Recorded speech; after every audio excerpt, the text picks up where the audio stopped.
KAP7 is the proud sponsor of USA Water Polo.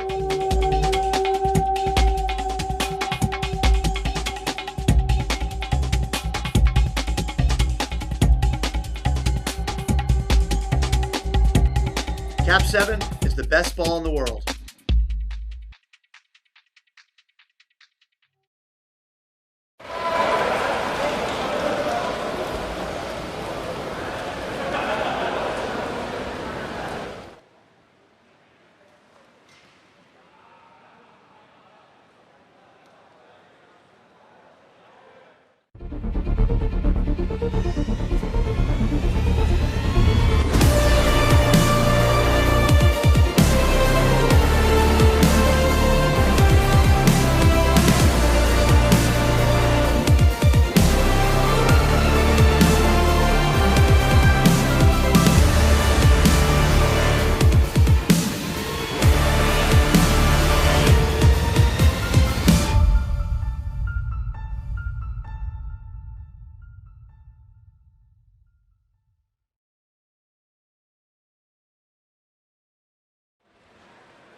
Test 1 2, test 1 2. Okay, perfect. Sounds like we're live. All right, ladies and gentlemen, we're about to get started here today. We're gonna have a 16U game starting at 7:30. We're gonna have in the white caps we'll have Praetorian, and in the dark caps we'll have Poe Valley. Hoping to see some exciting water polo here today. I know I'm not as good of an announcer as Seth is, but I'll do my very best to keep you guys updated with what's going on.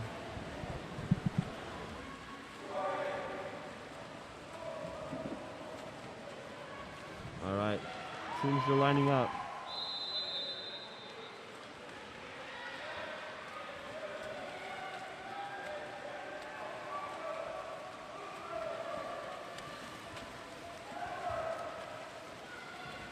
Alrighty, sprinting for Poe Valley today is number 2, and for Praetorian is number 3. I do not have my rosters up quite yet, so I do not know their names. If you'll give me 1 second, I will gladly tell you.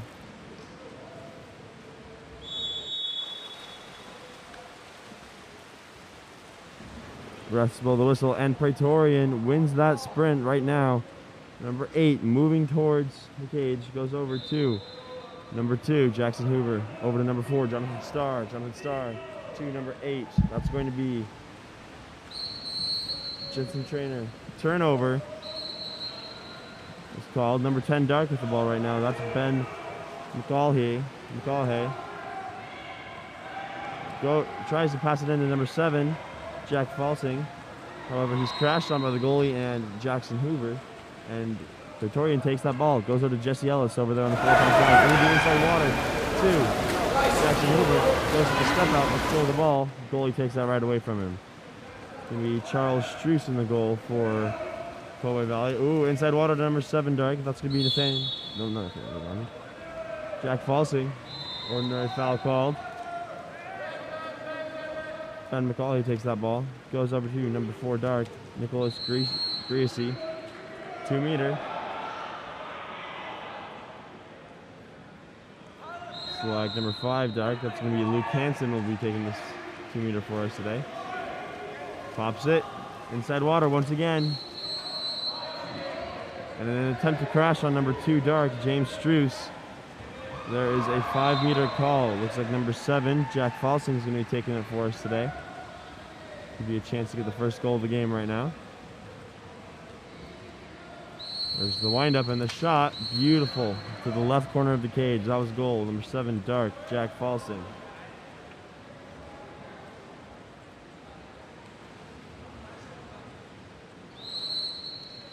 Ball right now with Jonathan Starr. Jonathan Starr to Jensen Trainer. Jensen Trainer to Jesse Ellis. Jesse Ellis looking for the pass. Into the inside water to Jonathan Starr. Here comes the crash. Ordinary foul called. Praetorian ball.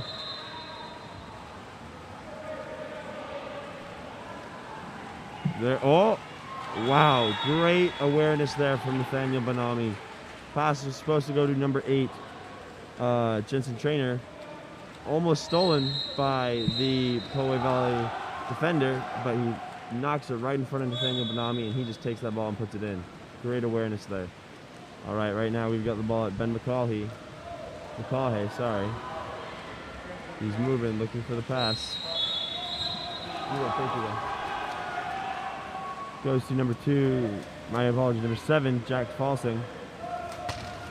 There's a shot off the crossbar.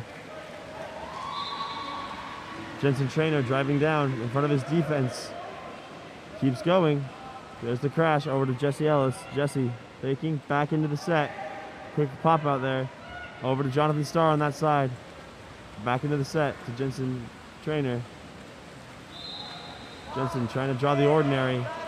Almost gets it stolen from him. Running out of time on the shot clock. Into the set to Nathaniel Benami.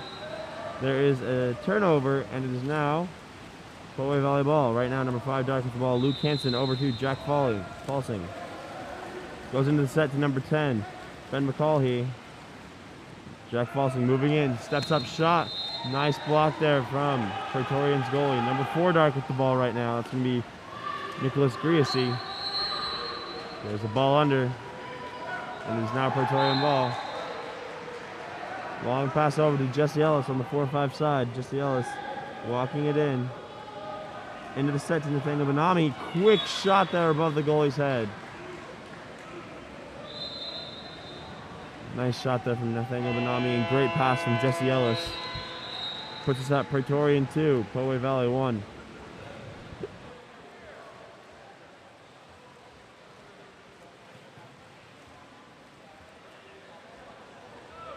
Sub coming in for Praetorian.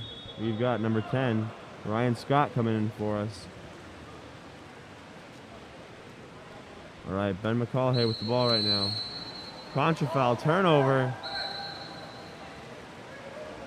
Praetorian's ball. Ryan Scott ahead of his defense. Team telling him to swim it in. Goes over to Jackson Hoover or to Jonathan Starr. Jonathan Starr, defender left him. There's the shot. Just to the right of the cage. Poway Valley ball.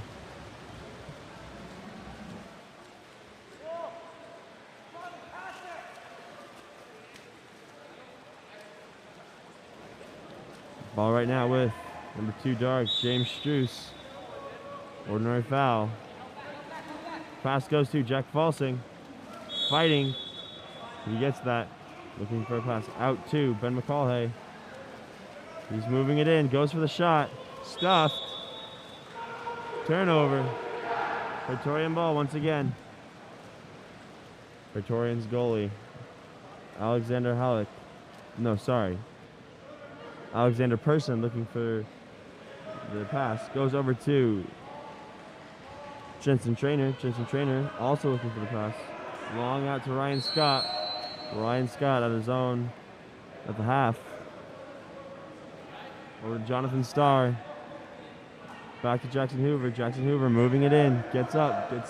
Long pass over to Nathaniel Benami. Goes for the push in. Just off the top crossbar. Could not quite get it in. Another contra foul. So another turnover. Once again, it is immediately Praetorian's ball. You're seeing these new rules here a lot, causing all these 5 meters exclusions and turnovers and things like that. Jensen Trainer moving it in.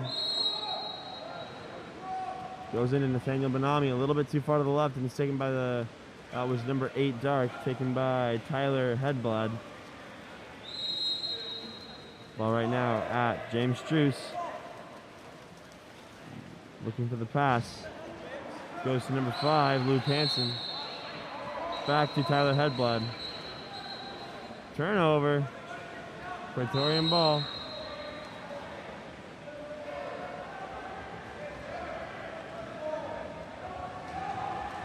Jackson Hoover to Ryan Scott. Ryan Scott, no defender on him, moving it in, stepping up. Pass back to Jackson Hoover, goes for the shot. Stuffed, ordinary foul. Praetorian ball goes to Nathaniel Benami up at the top. Usually you see him in set, so maybe we'll see some new stuff of him right now that he's at the top. Goes over to Ryan Scott. Ryan Scott, nice turn move, cannot quite finish. Shot's a little bit just too high. Ryan Scott now behind his defender. which is Ben McCallhay driving towards the cage. Ryan Scott catching up. Spins. He's fighting. Steps up. Big sweep shot. Big sweep shot there, just to the right of the cage. Alexander Caballo, long pass over to Jonathan Starr. Nathaniel Benami, open and set. He's fighting. There's a shot. However, call. All right, that was a long pass out to Ben McCallhay. Goalie comes out to try and take it from him, and he earns that 5 meter, and he'll be taking it for us. Looking to tie up the game here.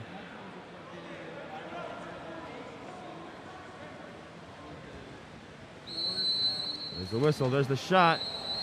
Sneaks it around the goalie to the right side of the cage. Nice shot there from Ben McCallhay. Subs coming in for Praetorian.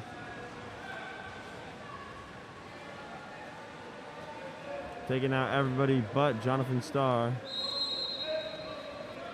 Right now, number 11, Parker Christina Sam has the ball. Passes back to Jonathan Starr. He passes it to Jesse Ellis. Over to number 6 white. That's going to be Zane Gabriel, who passes it to number 15, Peter Gonzalez. Back to Zane Gabriel. Ordinary foul. Back to Peter Gonzalez. Over to Jesse Ellis. Running out of time here. There's the shot. A little bit too far to the left. Don't know if that was supposed to be a shot or a dump. Right now, though, on this side, we've got number 8 Dark, Tyler Hedblad, ahead of his defense, moving it in. There's the shot. Nice block there from the Praetorian goalie. The ref calls it's Praetorian ball. We've got 4 seconds left. They're going to have to make a shot. Here goes Jesse Ellis. And he goes for the set pass, but it's not quite quick enough, and that will end the first quarter. Right now, we've got Praetorian 2 and Poway Valley 2. It's all tied up. Close game here. And as we get ready for the second quarter to commence, here is a quick word from our friends at KAP7. Water polo is our passion collectively. KAP7 supports this passion with direct sponsorship to 52+ organizations around the world. Join KAP7 in supporting the passion of water polo. And here is a message from them.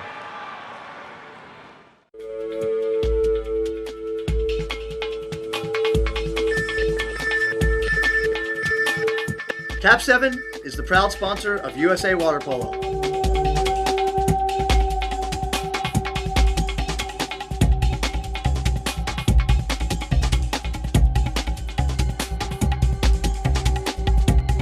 KAP7 is the best ball in the world.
All right, we're back here for the second quarter. Number 2 Dark, James Struess sprinting for Poway. And number 3 White, that's going to be Jesse Ellis sprinting for Praetorian. Looks like James Struess won that. However, he did not quite pass it back far enough, and Jesse Ellis recovered it. Goes to Jonathan Starr. Over to Jensen Trainer. Moving it in, back to Jonathan Starr. Seeing some synergy between these two. Long pass over to Jesse Ellis. Jensen Trainer, there's a shot. Goes into the other course. Poway Valley ball. Oh, number 10 Dark, Ben McCallhay, way ahead of his defense. However, the crash from the goalie prevents him from making that shot.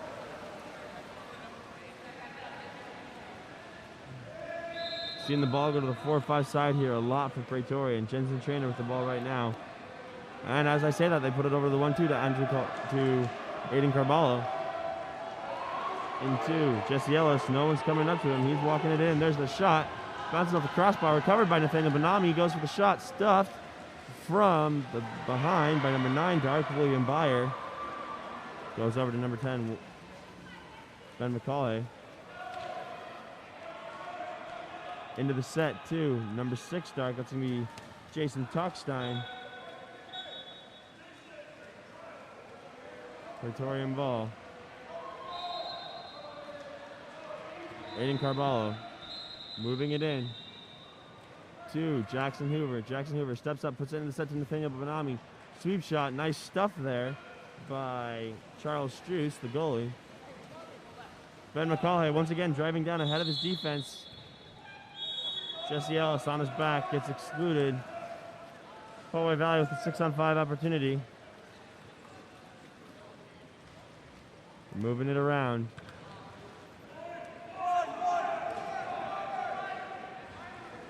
Right now, that's the shot from Ben McCauley, but the field block from Jonathan Starr. Long pass down to Jensen Trainer. His teammates have not quite caught up. He's waiting for them to catch up so we can make some passes here.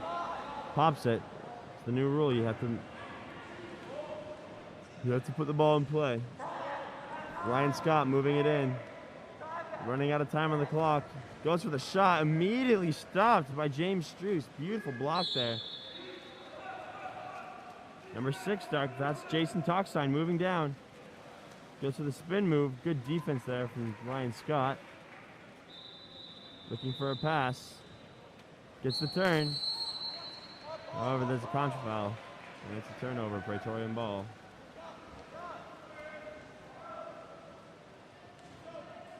Jonathan Starr with the ball right now. Gives it to Jensen Trainer. Jensen Trainer walking it in. Aiden Carballo with the ball. There's the shot. Over the top of the cage.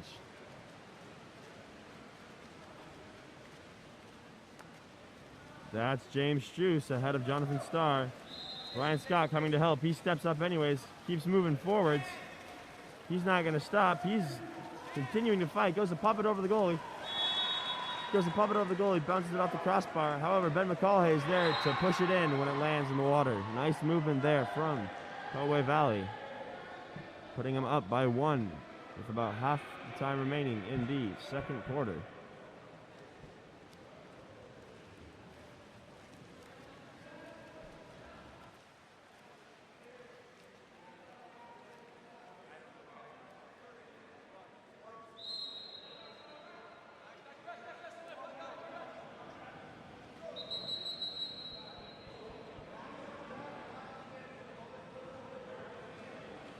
Sub coming in for Pretoria, and that's going to be number 6, Zane Gabriel.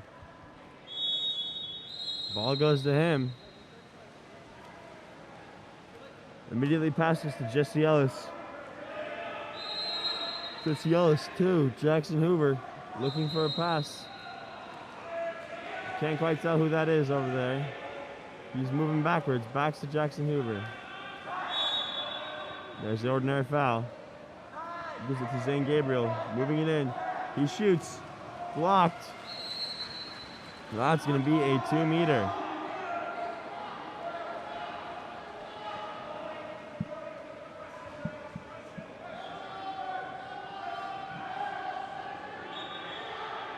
Jensen Trainer with the ball right now at the 2-meter. He pops it. He's allowed to shoot if he wants to. Goes to Jackson Hoover. Zane Gabriel with the ball right now. No, defense isn't coming to him. They're like, we can take that shot. Goes to Jackson Hoover with a quick pass. Puts it into the top left corner. Tying it up once again. Nice shot there and nice pass.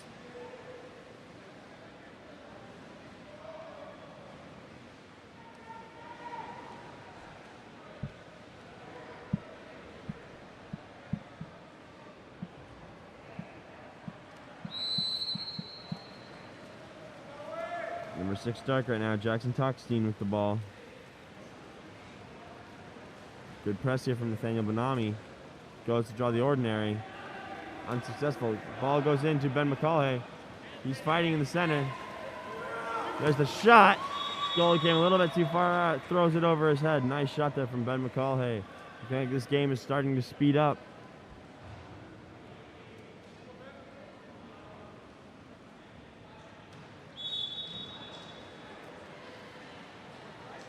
Praetorian on offense. He passes it long over to Jesse Ellis. Jesse Ellis up to St. Gabriel. There's a ball from the other course, confusing some of the players. They throw it out.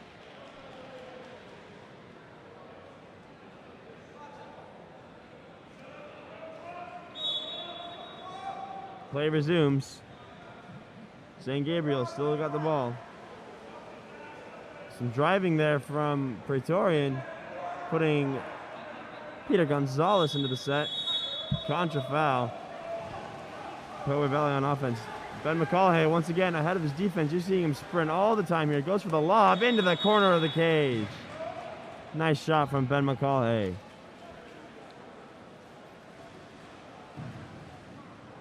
Good awareness there on seeing the foul and getting out of there quick so he could beat his defender down the pool. Jackson Hoover with the ball right now. Over to Jonathan Starr. Jonathan Starr over to Zane Gabriel. Zane Gabriel moving it in. Long pass over to Peter Gonzalez. Back to Jonathan Starr. Jonathan Starr to Zane Gabriel. Running out of time on the clock. Goes the shot. There's a field block recovered with a good awareness from Nathaniel Benami. Goes to the backhand. It's blocked. The pass goes to number 7, Jack Falsing at probably 3 meters. Goalie comes out to try and stop him, but he earns that 5 meter. He'll be taking it for us today. Good for the goal. Nice shot there by Jack Falsing. Poway Valley really turning up the heat in these past 2 minutes.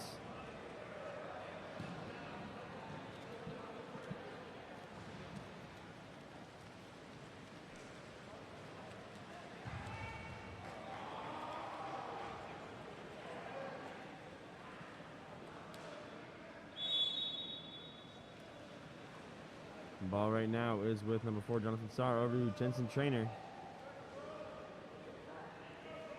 Over to Ryan Scott. Ryan Scott into the set. There's the crash from Poway Valley, taking it away from number 13, Alexander Person. Wait a minute.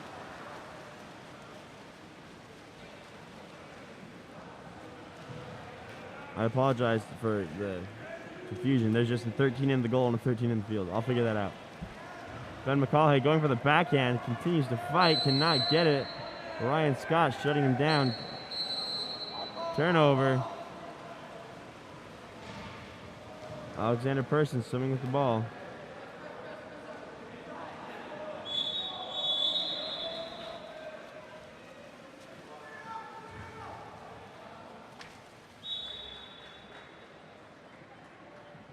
That was the shot, I believe, from number 10. Ben McCullough. Like I said, Poway Valley really turning up the heat here. Praetorian got about 10 seconds, 8 seconds to make something happen. Jensen Trainer fighting. He goes to draw the ordinary, and it's taken from him. There's the shot over the top of the cage. And that concludes the half. Right now we've got Poway Valley 7, Praetorian 3. And as we get ready for our third quarter, here's a quick message from our friends at KAP7. KAP7 supports water globally. A portion of every dollar you spend with KAP7 goes back to the support. When your team needs equipment, choose KAP7 and support water polo globally. And here is a word from them.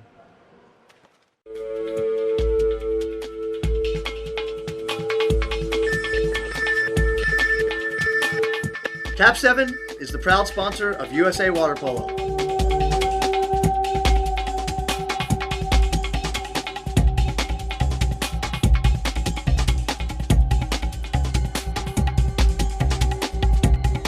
KAP7 is the best ball in the world.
Refs are blowing the whistle, telling Praetorian it's time to line up. Right now, we're going to have number 2 dark spinning for us once again. That's going to be James Struess, I believe.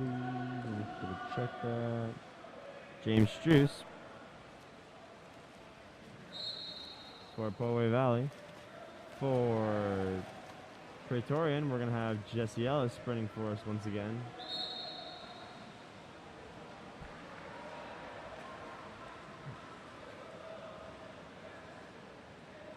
Now, I'd love to mention the Praetorian goalies' names, but there's a couple mix-ups on the roster. Right now, they have cap number 1 in, so I believe that is going to be Matthew Sclair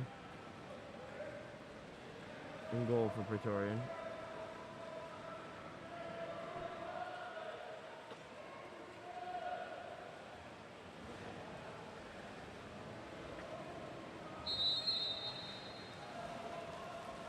There's the whistle from the refs. It was not actually from the refs. It was from the other court, I believe. That's one of the trials we have to go through, is when there's 2 courts. There's whistles here and there, and you have to know which ones are yours and which ones are for the other teams.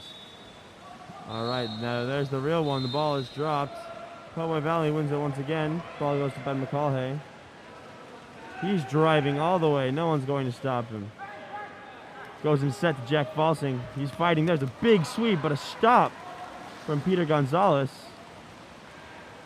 Big stuff there. Pass goes to Jonathan Starr. Jonathan Starr scooting back. Good press from Luke Hansen. Goes to Ryan Scott. Ryan Scott moving it in. Back to Jonathan Starr. Over to Jackson Hoover. Back to Ryan Scott. Ryan Scott steps up shot. Beautiful field block there from James Struess. Ben McCulhay once again ahead of his defense, taking it all the way. But there's the crash from Jonathan Starr. Goes to take it away from him. There's an ordinary foul. Poway Valley ball. Out to Jack Falsing. Jack moving it in. Big fake, then the shot, waiting for the goalie to jump. Sneaks it under his arm. Nice shot there from Jack Falsing.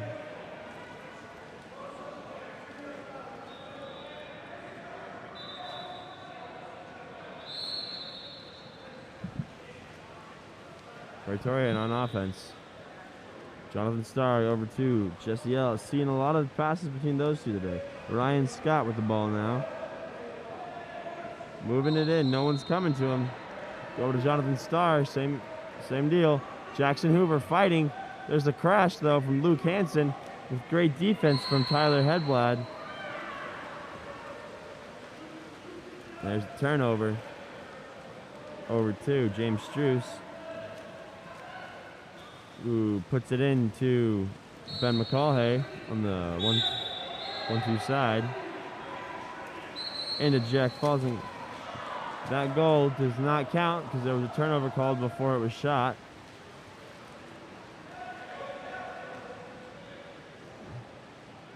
Jonathan Starr with the ball now. Gives it to Nathaniel Benami and then to Ryan Scott. Back to Nathaniel Benami. Big fake. Passing back and forth between Nathaniel Benami and Ryan Scott. Ryan Scott takes the shot. And it's blocked. Ball right now at James Struess. Continues to move forward. He steps up. He shoots. Beautiful top right corner of the cage. Nice shot there from James Struess.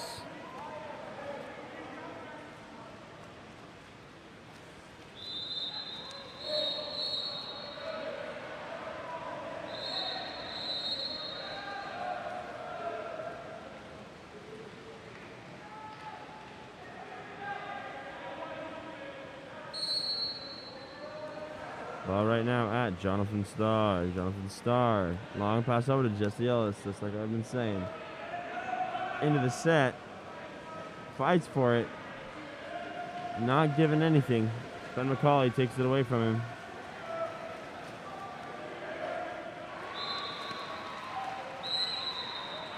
Goes into Luke Hansen. Ordinary foul. Back to Luke Hansen. Ben McCauley continues to drive. Ordinary foul once again. Goes to Jack Falsing. Jack Falsing. Big movement.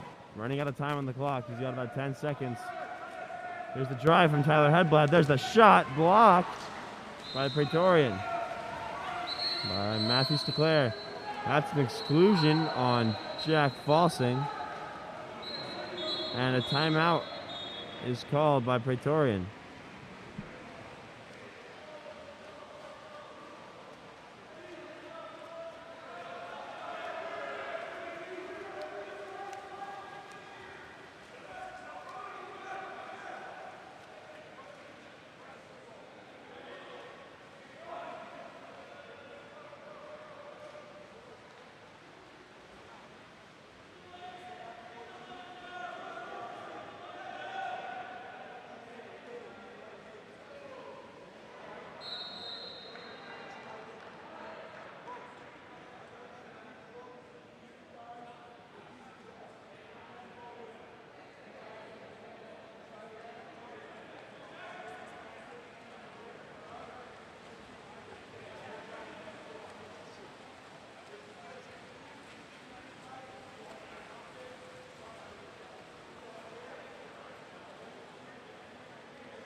And we are live, ladies and gentlemen. Ball goes to Jesse Ellis.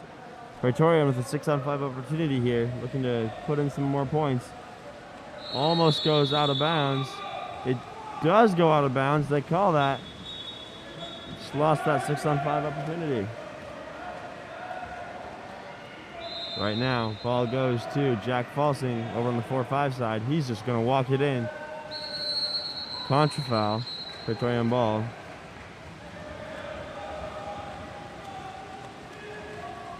Goes to Jesse Ellis all the way down there. Goes to the pass to Jonathan Starr, a little bit too far behind him. He has to turn around, but Tyler Hedblad gets it before he does.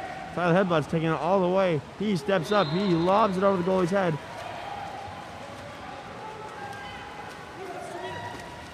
Off the crossbar, almost pushed in by Ben McCauley. We have a capless Crusader right here. Can't quite tell who he is. Jesse Ellis moving it in. Big pump there. An exclusion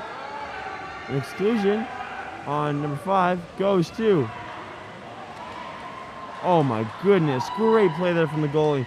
The pass went into Parker, Christina Assam. However, when he went to pop it in over the goalie's head, the goalie managed to flick it out, and then he pushes it in once more, and then the goalie flicks it out again. Great play there from Charles Struess.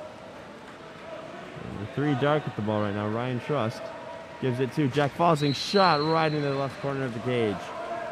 That puts us at Poway Valley 9. Poway Valley 10. Praetorian 3.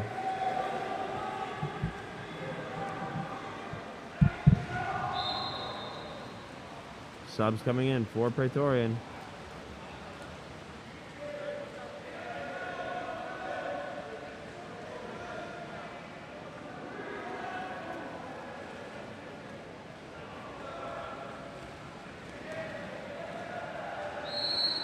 There's the whistle. Jonathan Starr with the ball. Goes to Jensen Trainer. Jensen over to Aiden Carballo. Into the set to Nathaniel Benami. He's fighting. He's fighting. He continues to fight. It is a turnover. It is now Poway Valley ball. Goes to number 2 dark. Checks. Sorry, my apologies. James Struess. James gives it to Ben McCauley. Ben McCauley manages to spin around Andrew Carballo, and he's driving towards the goal. No one's going to stop him. Andrew Carballo gets there. He continues to fight. Oh, goes for the backhand. Just sends it all the way over to the other side of the pool. Goes.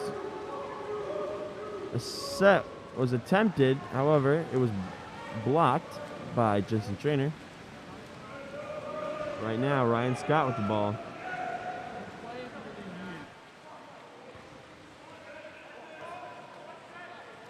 From Ryan Scott. Long pass over to Jonathan Starr. From Jonathan Starr. Jonathan Starr looking in. Does not see it. Aiden Carballo moving in. Back to Ryan Scott. Running out of time. Got about 6 seconds. There's the shot to the left of the cage. Once again, it's Poway Valley ball. They've got about 1 shot clock before the quarter ends. They got to make something happen in that time.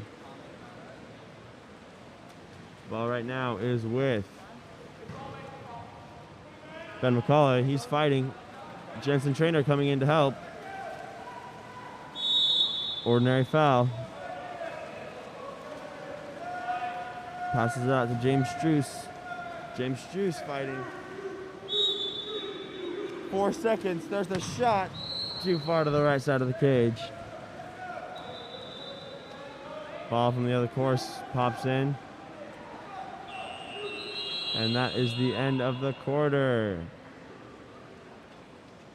The end of the third quarter, we've got Poway Valley 10, Praetorian 3.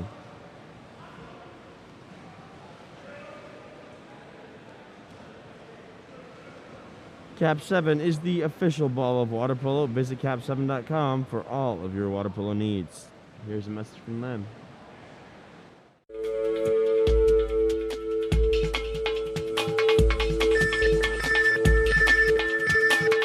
KAP7 is the proud sponsor of USA Water Polo.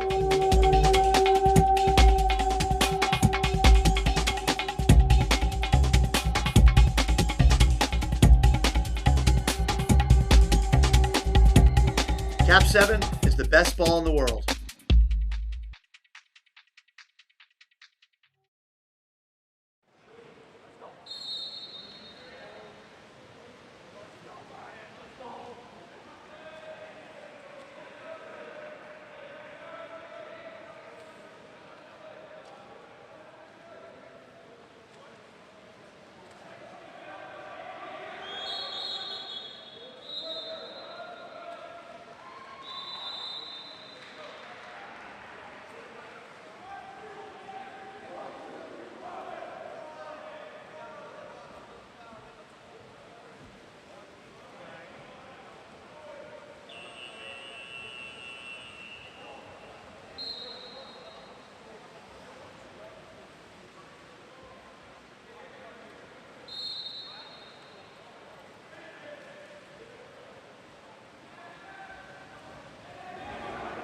And we are back in the fourth quarter. James Struess once again sprinting for Poway Valley.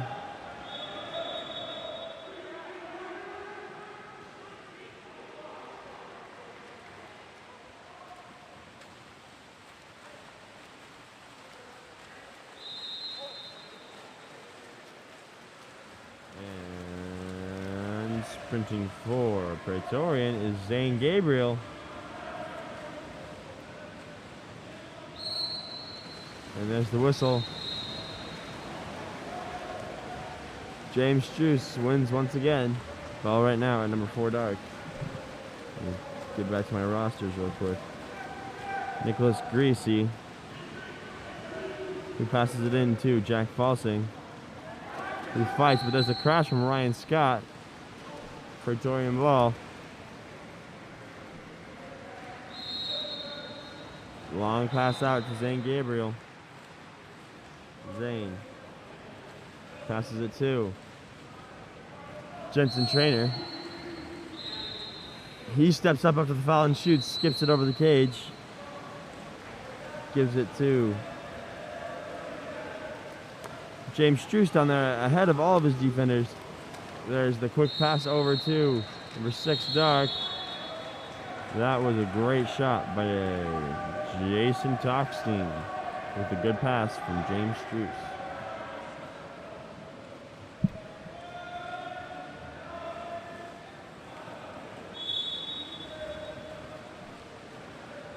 Number 13 white, Alexander Person with the ball right now, who passes it to Ryan Scott. A little bit of confusion on the Praetorian offense of who's going into set. Alexander Person takes the job. Person takes the job, sorry. I'm not on that. Ryan Scott, no one's coming to defend him. He's just going to walk it in and take that shot. It's a beautiful block from Charles Struess, my apologies. Who passes it to Jack Falsing all the way over there. And it's a ball under from Jonathan Starr. Gives it to Jensen Trainer, 2 people on him. He fights, he continues to fight. The goalie's gonna come out and try and take it from him. All he has to do is shoot. However, it's taken by James Struess. He's ahead of Zane Gabriel. He's gonna take it all the way or stop at the 2. And he looks for the pass. And there's a turnover.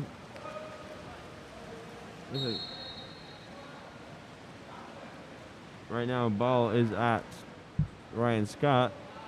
Over to Jonathan Starr. Back to Parker, Christina Sam. He gives it back to Jonathan Starr. He gives it down to the right side to Zane Gabriel, who puts it in a set to Jensen Trainer, who shoots off the goalie. Loses his cap. It's now Poway Valley ball. James Struess and Charles Struess passing it back. There's the shot over the top of the cage. Number 4 dark, Nicholas Greasy, goes for a quick step out and trying to surprise the goalie, but it goes over the cage. Zane Gabriel with the ball now. Jensen Trainer, the Capless Crusader, in set. He goes for a pass to Parker Christina Sam, and it's stolen by Poway Valley. Right now, we've got number 9 dark. That's going to be William Byer, moving it all the way in. Jack Falsing screaming for the ball. He continues to move it in, but a beautiful shot block there from Parker Christina Sam. Praetorian on offense. And a timeout is called. Praetorian using their last timeout. Poway Valley still has both.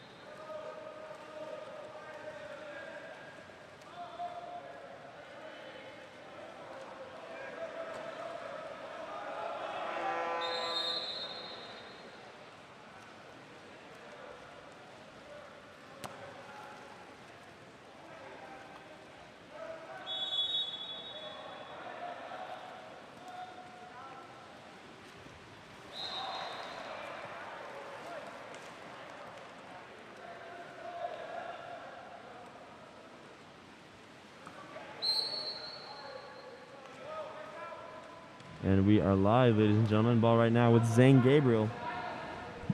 He passes it to Ryan Scott. Ryan Scott. Shot clock runs out.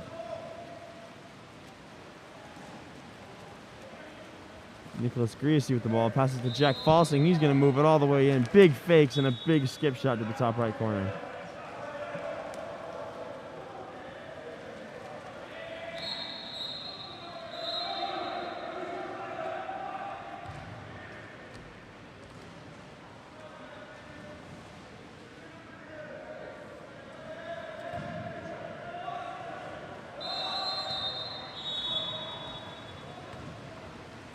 Ball right now with number 5, Matthew Leeworthy.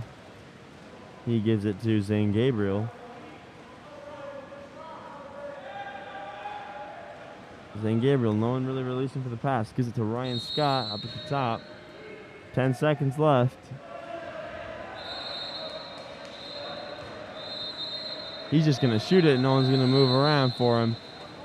There's a 2-meter. Goalie pushes it outside of the cage.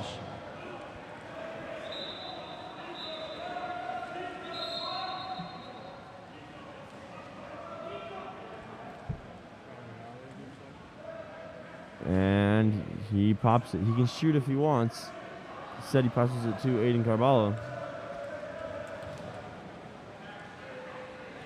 Zane Gabriel with the ball. There's the shot way over the top of the cage. Bounces out into the side of the pool. Charles Struess to James Struess. Totally duo there. There's less than a minute left in the game. Number 9, Dark fighting for the ball. That is William Byer, who passes it immediately over to number 4, Nicholas Griese, who puts it into the cage.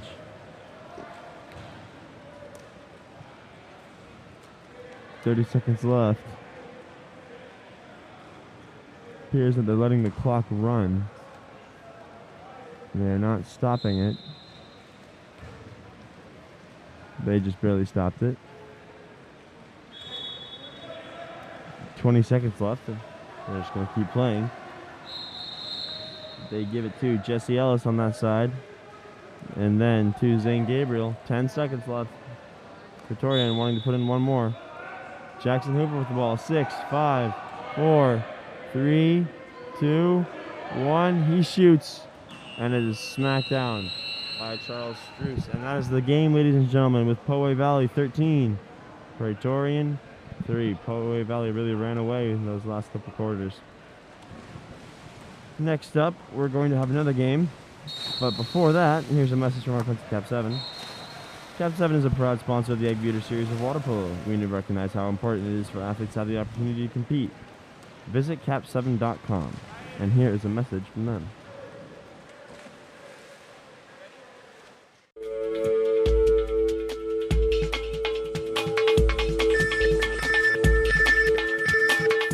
KAP7 is the proud sponsor of USA Water Polo.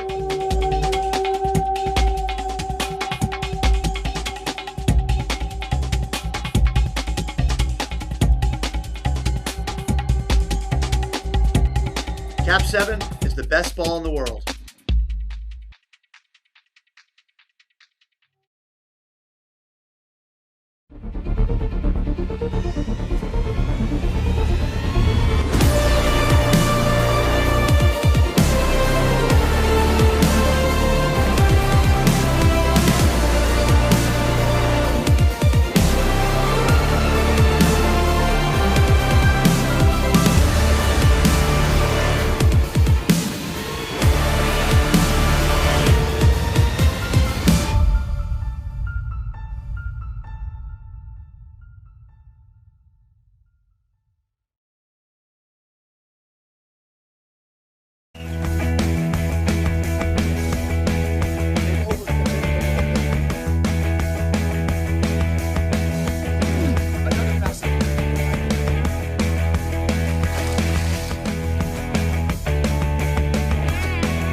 Welcome to another Sunday morning here in sunny St. George.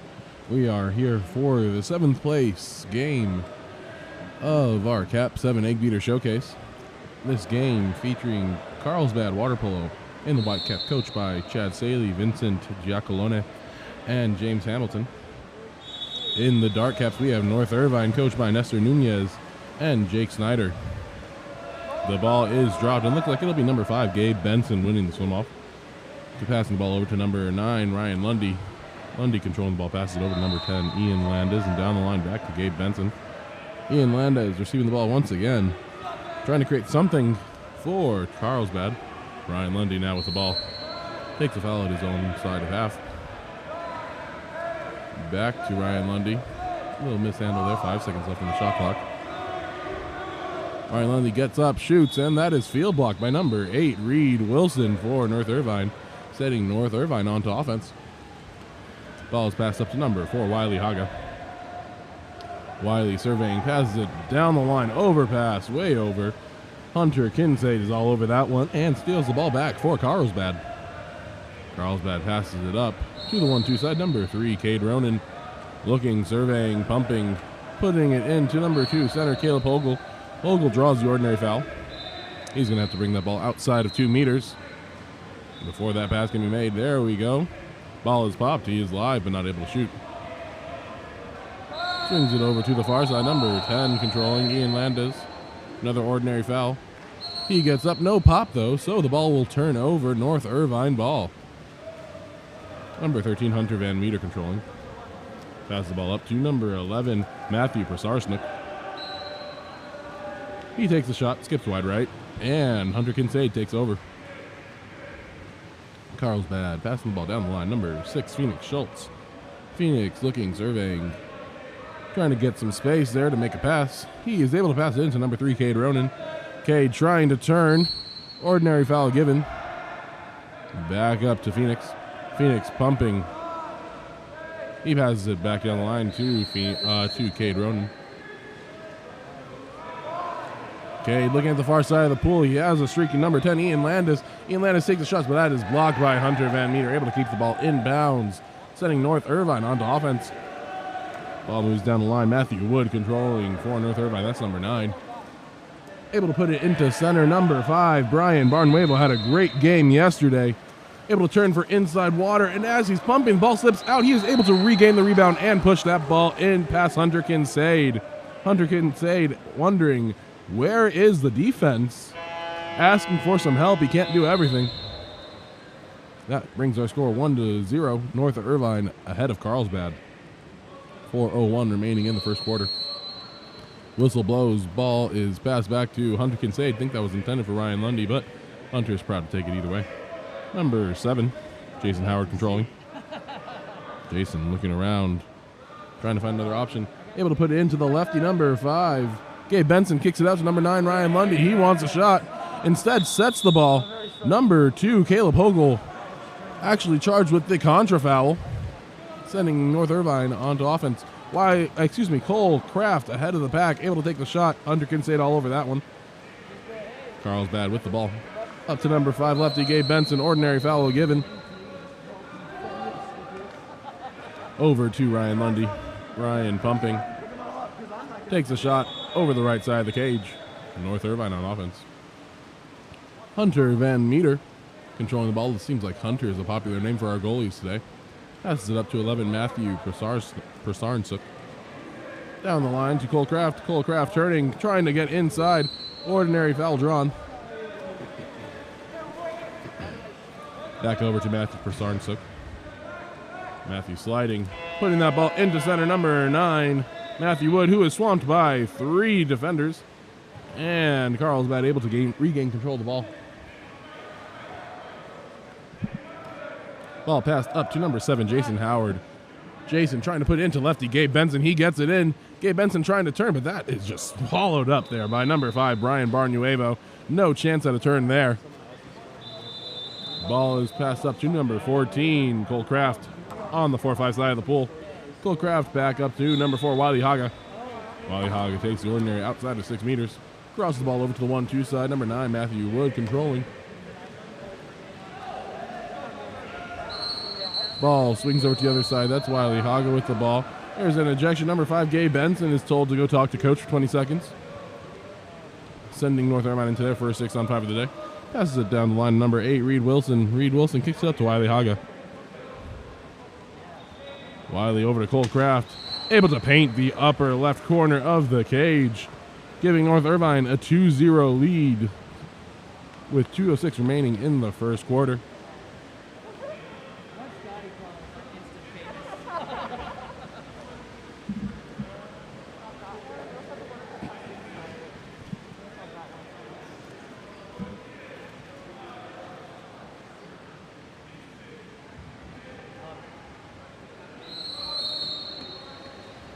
Ball passed back to number 7 for Carlsbad. Jason Howard controlling, passes it over to Gabe Benson. Gabe Benson had a good tournament so far. A lot of good moves out of center for him. Also, pretty decent outside shooter. Gabe working, trying a little bit too hard to draw a foul, but that is stolen and taken away by number 10, Brian Marinescu. Ball passed up to lefty. Number 2, the long arm of William Paisel, was able to put that in the lower left corner for the goal. Score is 3-0 with 1:42 remaining in the first quarter. North Irvine last night going into a shootout while they were playing in the game against Foothill Water Polo. North Irvine being beaten in that shootout. Number 4 for Carlsbad, Jack Jones takes the shot, tipped out by Hunter Van Meter for North Irvine.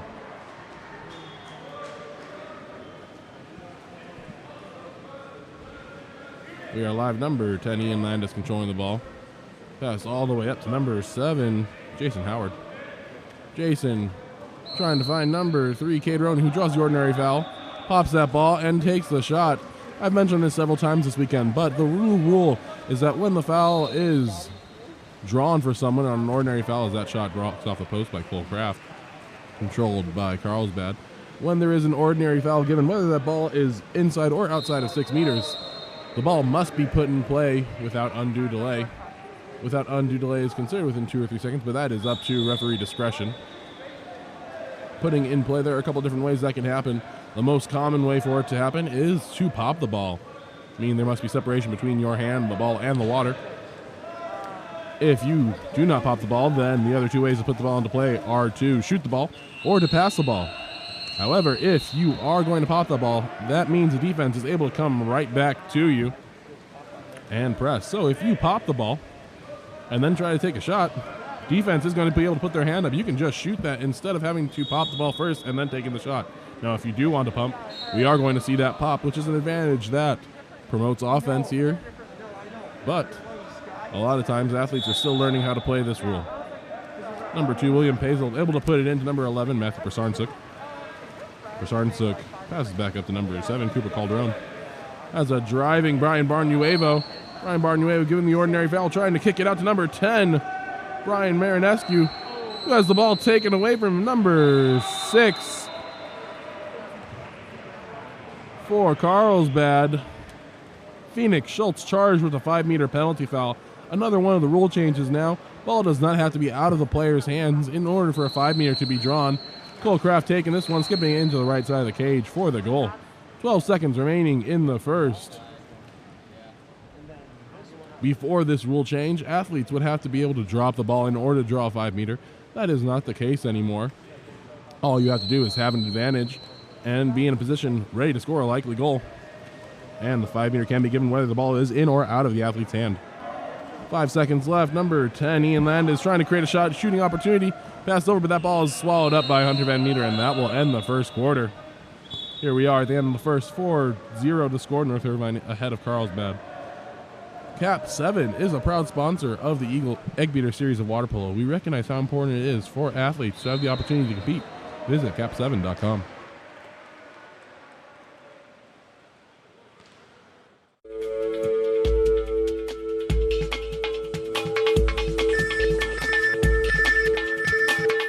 KAP7 is the proud sponsor of USA Water Polo.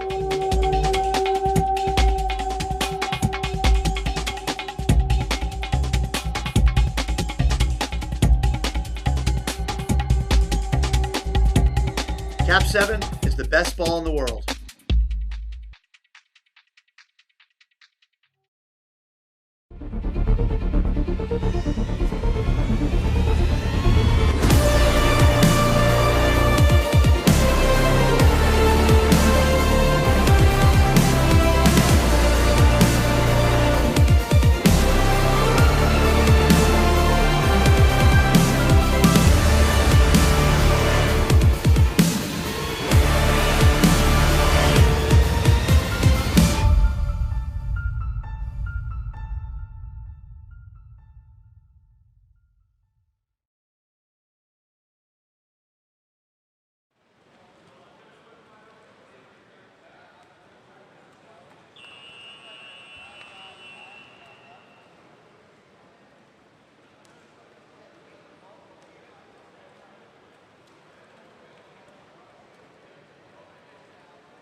And as play restarts, number 3, Cade Ronan controlling the ball for Carlsbad on the swim off.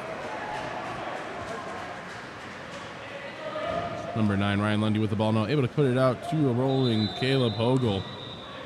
No call there, and that ball is stolen by North Irvine. William Pezzold with the ball.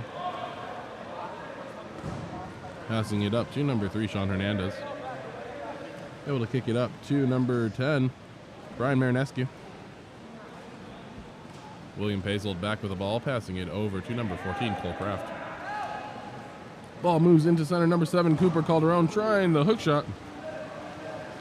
Doesn't go, and Hunter Kincaid takes over the ball. Ball swings up to number 9, Ryan Lundy. Ryan walking that ball in, pumping, trying to find an opportunity to shoot. Takes a shot, ball's off the right side and out of bounds. Hunter Van Meter kicks that ball up to number 6, Dylan Dempsey. Down the line to Cole Kraft. Cole Kraft trying to get inside of number 7, Jason Howard. He is able to. Referee saying, go ahead, that's yours, take the shot. And so Cole Kraft takes the advice and scores that ball into the cross cage corner. Score is now 5-0 with 4:48 remaining in the second quarter. Ball is kicked back to number 9, Ryan Lundy. Over to number 3, Cade Ronan at the 4 spot. Takes the ordinary foul. Puts the ball into number 5, Gabe Benson, who kicks it over to number 2. Not sure if that was on purpose, but it's there. Phoenix Schultz now controlling the ball.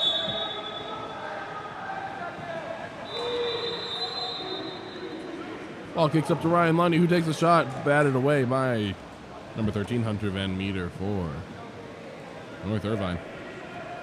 Game On Live Studio would like to wish a special happy Valentine's Day to everyone. Hopefully everyone has a Valentine somewhere in their life.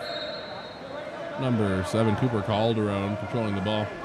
That ball put into William Pezzold, stepping, trying to get the shot off, but swamped by 2 other Carlsbad defenders, and the ball pops out.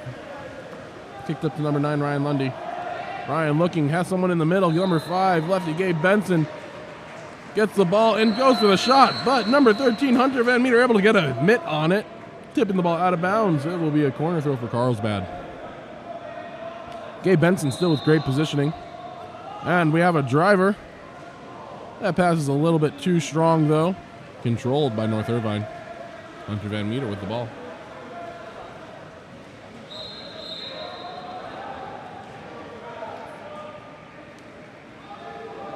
Number 2, William Pezzold with the ball just on his own side of half. Puts it into number 14, Cole Kraft. Cole trying to work. 5-meter drawn on number 6, Phoenix Schultz. Cole Kraft drawing yet another 5-meter. Looks like he'll be the one to take it as well. Referee saying, give Cole Kraft some space. Shot comes buried in the lower right side of the cage, giving North Irvine the 6-0 lead with 3:17 left in the second quarter. Remember, this is the 7th place game.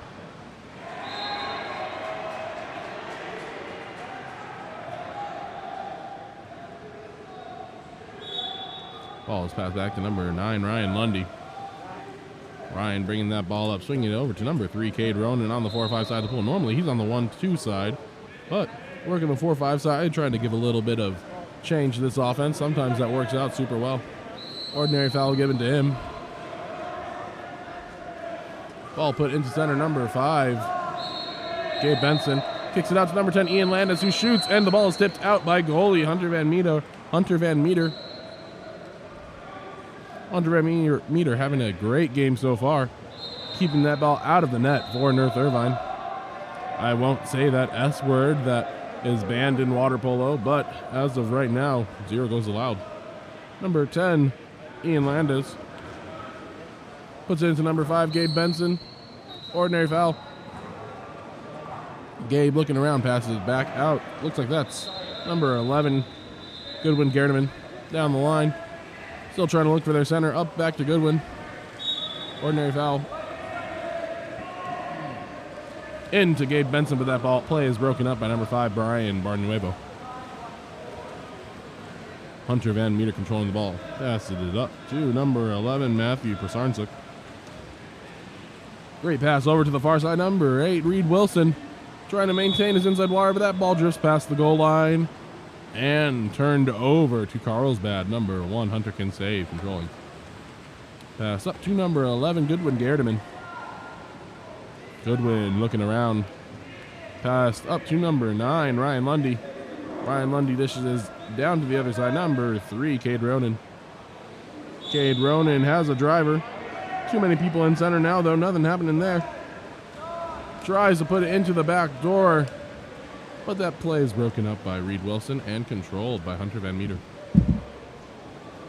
Hunter Van Meter looking. Passes the ball up to number 4, Wiley Haga. Wiley has an advantage, takes a shot, but Hunter Kincaid's all over that. Hunter Kincaid being pressed, but able to swim out of pressure. Dishes it up to number 5, Gabe Benson, who has numbers with more coming. Ball passed into number 9, Ryan Lundy. Sneaks it under the arm of Hunter Van Meter, and the shutout is gone. There's that S word. Don't try to say that when so far 0 goals in the press. It always seems like the second you say that S word, the shutout disappears. Score is now 6-1 with 1:26 remaining in the second period. North Irvine ahead of Carlsbad Water Polo.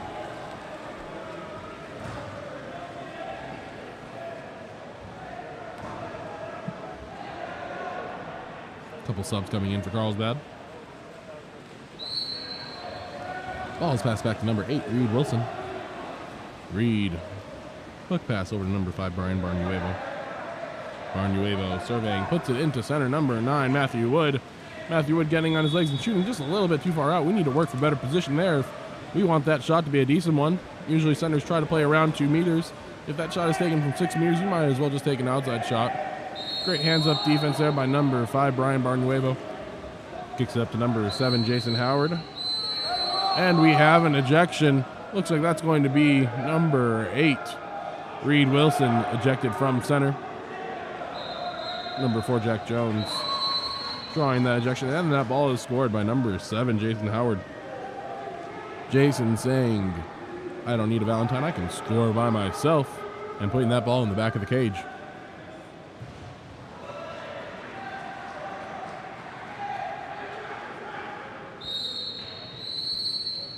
Ball is passed back to number 8, Reed Wilson. Over to number 4, Wiley Haga. Down the line to number 14, Cole Kraft. Cole Kraft trying to turn inside. Had success with that so far. He gets the inside move. Shoots it over the goalie's face. That's about the 3rd time that's happened today. Cole Kraft shooting that ball into the back of the net. Number 14. 37 seconds remaining in the second quarter. Coach Jake Snyder pleading his case to the ref. Not sure about what. Probably about that last ejection.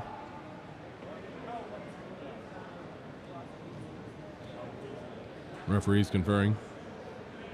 Waiting to restart play. Jake Snyder is appeased, and we will restart. Ball goes back to number 7, Jason Howard. Jason advancing. Kicked over to number 3, Cade Ronan. Could get the ball guarded by Brian Barnuevo. Ordinary foul given. Passed up to number 6, Phoenix Schultz. Phoenix looking for the opportunity to shoot. Able to bar in off the right side of the post. What a shot there by number 6, Phoenix Schultz. Absolutely going through about 3 pairs of hands. Nothing Hunter Van Meter could do about that one. Couple subs coming in for Carlsbad. 19 seconds remaining in the quarter. Ball is passed back to number 8, Reed Wilson. Over to Cole Kraft. He's had successful games so far. Passing it in number 4, but there's the contra foul. Number 11, Goodwin Gardeman takes over. Ball back to goalie Hunter Kincaid. 3 seconds. Shot coming. Number 8, Reed Wilson comes up, swats that one out of the air, and that will end the second quarter. Score: North Irvine 7, Carlsbad Water Polo 3.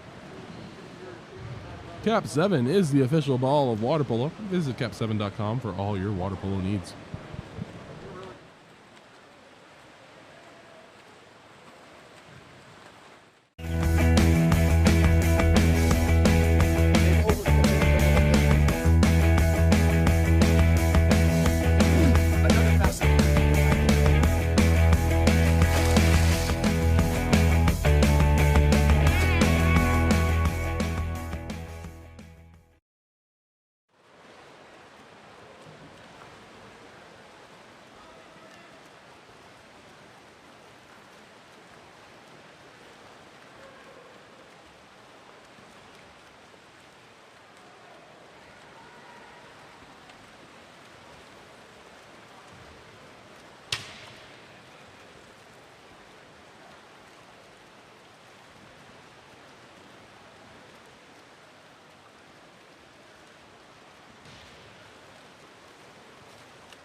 And as we get ready to go here at the beginning of the third quarter, we have a goalie change for Carlsbad Water Polo. Number 13, Benjamin Klein, coming into cage for number 1, Hunter Kincaid. We'll see if he'll have more success trying to stop the North Irvine attack. For North Irvine, Brian Barnuevo swimming off against number 3 for Carlsbad, Cade Ronan. Referees walking over to their positions. Whistle blows, here we go. Ball is dropped, and it'll be number 3, Cade Ronan controlling. Swings it over to number 9, Ryan Lundy.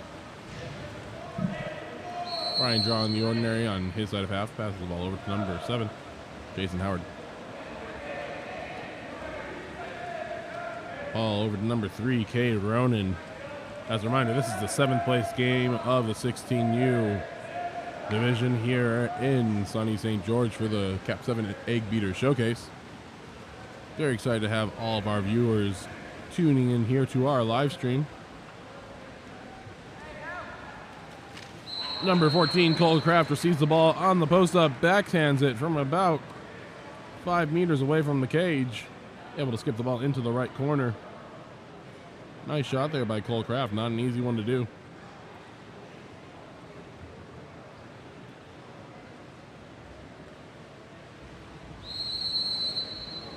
Ball is kicked back to number 9, Ryan Lundy.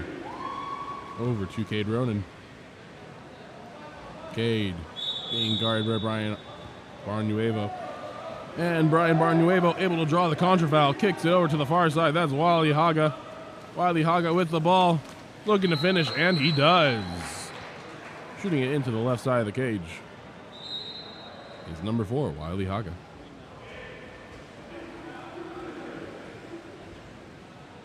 Score is now 9-3 with 5:07 remaining.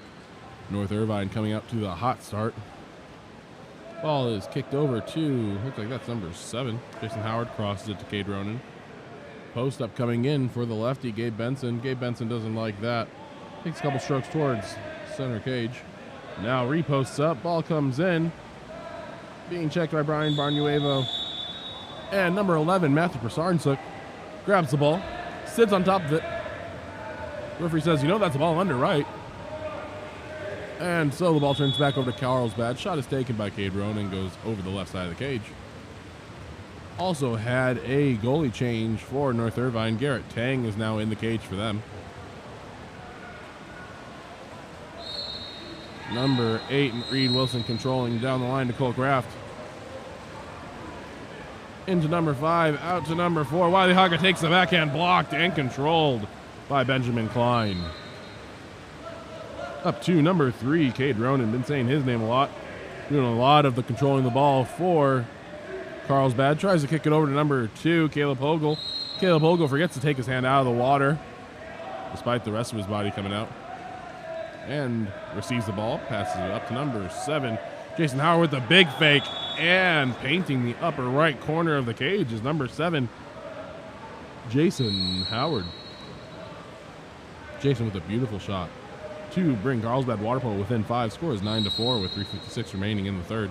A couple subs coming in for both sides.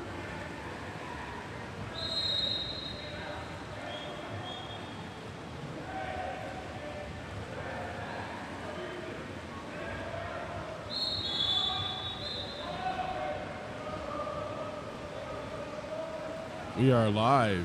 The ball is kicked back to number 8, Reed Wilson. Over to the long arm of William Pezzold. Ordinary foul drawn. Swung over to number 11, Matthew Prasarnsuk. He was not able to play in that game yesterday in the loss to Foothill Water Polo Club for North Irvine. Guessing he was playing with the 18 team who was playing at the same time. Him along with athlete number 14, Cole Kraft. Both absent from the game yesterday. I'm sure North Irvine could have used them. Ball is swung down to number 7, Jason Howard, who tries again. Garrett Tang able to control that one. Oh, ball is stolen. Number 5 was able to wrestle the ball away, but then the ball forced under. And so North Irvine has control of the ball. Coach Chad Sally wanting a 5-meter call on that one. No dice though, but there are dice for the William Pezzold to Cole Kraft connection. Cole Kraft able to catch the ball, Switch wrists it over into the top right corner. Excellent shot there by Cole. Score is 10-4, 3:10 remaining. Referees here are from all over the country. We have referee Nick Baba, who is a Southern California native, reffing with referee Victor Nguyen, who is currently living in Tucson, Arizona. Head coach for the University of Arizona club team over there. Number 3, Cade Ronan, controlling the ball. Kicks the ball all the way over to the far side. Number 4, Jack Jones, controlling all the way up to the other side of half. Number 11, Goodwin Gerdeman. Goodwin puts the ball into number 10, Ian Landis, and the contra foul called. Put a little elbow in the face of number 7, Cooper Calderon. He shrugs it off and passes it back to Garrett Tang. Ball is kicked up to Reed Wilson. Reed looking for the big body of William Pezzold. William Pezzold looking for a call there, nothing happening. Ball is kicked up to 7, Jason Howard, overpass stolen by Garrett Tang.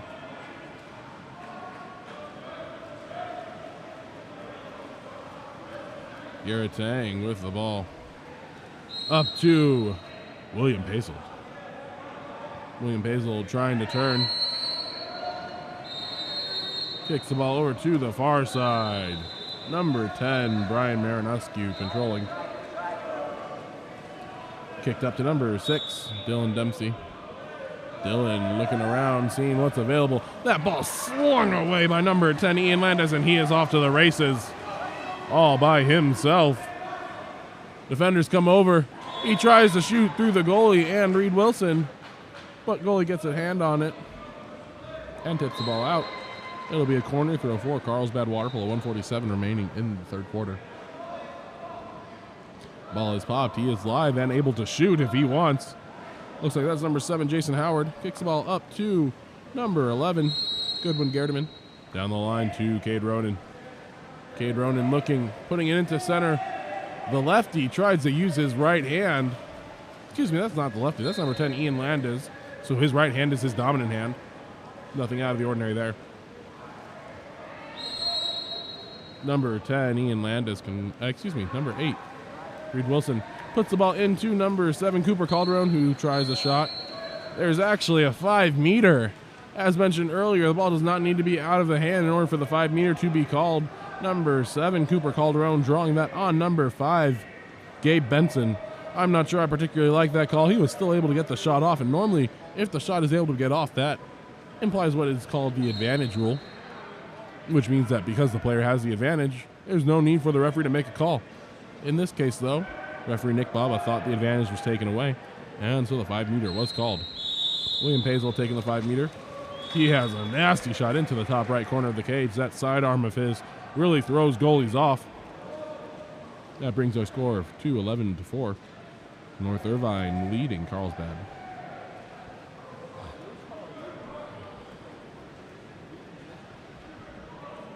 Ball is with number 4, Jack Jones. Whistle starts play over to number 8, John Keane, up to number, looks like that's 10, Ian Landis. Ian Landis draws the ordinary foul, pops the ball. He is live and able to shoot. Down line, looking at options, I believe that's number 7, kicks it over. Scrum for the ball. Contra foul called. Wiley Haga in control of the ball for North Irvine. Looking, trying to find some options, puts it into William Pezzold. William Pezzold stops playing though.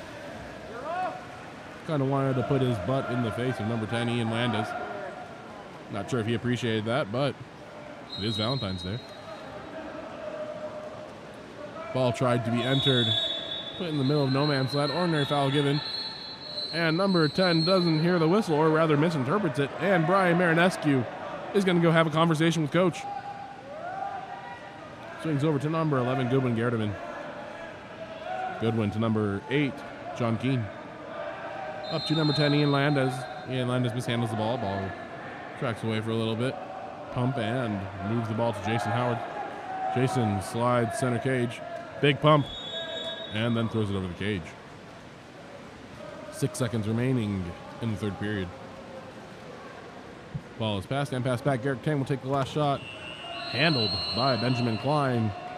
And that brings us to the end of the third quarter. Score is 11-4. North Irvine in the lead. And now a word from our sponsors, KAP7.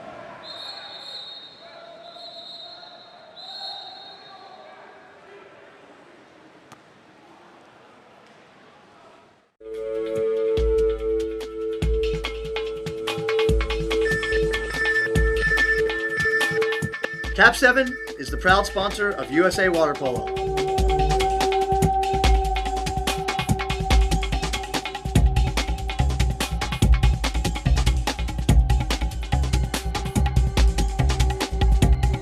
KAP7 is the best ball in the world.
Heading into the final quarter of play here in the boys 16U Division 7th place game. North Irvine leading Carlsbad Water Polo by 7 goals here. Carlsbad trying to come up with a plan to dig their way out of this hole.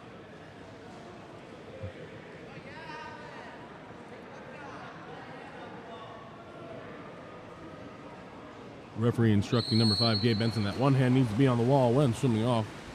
Normally swim-offs are done from the 2-meter or from a goal line, but no goal lines in this pool here at Dixie State University. So instead, kids have the advantage of jumping off the wall, which some kids find pretty fun.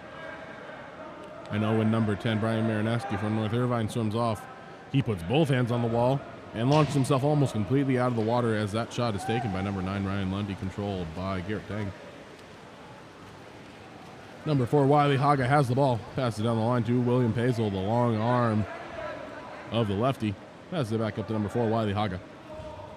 Haga tries to cross the ball, but that ball is stolen by Gabe Benson. Gabe Benson on the counterattack. No one between him and the goal. Trying to create the shot. He brings the ball around Garrett Tang's head and is able to put the ball in the back of the cage. Goal scored by number 5, Gabe Benson. That brings Carlsbad Water Polo to within 6. Great steal there, leading to the counterattack goal. Ball goes back to number 7, Cooper Calderon. Swings over to number 9, Matthew Wood. Ball is pushed under by Gabe Benson. That's 2 steals in a row for him. Making sure that defense translates into offense. He passes it to number 2. Caleb Hogle gets the ball back, trying to step out, but has the ball forced under by Cooper Calderon. Good help defense there. Ball with number 1, Garrett Tang for North Irvine. Wiley Haga now controlling on the 4 spot. Down the line to William Pazel. William Pazel all the way up at 5 meters, pushing the top line to behind half. Number 11 center, Matthew Prasarnsuk, able to get the ball. Trying to draw the ordinary. He is outside, eligible to shoot. But that ball trickles right into the hands of number 13, Benjamin Klein. Carlsbad ball. Kicks it up to 7, Jason Howard. Over to number 9, Ryan Lundy. Ryan has his pass tipped. Not sure where that one was going for. North Irvine will take it, though.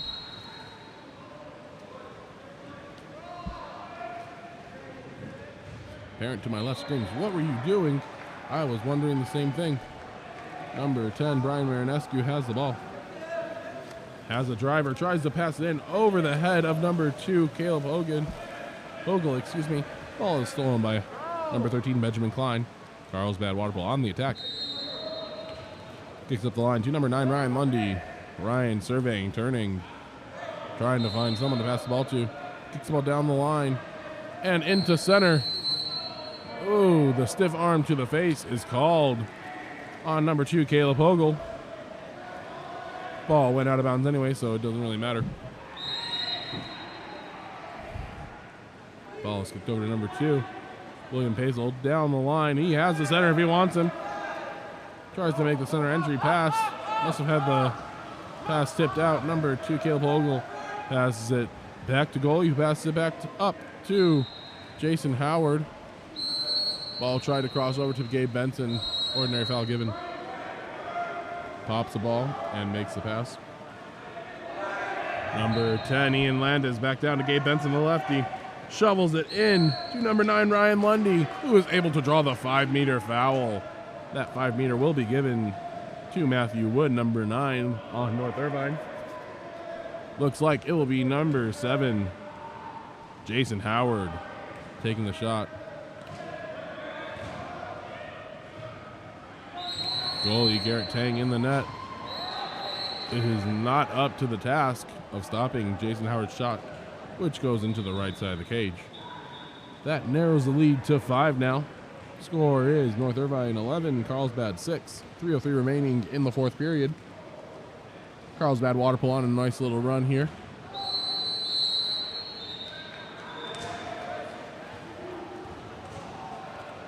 Ball is kicked over to number 2, William Pazel. William Pazel turning. Needs to keep that head up if he wants to get the ball. Referees, a lot of them, will not give you a call if your head is underneath the water. William Pazel a little bit slow to get back. There we go. That ball is kicked over to number 11, Goodwin Gerdeman. Gerdeman able to put it into center. Gabe Benson, the lefty, able to go around the defense and go. I've been saying it all weekend, lefty centers are something special. Makes it so hard, giving you an extra second of time because the defense plays on the wrong side, is able to clear up so many shots for any lefties that are willing to post up or play center. Great job there, number 5, Gabe Benson.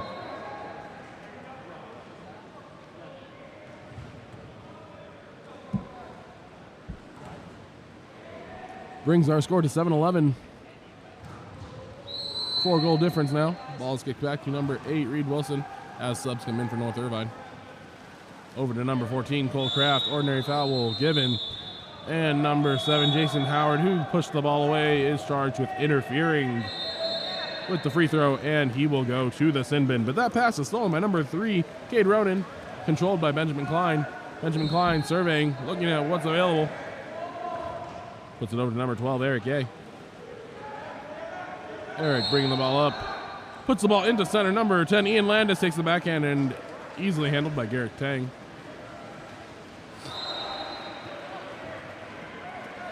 Garrett Tang with the ball. Over to number 8, Reed Wilson. Ordinary foul given. Ball is crossed over to 14, Cole Kraft, but the crash is there. Nothing happened for him. In the process, Cole Kraft lost his cap. Ordinary foul given to number 3, Cade Ronan. Puts the ball into Gabe Benson. Ball stolen by Garrett Tang, though. Great instincts by the goalie. Number 5, Gabe Benson, the lefty, is ejected. Not sure what was going on there, but referee Nick Baba saw it the entire way and said, "You're not getting away with that one." And he will talk to coach for 20 seconds. At that point, head coach Jake Snyder calls for a timeout for North Irvine. Wants to discuss exactly what North Irvine is going to do on this 6-on-5.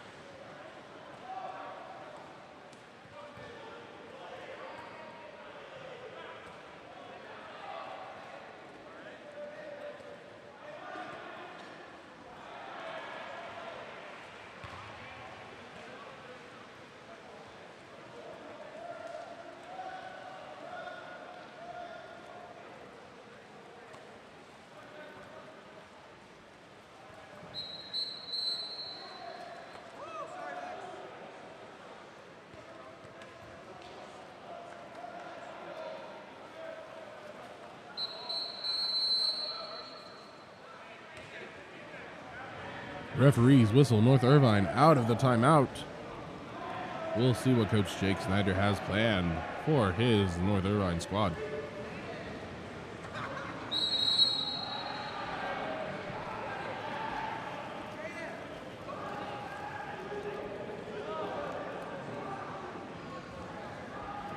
.132 remaining here in the game. Garrett Ting has the ball, kicks it over to number 5, Brian Barnuevo.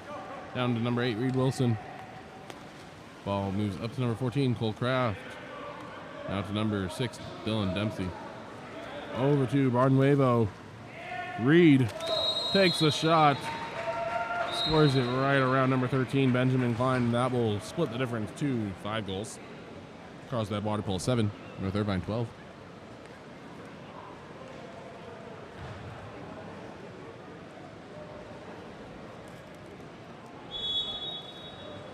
Kicked back to number 11, Goodwin Gardeman. Now ball is at the 2 spot. Put into the center. Ian Landis has the ball, tries a sweep shot wide right.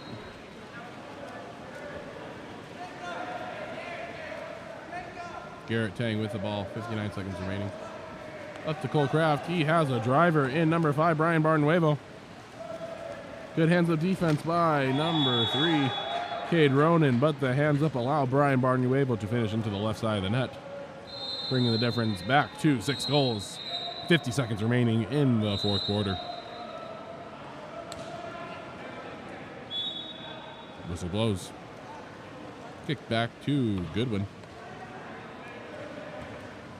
Goodwin dishes it to Ian Landis.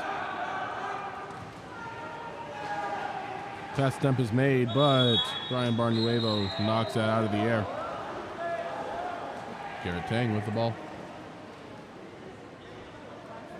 Garrett Tang content to hold on to this one. Not in any type of rush. Ball swings all the way down the line to number 6, Dylan Dempsey.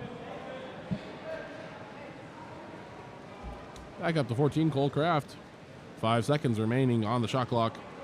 Not sure if that was a pass or a dump, but either way, Carlsbad gets it. Fumbles the pass. 5 seconds left now. Ball is kicked up to number 8, John Keene. Tries to put it into center, but the errant pass is how the game will end. Final score, North Irvine 13, Carlsbad Water Polo 7. And North Irvine takes 7th place in the 16U boys division. Carlsbad takes 8th.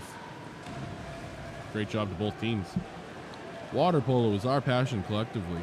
KAP7 supports this passion with direct sponsorship to 52 plus organizations around the world. Join KAP7 in supporting the passion of water polo. Next up, we have the 16U boys 5th place game featuring Chop versus Foothill.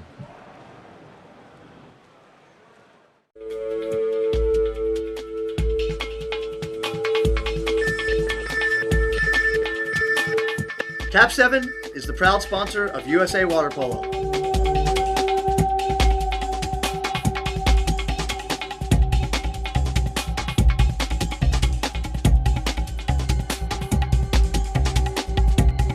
KAP7 is the best ball in the world.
Welcome to another beautiful day of water polo here in sunny St. George on the campus of Dixie State University.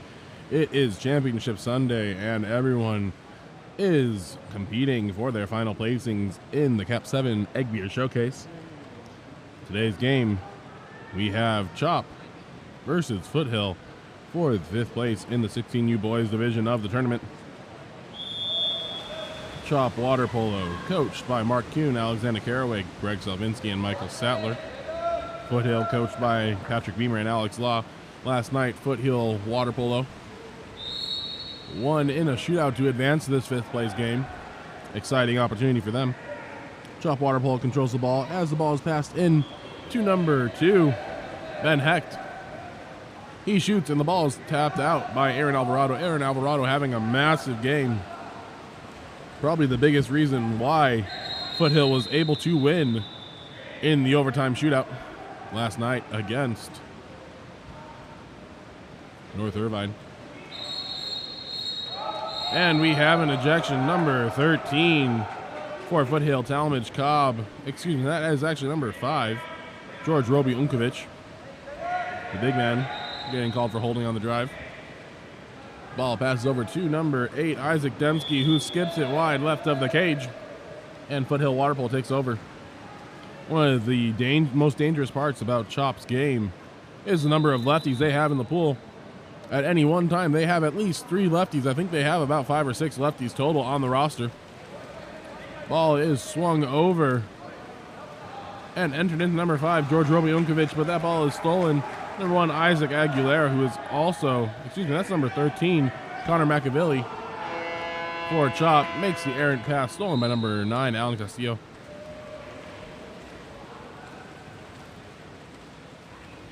Ball is put into number 13, Thomas Cobb. Up to 12, Braden Cobb. And the contra foul in center by number 5, George Roby Unkovic, sends Chop into the offensive. Number 11, Ethan Pham has the ball. He gets up, rises, and fires off the post. He has been another big reason for Chop's success. Ball with Aaron Alvarado back up to Alan Castillo. Ordinary foul. Tries to put the ball into number 5, George Roby Unkovic, but there is an ejection by number 5, Ryan Stanfill. Ball swings to number 13. Thomas Cobb runs the one-in play. Makes sense with how many lefties Foothill has. They swing the ball, enter the ball to Nicholas Flores. Over to number 6, William Roby Unkovic, younger brother of George. And the shot bangs off the post. Connor McAvilly, controlling. Ball up to number 5, Ryan Stanfill. Tries to make the pass, but the ball is tipped. Ethan Pham able to control and has the ball taken away by Nicholas Flores. Aaron Alvarado controlling the ball for Foothill. Kicks the ball up to number 13, Talmadge Cobb. Swings the ball over to number 12, Braden Cobb. Stolen by number 3, Lucas Horvath, who no one saw coming. Lucas Horvath, one of the lefties, kicks it over to other lefty, Jordan Baker. But the play is broken up by number 13, Talmadge Cobb for Foothill. Aaron Alvarado controlling the ball for Foothill Polo Club. Kicks it up to 15, Nicholas Flores. Nicholas Flores surveying, kicks it over to the other side, 12, Braden Cobb. Imagine that's his younger brother. Braden Cobb pumping, trying to find a shot, gets up on his legs, has the shot swatted away by number 3, Lucas Horvath. What a monster block. Now Lucas Horvath getting on the counter, but we have an errant pass. Number 8, Isaac Dembski, unable to control. Ball is eventually put into the post up. Lucas Horvath gets the turn. Ordinary foul given to him. Kicked out. Ball with number 6, Jordan Baker. Kicks it up to 2, Ben Hecht. He's dangerous from the outside. But the shot block by number 9, Alan Castillo, gives the ball right back to Ben Hecht. Tries to kick it away, and William Roby Unkovic able to control. The one lefty for Foothill that I see in the water right now. Ball is kicked back to Aaron Alvarado. And Foothill moves into the offensive part of their game. Up to 13, Talmadge Cobb. Talmadge trying to turn. Trying to find space. Number 15, Nicholas Flores back. Chop running a hard drop here, trusting goalie Mikavilli. That one backfires as number 6, William Roby Unkovic, able to put the ball into the near side corner, giving us our first goal of the game. Foothill Club leads Chop 1-0, 2:13 remaining in the first quarter. Got a full 6 coming in for Foothill, making sure athletes stay fresh. This is the last game of a long weekend for a lot of people who aren't playing in many games right now. So it is especially important that that athletes get their rest. Ball swings to number 8, Isaac Dembski. Put into number 6, Jordan Baker on the opposite side. There is a 5 meter, I think. Yep, 5 meter on number 8. I believe that's Nathan Wang. Ben Hecht will be the one taking this 5 meter. That is how many left-handers Chop has. They have left-handers playing on the 1-2 side, which is almost exclusively reserved for right-handed players. Ben Hecht able to put that ball into the top right corner and tie us all up again at ones. 2:01 remaining in the first.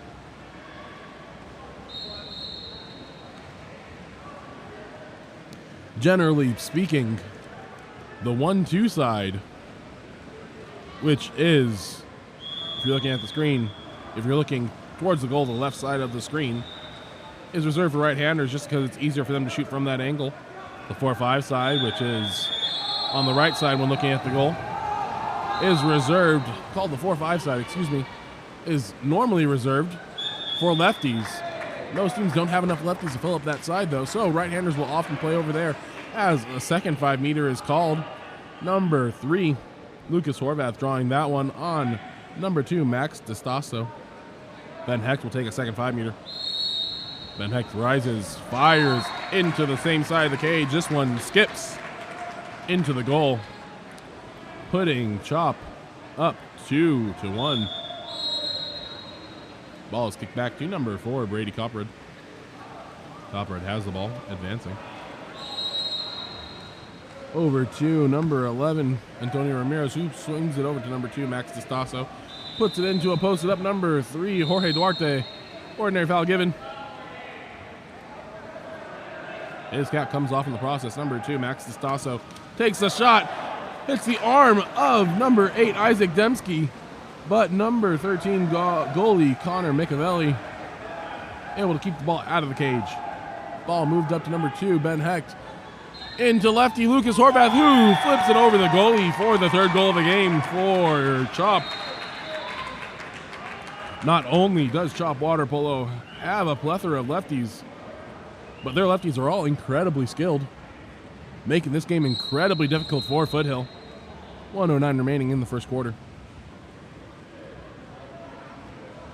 Number 3, Jorge Duarte, asked to tie his cap so that doesn't come off again. Ball kicked back to number 4, Brady Copperhead. Brady controlling.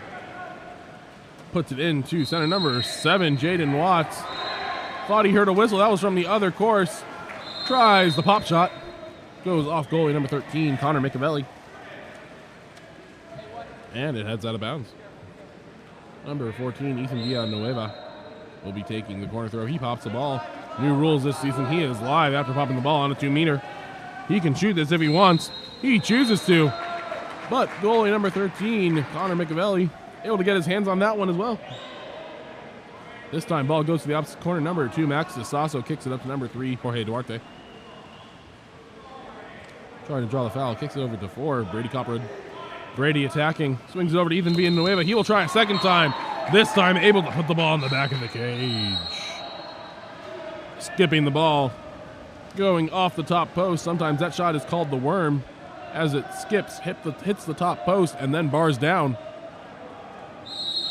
Good for Foothill Water Polo Club's second goal. Number 12, Devin Garcia kicks it over to number 7, Nathaniel Castle, and another lefty for Chop. Down to number 2, Ben Hecht. Over to the other side, but that ball is stolen by Aaron Alvarado, being chased by number 4, Blake Johnson. Aaron Alvarado gets the ordinary. Those calls usually made just to clean up the game a little bit. Want to make sure all of our athletes stay safe. Number 2, Max DeStasso, trying to turn inside. He has a driving Jorge Duarte, who draws the ordinary foul. Cap comes off once again. Needs to make sure he ties that cap. Ball brought out of 2 meters. DeStasso throws it to 4, Brady Copperhead. Back to Jorge Duarte. Ordinary foul given one more time. Over to Max DeStasso, and that is the end of the first quarter. At the end of the first, score, Chop 3, Foothill Club 2. KAP7 is a proud sponsor of the Eggbeater series of water polo. We recognize how important it is for athletes to have the opportunity to compete. Visit KAP7.com for more information.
As the whistle blows for the second quarter, we have number 9, Alan Castillo, swimming off against number 2, Ben Hecht. Andrea Hecht in the live chat with the fun fact: Chop Water Polo has 5 lefties. Number 2, Ben Hecht. 3, Lucas Horvath. 6, Jordan Baker. 7, Nathan Castellone. And 8, Isaac Dembski. All of them able to do some serious damage in this game against Foothill. Also wanted to give a shout out to Ben Hecht's grandparents from Huntington Beach, California, Ted and Kelly Frankowicz. Shot is taken by number 6, Jordan Baker, one of those lefties. Blocked by Alan Castillo, and then that ball trickles into the goal on the rebound shot by number 8, Isaac Dembski. Bringing the score to 4-2. All of the players on Chop so skilled. Foothill having a problem catching up.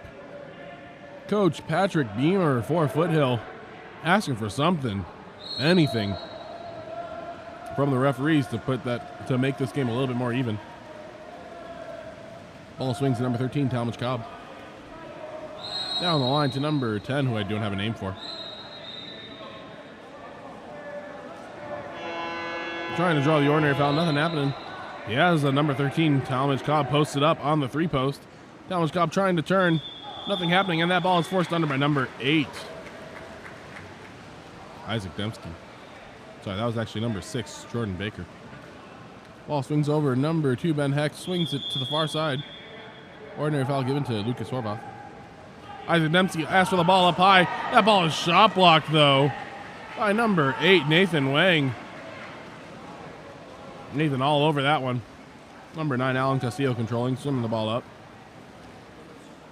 Allen has that ball. Looking for a posted up. Ethan Villanueva, but not there. Nathan Wang controlling now. Swings it over to number 13, Thomas Cobb. Back over to Nathan Wang. Shot happens. Goalie change. Isaac Aguilera all over that shot. Passes it up to a streaking number 6. Lefty Jordan Baker on the other side of the pool. Ejection drawn by Jordan Baker. Number 13, Talmadge Cobb goes to talk to coach, excuse me. Ball pass up to number 3, Lucas Horvath. He has a shot. Chooses not to use it. Isaac Dembski passes back to Lucas. Passes the ball down the line. Ben Hecht swings the ball to the far post. Ryan Stanfield able to put the ball in on the shot from the 2-post on 6-on-5. Coach Alex Law asking, what are we doing, guys? Super easy play to stop. We need to make sure we're playing good defense there. Score is 5-2 with 4:06 remaining in the second period.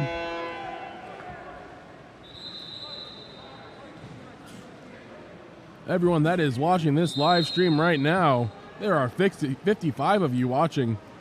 Please go ahead, give us a shout out in the live chat. Tell us where you're watching from and what athlete you're watching for. Ball is kicked down to number 10 for Foothill. He trying to draw the ordinary foul. Eventually contra foul called. That will put Lucas Horvath in the lead. He is streaking up the pool all by himself. Able to skip it around. Number 1, Aaron Alvarado for the 6th goal of the game for Chop. Bringing the score to 6-2. 3:39 remaining here in the second. Coach Patrick Beamer thinks it's time for a line change. Brings in, I think, a full 6 new athletes. Not happy with the way that group of athletes were performing.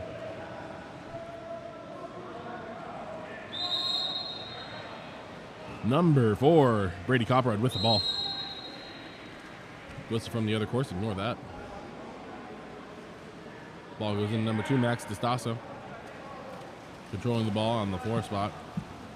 Driving. Tries to pass the ball down the line.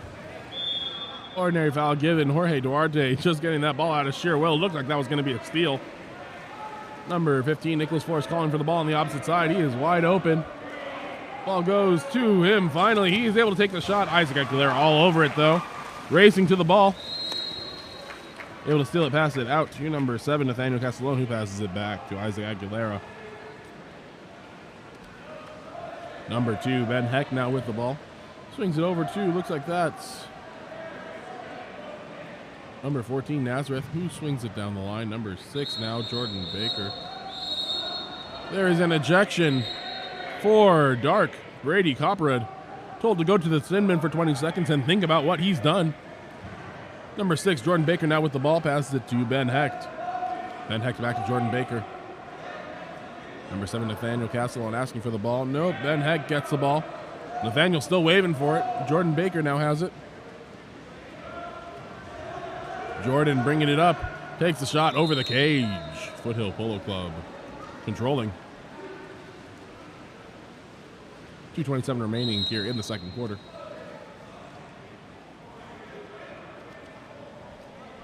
Number 4, Brady Copperhead advancing the ball. Puts the ball down the line. Brady Copperhead still controlling. Couple of whistles happening. Ref wants the ball to bring out. Ball came in from the warm-up pool. Ball goes right back to Brady Copperhead down the line to Jorge Duarte. Brady now driving. Kicks it up to 15, Nicholas Flores, who draws the ordinary just on the other side of half. He gets up, swings it to number 11, Antonio Ramirez, who has the ball taken away by Ben Hecht. Swings the ball over to Isaac Aguilera. Isaac gets it up to Ben Hecht, but that pass is long. Isaac wants that one back. Knows that's a mistake that he can avoid. Number 15, Nicholas Flores, streaking. Ejection taken by number 5, Ryan Stanfill. He'll go talk to coach now. Number 4, Brady Copperhead has the ball, advancing as Foothill goes into their 6-on-5. Ball passed up to number 2, Max DeStasso. And over to Nicholas Flores, number 15. Runs that 6-in play that is so famous all around the U.S. Ball kicked up to Max DeStasso. We are even, 3 seconds left on the ejection. Number 5, Ryan Stanfill, rushing, trying to get on a counterattack. Ball is there, Ryan Stanfill is up, but the counterattack is neutralized. Kicked up to Jordan Baker, has someone behind him, doesn't see him. Able to kick it to Ben Hecht. Swings it over to number 10, Connor Meeks. Connor Meeks takes the shot on the counterattack. Stopped by number 4, Brady Copperwood.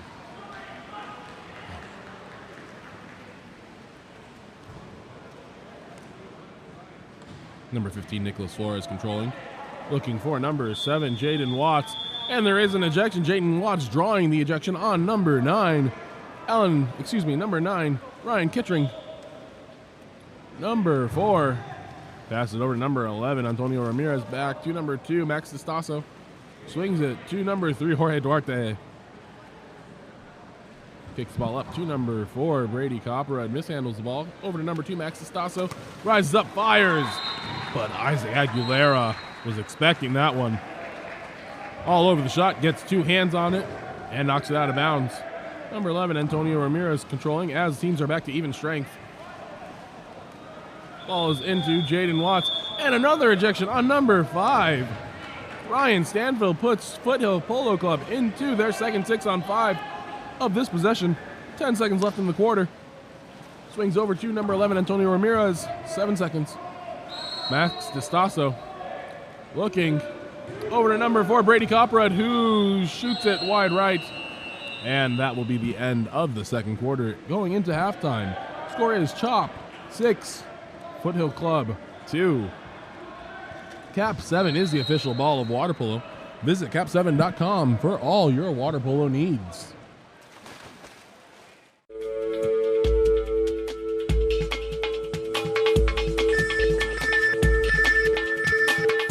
KAP7 is the proud sponsor of USA Water Polo.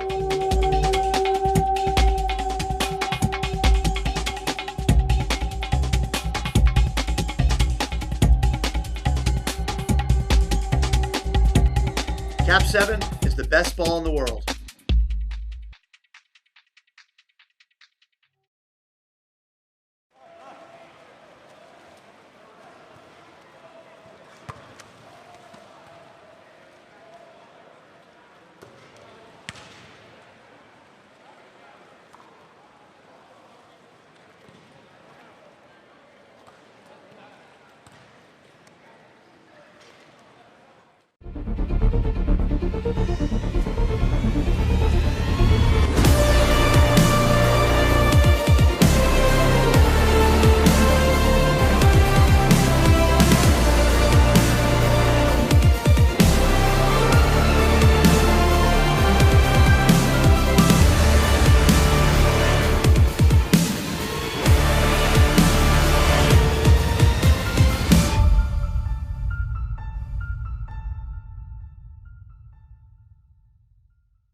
As we get ready to begin with the second quarter of play, many people tuning in from all around.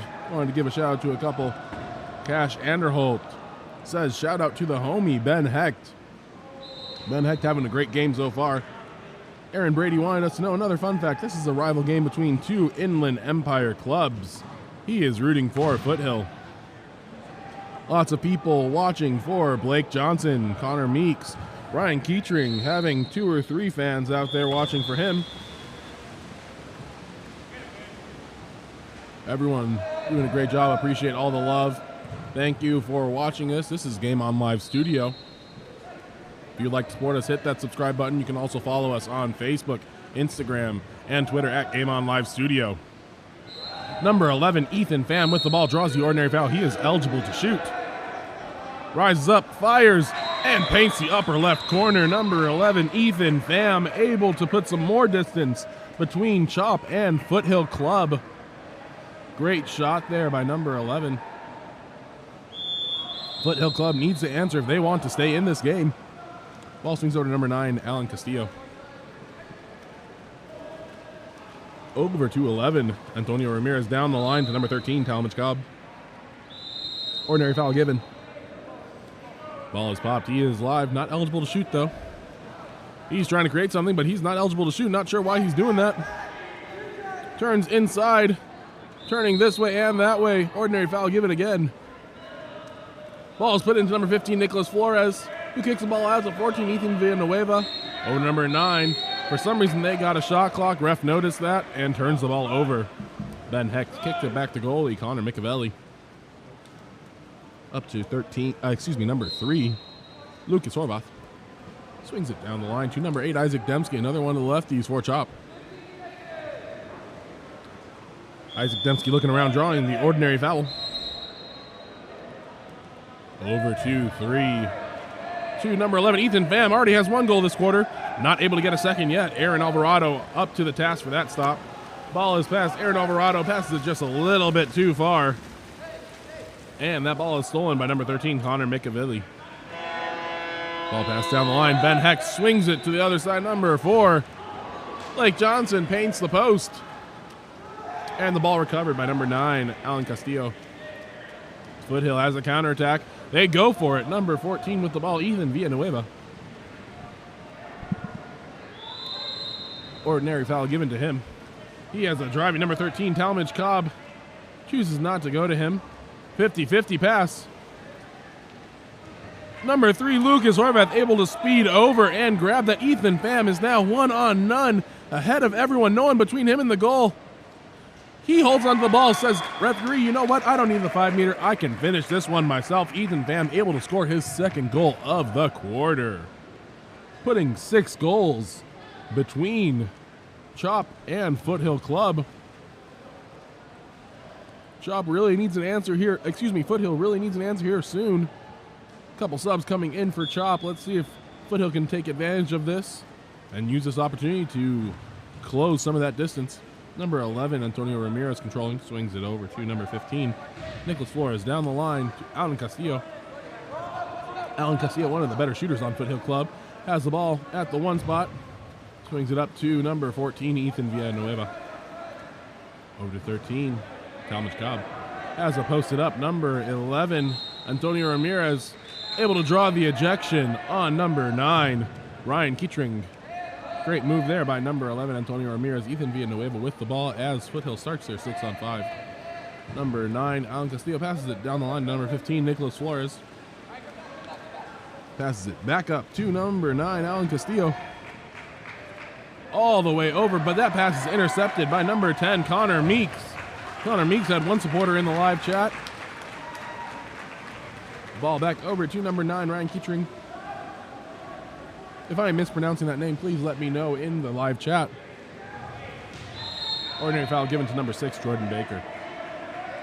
Jordan surveying, puts it into Lucas Horvath, who grabs the ball with his right hand. Then the foot by Ben Hecht is batted away by number 9, Alan Castillo. Nicholas Flores with the ball advancing, looking for an option. Puts it in to number 7, Jaden Watts, the lefty.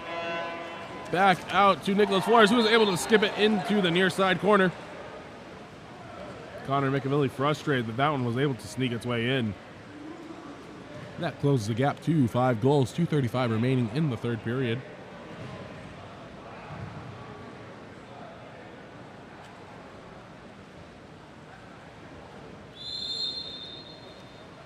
Ball kicked back to number 7, Nathaniel Castellone.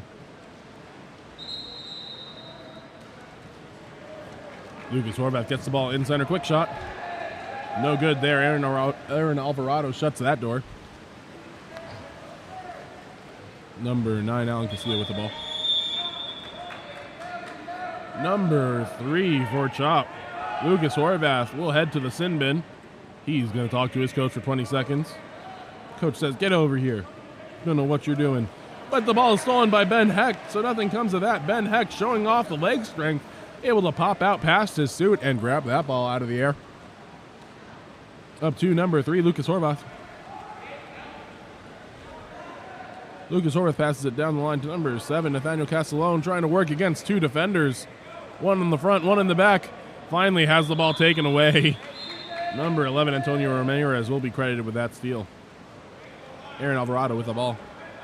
Swings it up to 9, Alan Castillo. Ordinary foul. Alan Castillo rises up. He has a shot. Able to bar it in off the right post from just inside of half, about 11 meters out. What a rocket of a shot that was. Doesn't get much better than that. Alan Castillo says, hey, coach, I'm hot. Give me a break. And Alan Castillo will report to the bench. A couple subs coming in here for Foothill Club. Score is now 8-4 with 1:31 remaining in the third period.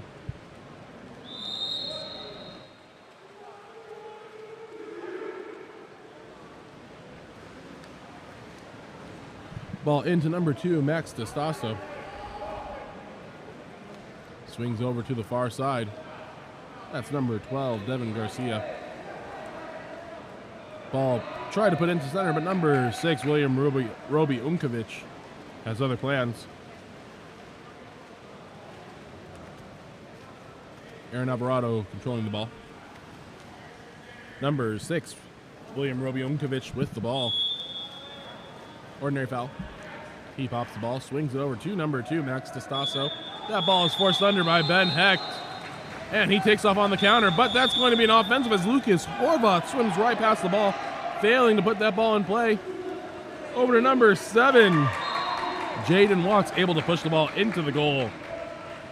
That closes the gap to only 3. Foothill has found a spark that they did not have up until now. 47 seconds remaining in the third period. Play restarts. Number 11, Ethan Pham with the ball. Down the line to Isaac Dembski. And that ball stolen by number 2, Max DeSasso.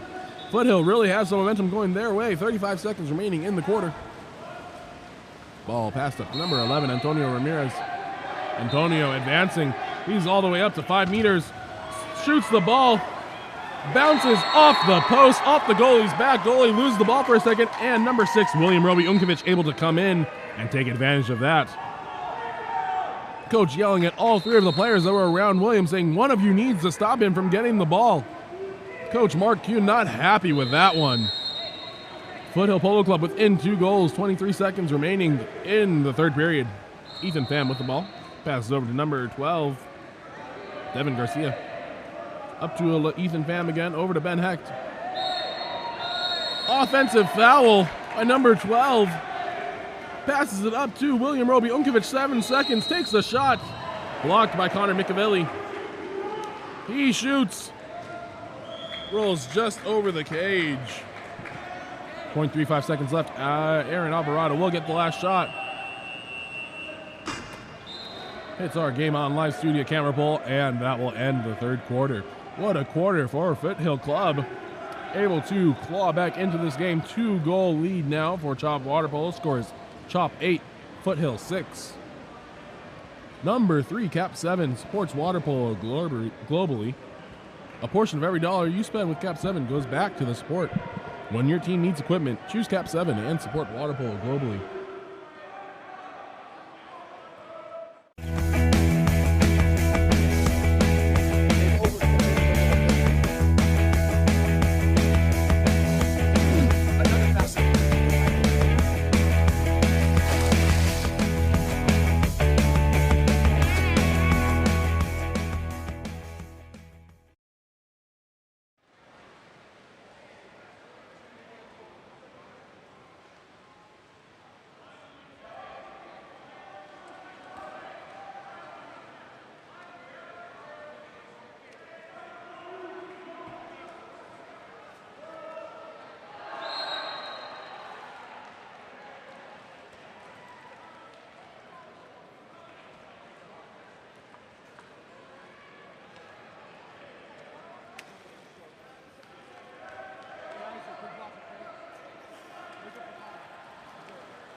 And here we are ready to start the fourth and final quarter of play.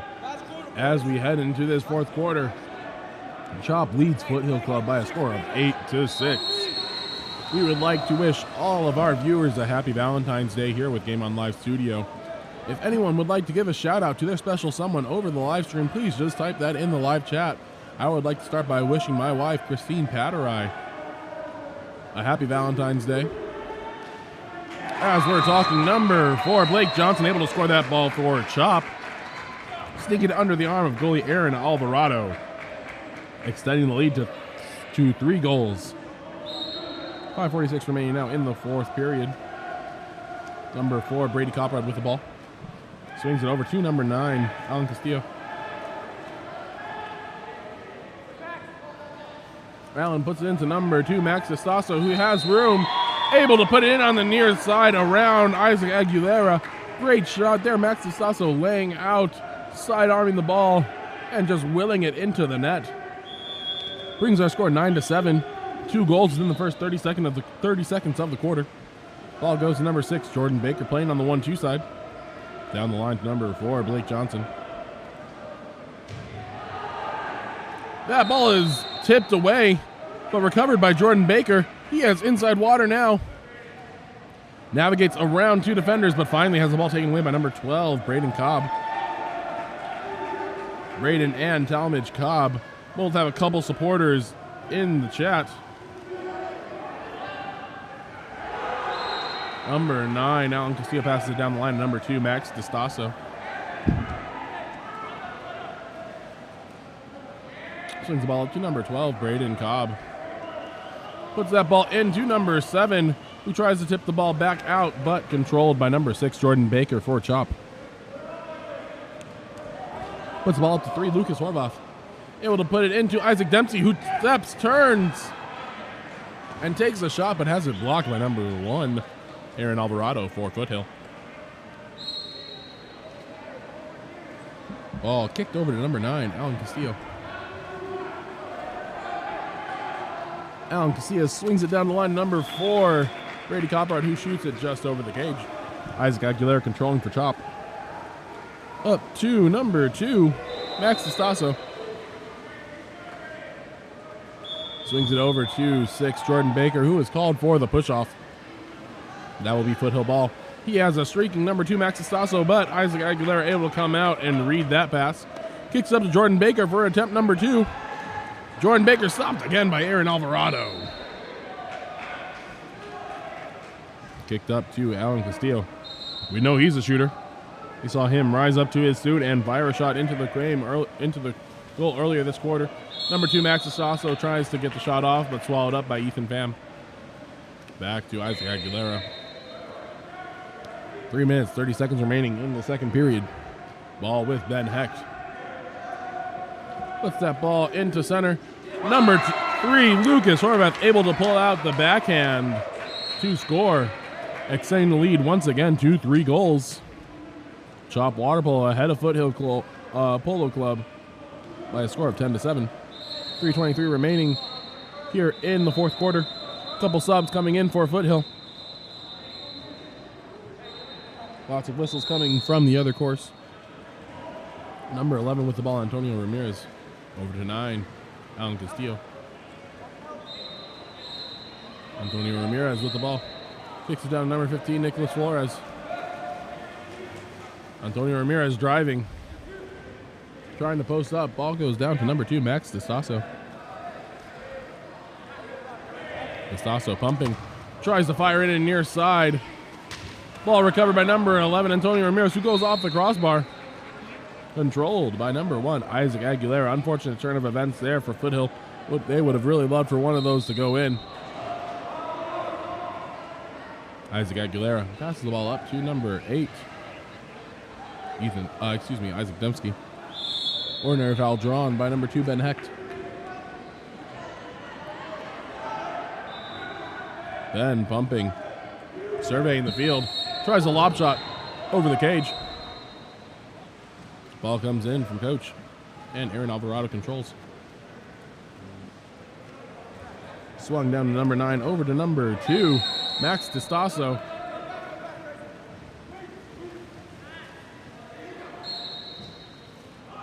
Number 15 passes the ball over to 13, Talmadge Cobb. Nicholas Flores controlling, puts the ball into number 5, George Roby Unkovic, who turns around despite the contra foul called, shoots it, and is ejected for his actions. Not allowed to do that. So that moves Chop Water Polo into their 6-on-5. 2:06 remaining in the game. Chop Water Polo holding on to that 3-goal lead. Coach Mark Kuhn planning out exactly what he would like to do for his team.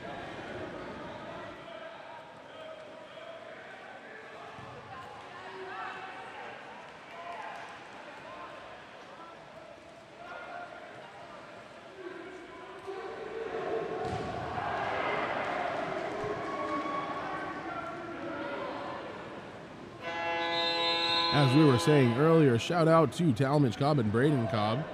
Chris Reyes is rooting from you, as well as Rebecca Cobb. Jaden Watts has a couple supporters out there. Andrea Holt giving shout outs to Michelle, Jordan's mom, watching the game in Palm Desert, California. Jordan's grandparents are also watching the game from La Quinta. Ryan Kettering's grandparents watching the game from Huntington Beach.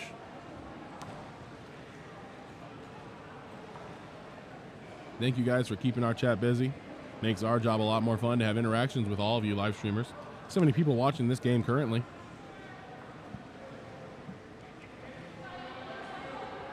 Ball will start with number 1, Isaac Aguilera, as Chop moves into their 6-on-5 offense. Pass is made up to number 8, Isaac Dembski. Over to number 6, Jordan Baker. Down line to Ethan Pham at the 1 spot. Back up to Isaac. Over to Ben Hecht. Jordan now controlling the ball at the 4 spot. Ethan Pham, big bump, up to Jordan Baker. Looking, Ben Hecht. Pass the ball up to 8, Isaac Dembski, and we are even. Jordan Dembski, guessing the plan was to control as much of this game as possible. Number 3, Lucas Horvath has a man all over his back, able to pop the ball up, slap the ball in for another goal. That puts Chop Water Polo up by 4.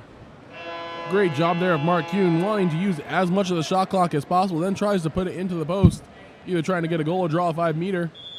Lucas Horvath able to deliver. And with that, head coach Patrick Beamer wants to talk to his Foothill team. Timeout with 1:38 remaining in the 4th quarter.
As we return from the break, number 1, Aaron Alvarado with the ball for Foothill.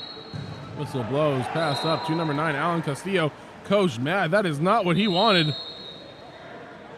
Asking Aaron Alvarado, what are you thinking? Excuse me, but number 7, Nathaniel Castellone ejected, giving Foothill Polo Club the 6-on-5. Over to number 3, Jorge Duarte. Pass down to number 8, Nathan Wang, who shoots it around the goalie and scores. 11-8 now with 1:17 remaining in the game. Chop still holding on to that 3-goal lead.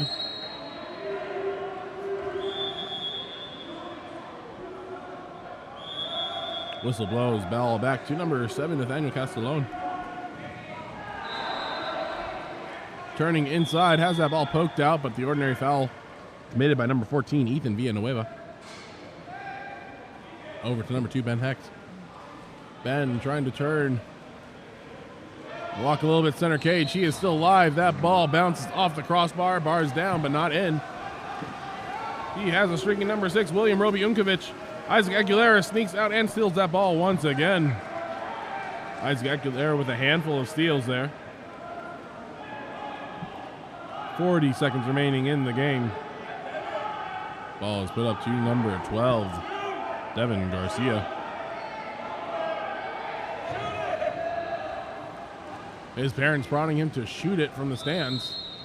Number 7, Nathaniel Castellone, also being told to shoot. He tries a lob shot, bounces off the crossbar, out of bounds. Timeout called by head coach Patrick Reamer. Trying to run that same play, I'm guessing, that he wanted to run before. That was kind of botched by Aaron Alvarado's missed pass. We'll see what they come up with.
And as we return from the Foothill Polo Club timeout, Foothill athletes trying to figure out what they can do to score another goal here in the final 24 seconds of the game. Whistle blows, clock has started. Have some movement there on the 1-2 side. Ball swings to number 2. Over to number 11, Antonio Ramirez. Puts it into George Roby Unkovic, but that play is broken up by number 9, Ryan Kettering. Number 3, Lucas Horvath passes the ball over to Isaac Aguilera. He shoots. And that will be the end of the game. Final score, Chop 11, Foothill Club 8. Congrats to both teams. Chop Water Polo ends the tournament in 5th place in the 16U Boys Division. Foothill Polo Club ends in 6th. Our next game is another 16U Boys Division game. This game will be a bracket 9th to 14th, all of them playing each other here in the end, featuring Poway Valley and Diablo Alliance. Water polo is our passion collectively. KAP7 supports this passion with direct sponsorship to 52 plus organizations around the world. Join KAP7 in supporting the passion of water polo.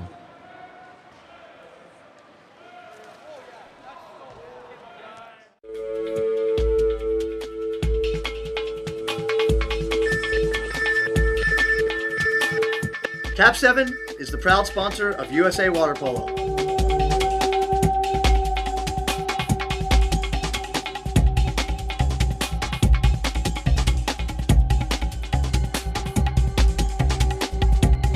KAP7 is the best ball in the world.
And as we get ready to start the fourth match of the day, referees prepping everyone for the game. This is a 9 to 14th bracket game in the 16U boys division. Whistle blows, and we are off. In the white caps, we have Poway Valley Water Polo, coached by Roger McCauley, Cyrus Kahangri, and Derek Nelson. In the dark caps, we have Diablo Alliance, coached by Brianna Ruiz. The ball is controlled by Poway Valley. That ball is entered into number 7, Jack Falsing. Jack Falsing actually charged with the contra foul. Swings over to Diablo ball. William Core passes it up to number 8, William McGuy. Down the line to number 2, Peter Kroger, who enters the ball into number 9, Cale Coleman, who is able to draw the 5-meter penalty foul. That foul will be given to number 8, Tyler Hedblad. Diablo Alliance, probably the youngest team here in this tournament. A lot of 14U athletes, a couple 12U athletes from what I have heard. Looks like it'll be number 3, Sloan Brown, who takes the 5-meter. He shoots, and that 5-meter is blocked by Charles Strews for Poway Valley. Able to get 2 hands on that. Ball is passed up to number 2, his brother James Strews. Given to number 10, Ben McCauley. Turns inside. Able to stuff that ball into the cage is number 10, Ben McCauley.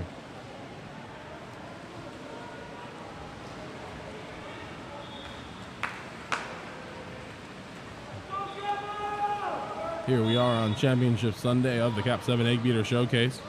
Lots of great water polo happened this weekend, and here we are in the final games. That pass intercepted by number 10, Ben McCauley. Crossed over to number 4, Nicholas Griesi. He throws it over the cage, and we're going to regret that one. Ball with number 1, goalie William Core. Passes up to 10, Christian Sanchez. Christian attacking, bringing that ball in. He is looking for an opportunity to shoot. He fires off the post and controlled by number 7, Jack Falsing. Jack Falsing trying to turn around, but has that ball intercepted. And he swims over the head of number 8, William McGuy. He is going to go to the corner for a 20-second timeout.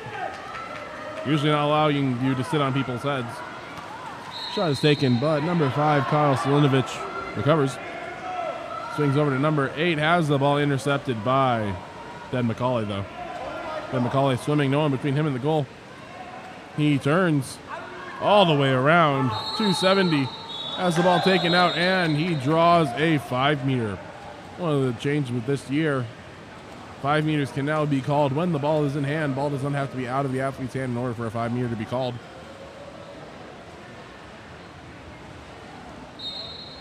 Looks like it'll be number 10, Ben McCauley, who takes this 5-meter penalty shot. Whistle blows. Ben McCauley buries it in the right side of the cage for the goal.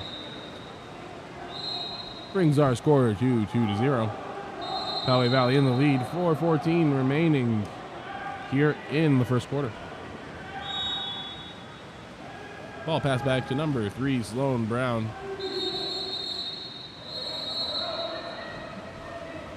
Down line to number 2, Peter Kroger. Gets a little bit tied up and able to draw the ordinary fair. He has the driver. Sloan Brown driving in. He is able to draw the 5-meter. That's the second 5-meter draw for Diablo. That foul assessed to number 4, Nicholas Griesi. It'll be number 3, Sloan Brown, who takes this 5-meter.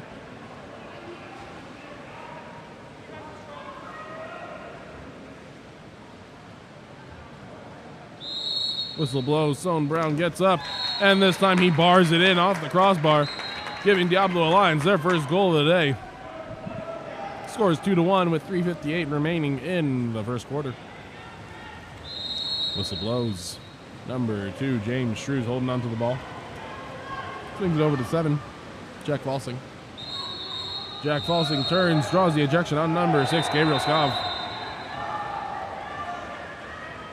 Number 8, Tyler Hedblad, controlling the ball, swings it up, back to number 7, Jack Falsing. Jack Falsing walks it in, shoots, and scores on the left side of the cage for the 3rd goal for Poway Valley.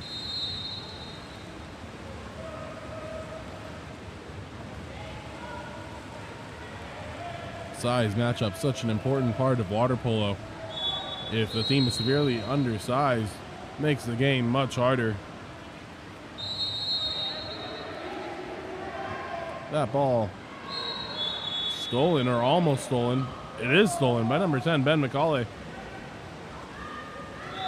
Diablo Alliance really having a rough time in this tournament, but they are gaining multiple experience. When these athletes go back and play on their natural level, I'm sure this experience is going to pay off. Will make a big difference. Number 7 there, Jack Falsing, pumping, shooting, and scoring. 4-1 now, 3:16 remaining in the first.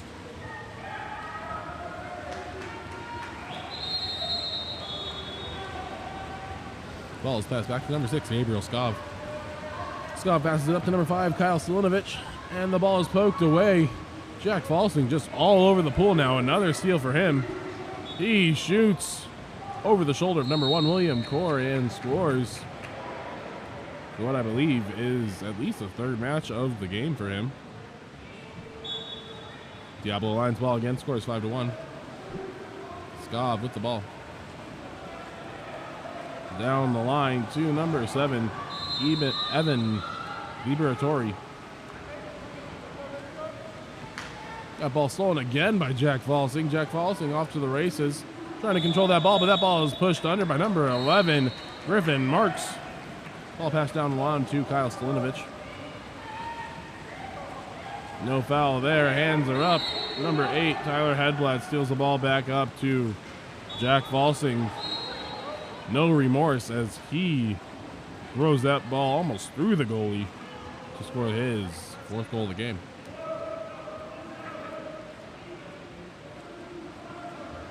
With it being Championship Sunday, it is also Valentine's Day today. If anyone would like to give a shout out to their special someone in the live chat, I will announce that over the air. I would like to start by wishing my wife, Christine Paterai, a happy Valentine's Day. Ball swings over to number 14, Jackson Fredriani. Ball swings over to number 6, Gabriel Skov, back to Fredriani. He turns to the outside, trying to go inside, but the shot clock expires, and the shot goes over the cage.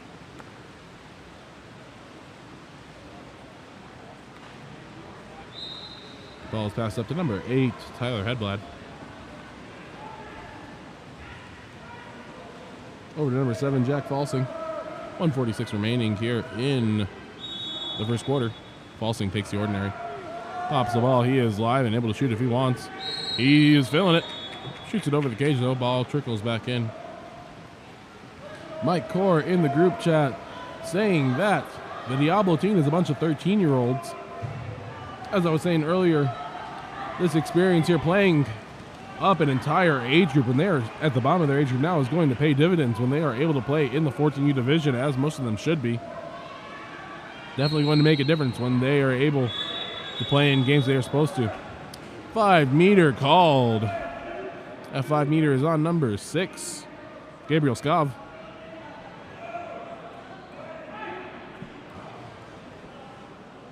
Jack Falsing saying, hey buddy, I'm on a hot streak. Let me take a 5-meter penalty shot.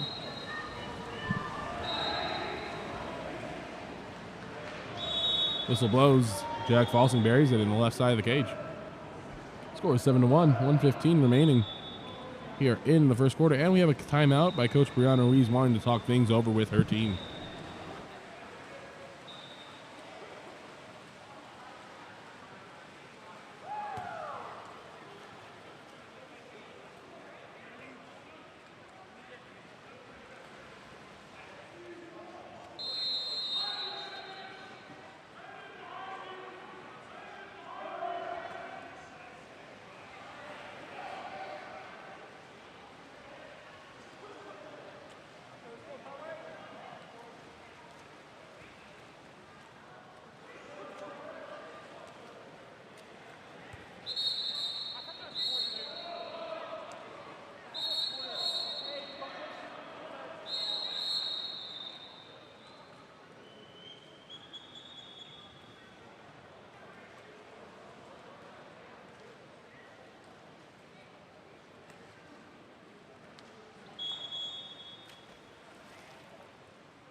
Whistle blows, and William Core passes the ball up to number 3, Sloan Brown.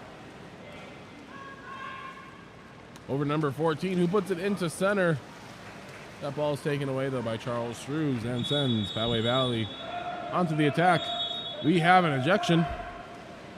Looks like that'll be number 14, Griffin Fredriani, going to the sin bin to talk to his coach. Jack Falsing still wanting to do everything himself. Number 10, Christian Sanchez, steals that one away, though, says, not today, Jack, not today. Ball is kicked up the line to number 3, Sloan Brown, one of the top scorers for Diablo Valley, for Diablo Alliance. Ball stolen. Now with number 1, Charles Drews.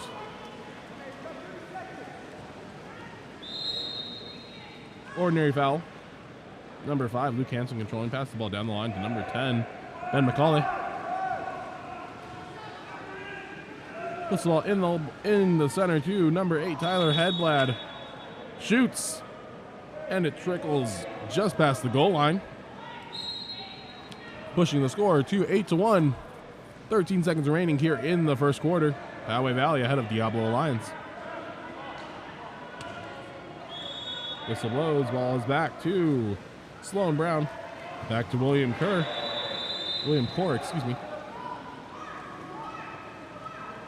3 seconds remaining. William will take the final shot. He passes it instead, and the game clock expires. That will be the end of the first quarter. William Core probably should have taken that shot himself, but that is what experience is for. At the end of the first quarter, score is 8-1 in this 9th to 14th place round robin. KAP7 is a proud sponsor of the Eggbeater series of water polo.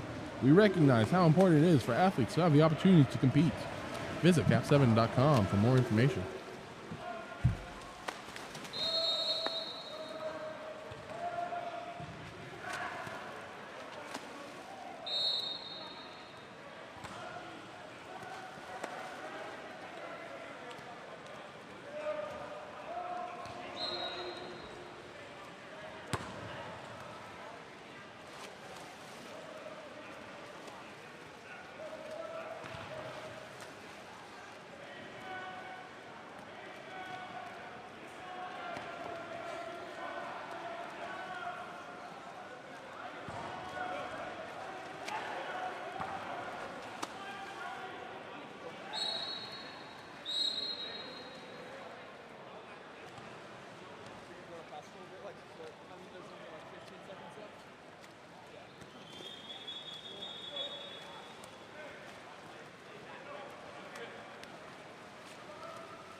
As both teams lining up here for the start of our second quarter, we had a Valentine's message come in.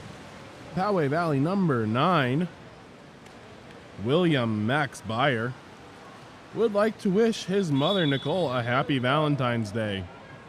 Poway Valley leading Diablo Alliance 8-1 right now. As that ball is put into center, number 10 takes a shot blocked by William Core. Recovered by Poway Valley, and number 4, Nicholas Griese, able to score that ball. If anyone else has any Valentine's Day message they would like to send over to their loved ones, please go ahead and feel free to post those in the group chat. We will make sure they get read out. Number 3, Sloan Brown with the ball. Sloan bringing it up, passes over to Peter Kroger. Trying to draw the foul. Good hands-up defense there by number 6, Jason Toxin. Sloan Brown drives and draws the 5-meter. Number 3 drawn for him. For Nicholas Griese, assessed with that penalty foul. Sloan Brown will be taking it. Whistle blows. Shot goes off goalie Charles Strews and out of bounds. That's the second 5-meter block for him so far this game.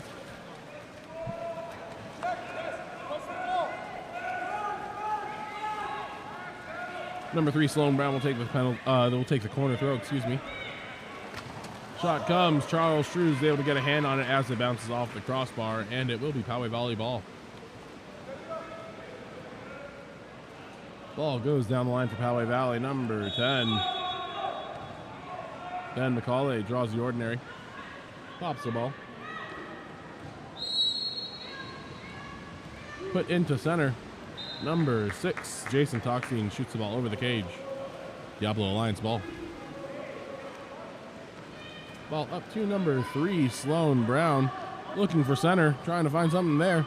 Not happening right now. Number 10, Christian Sanchez over to number 2, Peter Kroger. Peter Kroger, the lefty, tries the shot. That slides out of bounds. Charles Strews collects the ball. Passes it up to number 10, Ben McCauley. McCauley turning, surveying, puts it into Jack Falsing.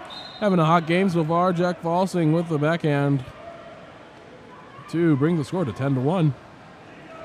3 minutes and 30 seconds left in the first half.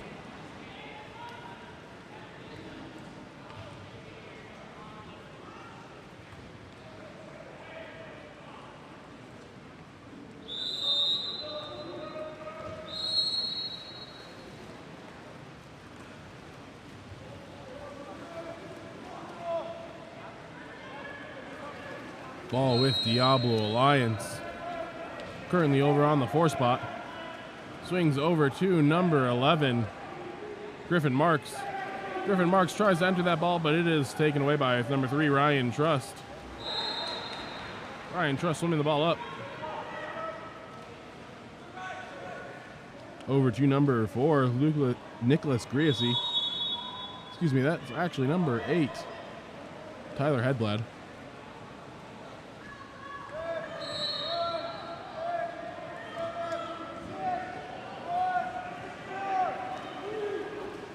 That ball put into number 10, Ben McCauley, who tries the overhead shot, but that is called for the contra foul. Ball passed up to number 9, Cale Coleman. Into center, and the contra foul called on number 2, Peter Kroger. Number 2, James Strews for Poway Valley controls. Over to number 8, William McGuy. McGuy trying to go inside. Pumps. Fakes out his defender. Shoots off the post. William Core controls the ball. Ball passed up to number 3, Sloan Brown. Sloan Brown tanking it. Trying to go the distance. Able to cut off. And draw the ejection. Number 10, Ben McCauley, is Sloan Brown, number 3. Diablo Alliance moves into there, 6-on-5. Down the line to number 11, Griffin Marks. Griffin Marks running the one in. Swings up to number 9, Cale Coleman.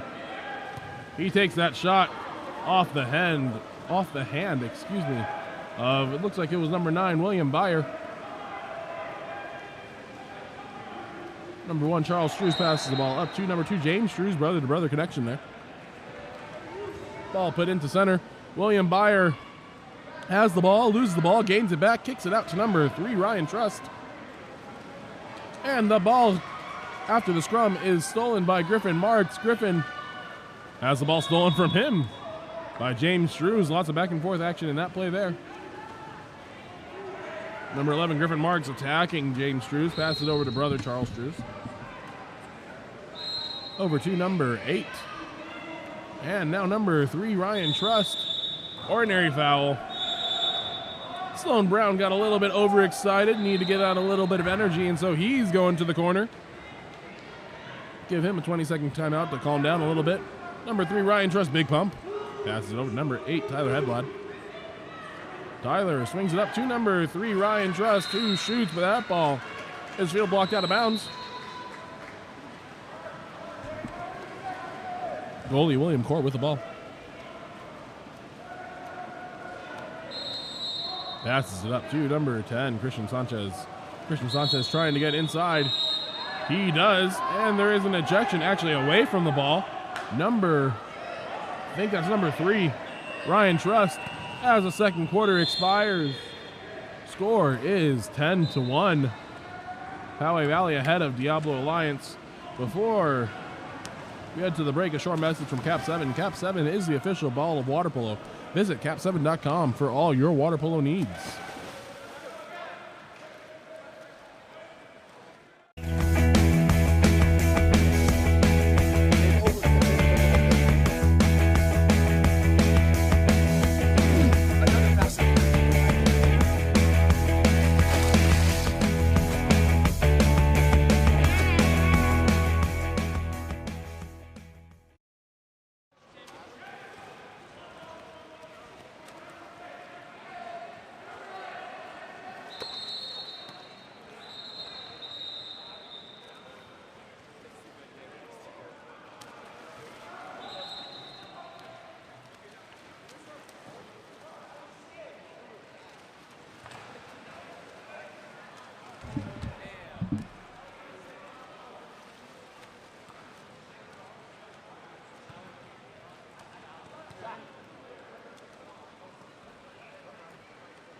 As we get ready to start the third quarter of play, we have a Valentine's Day message from Mike Core.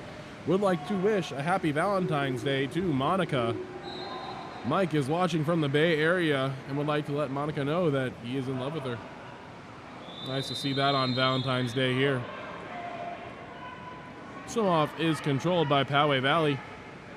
Ball kicked down the line to number 7, Jack Falsing, who continues the hot start with a goal from the 5 spot, sneaking to pass goalie William Core.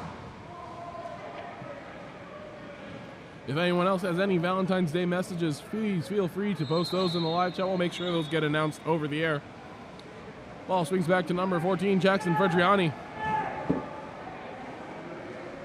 Number 7, Evan Liberatore, controlling, pumping, looking for the shot, passes it down to number 5, Kyle Stalinovich. Ordinary foul. Swings the ball across the pool. Pumping, surveying, looking for an option. Ordinary foul given outside of 6 meters. He's eligible to shoot. He does, but it is blocked by Charles Strews.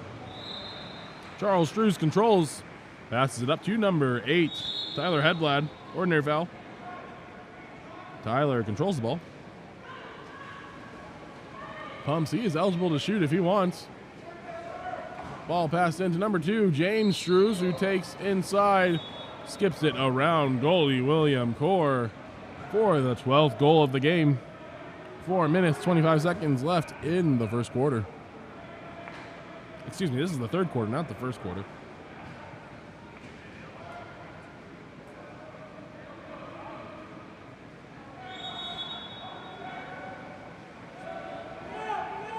Number 3 passes over to Sloan Brown. Excuse me, number 3 is Sloan Brown. He passes over to number 10, Christian Sanchez, with inside water. Draws the ejection on number 10, Ben McCauley.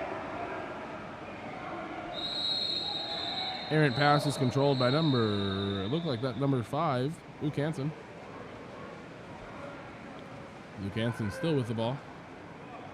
Passes it up to James Strews. James controlling, passes it over to number 8, Tyler Hedblad, trying to turn inside. Instead, he backs out and shoots. Rebound controlled by Nicholas Griese. Actually, contra foul called. Diablo ball. Peter Kroger with the ball, lefty. Ordinary foul given to him. Number 7, Evan Liberatore working hard in center. He comes out. Number 10, Christian Sanchez. Pumping, surveying. Over to Peter Kroger.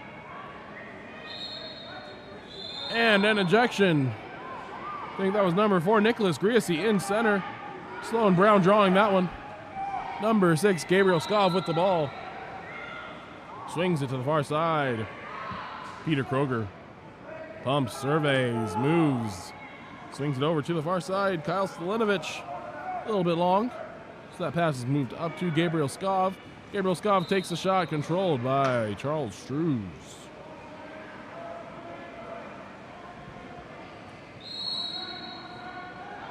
Charles Struz gives it up to brother James Struz.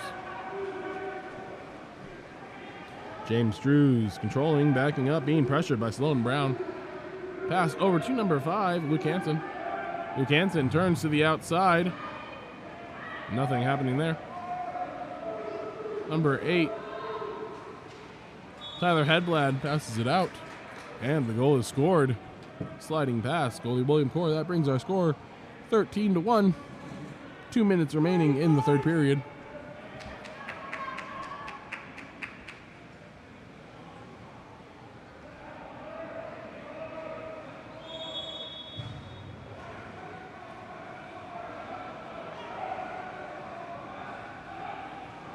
Number 7, Evan Liberatore punts it into inside water. Stolen by number 2, James Struz. James working, looking for someone to pass to. Thought he heard a whistle. Nothing there though. Number 8, Tyler Hedblad takes the ball, shot blocked by number 9 for Diablo, Cale Coleman. That ball goes out of bounds and it will be Diablo Alliance ball.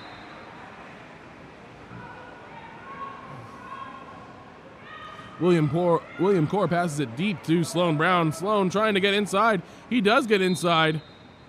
And looks like it will be number 6, I believe. Jason Toxstein, who goes to the corner and talks to coach. Ball over at number 11. Griffin Marks passes up to 5. Kyle Stalinovich. Stalinovich moving the ball. Peter Kroger controlling. Taking the shot. That ball almost trickles in, but not quite. In order for that goal to count, everything has to cross the goal line. Looks like there was about 6 inches of the ball still outside of the goal. Number 9, William Byer, controlling the ball. Passes it down the line to number 5, Luke Hansen. Luke Hansen swings it across to Tyler Hedblad. Tyler controlling it with the left hand. Tries to switch it to the right, but number 11, Griffin Marks, jumps on that and secures the steal. 1 second difference between game clock and shot clock.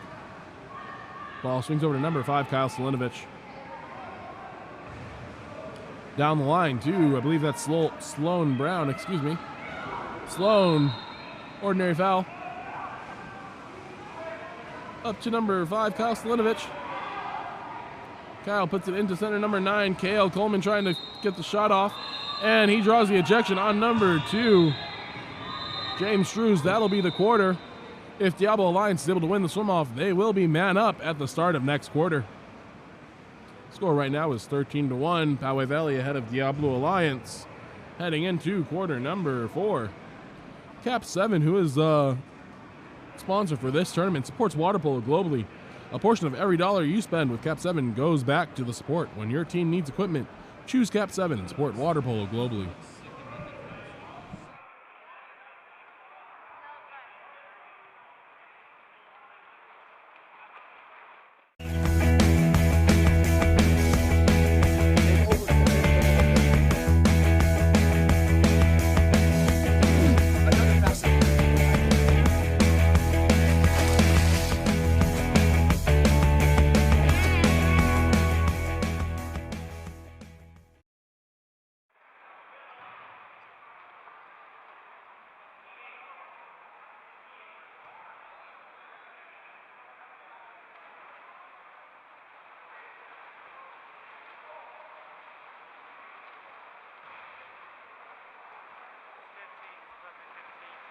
it's supposed to be.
And the fourth quarter begins with number 8, Cale Coleman, losing the swim off to number 10, Ben McCauley. Actually losing the swim off, I think, to number 9, William Byer. Jack Falsing turning Cale Coleman for inside water. Looking for a shot. He takes it off the left post. Rebound controlled by number 4, Nicholas Greasy. Ben McCauley turns inside water, takes on 2 people, turns and shoots it over the cage. Number 5 passes it over. Number 1, William Corey for Diablo. Up to number 7, Evan Liberatore.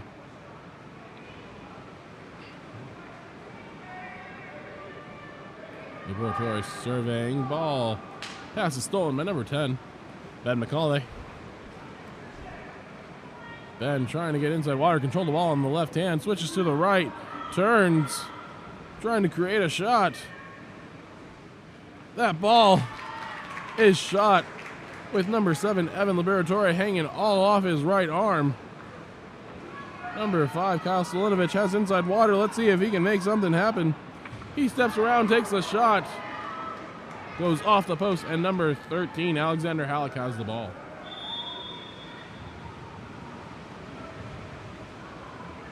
Ball is passed down the line to number 10, Ben McCauley.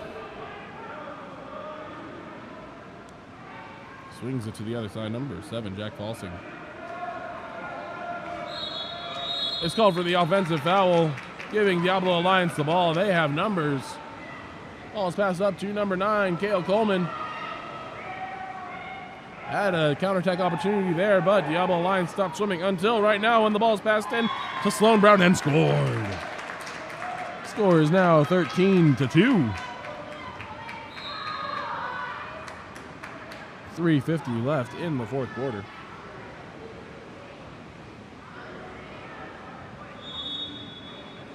Ball is popped, and number 6, Jason Toxtein, controlling the ball. Toxtein advances.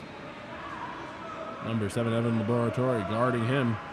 Trying to do that ball side defense that USA Water Polo is recommending. Pass into number 2, James Strews. James Strews looking. He passes it inside to number 9, William Byer. But he mishandles the pass, and number 5, Kyle Stolinovich, steals it. William Corgoli passes it up to number 9, Cale Coleman. Cale Coleman trying to turn around a couple people. Makes the pass into open water. And is controlled by number 5, Kyle Stolinovich. Kyle passes it over to Sloan Brown, who mishandles it. Pass recovered by Peter Kroger. Over to Sloan Brown now. Couple double whistles from the other course. Sloan Brown takes advantage of that and places the ball into the top left corner. Goal scored by number 3, Sloan Brown. He has all three of Diablo Alliance's goals. Quite a rising star in that one. Brings their score 13-3, 2:54 left in the fourth period. Whistle blows, play restarts, and number 6, Jason Toxstein with the ball. Jack Falsing with it. He gives the ball down the line and drives for the give and go. Back up to Falsing. He takes a shot. William Core is up to the challenge as he gets a stop. William Core passes it down the line to number 9, Cale Coleman. He's had a few opportunities this game. Swings it over to number 5, Stalinovic. Ordinary foul there. He makes a pass into Sloan Brown despite it going off 3 or 4 bodies. Sloan Brown is able to draw the ejection on number 3, Ryan Trust. Shot is taken by Cale Coleman and stopped by Poway Valley. Ball is kicked up to number 9, William Byer. William Byer controlling, double team coming. William Byer able to turn inside, dish it off to number 3, Ryan Trust, who shoots it out of bounds. That'll be Sloan Brown controlling the ball for Diablo Alliance. William Core with the ball. 1 minute, 30 seconds remaining in the game. Core passes the ball up to number 9, Cale Coleman. Up to 5, Kyle Stalinovic. Puts it into center, Peter Kroger, who has the quick shot for the goal. Able to skip it on the side of goalie number 13, Alexander Halleck. Great shot there by Peter Kroger. A couple subs coming in for Diablo Alliance.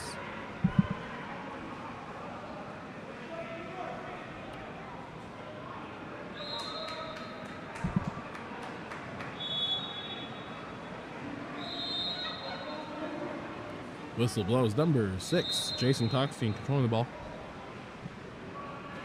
Trying to draw that ordinary foul, but Jackson Fredriani has the hands up until he gets turned and is ejected. Jackson Fredriani will go to talk to the coach for 20 seconds. Number 2, James Strews with the ball, passes the ball down the line to the 1 spot, swings it back up to number 7, Jack Falsing. Now ball with number 6, who passes it into the inside, number 9, Ben. Number 9, William Byer, able to score his first goal of the game. Nice shot by him. 19 seconds remaining in the game.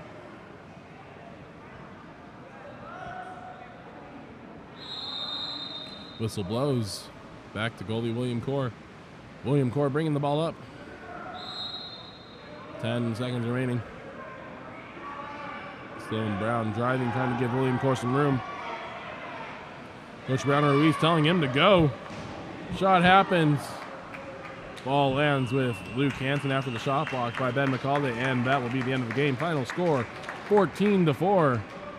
Poway Valley ahead of Diablo Alliance. Great game to both teams. Next up, we have another bracket 9-14 matchup. Elite Water Polo versus Rancho Tsunami. Here at Game On Live Studio, water polo is our passion collectively. KAP7 supports this passion with direct sponsorship through 52 plus organizations around the world. Join KAP7 in supporting the passion of water polo.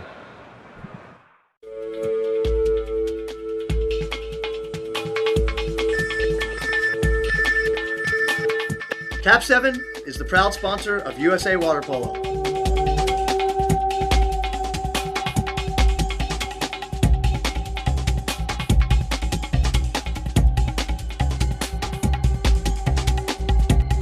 KAP7 is the best ball in the world.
Before we get started with the 5th game of the day, we had a request by Diablo Alliance water polo parent that we wish Coach Brianna Ruiz a happy Valentine's Day from the entire Diablo Alliance family. If anyone else would like to make any other requests for Valentine's Day shoutouts, please, all you have to do is put that into the group chat, the live chat. I will start up. I wish my wife, Christine Patter, a happy Valentine's Day. This next game is a 9-14 bracket matchup in the 16U boys division. On the left, in the white caps, we have Elite Water Polo facing off against Rancho Tsunami in the dark caps. Elite Water Polo coached by John Boyer and Brett Linton. Rancho Tsunami coached by Kevin Nesbitt and Joshua Vega. Ball with number 2 for Rancho Tsunami, Tyler Murray. Bats it inside to 12, and the shot. Rebound is recovered by number 11, Martin Van Kylen.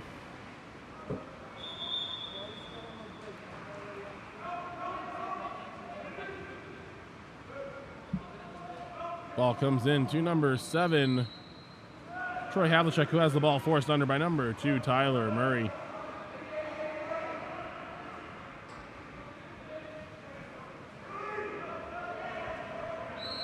Number 8, Eddie Lakeys, also known as Pooh Bear, takes a shot. That ball will be controlled by number 1, Nathaniel Burns. Number 11, Martin Van Kylen, controlling the ball for Elite. Passes over to number 8, Nicholas Chavez. Errant pass controlled by Pooh Bear.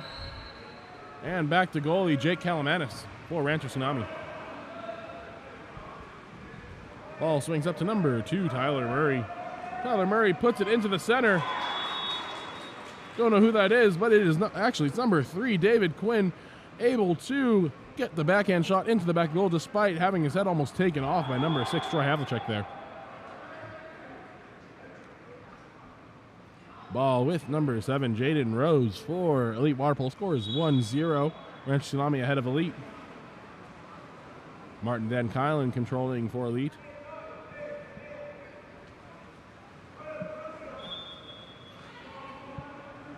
Still controlling, tries to make the pass, ball is knocked out, able to come in anyway.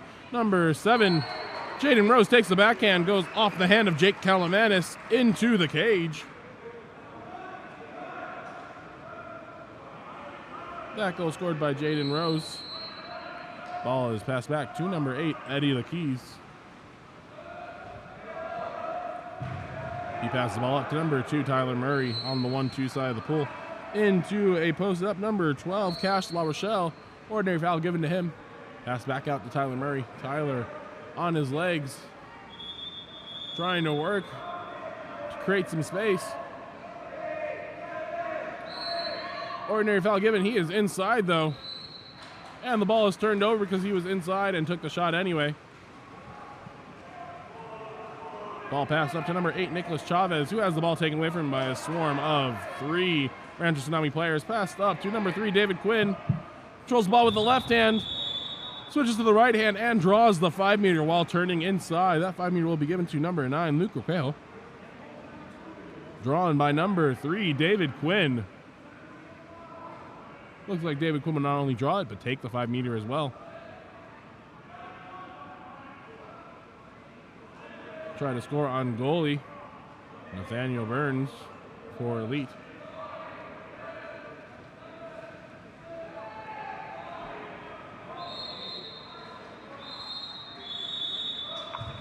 And number 3, David Quinn, blocked by Nathaniel Burns, sending Elite Water Polo onto the offensive. They have numbers now with David Quinn still in the backcourt. Ball crosses over to number 6 as David Quinn catches up with the rest of the team. Ordinary foul given to Troy Havlicek. Passes it into Jaden Rose, who tries the backhand again, this time stopped by number 8, Eddie Pooh Bear Lakeys.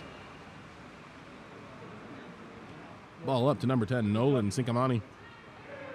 Sincamani advances, bringing the ball up, trying to beat that drop. Goalie is out, but shot flies over the cage, controlled by Elite. Nathaniel Burns passes it up to Martin Van Kylen. Kicks it out to number 9, Luke Requejo. Down the line to Jose Serrano. Jose trying to make something happen. Passes it back up to Luke Raquel. He gets tangled up and draws the ordinary. Ball is passed over the head and stolen by goalie Jake Kalamanis for Rancho Tsunami. 2 minutes, 50 seconds remaining here in the first quarter. Number 12, Cash La Rochelle draws the ordinary, passes it down the line to Nolan Sikamani. Into Pooh Bear Lakeys. The skip shot is good by Eddie Pooh Bear Lakeys with the turn, skip, and the goal. 2:39 remaining here in the first quarter. Score is 2-1. Rancho Tsunami ahead of Elite. A couple subs being called out. Number 11, Martin Van Kylen with the ball.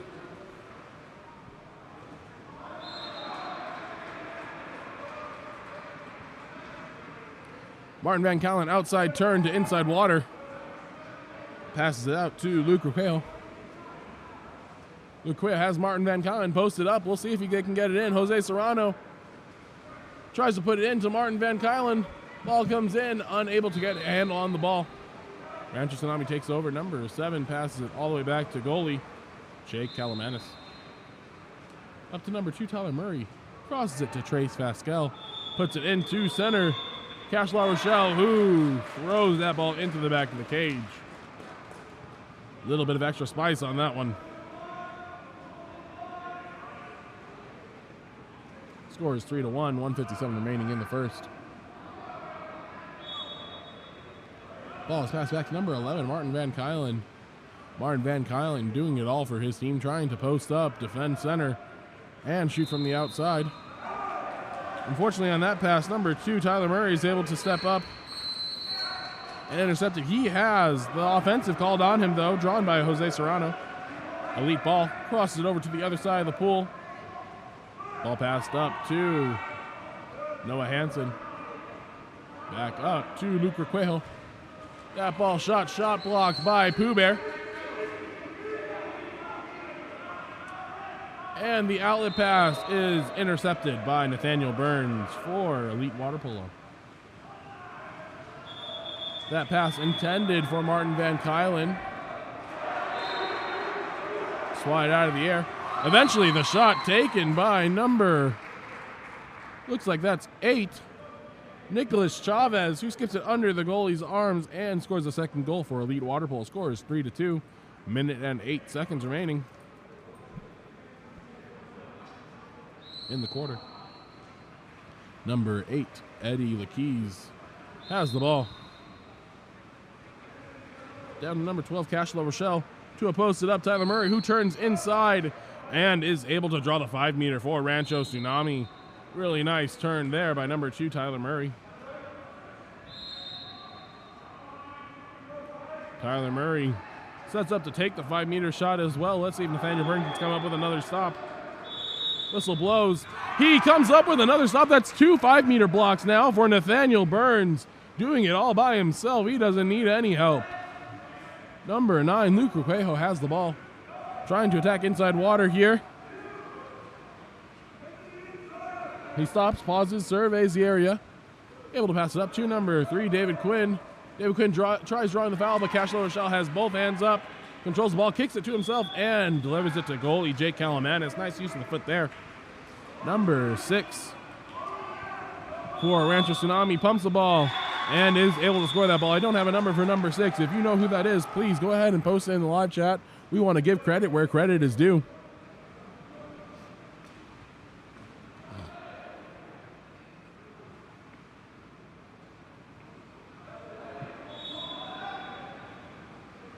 Ball pass back to number 11, Martin Van Kylen. 16 seconds remaining in the first quarter. Number 8, Eddie Pooh Bear Lakeys, called for being too aggressive. That is very unlike Pooh Bear. Normally Pooh Bear is a soft creature. But he will go to the ejection box and talk to the coach.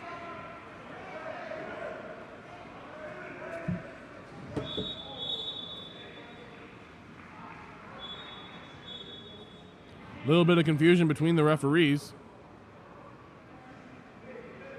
That ejection was called on Pooh Bear. A little bit over-aggressive in center defense. The 5-meter called on him. That is unfortunately 2 personal fouls now on Pooh Bear, meaning he will take a seat on the bench and someone else will sub in for him. Unfortunate miscommunications by the refs. Martin Van Kylen will take this 5-meter.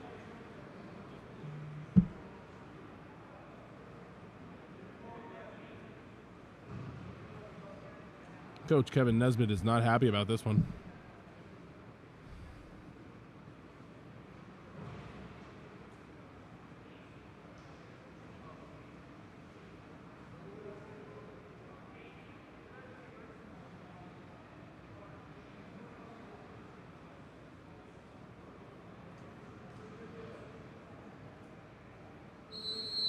Whistle blows, shot happens. Martin Van Kylen is able to score for the first 5-meter conversion of the day.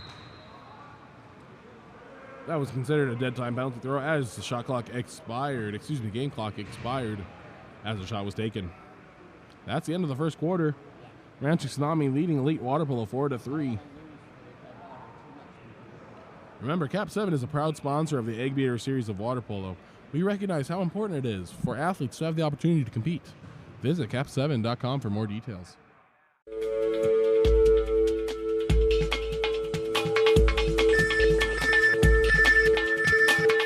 KAP7 is the proud sponsor of USA Water Polo.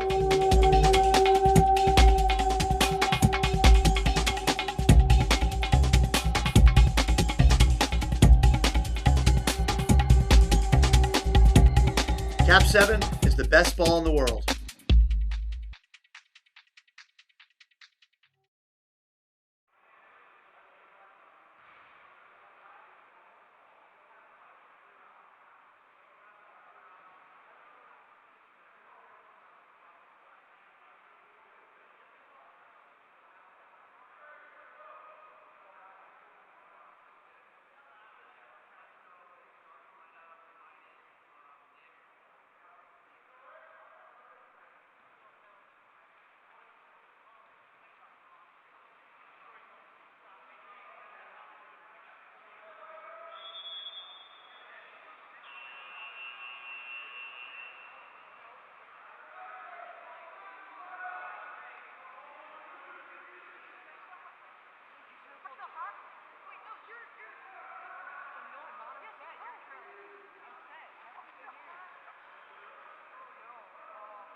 Ready here to start the second quarter of play. Victor Nguyen blows the whistle, and we are off. Number 2 for Rancho Tsunami, Tyler Murray, able to win that swim off. Pass the ball over to number 10, Nolan Sinkamani.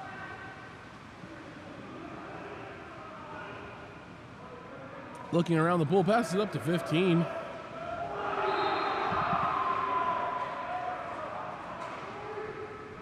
Ball swings way down the line to Cameron Milius. Has number 10, Nolan Singamani, in the middle of the pool. He tries to give it to him. Nolan Singamani goes up, gets the ball, and slams it into the cage for the tip-in goal. That brings the score to 5-3, 5:34 remaining here in the second period. Great goal there by number 10, Nolan Singamani. Ball is passed back to Martin Van Kylen on the restart for Elite Water Polo.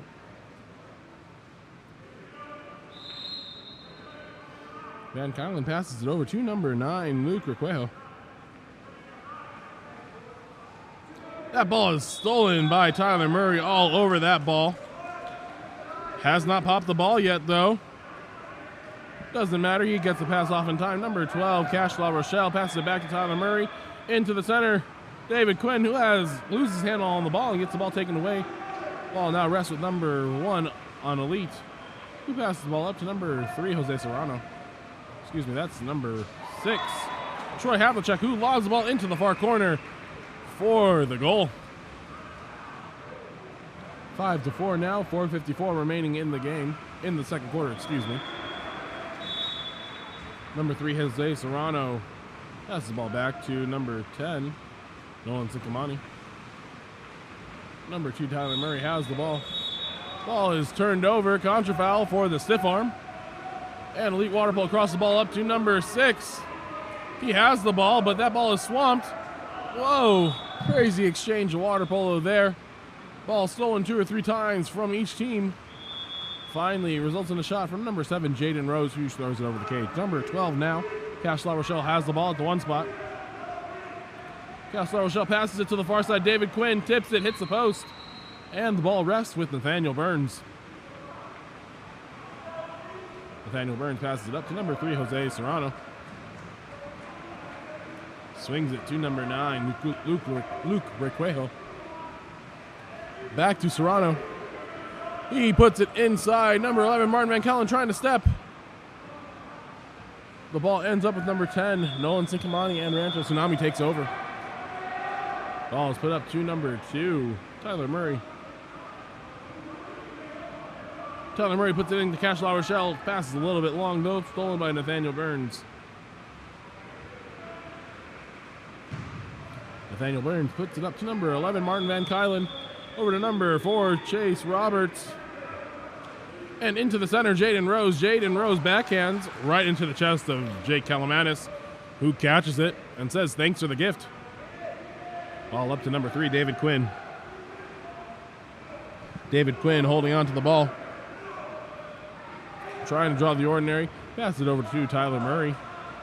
He gets up, fires, hesitates, and the ball goes out of bounds. Controlled by Nathaniel Burns for Elite. 3 minutes remaining here in the second quarter. Contra foul. Will be Rancho Tsunami ball. Some confusion as to where the ball should be. Nick Baba saying, hey, look at me, I'm the ref. You need to know what's going on. Ball is passed over to number 12, Cash La Rochelle, who dumps it into the empty net for the 6th goal for Rancho Tsunami. Score is now 6-4 with 3:07 remaining in the second quarter.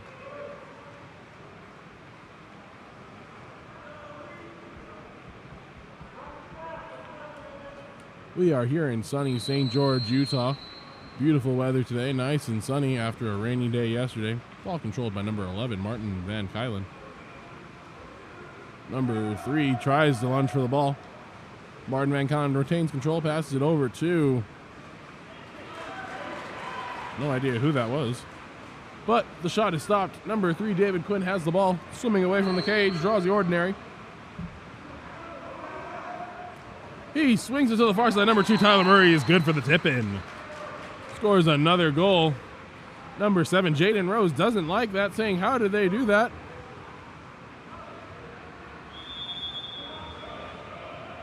Whistle blows, ball with Nathaniel Burns. Excuse me, whistle was from the other course. Still restarting, everyone on their side of half. Now the whistle blows, and we're off. Martin Van Kylen with the ball. Passes it to 8, Nicholas Chavez. Puts it into the center. Jaden Rose, who turns, shoots, and has it blocked by Jake Kalamanis. Jake Kalamanis with the ball for Rancho Tsunami. Coach Kevin Nesbitt telling us, let's slow the ball down. No need to rush. Ordinary foul drawn by number 10, Nolan Sincamani, a pass half tank. Over to number 14, Yusuf Mikhail. Into number 12, Cash La Rochelle. Shot is blocked by Nathaniel Burns. Nathaniel looking around, puts it up to number 11, Martin Van Kylen. Into Jane Rose, who turns. This time the shot is on target, but Jake Kalamanis is all over it. Blocks the ball out of bounds. And that results in a 2-meter throw. It'll be number 8, Nicholas Chavez, who takes that.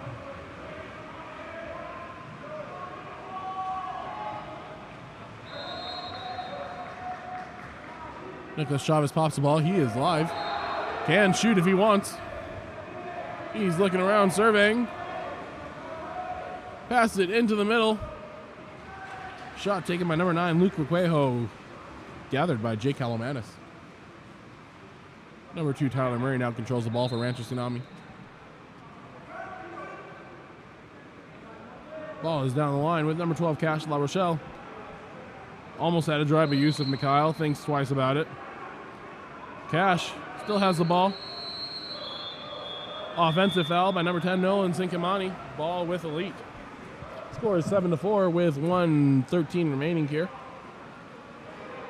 Controlled by number 7, Jaden Rose. Jaden kicks it down the line to number 8, Nicholas Chavez.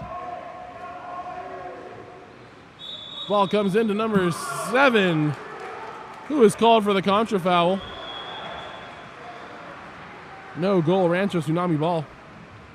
Number 2, Tyler Murray has it. Passes it down the line to number 10, Dylan Smith. Dylan looking, surveying. Back up to Tyler Murray.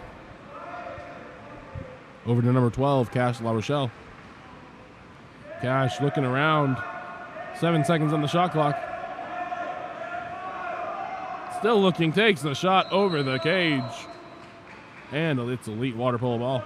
Number 1, Nathaniel Burns with it. 30 seconds remaining here in the second quarter. Passes the ball up to number 11, Martin Van Kylen. Martin looking around, trying to create something for his team. Tries turning to the outside. Hands up defense by Nolan Sinkimani. Martin Van Kylen shoots and scores into the upper left-hand corner. Great move there by by Martin Van Kylen. Needed to give something to his team to get them started and was able to provide that spark. Score is 7-5 with 14 seconds remaining. Rancho Tsunami ahead of Elite water polo. Ball is passed back to number 10, Nolan Sinkimani. Over to number 9, Dylan Smith. Guarded by Luke Requejo.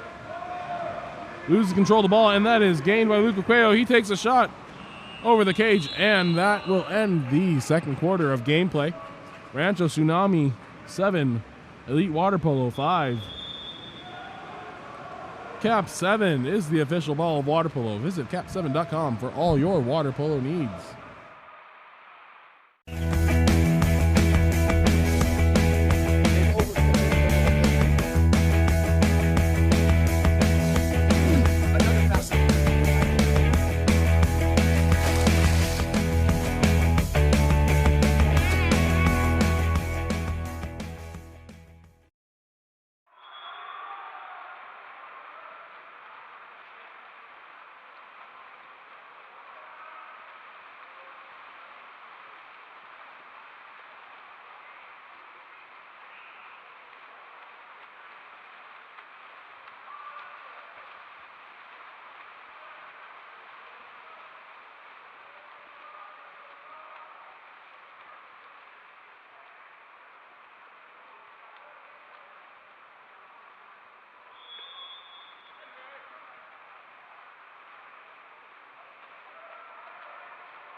And as the whistle blows to start the third quarter, number 2, Tyler Murray, wins the swim-off for Rancho Tsunami. Next up on this course, we have the 18U Gold Division 7th place game. While I was speaking, number 12, Cash La Rochelle, able to turn inside and draw the 5-meal penalty. That penalty will be assessed to number 4, Tyler Hansen. Looks like Cash Rochelle will be the one to take it. Nathaniel Burns already has 2 5-meter penalty stops so far. Whistle blows. And number 12, Cash La Rochelle, able to put it away. Cash doesn't need a Valentine's today. He is able to draw the 5-meter and score it himself.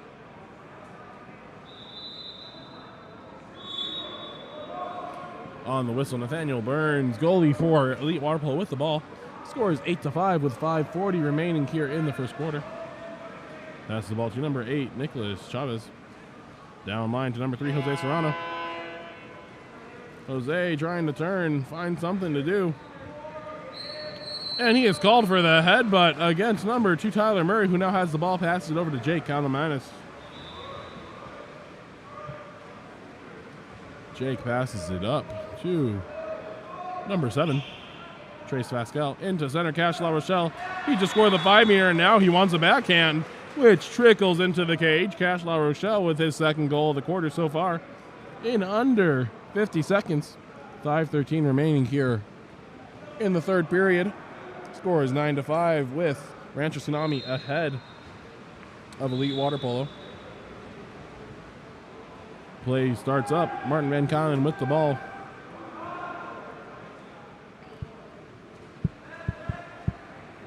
Over to number 8, Nicholas Chavez, who dumps it down the line to Jose Serrano.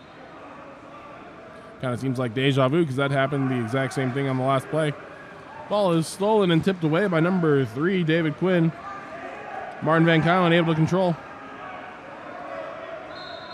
Swings it to the far side, number 4, Tyler Hansen. And the ball is turned over for the shot clock. Number 15 for Rancho Tsunami controlling. Ordinary foul.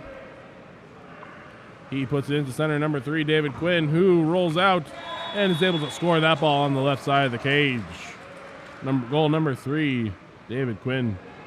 Score is now 5-10, 4:30 remaining here in the third period.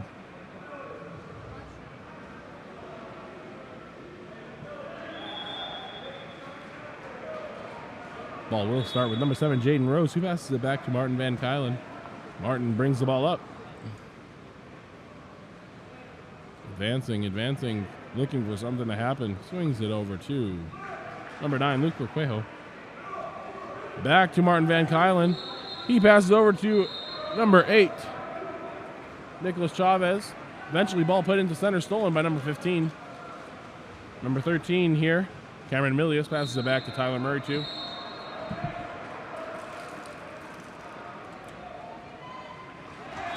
And the ball is scored by number 3, David Quinn, who releases off of Martin Van Kylen, puts the ball into the top right corner.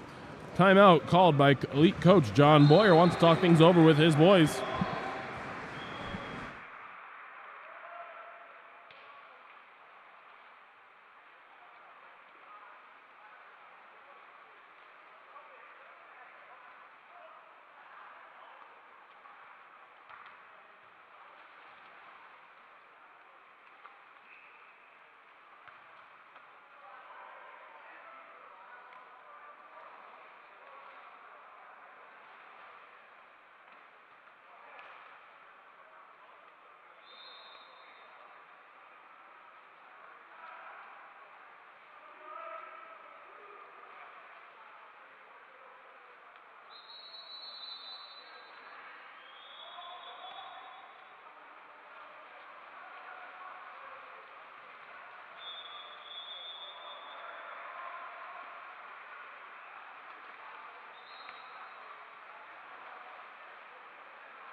Elite Water Polo has the ball after the timeout. Coach John Boyer probably drawing up a play for his team. Let's see what they have.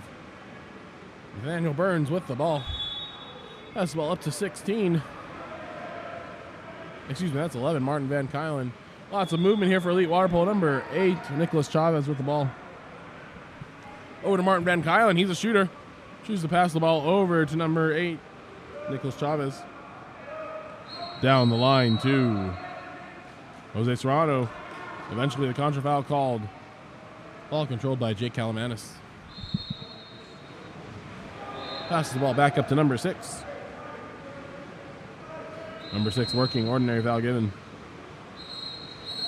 Number 3, Jose Serrano, was confused at the call, and he will be ejected. Rancho Tsunami ball. A little bit of confusion as to who is ejected, who is not.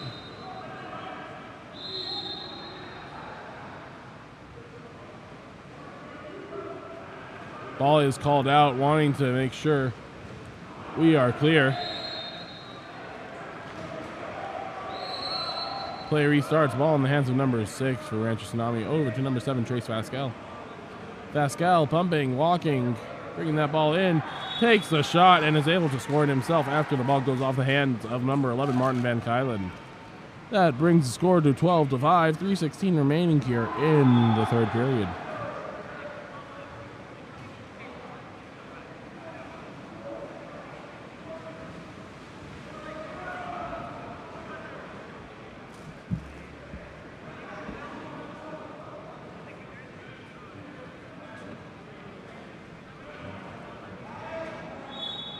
Eventually play restarts. Ball with number 11, Martin Van Kylen. Kylen bringing the ball up.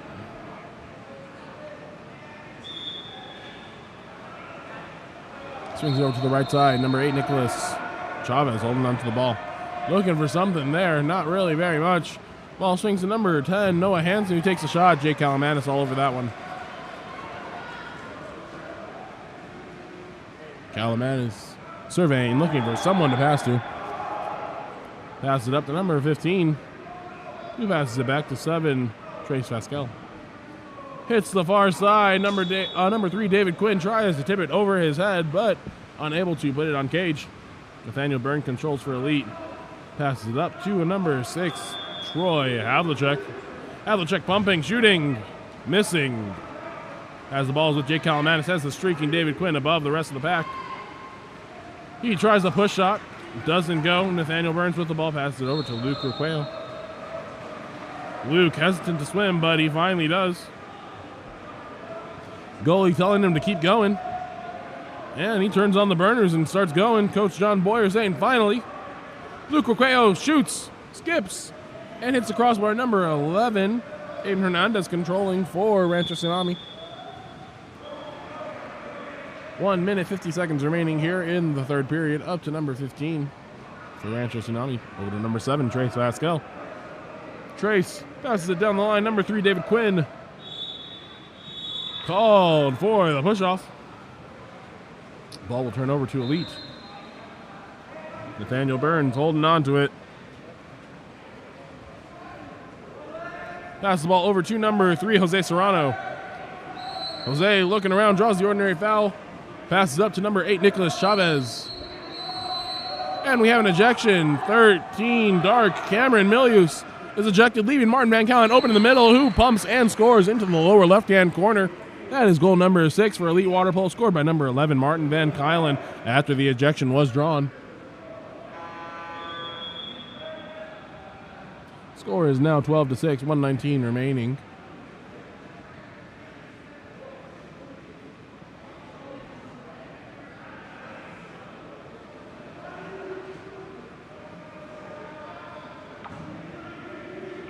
Couple subs coming in for Rancho Tsunami. On the restart, ball is passed back to number 13, Cameron Milius. Down to number 11, Aiden Hernandez. Tries to draw out of the ordinary, nothing happening there.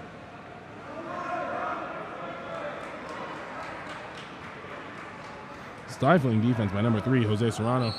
Crosses the ball over. I believe that's number 7, Trace Pascal. Trace passes the ball into number 6, who is posted up. He is eligible to shoot. He does shoot. Ball batted away by Nathaniel Burns, but it goes out of bounds. It will remain Rancho Tsunami ball with 52 seconds left as a corner throw.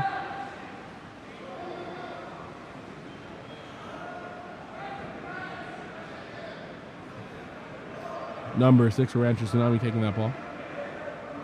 That's number 7 right there, Trace Pascal. Trace passes it back to 6. 6 trying to get around. He does. Around number 10. Number 10, Noah Hansen gets ejected, and we'll go talk to the coach for 20 seconds. Number 13, Cameron Milius with the ball back to 6. Over to Trace Pascal. Pumping, trying to find what is available. Over to 13, Cameron Milius. Cameron walking it in, takes a shot. It is deflected and then heads into the goal. Score by number 13, Cameron Milius. 13-6 now the score. 23:57 remaining here in the third period.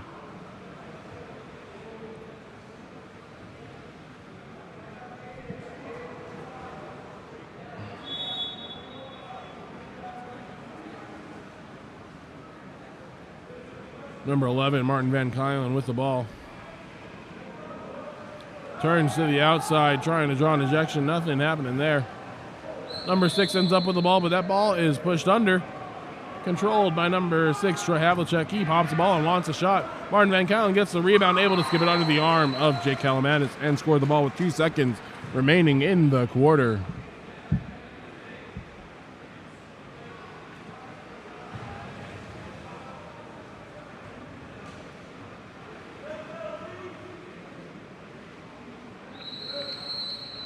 Ball is passed back to number 13, Cameron Milius, who shoots it. It is deflected by number 11, Martin Van Kylen, and then it heads into the goal at the last second available.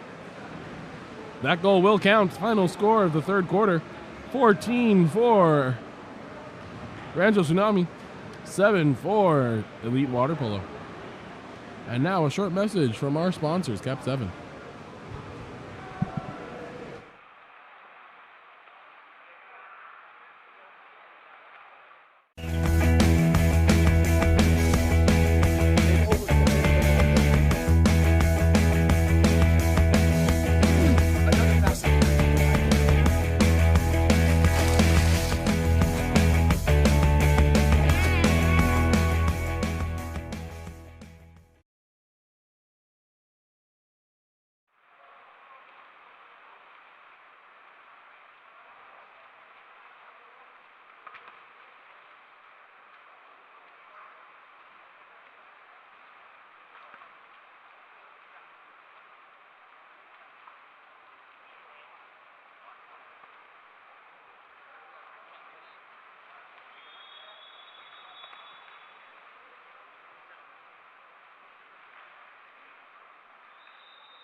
All right, we're getting ready for this fourth quarter. Athletes are lined up, referees are lining up.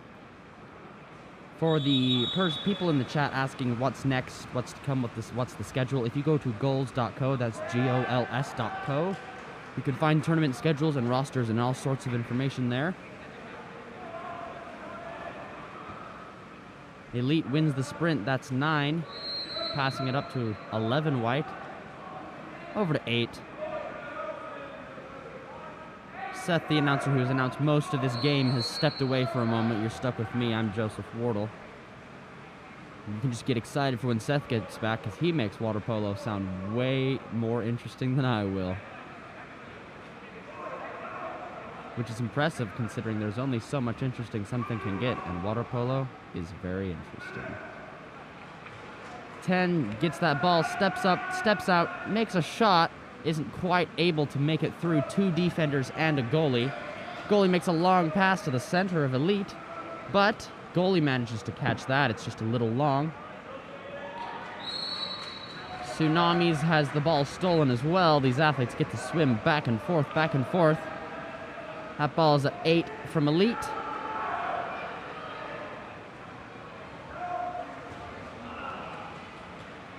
Shot blocked by the goalie. There's just under 5 minutes left on the last quarter of the game. Ordinary foul is called. 6 Dark has the ball. That goes over to 13 Dark.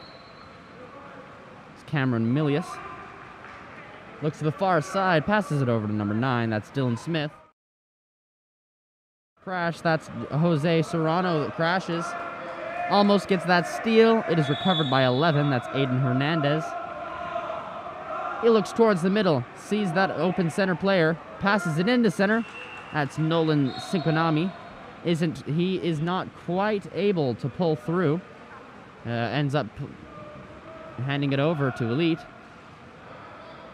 Elite with that ball up at the top at number 11. That center player's open.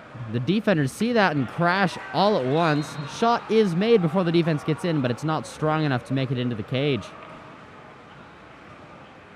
13 Dark has that ball. That's Cameron Milius. Ordinary foul is called. 6 White was being a little too aggressive. That's Troy. 6 Dark has that ball, holding it, tries to turn his defense. Number 14 drives down line. He's wide open if they can get the ball to him. It took a little bit too long. There's now too much defense there. Shot is attempted from half court by number 13 Dark. That's Cameron Milius. He does not make it quite far enough. Ooh, a beautiful lob by 6 White. Barely manages to bar out. It hits that far crossbar.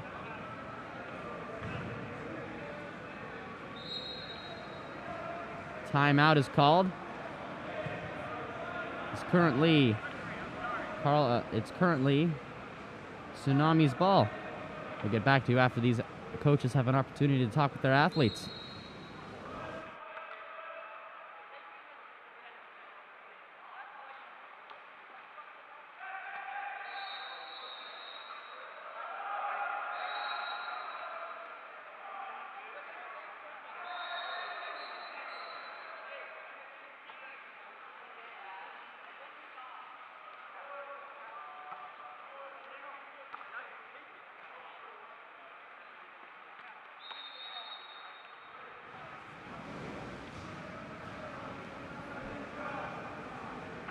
As Rancho Tsunami is about to take back over the ball, we'll see what Coach Kevin Nesbitt has in store for his team. Score still 7-14 with 3 minutes, 30 seconds left here in the fourth quarter. Ball swings over to number 15. Into the post, number 10. Nolan Sinkamani able to redirect that ball into the goal. Scoring the 15th goal for Rancho Tsunami. 3 minutes and 20 seconds left here in the fourth quarter. Whistle blows. Ball is still with goalie for Elite. Nathaniel Burns passes all the way up to Jose Serrano. Ball turned over via contra foul by number 10, Noah Hansen. Jake Calamas with the ball, passes it all the way up to Nolan Sinkamani. Sinkamani looking. There's a drop on center. David Quinn. Ball comes in to Trace Vasquel. Trying to create the shot. He threads it into the top right corner. That took some real precision to score that goal. Number 7, Trace Vasquel.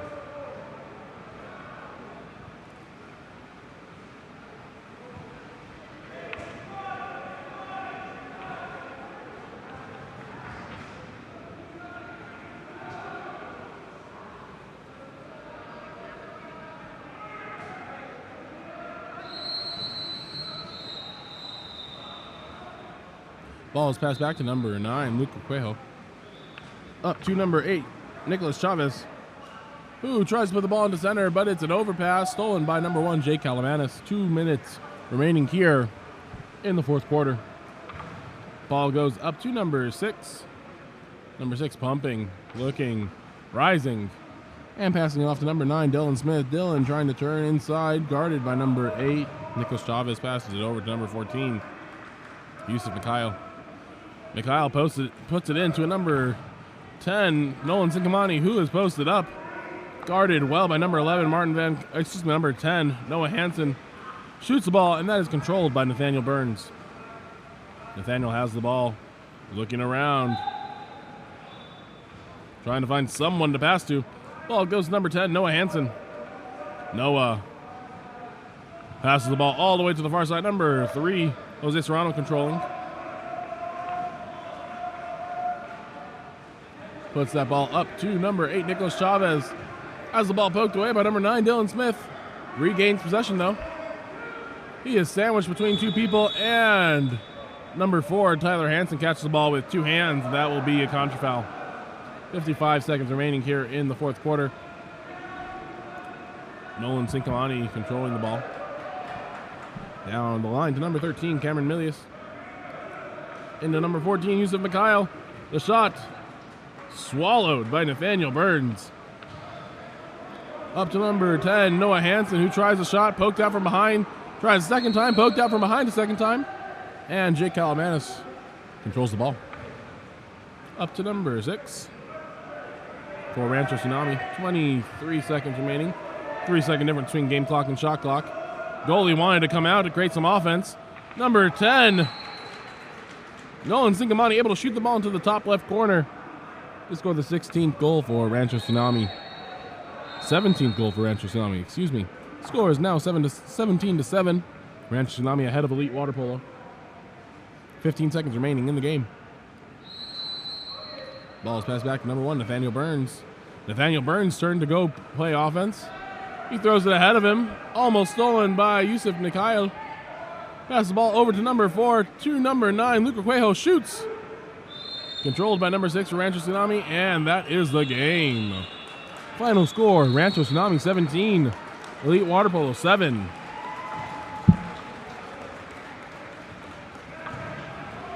Our next game of the day will be the 7th place game for our 18U Boys Gold Division.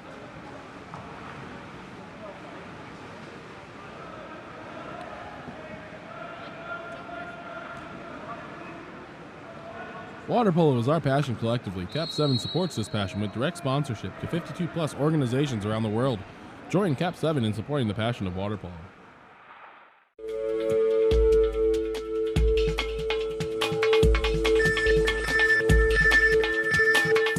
KAP7 is the proud sponsor of USA Water Polo.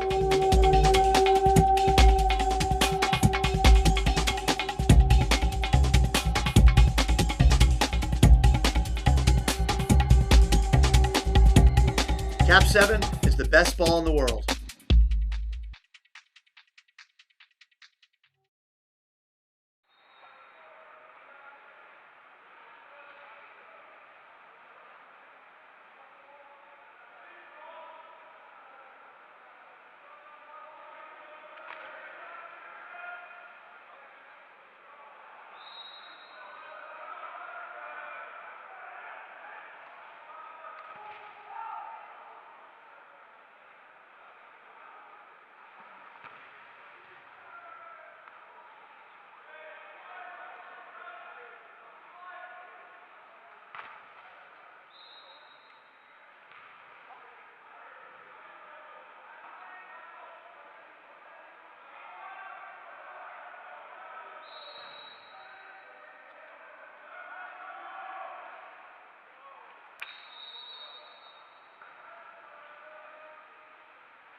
And before we get started with the 7th place game of the 18U Boys Gold Division, a matchup between Patriot Aquatics and Poway Valley Water Polo, we want to wish everyone a happy Valentine's Day here at Dixie State University. I know this is a special day for many people. If anyone would like to give a shout out to any of their loved ones, all you have to do is post that message into the group chat. We will make sure that gets read aloud. I would like to start by wishing my wife a happy Valentine's Day, Christine Paterai. We know that without our wives, so many of us wouldn't be allowed here, and she puts up with me being gone for long weekends often for different water polo tournaments, and I would like to just say how much I appreciate that. In the Whitecaps on the left, we have Patriot Aquatics. Looks like it'll be number 15, Braden DeMario, swimming off for them. On the right side, in the dark caps, is Poway Valley Water Polo. Patriot Aquatics is coached by Duhe Grubisic, while Poway Valley Water Polo coached by Cyrus Kahangi, Derek Nelson, and Roger McCauley. We'll have number 11, Philip Engdahl, swimming off for Poway, and here we go. Ball is put in, and Braden DeMaria able to grab the swim off. Pass it over to number 12, Bren Youngblood. Cross back out to number 5, Dylan Shushinoka passes it down the line to Braden DeMaria. Back into Ben Youngblood in center. Shot rattles off the right post. And controlled by Alexander Halleck for Poway Valley Water Polo. Pass up to number 5, Benjamin Schul. Benjamin Schul looking down the line. Ordinary foul there. Ball crosses over to the other side. Number 2, Connor McCauley, controlling, looking for some options. Ball kicked out on the far side. Number 6, Adrian Halleck has the ball, tries a lob shot. Controlled by goalie Ethan Stout, but the ball rebounded by number 5, Benjamin Schul. Blocked again by Ethan Stout. What a stop. Ethan Stout, that last line of defense, able to stop two successive shots. Ball goes into number 12, Ben Youngblood. Able to keep playing, thought he heard a whistle from the other course. Ball goes into Ben Youngblood again. This time is able to draw the 5-meter on number 3, Jovan Kirovsky.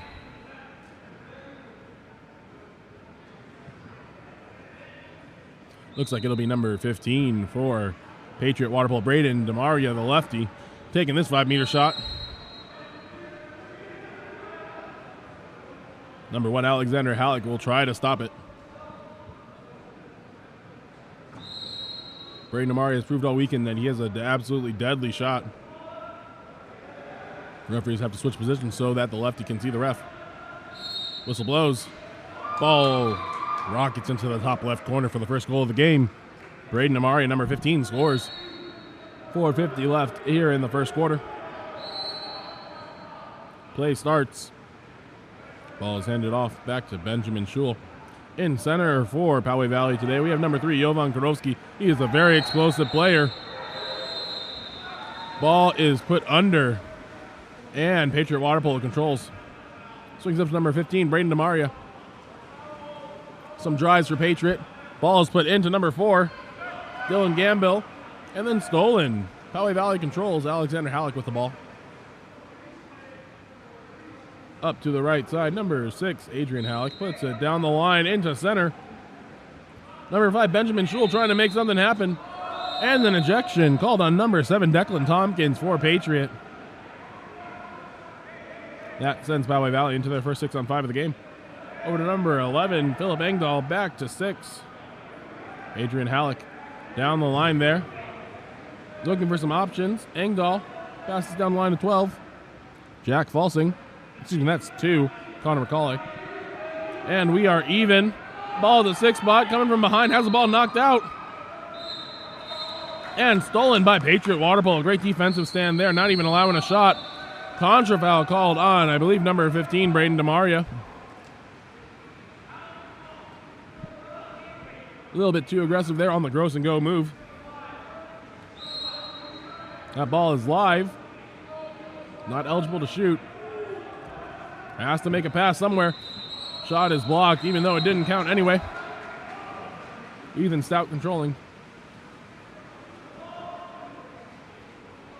Pass that ball up the left side of the pool. Ryan Berzani controlling. Into center, 15, Braden DeMaria, the lefty, able to draw the ejection on number 2, Connor McCauley. Number 5 controlling Matthew Shushanook. Crosses it to number 4, Dylan Gamble. Dylan Gamble steps into the pocket, takes a shot, bounces off the goalie, off the post. Controlled by Patriot. Back up to Dylan Gamble. Will he go for round 2? Nope. Drops it off to number 8, Joshua Selwood. Goalie Alexander Halleck able to make an incredible save there. That one was not an easy one as Joshua Selwood had him off his legs from the pumps earlier. Looks like we are going to be even here at the start of this, in the middle of the first quarter. Referee asked number 8 Joshua Selwood to tie the cap. Safety is always an issue with referees. Want to make sure we are keeping all of our players safe. Ball is put in. Joshua Selwood pops that ball and we're live. Swings it across the pool to number 5. Matthew Shushanook into number 4, Dylan Gamble. Unable to control that pass. And Poway Valley Water Polo takes over. Swings it up to number 6, Adrian Halleck. On the 4-5 side. Ordinary foul called. Number 12, Ben Youngblood, ejected. Just a little bit over-aggressive there at center defender. He will go to the corner and talk to coach for 20 seconds. Timeout by Poway Valley Water Polo coach Cyrus Kahangi. He wants to talk things over with his team.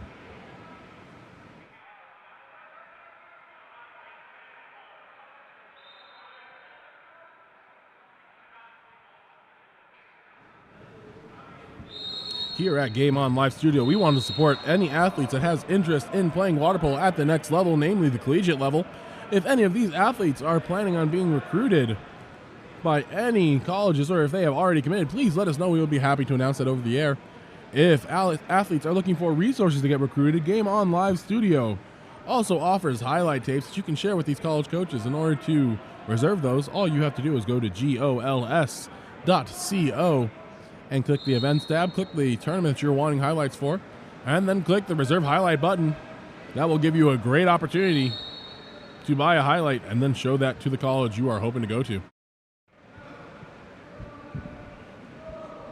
Poway Valley Water Polo comes out of the timeout, ready to put exactly what their coach said into effect. Ball will start with Alexander Halleck.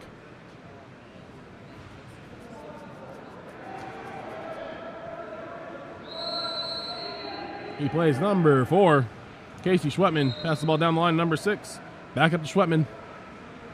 Over to 10, Brennan Hyatt. McCauley had the ball, over to Schwetman again, number 7. Jack Lapine has the ball stolen from him, number 5, Matthew Shushanook. He's able to steal that ball. Ball gets passed up to Braden DeMaria. He has a trailer going down the middle of the pool. Passes behind, but Dylan Gamble able to control it and swings it into the cross cage. For the goal, number 4, Dylan Gamble puts Patriot Water Polo up 2-0. 2:02 remaining here in the first quarter.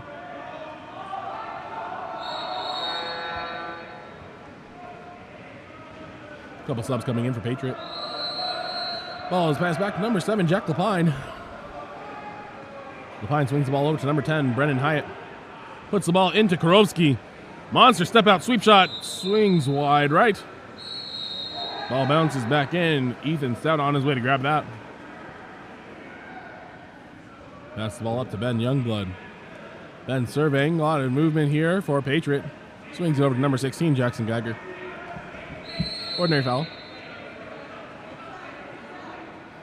Swings it to the far side. Asher Johnson puts it into center. Liko Uno. Liko Uno tries a shot, but it stops right at the goal line. Alexander Halleck able to control. Ball passes up to 7, Jack Lapine. Into center, Kurowski. Able to draw the exclusion on number 12, Ben Youngblood. That is his second already. Ben Youngblood, the main center defender for Patriot Water Polo. That's a problem for them. Number 4, Schwetman has the ball, passes it around to number 10. Brennan Hyatt tries the shot. Ball is forced under, and it will be Patriot ball. Ben Youngblood subbed out. DeMaria subbed in. Bringing it up the 1-2 side of the pool. Down the line to Liko Uno. Ball is put into number 2, Sean Nee. No whistle. And Poway Valley Water Polo takes over the ball. 45 seconds remaining here in the first. Ball swings up to number 9, James Wolstenholme. Down the line to 10, Brandon Hyatt. Trying to get some ball side, stolen by Braden DeMaria. He is off to the races, no one between him and the goal. Still trying to cut off number 10, Brandon Hyatt. Able to cut him off the lefty, swings it across the cage for the goal. That goal was scored by number 15, Braden DeMaria, giving Patriot the 3-0 lead with 24 seconds remaining here in the first quarter. Steele leading into instant offense. Couple subs coming in for Poway. Ball is passed back to Lapine. Over to number 2, Connor McCauley. Down the line to Schwetman. He has inside water if he wants it. Instead, pass goes to McCauley. No whistle. That one came from the other course, and so McCauley stopped playing. 3 seconds left. Final shot will go to Stout. Shot happens, and Alexander Halleck barely gets a hand on it, knocks it out of bounds, and that will be the first quarter. At the end of the first, Patriot Aquatics 3, Poway Valley 0. Our sponsor this weekend, KAP7, is a proud sponsor of the Eggbeater series of water polo. We recognize how important it is for athletes to have the opportunity to compete. Visit KAP7.com.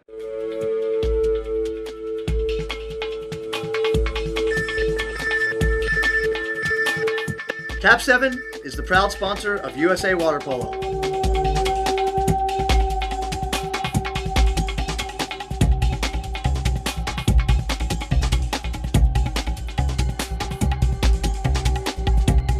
KAP7 is the best ball in the world.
Whistle blows, and we are back for the start of the second quarter.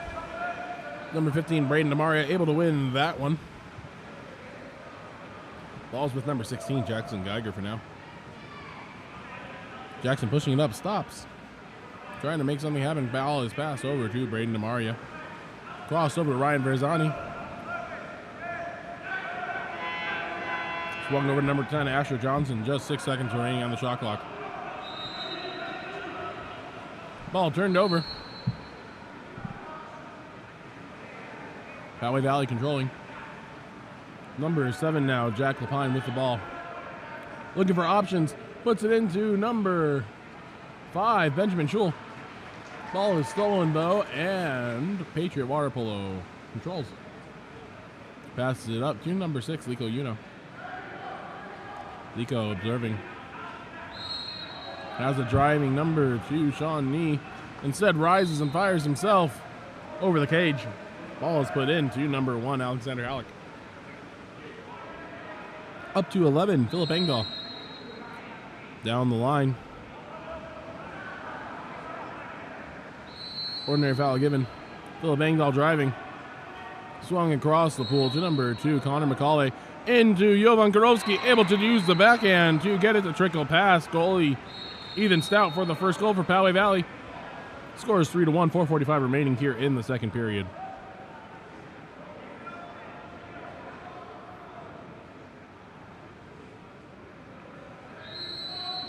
Ryan Verzani passes the ball back to Sean Nee. Sean Nee looking around, trying to figure something out. Number 10, Asher Johnson, able to have the ball. As a post up, Braden DeMaria able to put it in. He steps out, takes a shot, but blocked by Alexander Halleck. Great block there.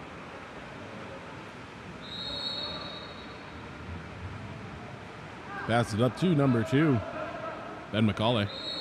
Connor McCauley, excuse me. Ben McCauley played earlier today. Number 11, Philip Engdahl on the opposite side, passes it all down the line too. I believe that's number 8, Nicholas Seidenberg. Shoots, tipped out by goalie Ethan Stout. Duhigg Grubicic throws the ball all the way over to the opposite side. Jack Lapine with the ball. Hops, and he's live. Remember, he can shoot this now. Puts the ball into second, into center. Kurowski turns right into Liko Uno and has the ball stolen. Ball is passed to number 10, Asher Johnson. Not sure who that was intended for, but either way, it's stolen by number 2, Connor McCauley. Ball is put up to Kurowski. Bad pass, though.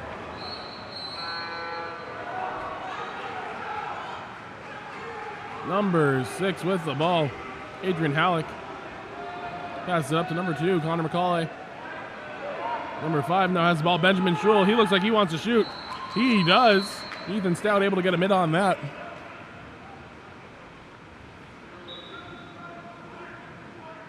It'll be a 2-meter. Jack Lapine going to take that for Poway. Ball is turned over. Some extracurriculars going on in the center position. Ball is passed up to Braden DeMaria. He has a man all the way on the weak side. Overpass, though. Number 16, Jackson Geiger tracks that down. Up to Verzani. Verzani pumping, crosses it. Asher Johnson there. Shoots, scores on the right side of the cage. Looks like Alexander Halleck is just a little bit out of position. Asher Johnson able to capitalize on that.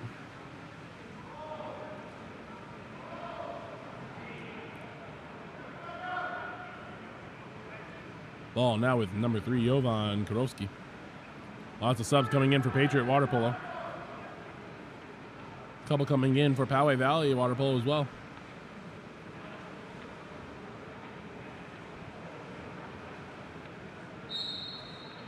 Ball is passed back to Jack Lapine.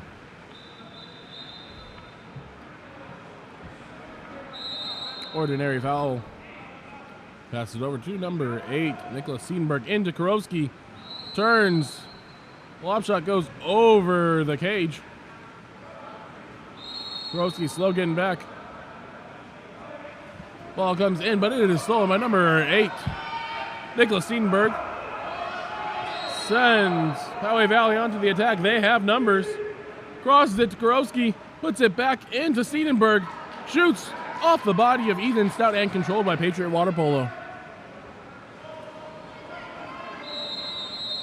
Pass is made up the pool to number 8, Joshua Selwood.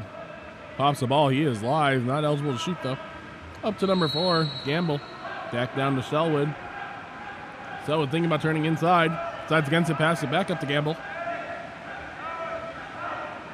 7 seconds on the shot clock.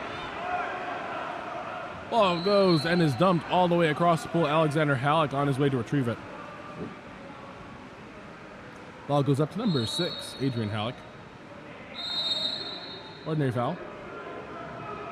Back up to 4, Casey Schwetman. Schwetman across the pool to Benjamin Schul. Looking for some type of offense. Passes the ball over to 8, Seidenberg. Back up into Kurowski. Trying to make something happen out to Schwetman. Kurowski looking tired. Has a driver in Schul. Able to get it. Ordinary foul given. Still 8 seconds on the shot clock. Benjamin Schul with the ball. Has a driver in Seidenberg. And the 5-meter drawn by number 8, Nicholas Seidenberg. That 5-meter will be given Number 4, Dylan Gamble is first. Looks like it will be number 8, Nicholas Siedenberg, that is going to take this penalty shot. Whistle blows. Ethan Stout gets a hand on it, just barely misses it. Goal scored by number 8, Nicholas Siedenberg. Brings the score 4-2. Patriot Aquatics still in the league, 1:53 remaining in the second quarter.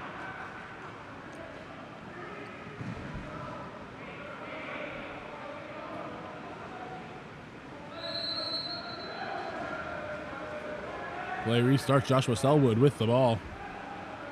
Into number 4, Dylan Gamble. He has center. Ben Youngblood comes in after having 2 exclusions in the first quarter. Shoots it over the cage. Number 1, Alexander Halleck with the ball.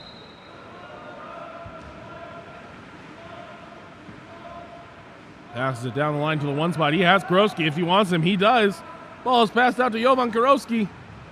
Shot off both arms of Ethan Stout and out of bounds. Number 8, Siedenberg, tracks it down.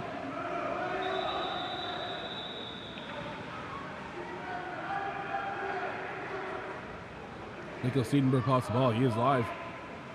Trying to find something to spark this Poway Valley offense. Ordinary foul. Ball is put into the far side and controlled by Patriot. Ball comes all the way up. Number 5, Matthew Shushnook with the ball.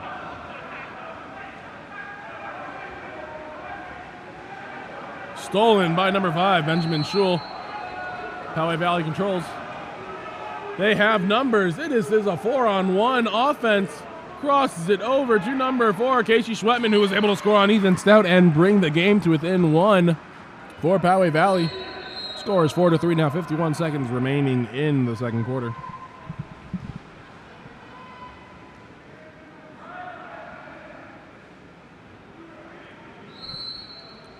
Ball pass back to number 8, Joshua Selwood. Over to number 4, Dylan Gamble. Down the line, number 11, Curtis Mikula. Tries to go into center. Lobbing pass, but there is an ejection.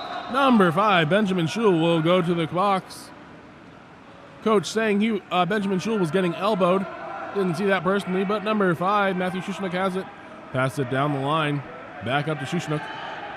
Takes a shot under the arm of Alexander Halleck. That puts the lead back up to 2. Score is 5-3 with 26 seconds remaining.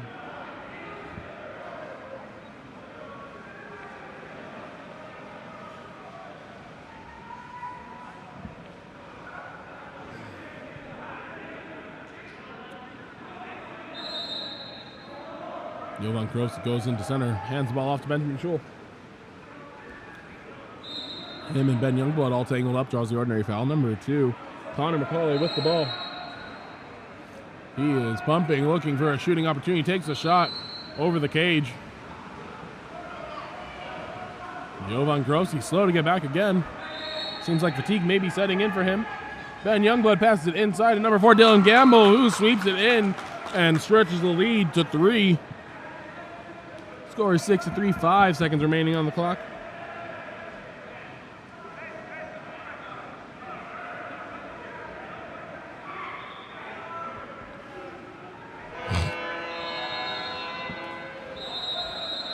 Ball is kicked back, number 10. Brennan Hyatt swings over to McCauley, takes a shot, and it goes into the top right corner of the cage. Number 2, Connor McCauley, able to put that ball in and cut the lead to 2 before halftime. Great job there. Score at half is 6-4. Patriot leading Poway Valley Water Polo. Remember, KAP7 is the official ball of water polo. Visit KAP7.com for all your water polo needs.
at the start of the third quarter. Braden Amaria winning that swim off. Passes back to Joshua Selwood. That ball's put under, though, by Korowski. Poway Valley ball. Number 2, Connor McCauley controlling into Korowski, trying to step. And number 8, Joshua Selwood is ejected, sending Poway Valley into 6-on-5. Crossed it over to number 2, McCauley. Up to number 11, Philip Engdahl. Number 15, Braden Amaria called for the over-aggressive foul. He will go talk to coach for 20 seconds. Number 11, Engdahl has the ball. Passes it to McCauley. One person comes in. Number 8, Nicholas Siedenberg shoots. Goes off the post. And we are all even. Both players now back in.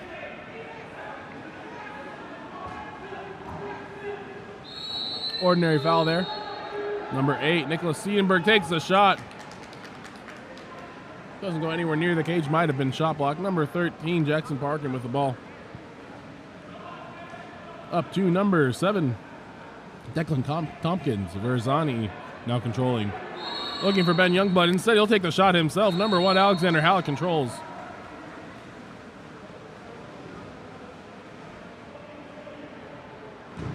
Passes the ball up to number 2, Connor McCauley.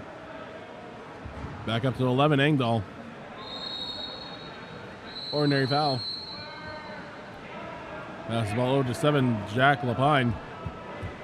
Lapine trying to get a pass off, but being pressured hard by Sean Nee. Lapine pops the ball. He's eligible to shoot if he wants it. Into center there, Engdahl. Shot happens and goes in. Engdahl, as the buzzer for the shot clock expires, takes the shot and is able to bar down on Jackson Parkin, bringing Poway Valley to within 1.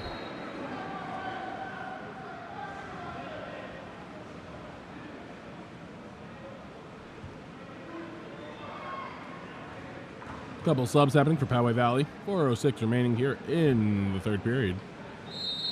Ball's kicked back to number 7, Declan Tompkins. Over to 4, Dylan Gamble. Gamble into number 12, Ben Youngblood. Mishandles the ball, and that ball is stolen by number 1, Alexander Halleck. Halleck doesn't look that happy that Ben Youngblood was that aggressive. Thinks it was uncalled for. Ball is passed up and stolen by number 9, Verzani. Contra foul called for the Submarine there. Patriot controlling the ball. Number 4, Gamble has it. They have numbers up to number 12, Ben Youngblood into the middle.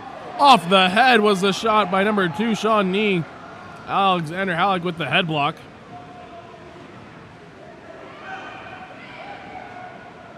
Ball moves up to number 9, James Wolstenholme. Ordinary foul. Controlled by 2, McCauley. Swings it to the far side. Looks like we have a drive. Number 7, Jack Lapine draws the ordinary. Shot coming. And that one trickles out of bounds. Patriot water polo ball. Still holding on to the 1-goal lead. As numbers up top. Doesn't choose to use them. Number 7, Declan Tompkins. Ball's entered into center. Kicked out to number 12, Youngblood. Shoots it. Alexander Halleck is able to get about 2 fingers on it. Tips the ball out of bounds.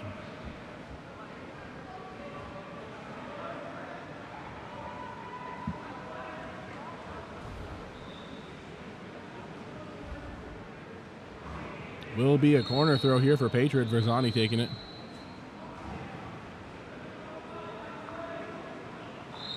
Pump. Sends the ball up to number 2, Sean Nee. Puts it into the center. Tries a quick shot. But stuck by Alexander Halleck. Alexander Halleck controlling.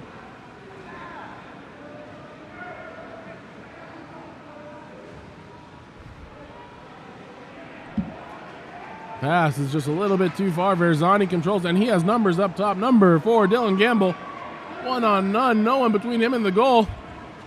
The big pump able to get Alexander Halleck off his legs and then finishes in the top left corner. Number 4, Dylan Gamble on the goal. Extends the lead back to 2. 7-5, 2:16 remaining here in the third period.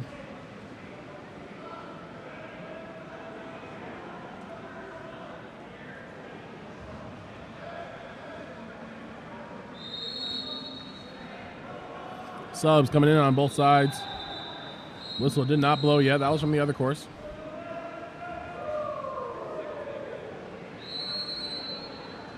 Ball comes back. Number 5, Benjamin Schul controlling.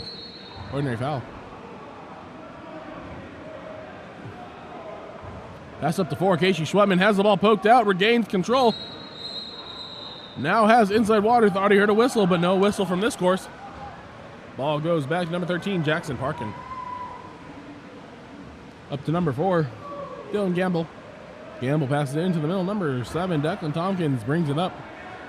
That ball put under and regained by number 4, Dylan Gamble. Up to 7, Declan Tompkins again.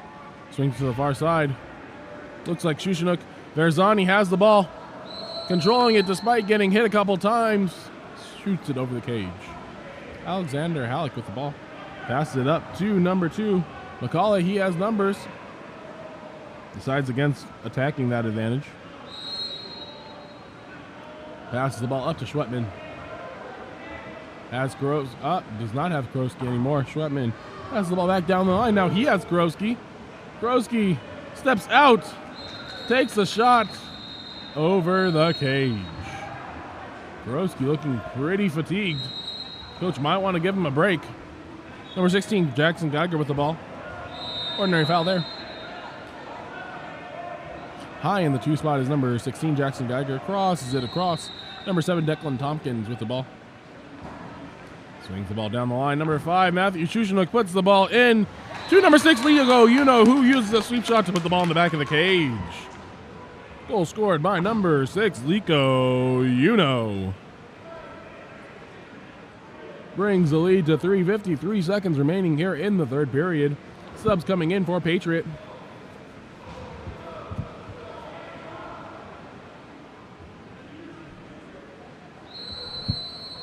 I believe both of these teams are winless so far.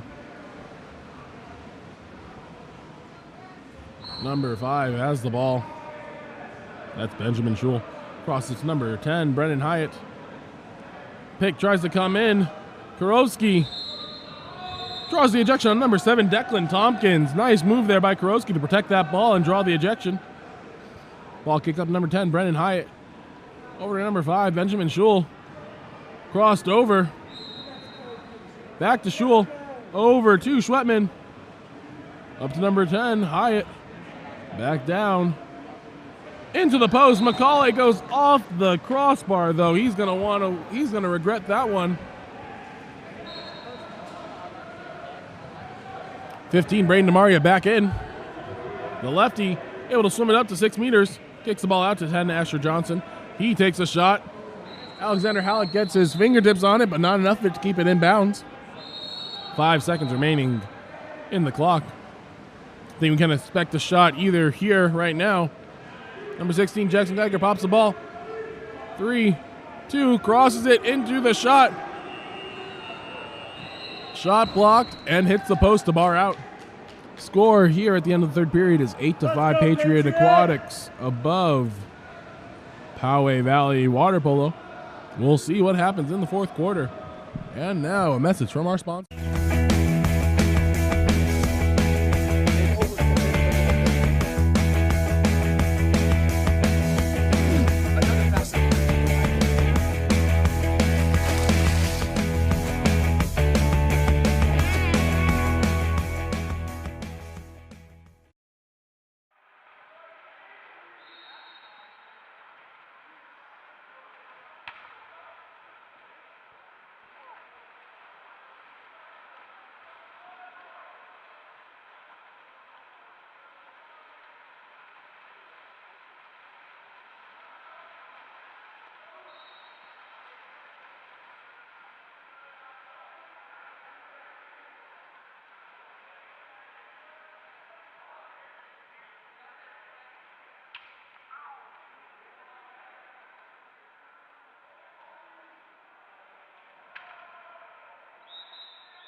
As our final quarter begins, number 11 Philip Engdahl wins the swim off for Poway Valley. Poway Valley has been consistently trying to dig themselves out of this hole, currently at a 3-goal deficit. Ball with number 5 Benjamin Schul. Swings it over to 7 Jack Lapine. Jack Lapine trying to draw the foul. That pass battered away though by number 16 Jackson Geiger. Schul has the ball, tries the outside turn, trying to get inside, passes it into the middle to number 8, Nicholas Siedenberg, who throws it off the post and then has a contra foul called on him. 13, Jackson Parkin now with the ball. Swings it over. I believe that's number 10, Asher Johnson. Actually, that's number 16, Jackson Geiger takes a shot. Blocked by Alexander Halleck. He has a streaking Connor McCauley up the right side of the pool.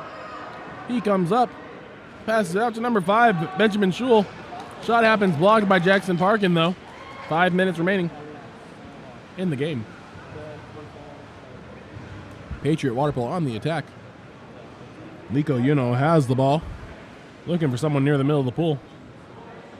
Able to throw it over to Curtis Pakula. Curtis surveying, trying to figure out what he wants to do with that ball. Able to draw the ordinary. He can shoot that if he wants. Decides against it. He just drops the ball and comes back on defense, giving a huge advantage to Poway Valley, who was able to convert it and score is number 11, Philip Engdahl. Not sure exactly what happened here, and coach wants to talk to number 11, Curtis Pakula, and he'll bring him out. Cuts the lead to 6, 4:29 remaining here in the fourth quarter.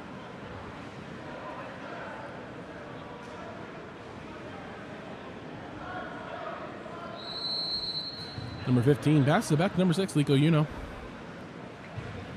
Back up to 15, Braden DeMaria, the big man. Bets it into center, but that ball is poked away by number 3, Korowski. Passes it up to McCauley. Connor McCauley swimming. No one between him and the goal. Let's see if he can convert it. He is able to put it in the top right corner.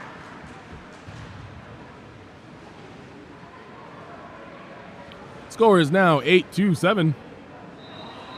Goal by Connor McCauley brings Poway Valley within 1. Ben Youngblood is back in. Ben Youngblood passes it back to Lico Yuno. Lico controlling the ball. Down the line to Asher Johnson. Asher swings it across to number 5, Shushanuk. Down the line and then into Ben Youngblood. Ben Youngblood steps out, throws it just above the head of Alexander Halleck for the bunny ear shot.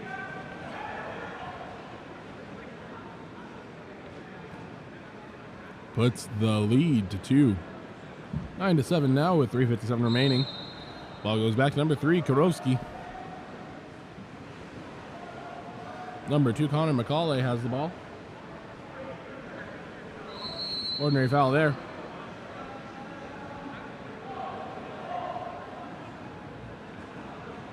Benjamin Schul passes it out to Korowski. Puts it in to number 8, Siedenberg, who is swallowed by 3 defenders. Ball now it remains with Patriot. Up to number 5, Sushanuk, who has the ball, tries to turn to the outside, draws the ordinary foul. Number 4, Dylan Gamble crossed it over to number 16, Jackson Geiger. Ben Youngblood steps out, takes a shot, and is able to score it under the arm of Alexander Halleck. Ben Youngblood providing the spark that Patriot Aquatics needed.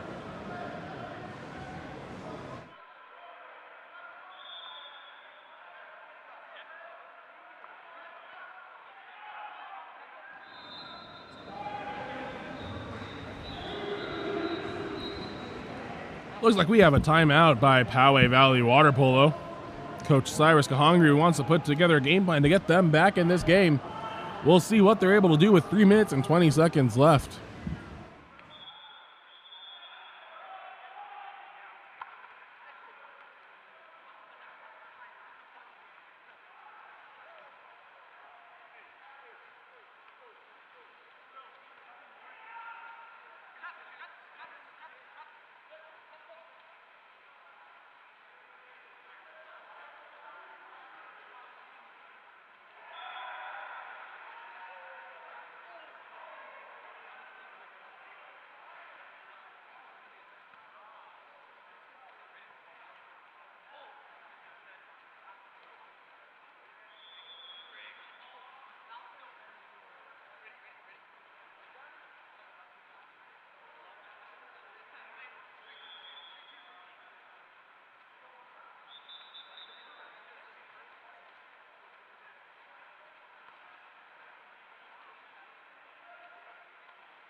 And returning to play is Poway Valley.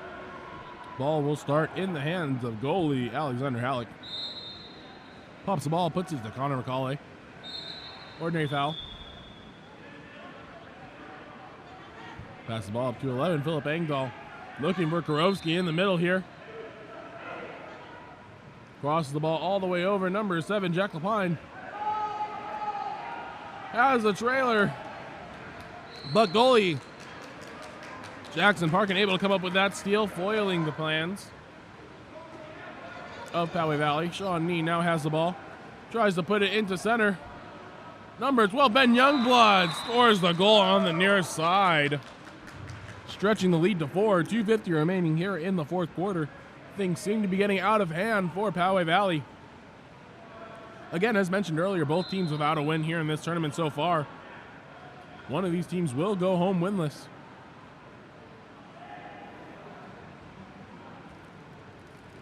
Kurowski with the ball. Passes it back. Number 9, James Wolstenholm. Passes it up to 4, Casey Schwetman. Schwetman with the ball on his own side of half. Crosses it over to number 2, McCauley. Ordinary foul.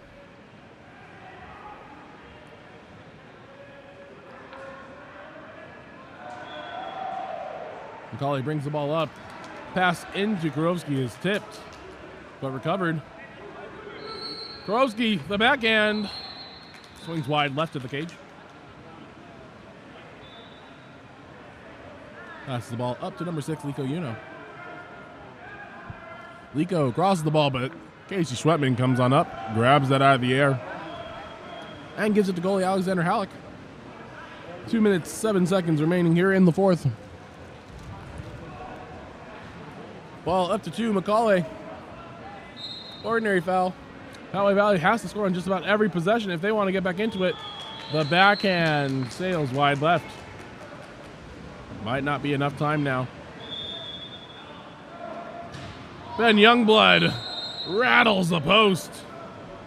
Alexander Halleck controls, 1:48 remaining. Number 10, Brendan Hyatt with the ball. Wanting to get that ball into Kurowski. Up to McCauley. Doesn't see Ben Youngblood coming, and that steal probably seals it. Ben Youngblood with the ball and has numbers. Crosses the ball over to number 5. Sushinuk. Sushinuk draws the ordinary. Numbers are all even here. Ball is put in number 2, Sean Nee, who throws it off the crossbar out of bounds. Alexander Halleck has the ball, 1 minute, 21 seconds remaining. Poway Valley needs quick shots. He has center, almost. Center's position is taken away. Brendan Hyatt has the ball. Kurowski finds space, goes off the post. Tough break for Kurowski. Number 12, Ben Youngblood, swimming up all by himself, no one around. Able to put that ball into the top right corner. And that will seal the fate of Poway Valley.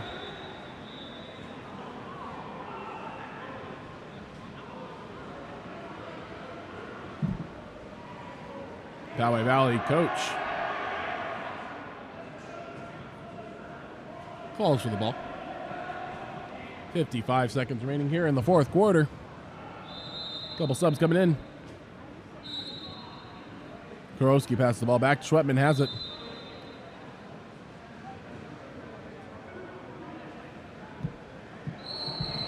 Schwetman passes it up. But there's an ejection. Number 9, Ryan Verzani, being a little bit over-aggressive. Schwetman has the ball as Poway Valley moves into 6-on-5. Ball is passed over to, another ejection. Looks like that one's going to be number 5, Sushinuk. Pass it over to 4, Casey Schwetman, who was able to skip it into the goal past goalie Jackson Barkins. 29 seconds remaining here. I expect Patriot will just spread out and try to keep the ball in their possession for the rest of the game.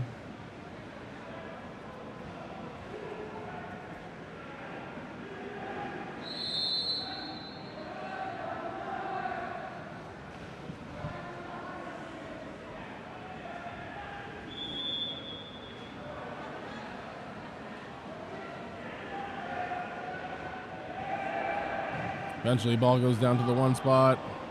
Still playing offense is Patriot Water Polo.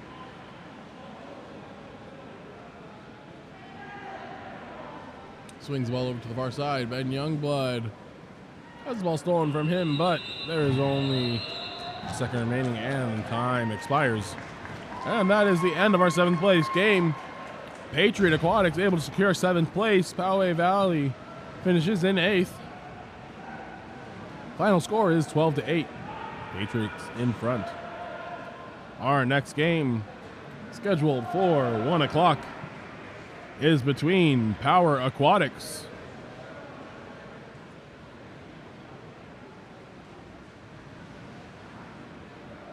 and I believe Praetorian is the other team. We'll confirm that when we find out. In the meantime, water polo is our passion collectively. KAP7 supports this passion with direct sponsorship to 52 plus organizations around the world. Join KAP7 in supporting the passion of water polo.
All right, ladies and gentlemen, we are live here today from beautiful St. George, Utah.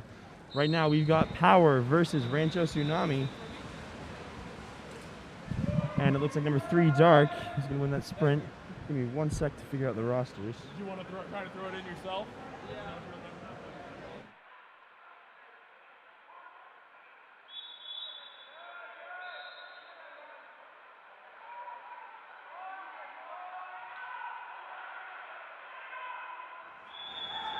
All right, sorry about that. All right, ball right now is going into set to number 7, White. That's going to be Cooper Call. It's taken away from him by Rancho Tsunami. Ball goes over to number 7, Dark. It's going to be Trace Faskel. Faskel looking for a pass. Pops it up to number 3. That's going to be David Quinn. David Quinn. From David Quinn, long pass over to number 11, Dark, who is Aiden Hernandez. Back to number 3 goes, there's the shot over the cage. Power on the offense. Goes over to number 2, White. That's going to be Taylor Anderson. From Taylor over to Elizabeth Alexander. Into the set to number 10, White. Tennyson Smith, who takes the shot. Number 7, Dark. Trace Faskel with the ball now. Looking for a pass. Gets the ordinary foul. Pops it, puts it into play. Moving in towards the goal. Pops it out to number 3, Dark, David Quinn. Into the set to number 11, Aiden Hernandez. Out to number 2, Tyler Murray. Takes the shot off the crossbar. Turnover. Power ball. Goes to Taylor Anderson. From Taylor all the way over to number 5, Donovan Abrian. Goes for the lob, cannot quite get there. Almost recovered by Elizabeth Alexander. However, there's a turnover, and it is now Rancho Tsunami ball. Number 12, Dark with the ball. That's going to be Cash LaRochelle. Number 7, Dark. Trace Pascal once again with the ball. Contra foul. There's a turnover. Power on the offensive. Still, no goals have been scored yet during this game. Taylor Anderson with the ball, draws the ordinary foul over to Elizabeth Alexander.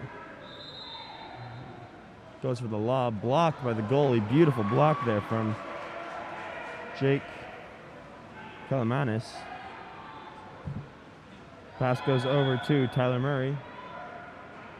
Tyler Murray looking over to David Quinn. From David Quinn to Aiden Hernandez over on the 1-2 side. Goes for a pass back to David Quinn, but it's stolen by Taylor Alexander. Good awareness there from her. She continues to fight. Aiden Hernandez going up on her back. 6-on-5 opportunity here for Power. Over to Nolan Tennyson Smith. And there's the goal. I believe that was number 4, Matthew Rodriguez. Or it was number 10, Tennyson Smith. One of those two.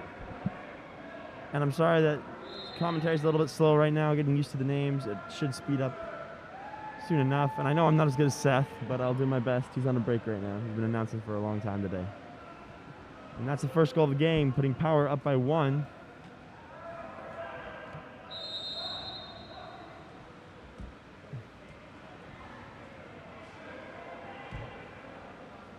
Right now, we've got number 7, Dark, Trace Pascal with the ball. Looks to the inside water to number 3, David Quinn. Taken away from him by the goalie for Power. Pass goes over to number 4, White, Matthew Rodriguez. Gets the ordinary foul from Matthew. Steps up, puts it into set to number 15, White. Skylar Iller draws the ejection. Power with another 6-on-5 opportunity here, looking to do the same thing they did last time and put a goal in. Matthew Rodriguez just going to walk that one all the way in. Nobody was going to stop him. Takes it all the way to the left corner of the cage. Nice moves there from Power. About 2.5 minutes remaining in the first quarter.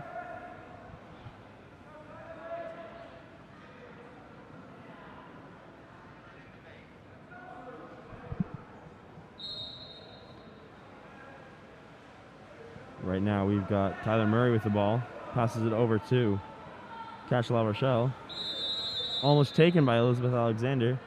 He recovers it. Back to Tyler Murray. Tyler Murray tries to pass to David Quinn, but it's stolen from him.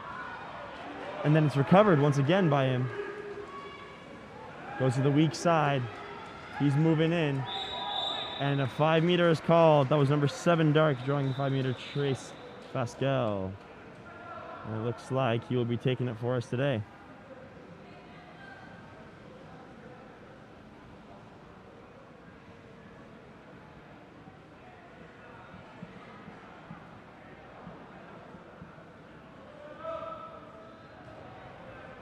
Lines up the shot. There's the whistle. There's the quick shot off the crossbar.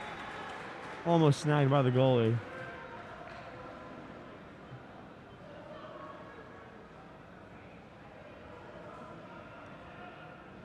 Now I'm not sure who the power goalie is because they're 1A and I do not have them listed. However, they are doing a great job here today. All right, number 15, Skylar Iller with the ball. Passes it over to Elizabeth Alexander. Draws the ordinary. Back up to Skylar Iller. He's moving in. Passes back to Elizabeth Alexander. There's the shot off the top crossbar. Recovered by number 5, Donovan Abrian, who passes it back up to Skylar Iller. He's going to walk in, take that shot. Nice field block there for number 12, Dark, Cash La Rochelle. And there's immediately a turnover. It's power ball. They're man up as number 4, Dark, catches up. He's going to take, number 4 goes to take that all the way in. Beautiful block there from Tsunami's goalie. Goes over there to number 4. Another beautiful block from all of these goalies. And a 5-meter is called. Number 4, Dark, Chase Roberts, was the one who needed to catch up on the offense. However, as he was catching up, there was a turnover and he got that ball and put it in. He's going to be taking the shot for us today. There's the whistle. Here's the windup and the shot off the top crossbar. Cannot recover it. Power ball. About a minute 15 left in the first quarter. Ball goes to number 4, White, Matthew Rodriguez, down to, can't quite tell who that is. Puts it into set. And there's an exclusion on number 3, Dark. Ball goes up to Skylar Iller. Down to Donovan Abrian. From Donovan Abrian. Back up to Skylar Iller, over to Matthew Rodriguez. Back to Donovan Abrian. He's going to take a big pump there. Nice pass and an attempted shot there from number 9, White, Maxwell Mealy. The pass is attempted to Elizabeth Alexander, however, it's stolen. Number 3, Dark, now charging up the field. And that is David Quinn. Turnover. Number 4, Dark, is not happy about that. And Powers ball. 28 seconds left. Ball goes to Skylar Iller. He's moving forwards. Goes for the quick push into the goal to Matthew Rodriguez. However, does not work out for him. Power on defense. Tsunami on offense. Goes to number 7, Dark. Trace Pascal. There's the shot from number 12 off the crossbar. Turnover. 5 seconds left for Power to make something happen. He puts it into play. There's the shot from the goalie, and it's blocked. And ladies and gentlemen, that is the end of the first quarter. We've got Power 2, Sanchez Tsunami 1. And before we go, KAP7 is the official ball of water polo. Visit KAP7.com for all your water polo needs. And here is a message from our friends at KAP7.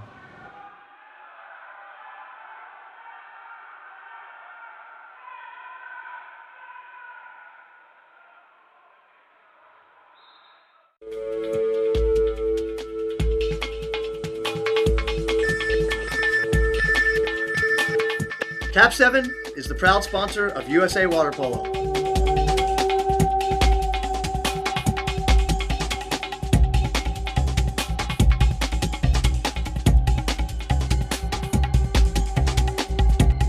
KAP7 is the best ball in the world.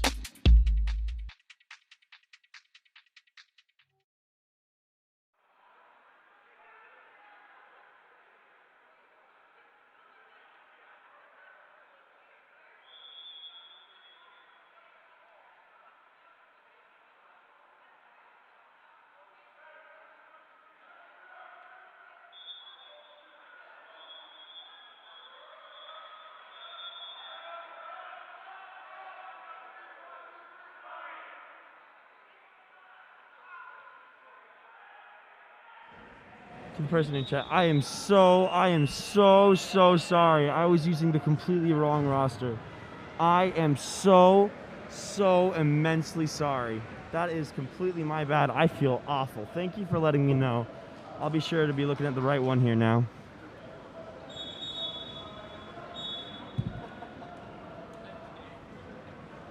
I am so sorry to the Rancho Tsunami fans out there. That is my mistake. A little bit of a mind blank there. All right, we're back in the second quarter here. Looks like we're going to have number 4 Dark sprinting for us today. That's going to be Joshua Edwards, now that I have the correct roster.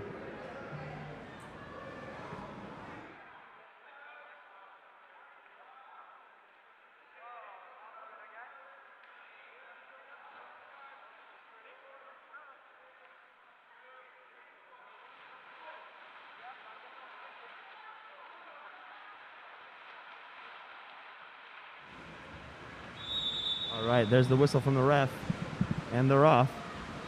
Number 4, Joshua Edwards, is going to win that sprint. Goes over to number 8, Dark. Colin Randall. Colin moving towards the goal. Pass goes over to number 10, Tyler Murray. Tyler moving it in. Pass goes over to number 6, Dark now, Zachary Kleagle. Taylor Anderson with the ball now. Crashed on. Almost stolen. Skylar Iller with the ball now. He gives it into the set to number 4, Matthew Rodriguez. Ejection. Power with the 6-on-5. Number 3, no one's on him. He's just going to wait for the goalie to drop to put that in. That was number 3, Tyler Kickless. Good movement there from Power.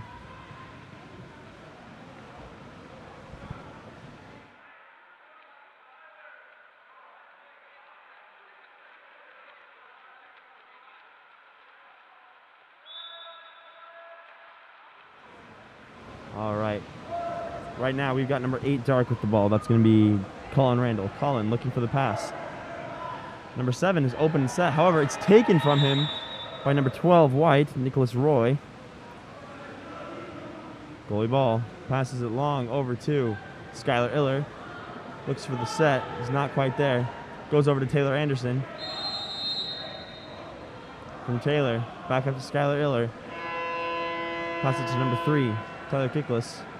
He's moving it in. He steps up, puts it into the set to Taylor Anderson. She's moving. She's fighting for it. Ordinary foul. Passes it out to number 12, Nicholas Roy. He steps up, goes for the lob off the crossbar, so close to going in. Number 7, Dark, Gavin Ott, wide open down there. Power catches up. However, that is going to be a 5-meter for them.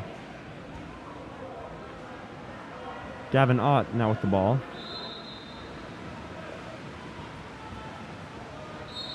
He steps up, there's the shot. Beautiful, bottom left corner of the cage.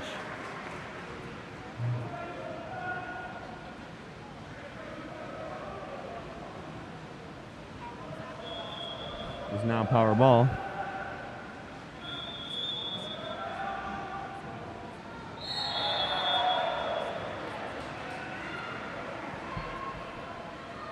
Right now we got Matthew Rodriguez to Taylor Anderson. Back to Matthew Rodriguez. He's moving it in. Puts it into set. Contra foul. Turnover. Number 4, Joshua Edwards, wide open. Nobody on him. He's moving in. He steps up. Skips it under the goalie's arm to the top right corner of the cage.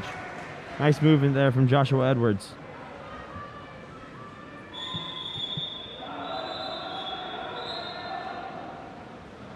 Ref signaling for number 10 to tie his cap. Don't want that falling off during play.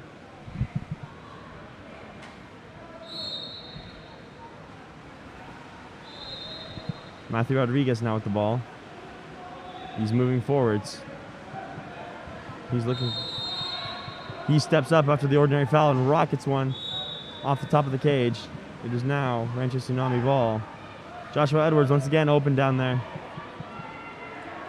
Loses control for a second, has to recover. Earns that ordinary foul.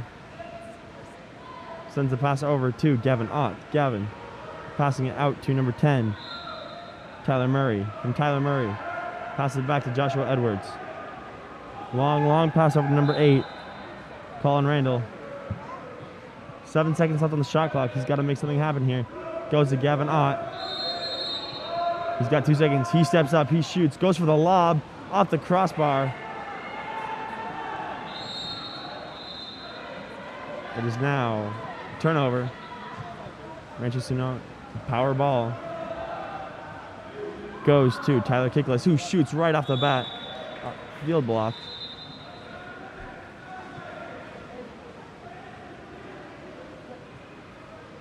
Ball goes to number 8, Dark. Colin Randall. Ordinary foul for Colin Randall. Colin. Once again, another ordinary foul. Looking for the set, not quite there. Nobody's really moving. He just shoots. Almost gets the bar in. Power ball.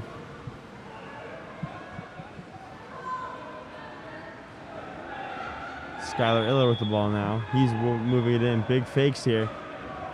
Continues to fake. He continues to move. He's going to go in and shoot that. A little bit too far to the left. We're still all tied up here. 3-3. Ball goes to number 8, Dark.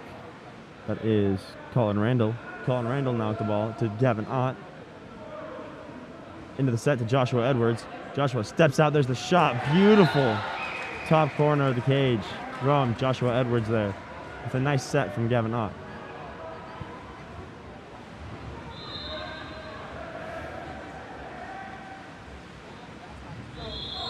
Ball goes to number 3, Tyler Kickless. Tyler passes it to Taylor Anderson. From Taylor Anderson into Skylar Iller. Good defense there from number 6, Dark, Zachary Kliegel. He passes it over to Tyler Kickless from Tyler. He's moving in. There's the shot, the skip off the top crossbar. He recovers it. He's still got it. Taken from him by number 9, Dark, Jared Gardner. A little bit of a miscommunication there. Nobody really knew what was happening. Power recover the ball. Passes it out to Nicholas Roy. Nicholas Roy moving it in. Passes it over to number 6, Nicholas Basurto. He passes it to Tyler Kickless. Draws the ordinary. He picks it up. He's going to shoot. Nice block there from number 1, Joseph Carlucci. He gives it to number 7, Gavin Ott. Gavin, nice turn move there. Exclusion on number 6, White. Goes to number 4, Joshua Edwards. Rancho setting up the 6-on-5.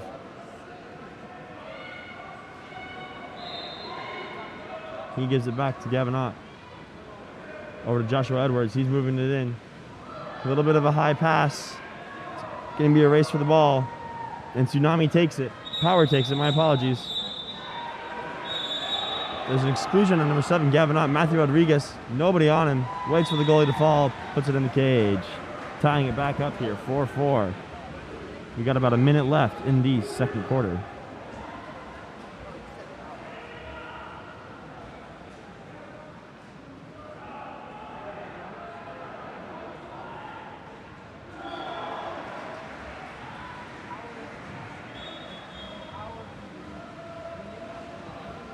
Subs coming in for Tsunami.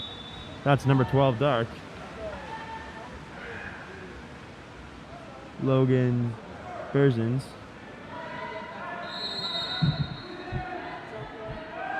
He's got the ball. He's going to shoot. However, he was not outside. And it is a turnover. Power ball. 50 seconds left in the half. He's moving forwards. Matthew Rodriguez tries to set it. Nice block there from number 12, Logan Berzins. Pass over to Skylar Iller, a little bit high. He's going to have to go chase after that one. Gives it to Matthew Rodriguez. He's got 7 seconds. He's faking. He puts it into set to number 3. Goes for the backhand, and it's stopped. Ball now goes to number 8, Dark, Colin Randall. Gets that ordinary foul. Pops it. Puts it into set. There's the crash from Taylor Anderson. Exclusion there on number 4. Logan Berzins was the one who drew that exclusion. Goes to number 10, Tyler Murray. From Tyler Murray, long pass over to number 6, Zachary Kliegel. He gives it to number 9. Puts it into number 4, and a nice shot there from Joshua Edwards. With a great pass in from Jared Gardner, number 9. Power has 1 second left. It's just going to go from a pass immediately into a shot. Or a pop into a shot. Whatever one they choose. So the pass is going to come from Taylor Anderson. Goes to Tyler Kickless. There's the shot. Almost goes in. Hits the crossbar. And ladies and gentlemen, that is the half. You've got Rancho Tsunami 5. Power 4.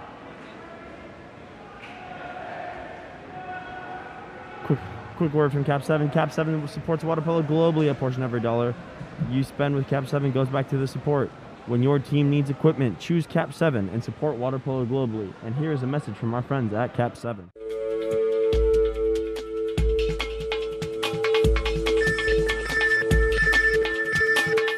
KAP7 is the proud sponsor of USA Water Polo.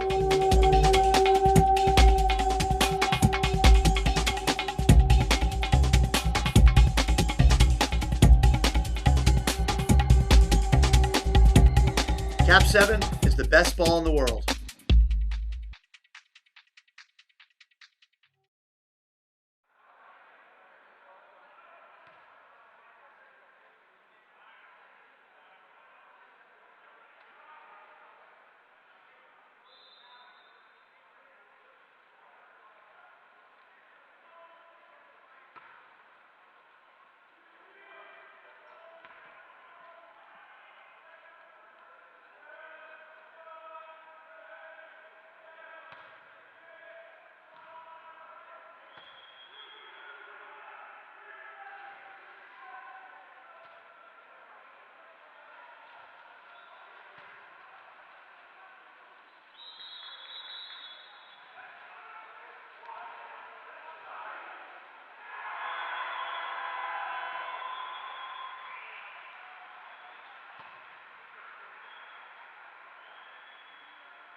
All right, here we go. Third quarter of the game. We've got number 10 sprinting for Power. That's going to be Tennyson Smith. For Tsunami, looks like Joshua Edwards is going to be sprinting for us once again.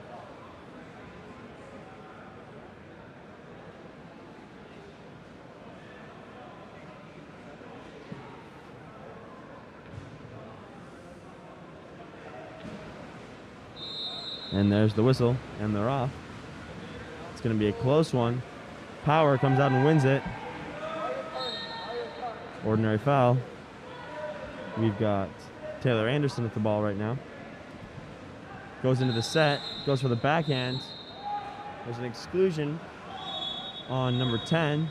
Timeout is called by Power. Coach tells them just go set up. You know what to do. You know what we want. You know the plan. Get it done.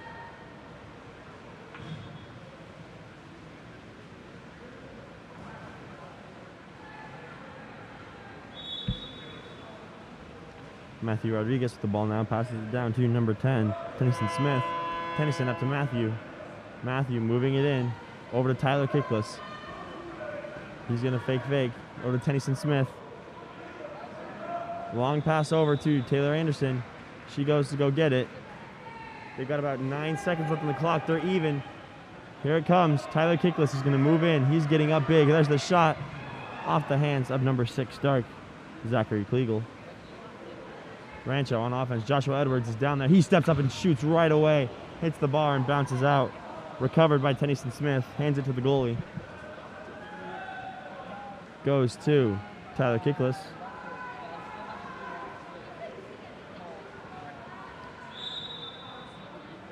From Tyler. Over to Matthew Rodriguez. To number 14. Skylar Iller. Wait. I apologize. I have been using the wrong name for the whole game for number 15. 15 is not Skylar Iller. He is Peter Muller. Number 14 is Skylar Iller.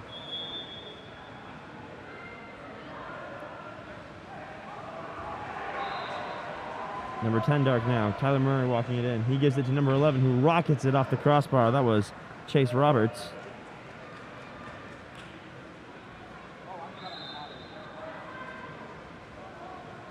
Right now we've got Skylar Iller with the ball here. Tennyson Smith puts it into set to Matthew Rodriguez, who pops it over the goalie's head into the goal, tying it up once again. 5-5 here in the third quarter with about 4:15 left.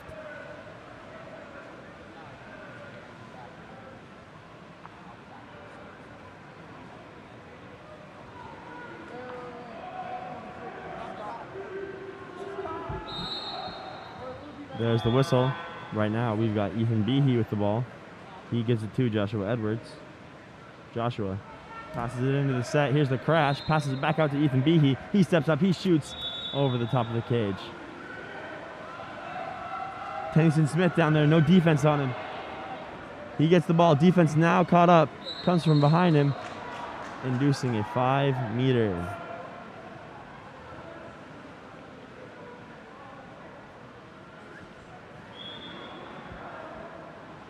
Looks like number 7, White, Cooper Call, is going to be taking it for us today.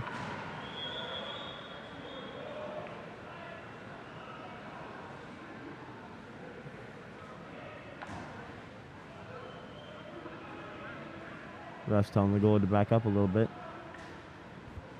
The whistle, the wind up, the shot. Beautiful block there. Goes over to Ethan Behe. He's moving it in. Tennyson Smith not coming to him. There's the shot. Beautiful top left corner. Putting Rancho Tsunami ahead by 1.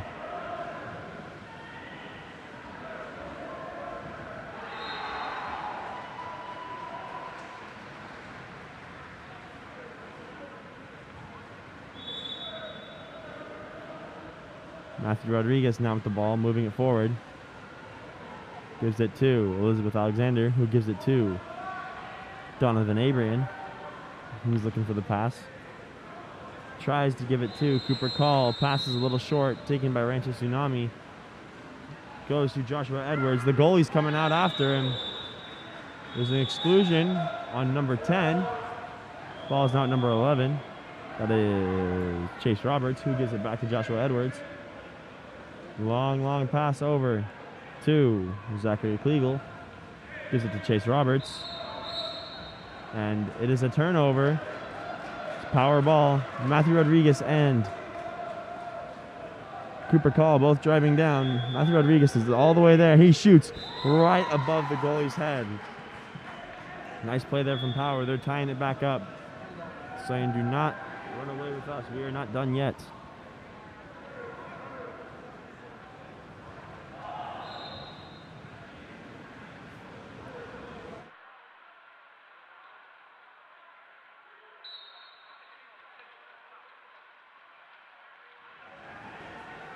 All right, now we've got Ethan Behe with the ball, who gives it to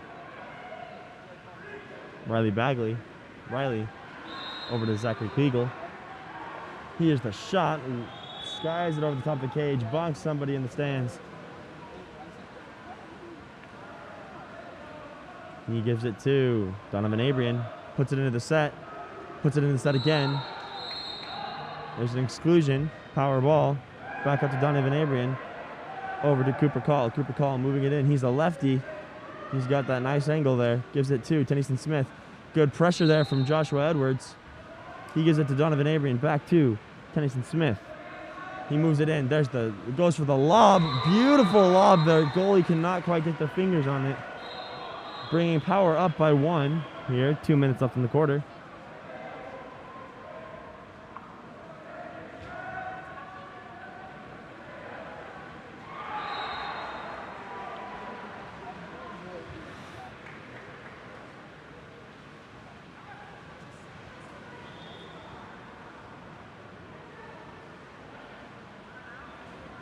Both teams lining up, getting ready to go.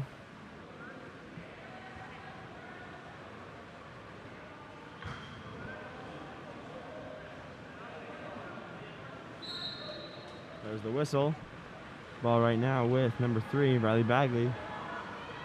Riley Gives it to Chase Roberts. There's an exclusion on number 7, White. Turnover. Power just not letting them do their 6-on-5s today. There's Joshua Edwards saying, yes, we are going to do a 6-on-5 today. And he gets that ball back. However, they're now even. He gives it to Riley Bagley. He's going to move it in. He gets up. He's a big shot way over the top of the cage. Power on offense. Nobody's really ahead of anybody except for Donovan Abrian. And there's the shot. Also goes over the top of the cage.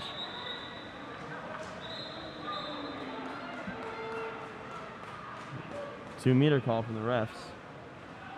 Number 15, Pete Moeller, gets that ball.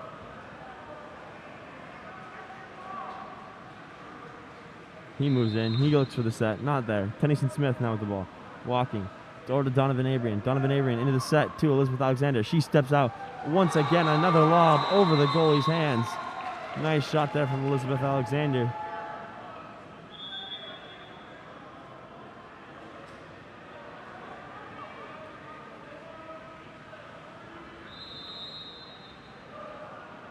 There's the whistle. Gives Joshua Edwards gives it to Riley Bagley. Riley gives it to number 8, Colin Randall. Colin gives it back to Riley Bagley. He's going to walk in. He's going to step up the shot. Skips it. 2-meter.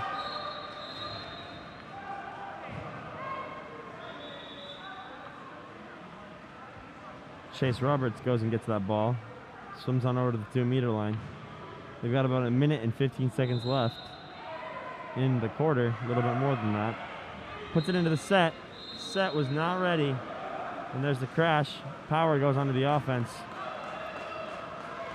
Pete Moeller swimming away from his defense. Gives it to Cooper Call. Cooper Call looking for the pass. There's driver and set. Joshua Edwards catches up. Does not let it happen. Back out to Pete Moeller. There's the big shot from Pete Moeller. Blocked. But here comes Elizabeth Alexanderson. No, sorry. Taylor Anderson.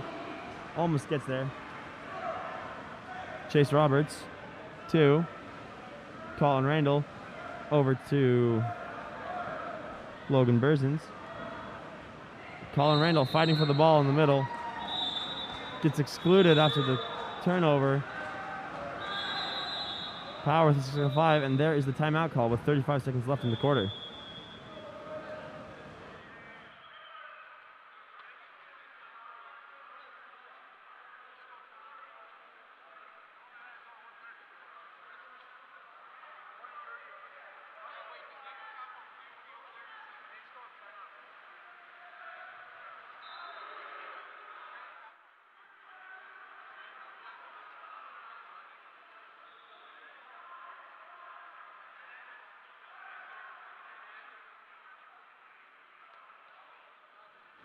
And we're ready for the 6-on-5 play here for Power.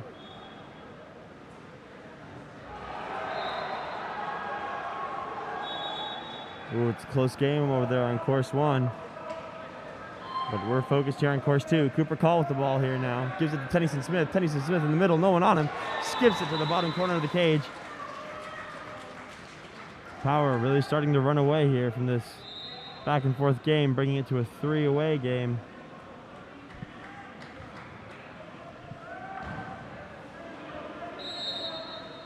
Tsunami's got 1 shot clock to make something happen.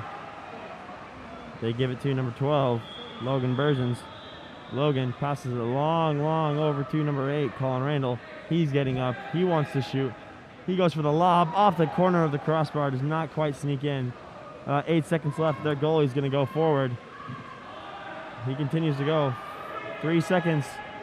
Matthew Rodriguez now with the ball. There's the shot over the top of the cage. About 0.02 seconds left. They give the ball to him.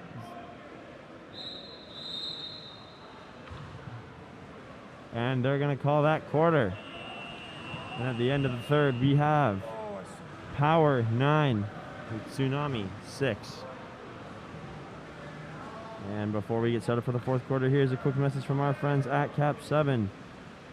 Water polo is our passion collectively. KAP7 supports this passion with direct sponsorship to 52 plus organizations around the world. Join KAP7 in supporting the passion of water polo. And here's a message from them.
All right, here.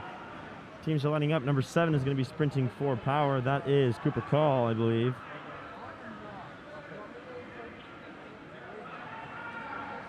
Cooper Call and looks like number 7, also Gavin Ott, coming in after he had 2 exclusions. He's back now. Gonna have to play some smart water polo.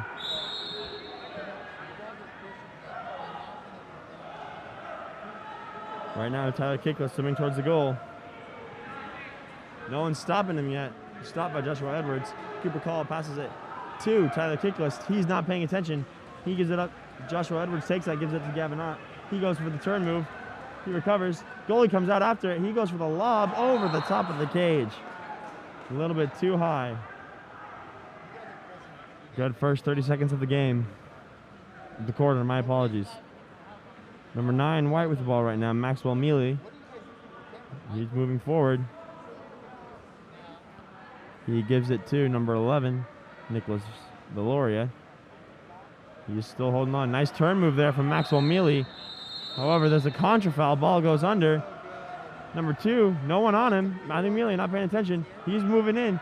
That is Ethan Behe. He steps up, snipes it under the goalie's arm, bringing this game to 7-9. Tsunami ready to turn up the heat here. Kind of ironic.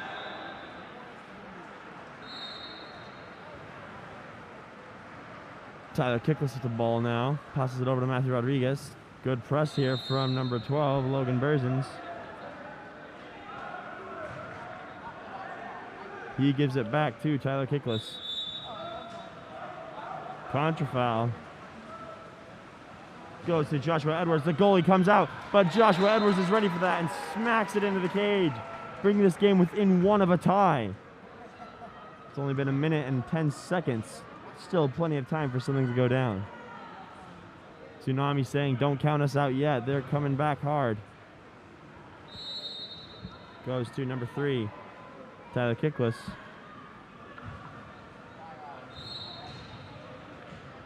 Matthew Rodriguez now with the ball. Gives it over to Cooper Call. There's the shot from Cooper Call, a little bit too far to the left. Skips away from the cage, lands back in the water. Goalie goes after it.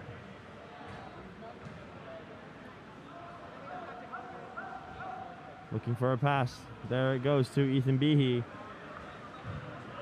Ethan Behe looking for the turn move. Good press here from Matthew Rodriguez. Joshua Edwards, upset about a call, screams at the ref and gets ejected for it. Matthew Rodriguez with the ball, gives it to Maxwell Mealy. Back up to Matthew Rodriguez. Over to, looks like Tyler Kickless. Back to Matthew Rodriguez. Here he goes. Pump shot. Nice corner. Good movement there from Power.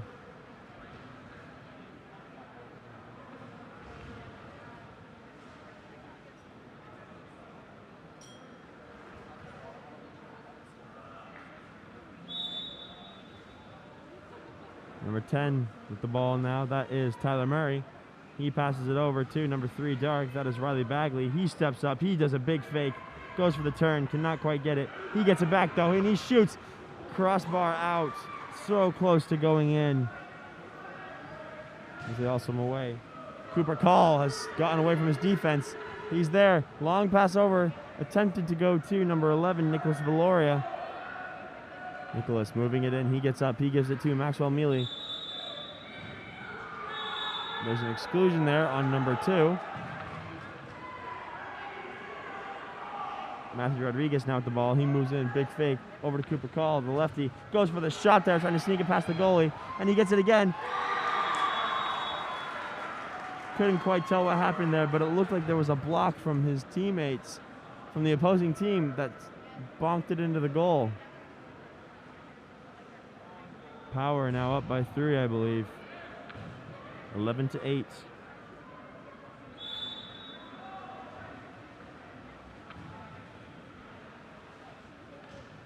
Right now we've got number 3 with the ball. That is Riley Bagley, who gives it over to Gavin Ott. Beautiful press there from number 12, Nicholas Roy. Goes for the set, and it's not ready. Number 7, Cooper Call takes it.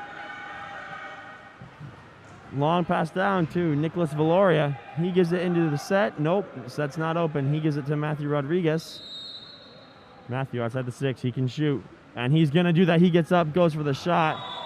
Puts a little bit of a slow one. Goalie was expecting a big fast one, and he just slows it down. Power now up by 4. Here come the subs.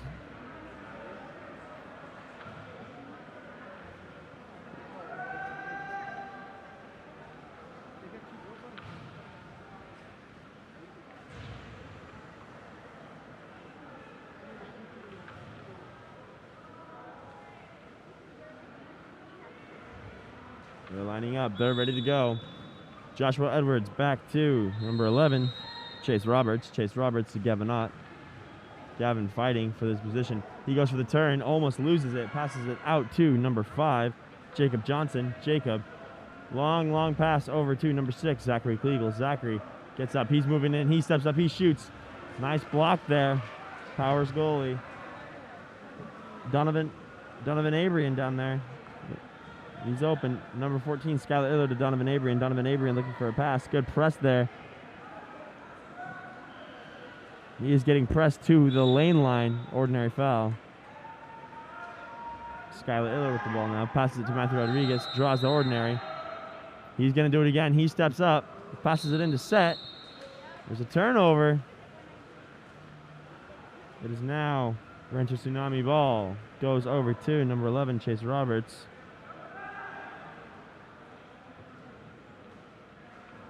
Number 9, Dark with the ball. That is Jared Gardner. Jared Gardner gives it to Chase Roberts. Chase, way far out, looking for a pass. Nobody's really moving. Gavin Ott makes a big move. Does not get the ball side. He's got 7 seconds to make something happen. Goes for a pass to number 9, and it's taken away from him. Number 5, Donovan Abrian swimming down. And there's the shot from Donovan Abrian. Easily snagged by the Tsunami goalie. Goes over to Gavin Ott, who stayed down. Goes for the turn move. Gets that ordinary foul. Pops it. He's faking. He's moving it in. Pass it over to Zachary Kliegel. Zachary, he steps up. He shoots again to the left side of the cage. Got about 1:15 left in the quarter. He gives it to Skylar Iller. Skylar over to Donovan Abrian. Donovan Abrian's defense isn't there, but the goalie is, however.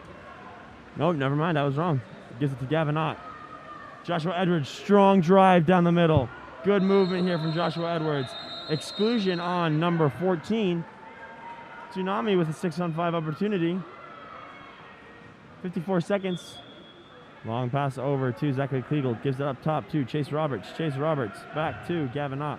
No, into the middle to number 9, Jared Gardner, but he's stuffed from behind by number 4, Matthew Rodriguez.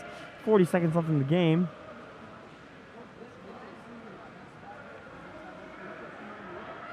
Goes to Maxwell Mealy. He's getting up. He goes for the lob.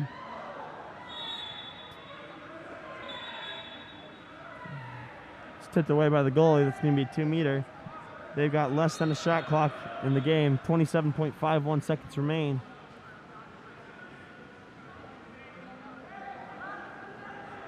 He's looking. Number 4, Matthew Rodriguez. He's going to hold it. He's got 20 seconds to burn. He goes for the pass to Elizabeth Alexander. There's a turnover. 15 seconds for Tsunami to make something happen. 13, 12, 11, 10. 10 more seconds. Joshua Edwards trying to get position here so he can take a shot. Draws the ordinary. He's going to get up and shoot a rocket there, but it's blocked by Elizabeth Alexander. 2.46 seconds left in the game as Power goalies recover the ball. He pops it. There's the shot. Skies it. And ladies and gentlemen, that is the end of the game with Power 12, Tsunami 8. Thank you so much for tuning in. Before we have our next game, here is a word from our friends at KAP7. KAP7 supports water polo globally. A portion of every dollar you spend with KAP7 goes back to the support. When your team needs equipment, choose KAP7 and support water polo globally. Now here is a message from our friends at KAP7.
And here we are about to get started with our third place game in the 18U boys division. In the Whitecaps, we have Costa Mesa Aquatics, coached by Cody and Dustin Serrano, as well as Jose De La Jara. In the Dark Caps, we have Elite Water Polo, coached by Brett Linton and John Boyer. Should be a good swim-off. Good game this competition. Number 7, William Harrington swimming off against number 4, Gavin Gant. William Harrington wins that, and Costa Mesa will take the ball first. Ball swings over to number 8, Noah Ganifke. He is a strong shooter, one of the better players for Costa Mesa Aquatics. He tries the lob pass over to number 4, Anderson Todd, big man in the middle. That pass is intercepted by Leighton Brono. Leighton passes the ball up to number 7, Cole Jensen for Elite as they take over the ball. Cole Jensen takes the ordinary, rises up, shoots, and that shot is stopped by number 13, Robert Johnson, resulting in a corner throw. Corner throw is going to take place on this side of the pool. Referee asking the competitor to come all the way to the lane line. Number 4, Gavin Gant crosses the ball over. Ball on the 4-5 side. Number 2, Chase Campbell with the ball, takes the shot, bars off the post. And Costa Mesa Aquatics will take over. Number 13, Robert Johnson with the ball. Robert Johnson dishes the ball up to number 3, Logan Richard for Costa Mesa. Cross pass is stolen by number 7, Cole Jensen for Elite Water Polo as they move on to the offense. Leighton Vrono with the ball, surveying his options. Dishes that ball up to number 2. Down the line to the 5 spot. Back up to Chase Campbell. That shot is tipped by Robert Johnson and trickles out, resulting in another corner throw. Number 7, Cole Jensen will take that corner throw again for Elite. Bringing it all the way to the lane line. Pops the ball, and we're live. Remember, with the rule change off 2 meters, we can now shoot the ball. If you pop the ball, you can take the ball and pump, or you can take a direct shot. Ball is passed up to number 12, Bradley Pierce. Into the middle, and that pass is collected by William Harrington of Costa Mesa Aquatics. Number 13, Robert Johnson, passes the ball up to number 2, Gavin Fisher. He is going to Santa Clara next year. Already committed and everything. Gavin Fisher has the tip pass over to number, looks like that's 7, William Harrington, who bounced it off the goalie's head. And Leighton Verano able to keep that ball out of the goal. Close one there. Number 2, Chase Campbell collects for Elite. He brings the ball up. Bradley Pierce in the middle of the pool at about 6 meters, passes it back to Chase Campbell down the line there. Pumping the ball back up to Chase Campbell. He can shoot, but that ball is tipped out by number 7, William Harrington. Scrum for the ball. That is collected by number 3, Logan Richard. Passes the ball out to the side. William Harrington, number 7, looking to create the first goal of the game. He has a lob shot tipped by Leighton Brono. Again, Leighton, the last defensive stand for Elite Water Polo, able to keep the ball out of the goal. Passes the ball up to number 7, Cole Jensen. Cole surveying, puts that ball into center. Aiden Rule. Aiden draws the ordinary foul. Seemed kind of disappointed. It was just an ordinary there. Number 4, Gavin Gant, has the ball pushed under by Gavin Fisher. And that turns the ball over to Costa Mesa. Number 7, William Harrington. Been saying his name a lot this first quarter. Been very active. Cross the ball over to 8, Noah Ganifke. Gavin Fisher gets the ball, slides. Trying to create some opportunities for himself and his team. Swings that ball over. Harrington again has the ball. Attacking, pumping, shooting, and scoring is number 7, William Harrington, able to put the ball on the left side of the cage and into the net for the first goal of the game. 3:05 remaining in the first quarter. Score is 1-0. Costa Mesa Aquatics on top of Elite Water Polo. For those of you that are just tuning in here, we are in sunny St. George. Beautiful weather out here and a great day for water polo. Number 12, Bradley Pierce, controlling the ball, passes over to 2. Chase Campbell takes the ordinary foul just past half court. Looking, passing, and that ball is stolen by Noah Ganifke. Noah Ganifke off to the races, trying to cut off number 7, Cole Jensen. And the 5-meter penalty foul is drawn. That is on number 7, Cole Jensen.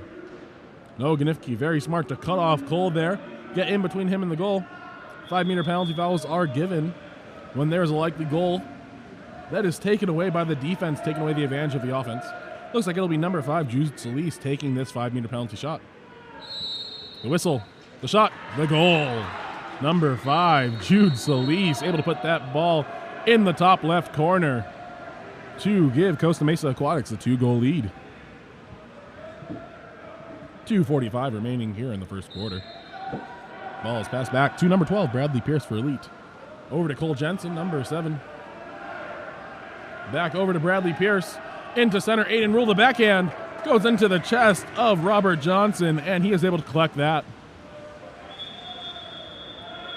Couple whistles from the other court, ignore those. Number 3, Logan Richard with the ball. Tries the cross pass, but the contra foul happens. Calls the push off there. Leighton Verono with control of the ball. Looking around, trying to find someone to pass to. Ball goes all the way up the line to number 10, Martin Van Kylen. Up to Cole Jensen, into center, Aiden Rule. Aiden trying to keep the ball out of Costa Mesa's hands. Bradley Pierce able to cut off, and he gets number 7, William Harrington, ejected for Elite Water Polo's first 6-on-5 of the day. Ball moves up to number 12, Bradley Pierce, looking. Passing over to Martin Van Kylen. Cole Jensen to Chase Campbell. Back up to Cole Jensen. Looking over to Bradley Pierce. Gets on his legs, takes the shot, and skips it around Robert Johnson to nestle into the top right corner. Nice shot there, Bradley Pierce. Brings the score 2-1. Costa Mesa still in the lead, 1:43 remaining here in the first quarter.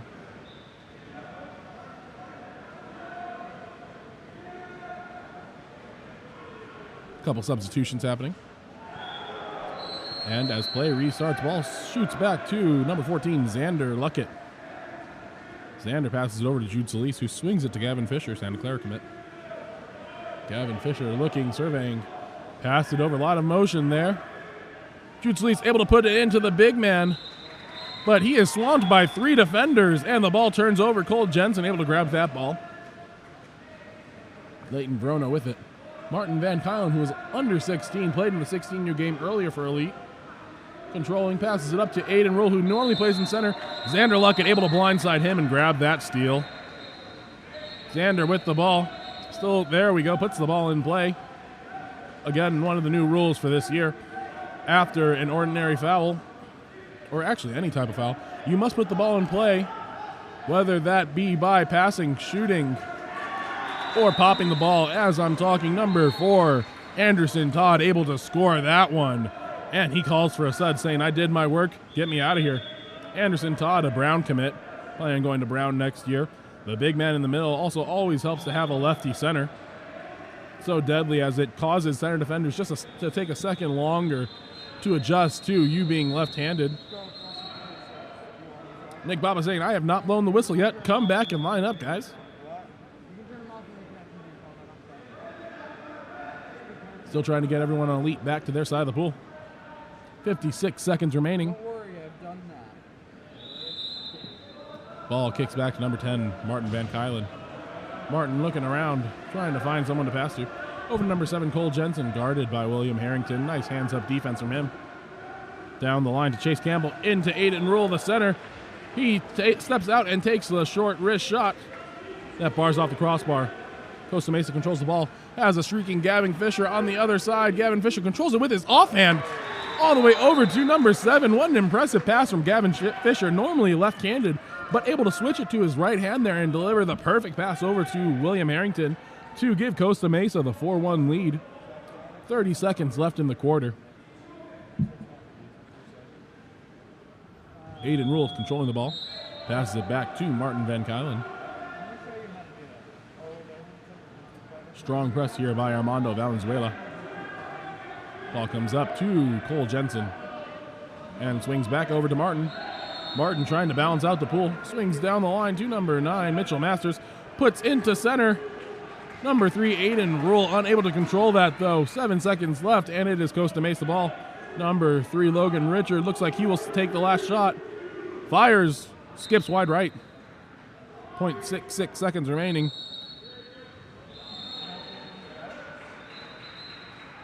Referee's waiting for that ball to come in here. He needs to make sure that ball's behind 2 meters.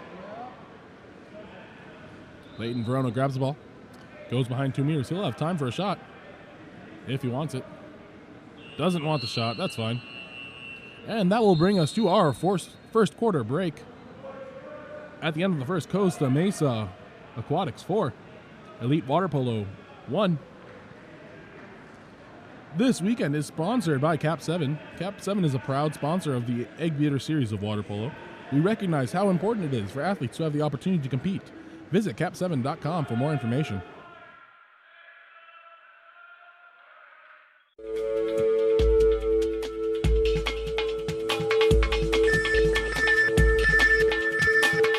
KAP7 is the proud sponsor of USA Water Polo.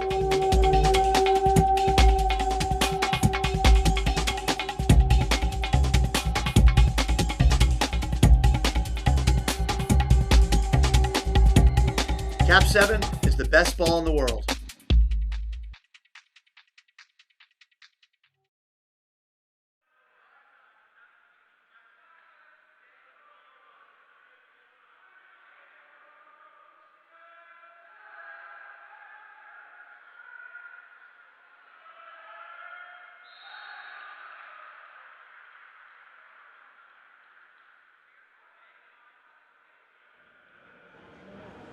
As we come back from the first quarter, we are wanting to wish everyone, athletes, parents, coaches, everyone out there, a happy Valentine's Day. I would like to give a special shout out to my wife, Christine Paterai, who is waiting for me back in Salt Lake City, Chicago, allowing me to come here this weekend so that we can give you some great water polo through Game On Live Studio. If anyone else would like to give a Valentine's Day shout out to their loved ones, all you have to do is type that message into the chat. I'll make sure it goes out over the air. Both teams starting to come out after the first quarter break. Costa Mesa Aquatics leading Elite Water Polo 4-1. Looks like we'll have number 7 William Harrington swimming off against number 7 Cole Jensen. Battle of the sevens to get this quarter started. Ball drops. William Harrington takes that battle. Swings the ball over. Ordinary foul given to number 8, Noah Ganifke, as he tries to go for the outside turn. He pops the ball in live. Able to shoot if he wants. Takes a shot, but there's a contra foul called in center on number 4, Anderson Todd. Coach Cody Serrano telling him, calm down just a little bit. We don't need you to do all that. Number 7, Cole Jensen. Swings it over to 12, Bradley Pierce. Bradley Pierce pumping, shooting, and scoring. Onto the left side of the cage with the skip shot. Brings our score 4-2. Costa Mesa Aquatics in the lead, 5:38 remaining in the second quarter. Ball is passed back to number 8, Noah Ganifke. Noah brings the ball up. Looking around, passes it over to number 7, William Harrington. Ordinary foul given to him. He kicks the ball up to Logan Richard, back out to Gavin Fisher. Gavin Fisher showing us earlier today that he is basically ambidextrous, able to do just about anything with either hand. Number 7, Cole Richard, controls the ball after the contra foul. He takes a shot, bounces off the crossbar and back into the field of play. Robert Johnson controls. Ball is kicked up to Noah Ganifke again. Into Anderson Todd, the lefty, able to turn, shoot, and score. Number 4, Anderson Todd, the Brown commit. Able to put that ball in the back of the net. And then goes out for a sub. Folks, the center position is extremely tiring, even for those that are in the most shape. Putting that ball in and wrestling for about 30 seconds on each side of the pool is exhausting. Number 12, Bradley Pierce, controlling the ball for Elite. Gets a little bit tangled up, but able to make the pass over to Chase Campbell. No ball under there, just an ordinary. Swings the ball over to number 10, Van Kylen, back to Campbell. Campbell pumping, waving. That ball is shot blocked, but then the follow-through ends up in the cage. Robert Johnson not happy about that one. It sometimes happens. You just can't avoid shots like that happening. So much power going into that throw that the energy taken out of it via the shot block just wasn't enough to stop it before it got to the goal. Robert Johnson controlling. Kicks it up to number 8, Noah Ganifke. And we have an ejection. Number 12, Bradley Pierce for Elite Water Polo will go take a 20-second break and talk to his coach about what he did wrong. Gavin Fisher grabs the ball. Looking inside, passes it back up. Noah Ganifke mishandles the pass, and that one's gone. He'll have to chase it down. Ball is kicked down the line.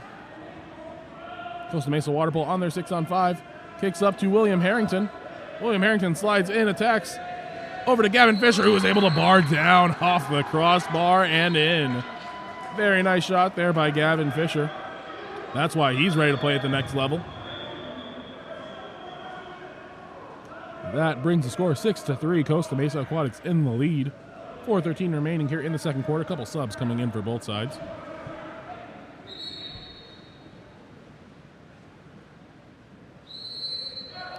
Ball goes back out to number 12, Bradley Pierce. Pierce controlling against Noah Ganifke, over to Chase Campbell. Ordinary foul given to him. Chase pops the ball and passes it down the line. Looks like that's number 4, Gavin Gant, with the ball. Actually, not quite. Number, I think, 6, Patrick Oquejo. Either way, it ends up in the hands of Costa Mesa Aquatics. Ball is kicked up. Number 3, Logan Richards passes it to a streaking number 2, Gavin Fisher, all by himself. And he is able to put the ball in the back of the net. Gavin Fisher, number 2, scores his second goal of the quarter so far. Brings the score to 7-3. Costa Mesa Aquatics holding on to a 4-goal lead right now. 3:45 remaining in the second period. Ball is kicked back. Bradley Pierce trying to find a way for Elite Water Polo to respond to this onslaught of goals by Costa Mesa. Bradley Pierce trying to turn, grabs the ordinary foul. Kicks it over to number 4, Gavin Gant. Back to Bradley Pierce. Oh, he is converged on. There are 3 people there, and Logan Richard takes off all by himself. Plenty of time. Swings around Leighton Verono, off the left bar, and in. An absolute massacre here of goals here in the second quarter. All scored by Costa Mesa so far. Elite Water Polo really needs to do something if they want this game to get back within manageable ranges. Bradley Pierce controlling the ball again for Elite Water Polo. He kicks it over to Cole Jensen. Cole Jensen has a monster shot. Really got some power on it. Trying to turn near side. Unable to do that. Draws the ordinary foul. Wait, there is an ejection. Number 10 for Costa Mesa. Timothy Thin will go to the exclusion box, and he'll talk to coach. Cole Jensen swings over. Back to Bradley Pierce. Cole Jensen, I think he wants it. No, he doesn't. He passes it to number 8, Connor Linton, able to put that ball in the back of the cage right around goalie Robert Johnson to stop the bleeding for Elite Water Polo. Score is now 8-4 with 2:55 remaining here in the second period. Throughout this weekend, we have had just about 66 games of water polo. That's a lot of water polo, especially in a time when there isn't very much. All of our athletes here, in order to make sure that we are ready for the COVID-19 pandemic currently going on, are required to double test.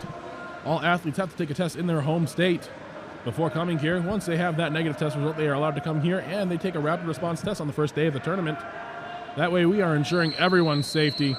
And with that, number 7, William Harrington gets ejected. Gavin Gant there for Elite Water Polo, drawing that ejection. Bradley Pierce kicks it over to number 9, Mitchell Masters. Back to Bradley Pierce down the line. Over to Mitchell Masters, pumping, looking over to Bradley. The shot is handled by Robert Johnson, and he takes the 2-meter. Smart call there. Didn't want to risk getting that ball stolen from him, so he just took the 2-meter. Looks like we are all even. We should be pressing. Whoever that is in the far corner. Trying to bump in, I believe that is Gavin Gant. And number 10, Timothy Thin, called for the second exclusion in the quarter. That's 2 for him. Coach is probably going to sit him down and tell him to relax a little bit.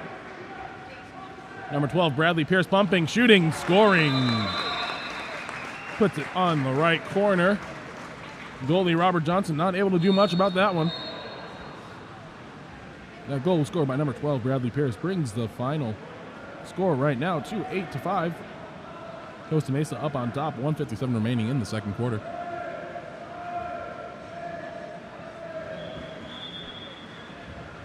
Ball is sitting with number 11, Armando Valenzuela. Ball is kicked back to Xander Luckett. And kicked back to number 13, Robert Johnson. Ordinary foul there, drawn on the pass. Number 6, Wes Brosda controlling. He brings that ball up. He's live and eligible to shoot if he wants. He takes a shot. Ooh, caught the goalie completely off guard, but that ball sailed wide right. Leighton Verona with the ball, kicks it up to Cole Jensen. He has center if he wants it, doesn't want it yet. He wants to turn instead, trying to draw the ejection. Ooh, number 12, Peter Thin, the little brother of Timothy Thin, grabs Cole Jensen's head, and because of that, we'll go to the penalty box. He's swimming the wrong way, though. Elite Water Polo, controlling the ball. Kicks the ball over Gavin Gant, but it is overfired. Gavin Gant swims to get it, and needs to put that ball back in play. Cole Jensen kicks it all the way across to 8, Connor Linton, bars out.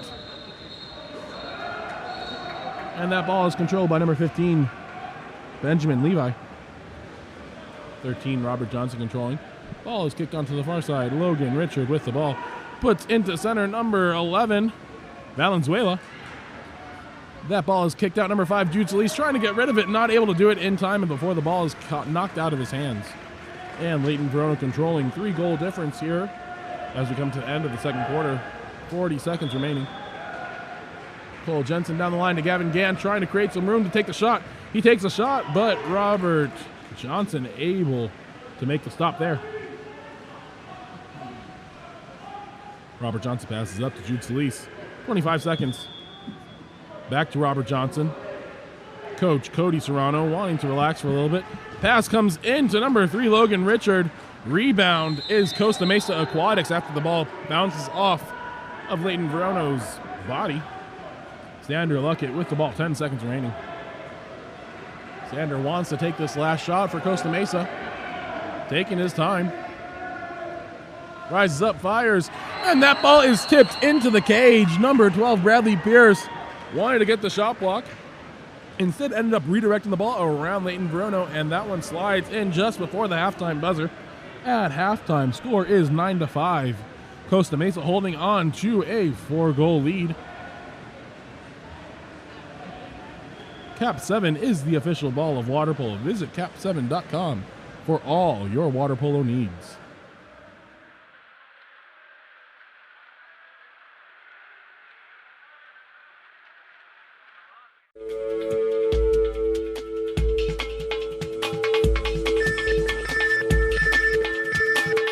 KAP7 is the proud sponsor of USA Water Polo.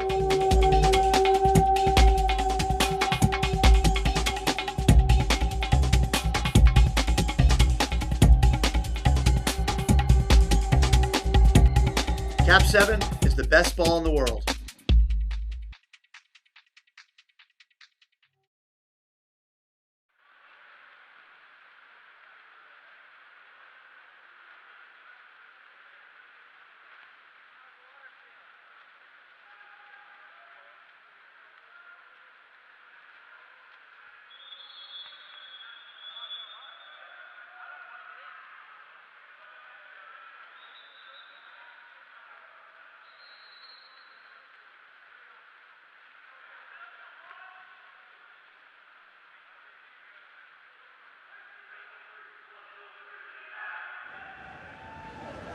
As we get ready to resume play here at the beginning of the third quarter, we would like to remind everyone that we highly encourage all our athletes, if they are able to play at the next level, namely collegiate water polo.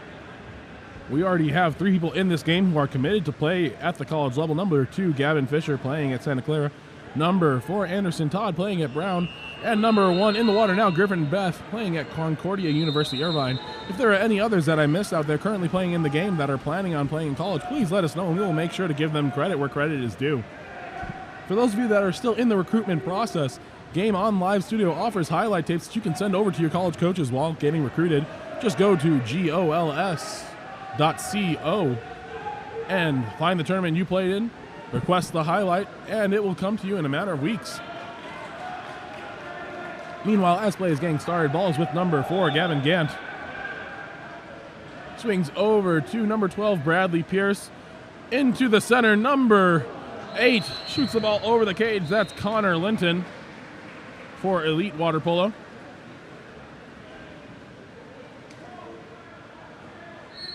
Ball is kicked up the pool and swung across to Gavin Fisher. Anderson Todd has position. Ball does not come in, though. Anderson Todd able to get the ball finally. The sweep shot skips wide left. Ball is going to have to go back all the way to the goalie. Goalie controls. Leighton Verono with the ball. Ball is kicked up to, looks like that's number 6, Patrick Fuquejo. Swings over to the far side, number 7, Cole Jensen. Into number 4, Gavin Gant on the post-up. The block by Griffin Beth. Way to put his arm exactly where it needed to be. Number 1, Griffin Beth passes it up to, not sure who that was, looks like number 6, Wes Brazda. The shot is batted away by Leighton Verono and will result in a 2-meter. Gavin Fisher going to take that for his team. He pops the ball. Remember, he is live to shoot now if he wants. Ooh, the outside turn to him, gives him inside water. And that ball is batted away by number 1, Leighton Verono, and will result in another corner throw.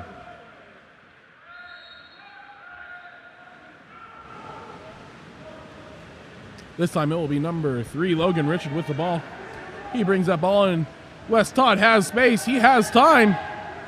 He has the finish. Able to stuff that ball past Leighton Verono into the cage. Bringing our score 10-5, 4:26 remaining here in the third period.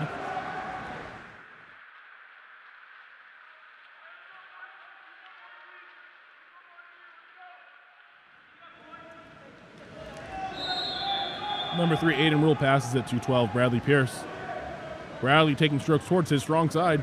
Kicks it over to number 2, Chase Campbell. Chase Campbell tries to go down the line, but that pass is intercepted.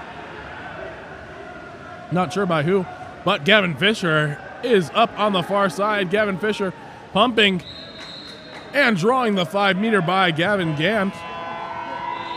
Another rule change that came into play during the last year. Ball does not have to be out of someone's hands in order for a 5-meter to be called. 5-meter penalty fouls can now be called while the ball is in the hand. If you have inside water and you are about to score a likely goal and someone grabs anything other than the ball or your hand, meaning the arm, the shoulder, your back, that will result in a 5-meter penalty foul. Noah Ganifke able to rise up and put that ball in the lower left-hand corner to give Costa Mesa the 6-goal lead with 4:05 remaining in the third period.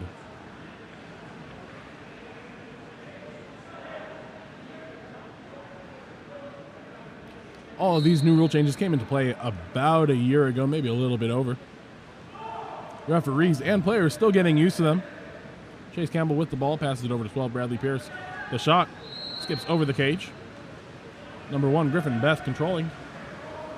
Passes it up to Gavin Gant on another counterattack. This time he gets number 4, Gavin Gant ejected. And the timeout called by Cody and Dustin Serrano.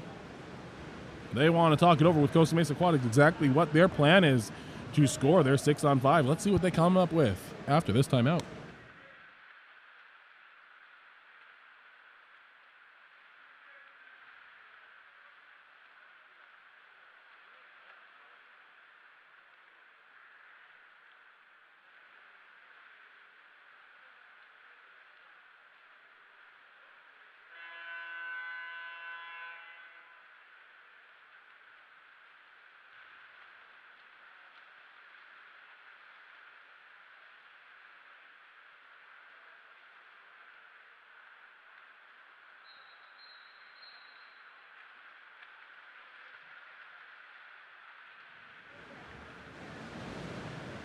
Costa Mesa comes out of their timeout with a game plan in mind. As a reminder, today being Valentine's Day, if anyone would like to give a shout out to their significant other, go ahead and type that in the live chat. Or if you are here watching from St. George, feel free to come up to the table. You can write down a message and we'll make sure it gets read over the air. Great way to make something special for your loved ones.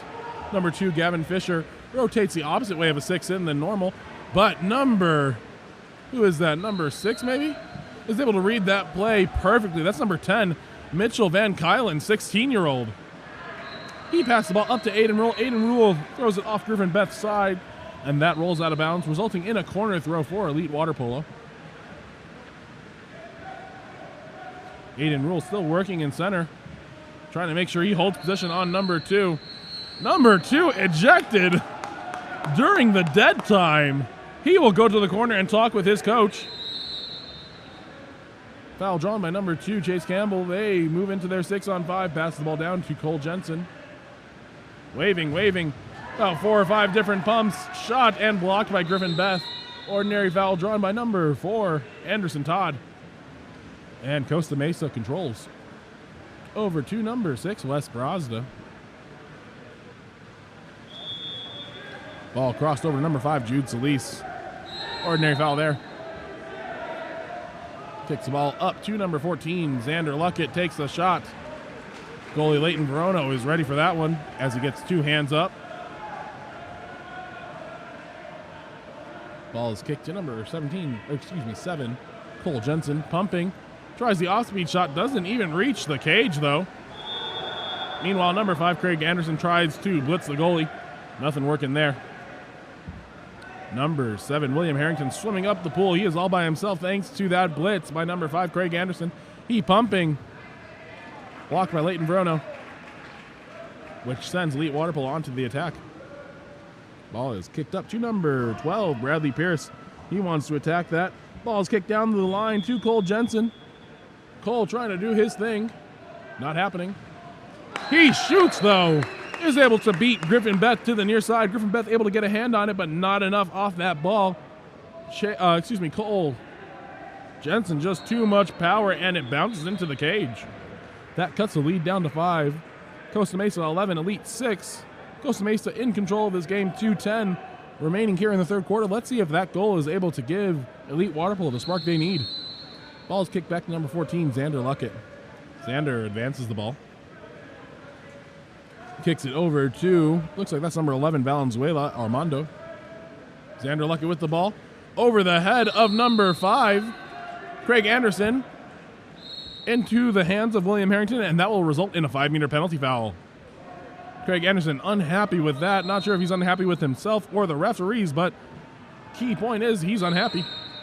On the whistle, number 14, Xander Luckett able to skip it into the right side of the cage and reestablish Costa Mesa's 6-goal lead.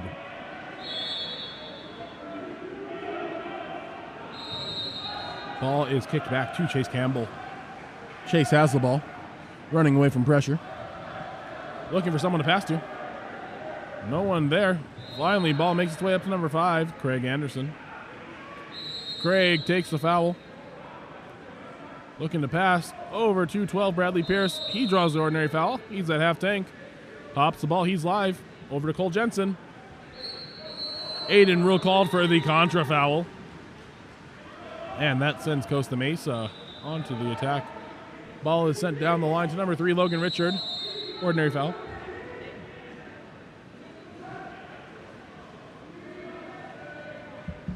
Down the line to William Harrington. Ordinary foul there. And the ejection. Looks like that's number 5 again. 2 in about 3 minutes time for him. He needs to be careful and not get that third. Ball goes over to Anderson Todd, the lefty. And he puts it in the back of the cage. Leighton Bruno unable to step over in time to make the block. Anderson Todd, the Brown commit, doing a great job of controlling the pace for his team.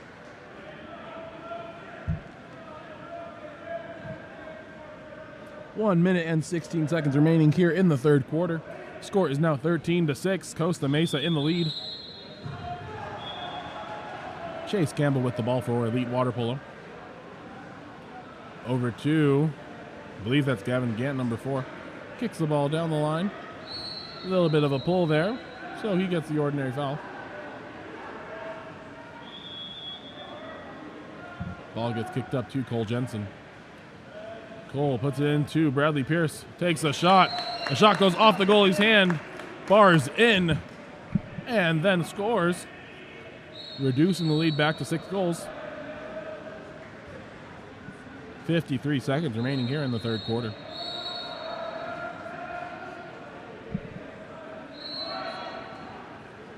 Play resumes. Number 14, Alexander Luckett, controlling. Bringing the ball up, pumping. Over the top. Ball into number 3, Logan Richard. Number 2, Chase Campbell will go talk to his coach for 20 seconds. Back to number 3, Logan Richard, as Elite Water Polo fails to guard the person in the middle. Looks like Elite Water Polo is kind of starting to break down here as Costa Mesa regains its 7-goal advantage. 35 seconds remaining here in the third quarter.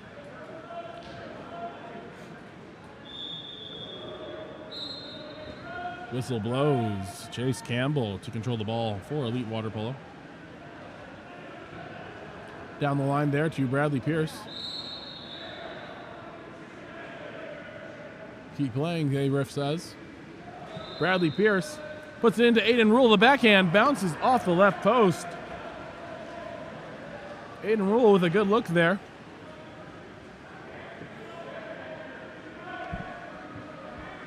Coach Cody Serrano telling Griffin Beth to get up there. Ball swings to 14. Xander Luckett has the ball taken away. He has 1 second. Oh, and the shot rattles off the crossbar. That was a great opportunity for number 7, Cole Jensen, unable to convert the shot. Score is now 14-7. Costa Mesa Aquatics over Elite Water Polo currently. KAP7, our sponsor for this tournament, supports water polo globally. A portion of every dollar you spend with KAP7 goes back to the support. When your team needs equipment, choose KAP7 and support water polo globally.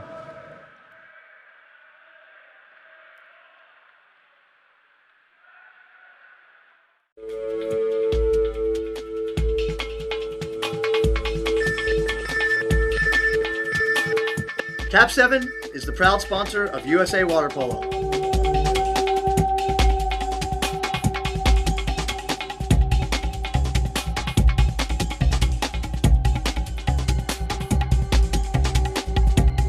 KAP7 is the best ball in the world.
And as the fourth quarter gets underway, number 8 for Costa Mesa Aquatics is able to win that swim off.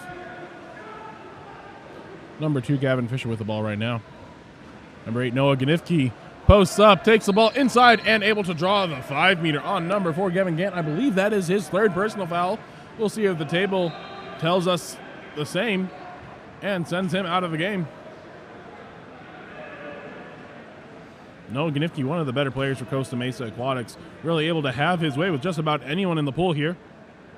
Really difficult to stop him with the mixture of speed and strength that he has. It was Gavin Gant's 3rd, so he will be replaced by number 2, Chase Campbell. Gavin Fisher to take this 5-meter. Whistle blows. That ball hits Leighton Verono in the hand, but too much on it. And Gavin Fisher is able to put that ball in the lower left-hand corner after bouncing it off the goalie. Brings the score to 15-7, 5:40 remaining here in the fourth quarter.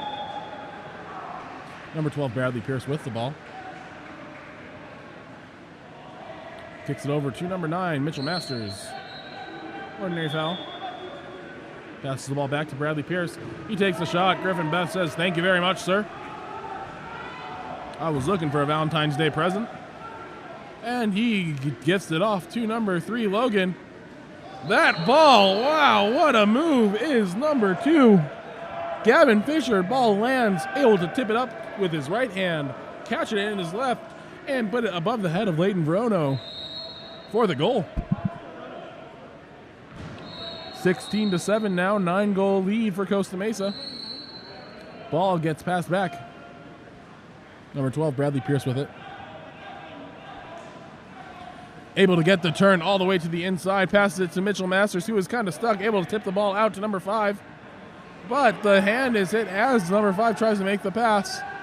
Ball's with number 6, Wes Brazda now. Him racing up the pool, tries to take the shot. Leighton Verono says, "That's mine." Ball up to number 13, Troy Havlicek, also on the 16U team. Over to number 12, Bradley Pierce. Craig Anderson passes it in to Mitchell Matches, who catches it, flips it over his head for the goal. What a move there by number 9, Mitchell Masters, showing us a little bit of the razzle-dazzle there. Brings the score to 16-8, 3:50 remaining here in the fourth quarter. Whistle blows. Number 4 kicks it back to Griffin Beth. Griffin looking around, trying to see what he has available for his team. Looking for someone to pass to. Over to number 2, Gavin Fisher.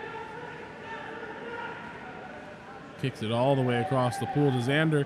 Into, I think that's William Harrington. It is William Harrington. He tries the same flip over the head, but Leighton Bruno says, I just saw that happening to your goalie. I'm not falling for it. And able to tip that ball out. William Harrington passes it to number 5, Jude Solis, for the corner throw. Passes number 8, Noah Nifke, is controlled by him off cage, but he is still able to grab it. They are not counting that as a shot. Noah Ganifke tries a switch wrist. Not quite happening. Looks like that's going to be Bradley Pierce and Elite Water Polo's ball. Elite Water Polo advancing. Passes over to number 2, Chase Campbell. Chase looking for the ball. Bradley Pierce tries the lob and gets it to fall.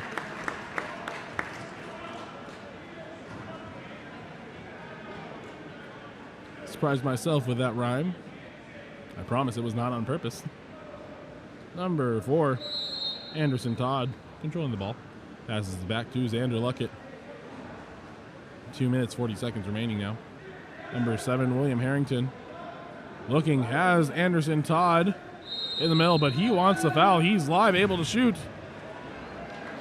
That ball shock blocked by 9, Mitchell Masters. Coach Cody not happy with that shot selection. Ordinary foul there. Number 13, Troy Havlicek has it. Puts it into center, who is mauled by 3 people. Maybe 4. And the timeout called by Coach Cody and Dustin Serrano.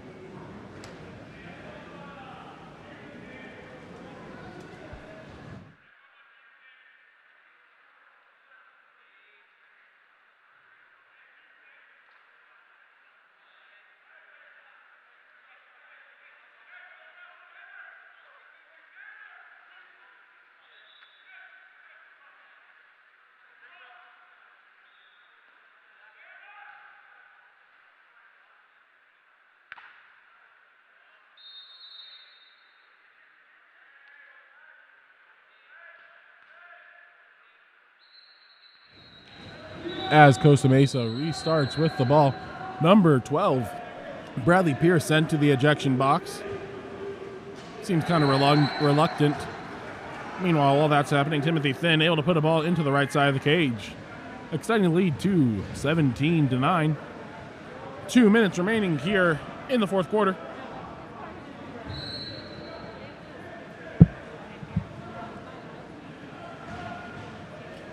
Bradley Pierce passes it up to 13, Troy Havlicek.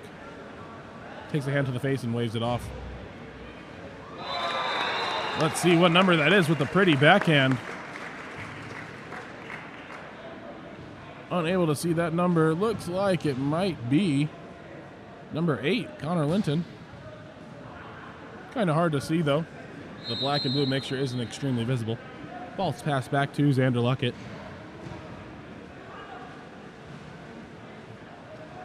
Pumps and puts it into Valenzuela.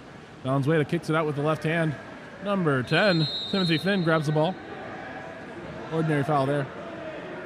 Timothy Finn puts the ball into Valenzuela. And number 1, Leighton Bruno blocks that one with authority. Gives him a little stare down. Almost expected the Matumbo finger. No going there. Ball passed back into the center. The backhand that time is grabbed by Griffin Beth. Almost trickles in on as he's trying to handle it, but doesn't. Griffin Beth with the ball. Concordia University Irvine commit. Xander Luckett kicks the ball down the line to Jude Solis. Xander Luckett then gets inside water. Draws the ejection on number 13, Troy Havlicek. Sending Costa Mesa into their 6-on-5. Number 15, Benjamin Levi, kicks it across the pool. Jude Solis with the ball right now. Passes it to number 12, Peter Thin, younger brother of Timothy Thin. Into the post. That would have been a hard shot for lefty Valenzuela. And the ball seems like Elite Water Polo is playing patty cake.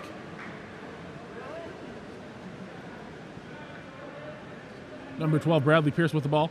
Into the center, tries the backhand. That's the third one of the day. 2 aren't going for him. 22 seconds remaining. Griffin Beth with the ball. Looks like he'll be content to hold on to it and ice the rest of this game. 10 seconds. He is being chased by number 9, Mitchell Masters.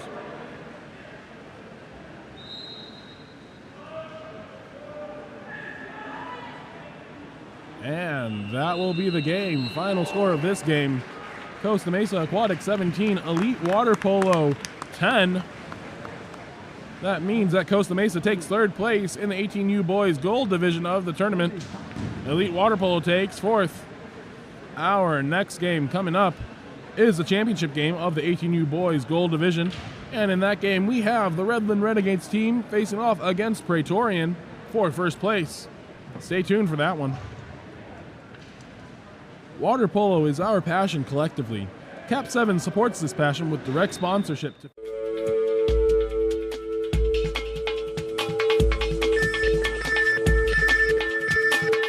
KAP7 is the proud sponsor of USA Water Polo.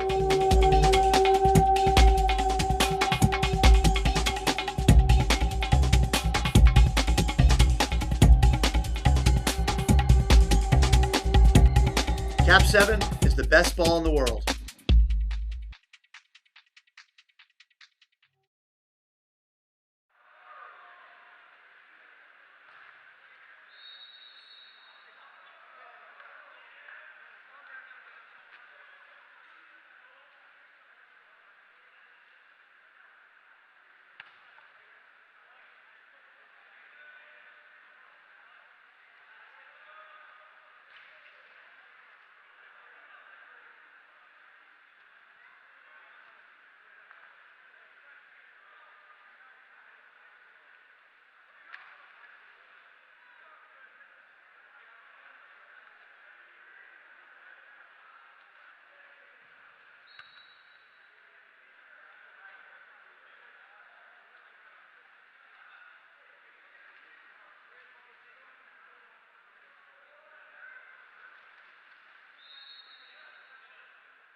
During the break, wanted to give a quick couple Valentine's Day shout-outs. Had a couple people mention it in the chat. Morgan Turn would like to shout out to her Valentine and fiance, Coach Dustin Serrano. Go Costa Mesa. The other shout-out that we had also going to coaches Cody and Dustin Serrano. That coming from LuckyBug3 Gmail. Thank you guys for turning in. We really appreciate it. About to tune into the next game here with Redland Renegades against Praetorian for first place in 18U Boys Gold Division. Stay tuned.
And as we prepare here for the 18U Boys Gold Division first place game, we wanted to give a quick shout out to both of these teams. In the Whitecaps, we have Redland Renegades, coached by Coach David McMillan. In the Dark Caps, we have Praetorian Water Polo, coached by Jason Gall and Milorad Pavlovich. Both of these teams pretty evenly matched, both undefeated thus far. Only one of them will emerge with that title of first place winner in the KAP7 Eggbeater Showcase. Really quickly before we give the game, I wanted to say thank you to all of our viewers here. We have 76 people watching this live stream. Really excited to get this game started. I also wanted to give a shout out to my Valentine's really quick in honor of Valentine's Day. She's not a water polo player anymore. But my wife, Christine Paterai, Wanted to give a quick shout out to her in honor of Valentine's Day. If anyone else would like to give a shout out to their significant other, all you have to do is type that in the chat or come up to our Game On Live studio booth and say you would like to deliver a Valentine's Day message, and we'll get that put out on air. Getting ready. It looks like we will have number 6, Ethan Guaraca, swimming off for Redland Renegades against number 9, Tanner Grady for Praetorian. Referees and both teams look like they are ready to get this match started. Referee Nick Babo looking around. The whistle blows and we are off. Ball drops and number 9, Tanner Grady, will control the ball. Over to number 8, Shoji Shinkawa for Praetorian. Praetorian controlling the ball, pass it over to number 5, Peter Gonzalez. Peter Gonzalez looking around, getting space to make the pass over to number 9, Tanner Grady. Tanner Grady turning, but that ball is stolen and controlled by number 14, Lennon Franklin. Passed up the line to number 6, Guareca, excuse me. Cross over to the far side of the pool, number 4, Jacob Stewart. Jacob Stewart puts it into center. Number 3, Gavin Oliver. His nickname is Munchie, so we will refer to him that periodically through the game. He is called for the offensive, though, and Praetorian takes over. Ball swings over to the far side. Number 3, Tyler Mercage, has some serious firepower. Let's see what he's able to do this game. Number 2, Lochin Zwachka has the ball pushed under on the double team, and Redlands takes over. Ball is kicked up to number 3, Gavin Oliver Munch. Down the line to Jacob Stewart. Turns the lob shot, bangs off the crossbar, and is controlled by number 5, Peter Gonzalez. Number 1, Reese Grady with the ball for Praetorian. Up to number 8, Shoji Shinkawa. Into center. That's number 9, Tanner Grady. Excuse me, number 4, Alex Rigetti is actually in center. Lochin Zwachka takes a shot and grabs the rebound. He's live up to Tyler Mercage, lefty. Ordinary foul given to him. He is live and eligible to shoot if he wants. He does want it. Skips it over the cage. One of the superstars in this game. Number 1 for Redland Renegades, Luca Smith, has absolutely been the goalie of the tournament, in my opinion. Has been an absolute force in the cage. Really difficult to get it past that man. Number 14 for Redland scores the first goal of the match. That is Lennon Franklin. He gets to about 2 meters, shrugs off number 5, Peter Gonzalez, and stuffs the ball into the cage. Score is 1-0. Redland Renegades in the lead. 4:21 remaining here in the first quarter. For Praetorian, number 5, Peter Gonzalez, now controlling the ball. Draws the ordinary foul. Looking around, pops that ball. He is live. Swings it to the far side. Tyler Mercage controlling the ball, passes it up to Shoji Shinkawa. Into number 4, Alex Rigetti, able to turn inside. And number 2, Nicholas Perna, defender for Redland Renegades, is ejected and will go to the corner. Tyler Mercage controlling the ball as Praetorian gets into their 6-on-5. Back up to number 5, Peter Gonzalez pumping. Lochin Zwachka sliding in. And the entry pass into number 4, Alex Rigetti, is pounded into the net, knotting us all up at 1. Nice move there by Alex Rigetti. 3:42 remaining here in the first period.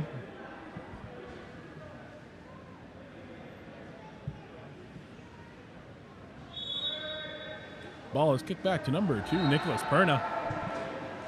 He swings the ball over to number 6, Ethan Guareca, and down the line to 14, Lennon Franklin. Contra foul called. Praetorian takes over.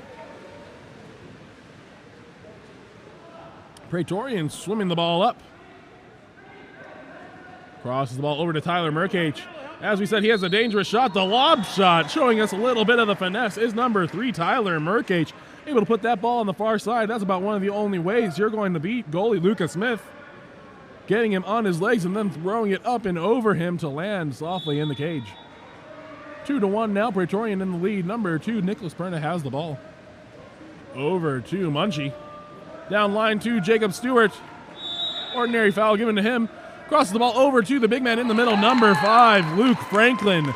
Luke Franklin is able to tip that ball in, and we are knotted up again. So far, this game been a very back and forth affair for both teams. seems like they are very evenly matched. Nice goal there by number 5, Luke Franklin, on the assist from number 4, Jacob Stewart. Jacob Stewart has one of the most enthusiastic, we'll call it, followings here in St. George. Has a bunch of people here that are wanting to represent him. That ball is stolen by number 2, Nicholas Perna, on the center entry pass. Kicks the ball up to number 6, Ethan Guareca, the speedster for Redlands. Tries to cut inside, unable to get it. And number 6, Ethan Guareca, called for the headbutt as Praetorian takes over. 2:40 remaining in the first period. Kicks the ball up to Lochin Jwachka. The pass is a little bit long. Given to number 3, Tyler Murkage. Lochin gets the ball back. Crosses the ball into Alex Rigetti. Alex Rigetti, the backhand. Swings all the way across the cage into the top right corner. Very nice backhand there by number 4, Alex Rigetti. Lucas Smith giving up 3 goals in this quarter alone so far. That is unheard of for him, at least in this tournament. Couple subs coming in for Praetorian. Ball is kicked back. Number 2, Nicholas Perna with the ball. Over to number 6, Ethan Guareca. Ball is put down the line to number 7, Ruben Villanueva. He draws the ordinary, pops the ball on live. Up to Guareca. Crossed over to Jacob Stewart. Jacob Stewart looking for Munch. Able to find him, but he is called for the push-off. And Gavin Oliver Munchie comes back on defense.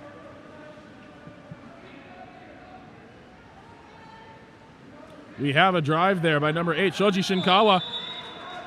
And there is an ejection.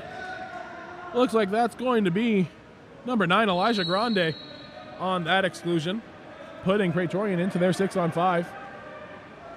That ball is thrown to Aiden Carballo, able to avoid the double team, pass the ball out to Jason Mihalopoulos. Number 5 controlling the ball, overpass. And we are going to be even now. 7 seconds remaining on the shot clock. Pass up to number 5, Peter Gonzalez, thrown over the cage.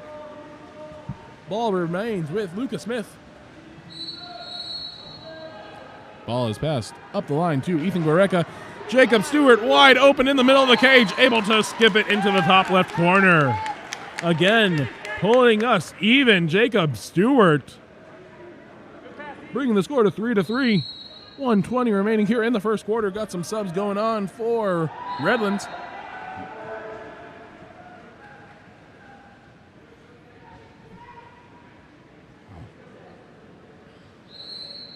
Ball is kicked back. Number 8, Shoji Shinkawa controlling. Kicks that ball over to number 6, Aiden Carballo. Aiden has the ball sliding towards the middle. Crosses it over. Tipped by number 4, Jacob Stewart. Murkage has the ball. Drawing the ordinary foul. He is inside, not live, not willing to shoot. Number 12, Jackson Hooper now has it. Over to number 8, Shoji Shinkawa, who tries the helicopter shot, not there. Overpass stolen by number 1, Reese Grady. Reese Grady controlling the ball, 45 seconds left in the quarter. That ball stolen by Aiden Guareca after the great hands-up defense, stolen back by Aiden Carballo, and then stolen back one more time by Guareca. Apparently there was a contra foul there, though. Murkage crosses the ball all the way over to number 11, Jason Mihalopoulos. Tries the lob, but the big body of Nicholas Perna goes up and grabs that. Luca Smith with the ball for Redlands. Swings the ball over to number 7, Ruben Villanueva. Ruben passes the ball down the line. That ball is tracked down by Reese Grady of Praetorian, and Praetorian has the ball for the final possession. 8 seconds left. 3, 2, 1. Reese Grady rises up and fires. Tracked down by Lucas Smith. And that's the end of the first quarter. We are all tied up here, 3-3. Great job by both teams, really battling for every goal, every possession. KAP7 here is the sponsor of this tournament. KAP7 is also a proud sponsor of the entire Eggbeater series of water polo. We recognize how important it is for athletes to have the opportunity to compete. Visit KAP7.com.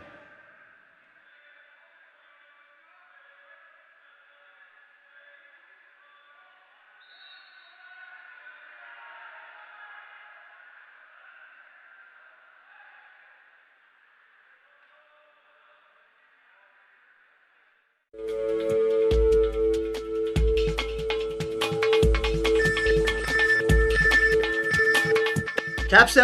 is the proud sponsor of USA Water Polo.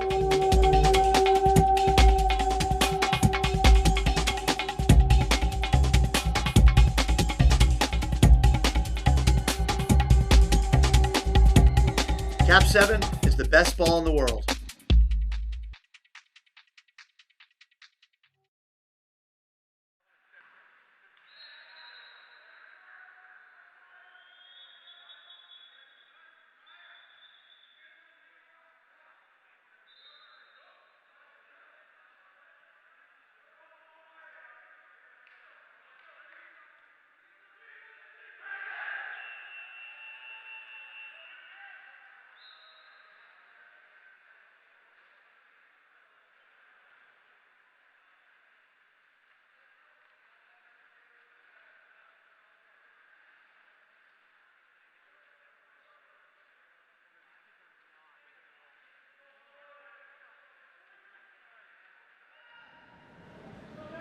And we are back ready for quarter 2 of the finals for the 18U Boys Gold Division. Looks like we will have the speedster, number 6, Ethan Gorecka, swimming off for Redlands. I'm guessing it will be the same swim off as last time with number 9, Tanner Grady, swimming off for Praetorian. We'll see who wins this round of the swim off battle.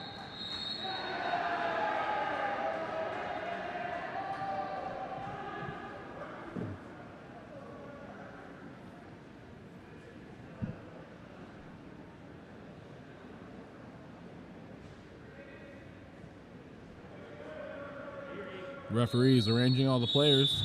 Whistle is blown, ball is dropped, and we're off. Tanner Grady winning round 2. Pass the ball over to Shoji Shinkawa. Shoji pass the ball over to number 5, Peter Gonzalez, taking the ordinary foul there. He's live. Down the line to Tanner Grady, trying to put that ball in, but thought better of it. Peter Gonzalez shoots it over to Shoji Shinkawa, who does the catch and shoot. And Lucas Smith handles it. Lucas Smith looking for an outlet. Ball's passed up to Munchie. Munch controls the ball, passes it over to Nicholas Perna. Nicholas Perna looking. Contra foul called on number 5, Luke Franklin. Ball is kicked back to Reese Grady. Guessing the brother of Tanner Grady there. One is a speedster, one is a goalie. Almost polar opposites. Alex Rigetti gets the ball in center, turns to the strong side, and has a soft touch to finish. Very nice job there, showing the finesse. So far, we've had 2 lob goals now on Luca Smith. Could Praetorian Water Polo have found Luca's weakness? Score is 4-3, 5:05 remaining here in the second quarter. Nicholas Perna with the ball. Ball comes in to Luke Franklin, kicks the ball out to number 14, Lennon Franklin. Guessing those 2 are siblings as well. Ball goes off the crossbar and out of bounds. Reese Grady to control. You saw a little speed there out of Reese Grady as well. Maybe he's not the polar opposite of Tanner Grady, just has to swim far less. Number 11, Yasin Mialopoulos, ordinary foul. And number 4, Jacob Stewart, is charged with interfering with the free throw after he attempted to move the ball after the foul. That sends Praetorian into the power play. Jason Mialopoulos crosses it over to number 9, Tanner Grady. Shoots. Lucas Smith able to get his mitts on that one. Loken Jocha will take the 2-meter penalty call. 2-meter corner throw. He takes a shot. Ball bounces right back towards him. We are even now. New shot clock, though, for Praetorian. Crosses the ball all the way over to Tanner Grady. The big turn on Ethan Gorecka. The lob shot goes over the cage. Praetorian is really going to that lob. Wonder if that's something being coached or a coincidence. Number 14 now, Lennon Franklin with the ball. Crosses that ball over to Link Franklin, called for the contra foul of the push-off. Ball with Reese Grady. Number 1 controlling the ball for Praetorian. Up to number 8, Shoji Shinkawa. Number 5, Peter Gonzalez back to Shoji. Jason calling for the ball at the 5. Instead, kicked back over to Tanner Grady at the 1. He has the center. Doesn't want him, though. Number 5, Peter Gonzalez, has the ball. Now the ball comes into center. Number 2, Nicholas Perna, called for the ejection. Number 4, Alex Rigetti drawing that one. Tries to go inside to Alex Rigetti on the 6-on-5. That ball is turned over, and Redlands take over. He has numbers here. Number 5, Luke Franklin is able to donut Reese Grady right over the head. And Reese Grady wishes he had gotten his hands up just a little bit faster to stop that one. Knots us all up at 4 goals apiece. 3:31 remaining here in the second quarter. Praetorian with a brand new lineup, bringing 6 new people in. Both crowds, fans of both Praetorian and Redlands, very hyped up for this game.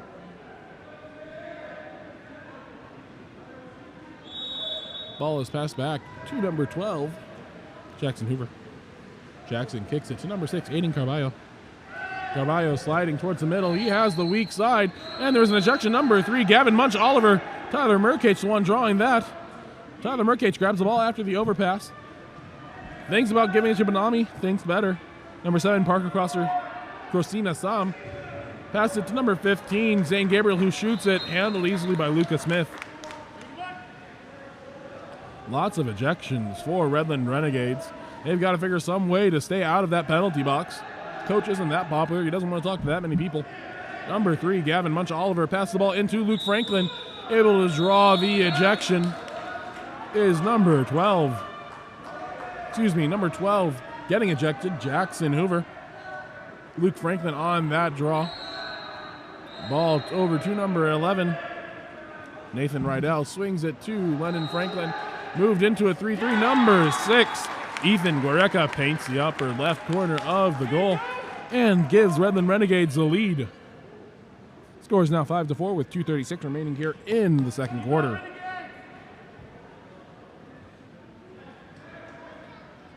Coach David McMillan making a couple substitutions.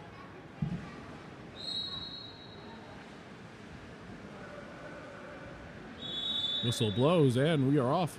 Number 12, Jackson Hoover with the ball. Number 7, Parker Christina Soms trying to get across the pool. Ball swings over to Tyler Murkage again. Tyler Murkage draws the ordinary foul. Gets up on his legs and is able to put it into a posted up. Looks like that's number 12, Jackson Hoover. Takes it back up to Murkage. He is a shooter. Tries to draw the ordinary foul. No foul there. Gets the ordinary just outside of 6 meters. He's taking the shot. That shot handled, 2 hands on it. That's Luca Smith. Great block there. That's the Luca Smith that we know denying goals left and right. Number 14, Lennon Franklin with the ball. Trying to bring it up. Gives it off to Ruben Villanueva. Ruben trying to turn inside. Gets some space. Throws it off the right pectoral muscle of number 1, Reese Grady. That's going to be sore tomorrow. Referee asking Ruben to bring it all the way to the cage, all the way to the lane line rather. Puts it in play. He is live and able to shoot. Inside the 2-meter call. The ball goes out of bounds anyway, so not really important. Coach accidentally hits Gavin Munch Oliver in the face on the throw-in. That's all right. It wasn't on purpose. Number 12, Jackson Hoover with the ball. Looking, crosses it over to Parker Corsina Sam. Aiden Carballo now with the ball, takes a shot. Lucas Smith handles it. Lucas Smith looking like that Lucas Smith that we knew in the last couple of games this weekend. Has number 14, Lennon Franklin, who passes it over to 11. That is Nathan Rydell on the goal. Got the ball so close, all he had to do was stuff it in, giving Redland Renegades a 2-goal lead.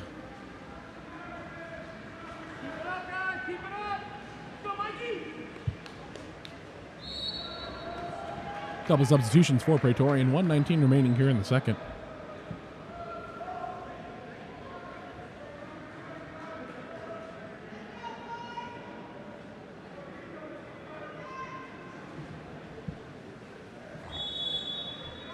Ball is passed back. Number 8, Shoji Shinkawa controlling. Down the line to number 11, Jason Mihalopoulos. Back over to Shoji. Back to Jason. Jason pumping, looking. Taking the shot off the post. Shoji able to hustle and get there. 5-meter draw, and that 5-meter will be accredited to number 6, Ethan Guareca. drawn by number 8, Shoji Shinkawa. Shows that all that you need to do to make the good things happen is put in a little bit of extra effort. Shoji willing to go to the extra mile. Lochin Jwashka will take the 5 meter. 1:01 remaining here in the second. Lochin scores that goal on the right side of the cage. Nice shot there.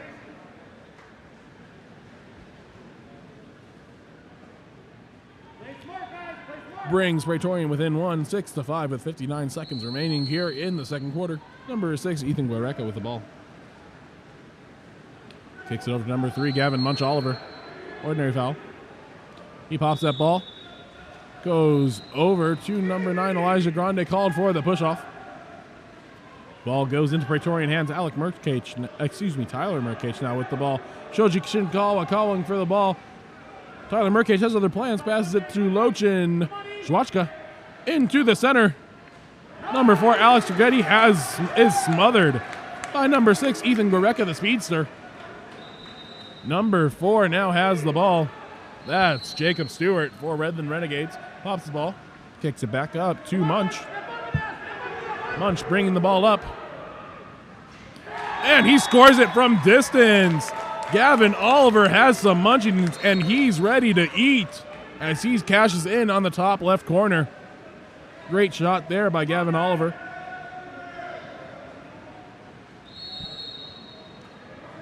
That lengthens the score back to 2 goals, 17 seconds remaining here in the second. Score is 7-5. Shoji Shinkawa has the ball. Shoji looking, puts that ball into center. Alex Rigetti, who backhands it for the goal. Alex Rigetti having himself a game. Big man in the middle says, if Gavin Oliver can eat, I can eat too.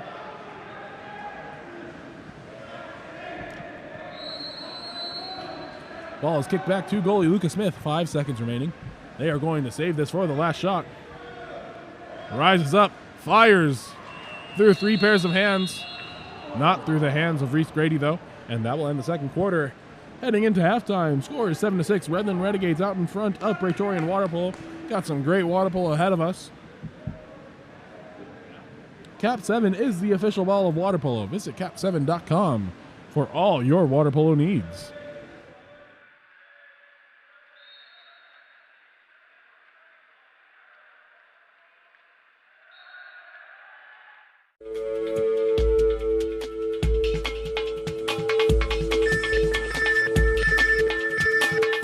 KAP7 is the proud sponsor of USA Water Polo.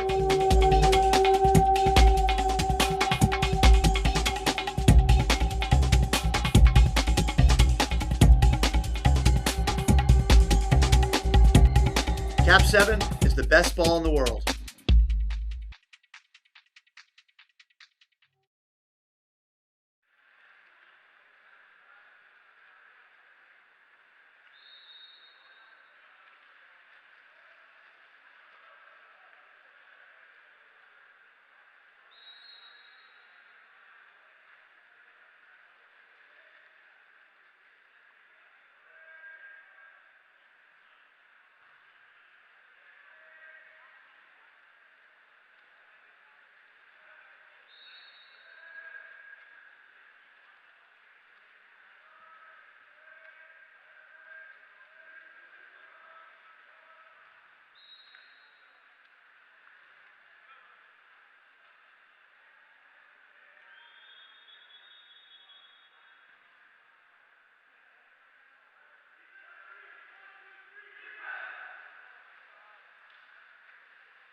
And here we are about to start the third quarter of play. We will have the 2 speedsters swimming off again. Number 6, Ethan Goreka for Redlands, and number 9, Tanner Grady for Praetorian. Here we go.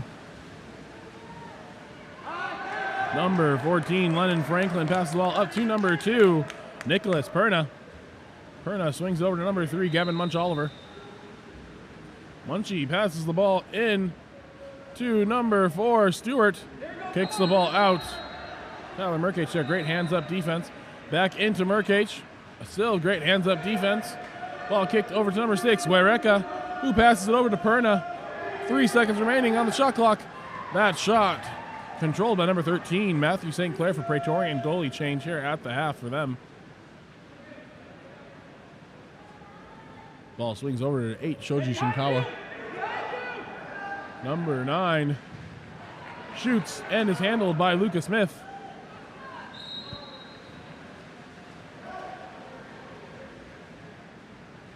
Number 4, Jacob Stewart crosses the ball.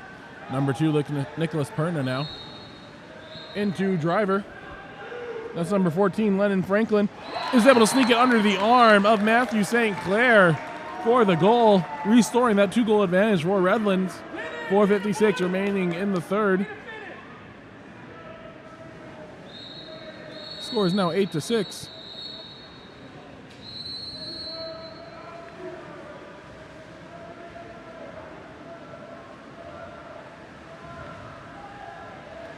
Number 9, Tanner Grady puts it into center. Alex Grady is swamped by 4 other Redland Renegades athletes. And they head off onto the counterattack. Ball is put up to Munchie. Munchie, ordinary foul, passes up to Jacob Stewart. Jacob Stewart crosses it to Lennon Franklin. Has center, if he can do it fast enough, puts it into center. Luke Franklin picks it out, but that pass is intercepted. And Alex Rigetti.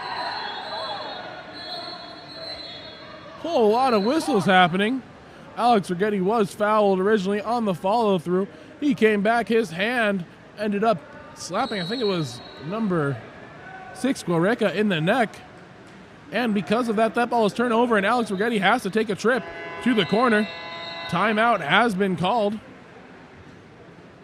by Redland Renegades coach David McMillan. That is a big turn of events for Praetorian.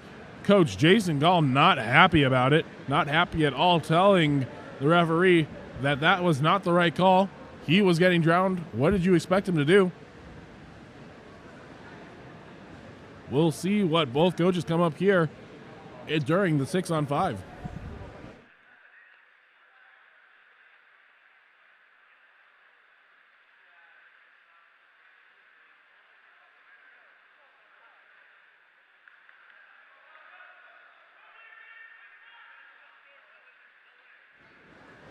As another reminder, if anyone would like to give a Valentine's Day shout out to their loved ones, go ahead and type that into the top chat version, top chat aspect of our YouTube channel. We'll make sure that goes out over air. We already gave a shout out to my wife, Christine Patterai.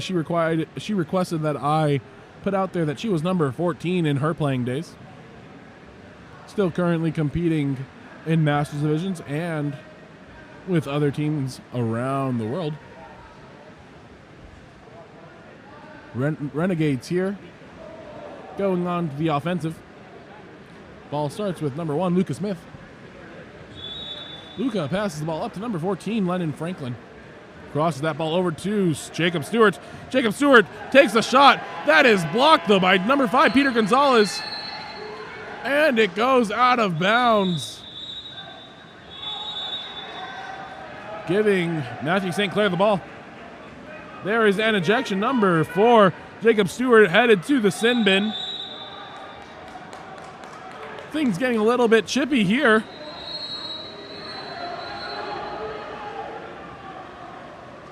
Lots of whistles going on. Both teams getting a little bit frustrated. It seems like either frustrated or tired. 4 minutes remaining in the third period. Number 3, Munchie, has the ball. Puts that ball into number 5, who wheels around and was able to put it in the back of the net, giving Renegades their first 3-goal lead of the match. Couple substitutions happening for Renegades and for Praetorian. Coach Jason Gall trying to get his team back into it after that hard-to-swallow change of call there.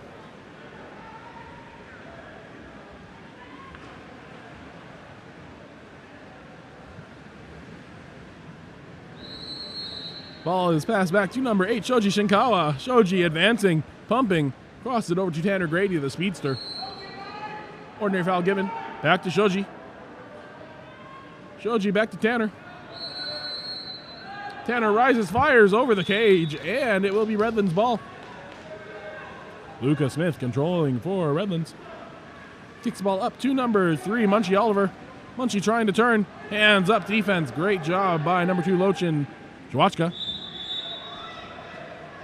Offensive called on number 11, Nathan Rydell. Used his head to create space on the step out. Lochin receives that ball. We already know he's a shooter. Takes all the 5 meters for their team. Lochin Jwachka able to turn and get number 3, Munchie Oliver, ejected. He will head to the sin bin to talk to coach for 20 seconds. Pumps by number 5, Peter Oliver. Tanner Grady has the ball. Pass the ball back up to Peter Gonzalez. Lochin has the ball. Kicks it back up to Peter Gonzalez. Rises, fires, off the post. Rebound comes to number 8, Shoji Shinkawa, who was able to backhand into the far side of the net.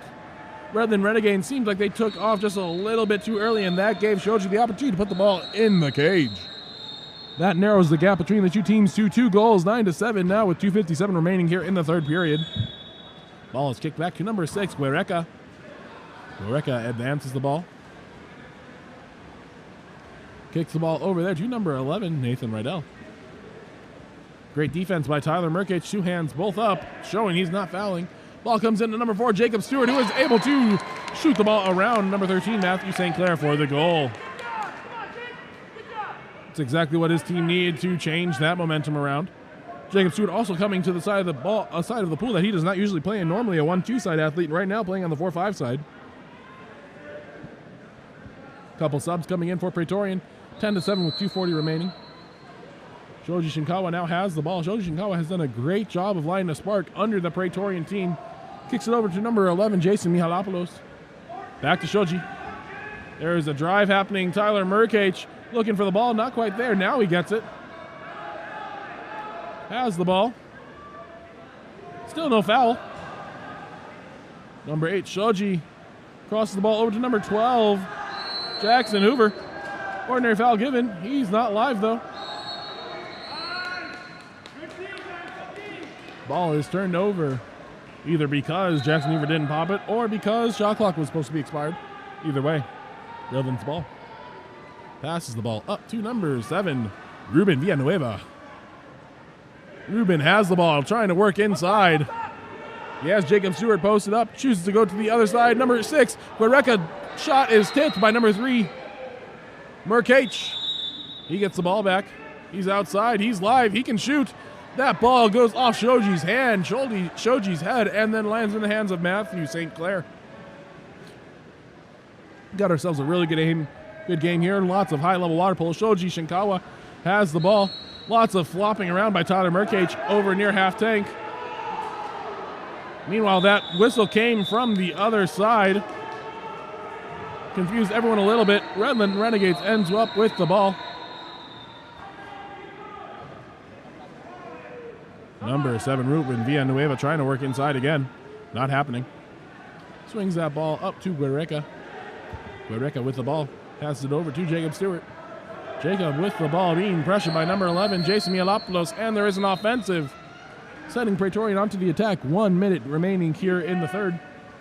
10-7 the score. Still 3-goal cushion for Renegades. Up to Jason. Jason Mihalopoulos brings the ball up and attacks. He wants a shot.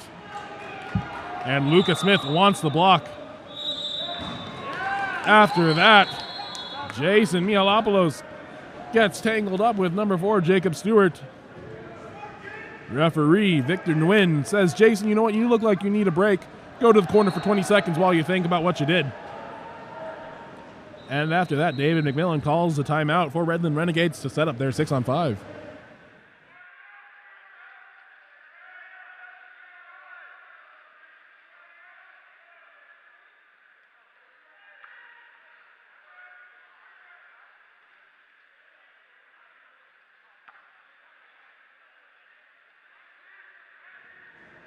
Meanwhile, got a couple Valentine's Day shout-outs.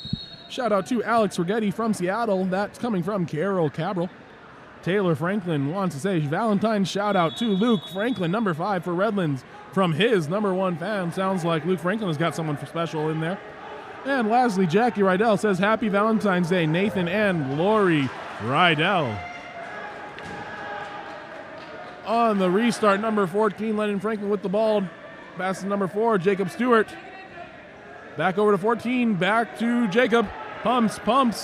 Crosses the ball over to, I believe that's Munch. Actually, that is Rydell. Number 2, Nicholas Perna takes a shot. Covered by Matthew St. Clair and able to keep it in bounds. That ball is kicked all the way up to number, I believe that's number 11. Nope, not number 11. Looks like number 9, Tanner Grady. Ordinary foul given to him. 3 seconds remaining on the clock. If we can hurry up, we might be able to get a shot off. Ball swings, shot by Lochin. Bars out, and that is how we end the third period. Score is 10-7. Redland Renegades in the lead by 3 goals here. Final quarter of play coming up next. But before that we get there, KAP7 would like to support water polo globally. A portion of every dollar you spend with KAP7 goes back to the sport. When your team needs equipment, choose KAP7 and support water polo globally.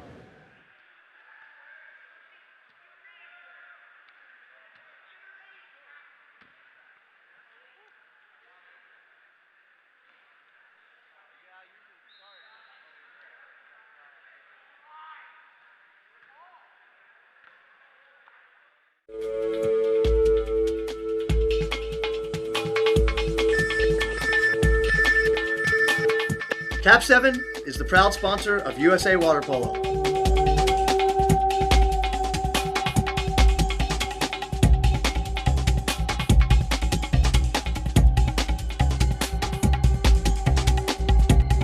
KAP7 is the best ball in the world.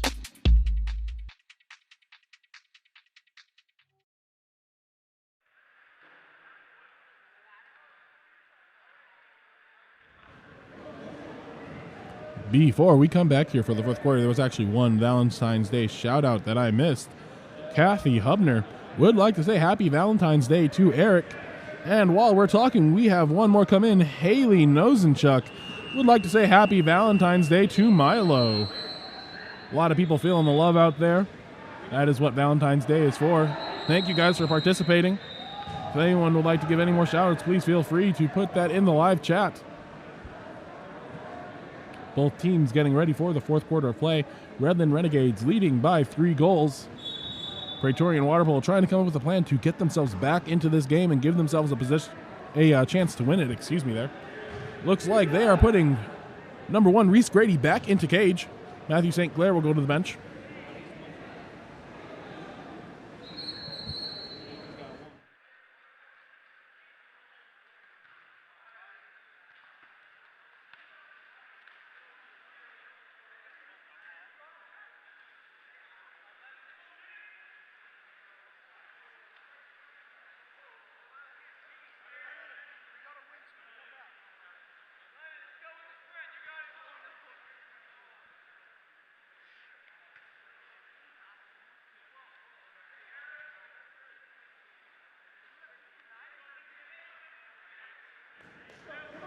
And we are ready for quarter number 4. We have, again, actually 2 different people swimming off. Number 9, Tanner Grady, is still swimming off for Praetorian. But number 14, Lennon Franklin, swims off for Redlands. Tanner Grady able to win that one. Shoji Shinkawa with the ball on his own side of half. Brings the ball up. Swings over number 9. Tanner Grady has the ball, passes it down the line. Number 5, Peter Gonzalez controlling after the ordinary. Kicks the ball up to Shoji. Shoji pumping, putting the ball into Alex Rigetti. Kind of destroyed there by number 14, Lennon Franklin, but no call comes out of the refs. Ball up to number 2, Nicholas Perna. Normally plays center defender, but now is playing attacker, trying to get some extra offense. Ball goes to number 1. Reese Grady after the shot goes over the cage. Number 8, Shoji Shinkawa had a great game so far. Number 3, Tyler Murkage has it now. Shoji Shinkawa with the ball. He has the hot hand. Ball comes into Alex Rigetti, who sweeps it over the cage. Ball returns to Luca Smith. Luca passes it up to number 14, Lennon Franklin. Into a posted up number 3, Munch, who was able to skip the ball into the top left corner of the cage. Great shot there by Munchie. Alex Murkage can't do anything but laugh at that shot. Munchie Oliver really showing how explosive he is. One of the better players for Redland Renegades. Shows why he is the way he is. Number 8, Shoji Shinkawa has the ball. Brings it up. Kicks it over to number 5, Peter Gonzalez. Peter Gonzalez pumping, shooting. Rebound goes to number 3, Munchie. Munchie streaking down the pool, trying to beat number 2, Lochin. Lochin is a fast kid, though. Don't know if that's going to happen. Number 11, Nathaniel Rydell with the ball.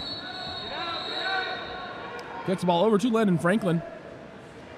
Ball comes into Luke Franklin. Kicks the ball out to Nathan Rydell. Nathan Rydell rises up, fires, and that one skips and bars down. Sometimes that's called the worm.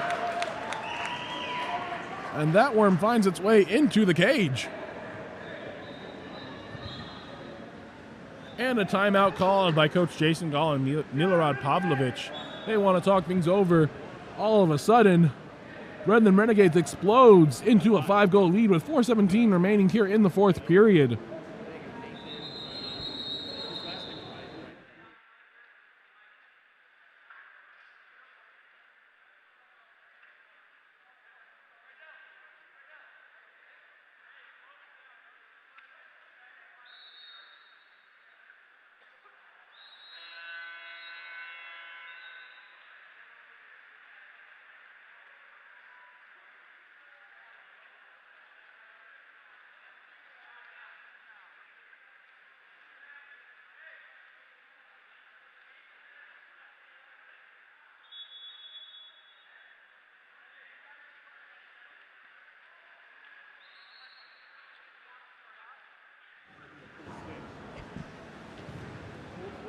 And Praetorian is called out of their timeout.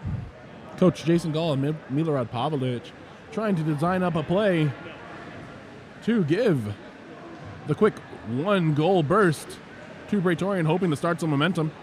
Ball comes into number 1, Reese Grady. 4 minutes and 17 seconds remaining in the 4th quarter. Ball comes up to number 3, Tyler Murkage. Being pushed back by Luke Franklin.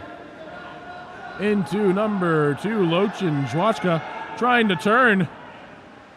Didn't want to take the foul, might be forced to. He has taken the foul. He is not outside, though, not eligible to shoot. Ball comes into number 5, but that is blocked by Luca Smith. Luca Smith doing a fantastic job this second half.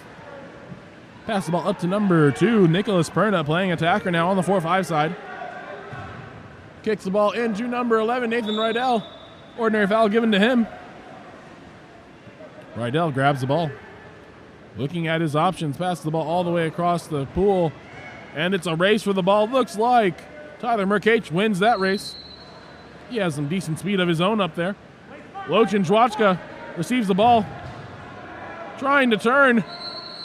And the ejection by number 14, Lennon Franklin, will go talk to his coach for 20 seconds. Lochin able to draw that one. Number 2, Tyler Murkage takes the shot.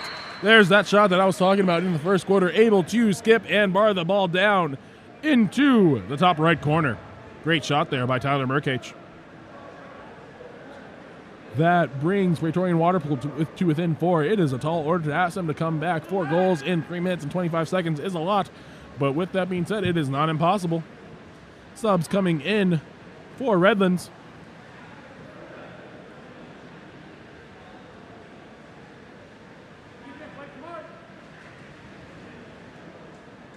Coach David McMillan still trying to figure everything out. A couple more subs coming out. Looks like we're ready. Number 9, Elijah Grande to start with the ball.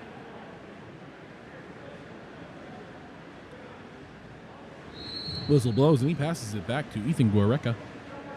Ethan controlling the ball. Back to Lucas Smith.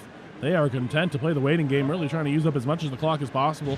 Give as little time to Praetorian to try to score goals. Got some movement over here by Redlands, especially deep. Ball comes up to Jacob Stewart. Ordinary foul. He's trying to cross the ball somewhere. 5 meter called on number 8, Shoji Shinkawa, drawn by number 9, Elijah Grande. Personally, I don't know about that call.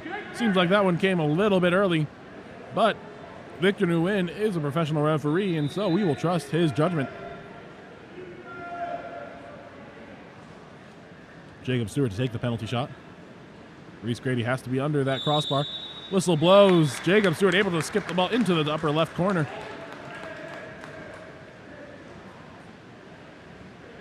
Great shot there by Jacob. Extends the lead back to 5 with just under 3 minutes remaining here in the fourth period. Alex Rigetti comes back in for Praetorian. Kicks the ball back to Shoji Shinkawa, and Shoji will bring the ball up.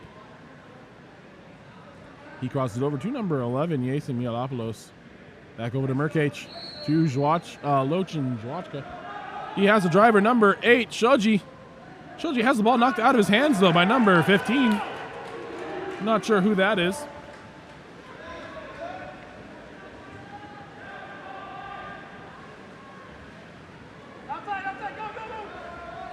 Actually, number 15 is Milo. I don't have a last name on it. But looks like ball is controlled by number 9, Elijah Grande. Contra foul called. Praetorian ball. Number 12, David Ledbetter, is going to take a trip to the bench. He wants to talk to coach, or at least the referee does. Wants him to talk to his coach. Timeout called by Praetorian. That is their last timeout. 2:24 remaining here. While we are waiting for this timeout, we have a Valentine shout out to Lauren Guereca from Papa.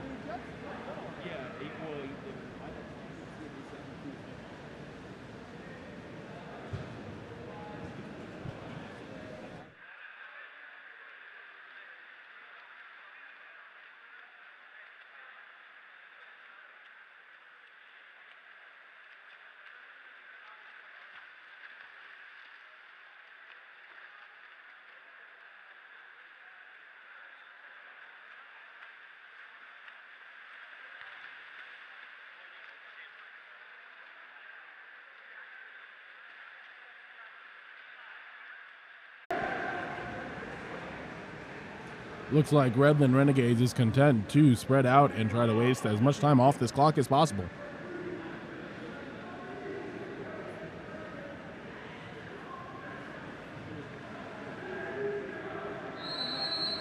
Ball is passed back to number 4, Jacob Stewart. Jacob looking around. Pass to goalie Luca Smith.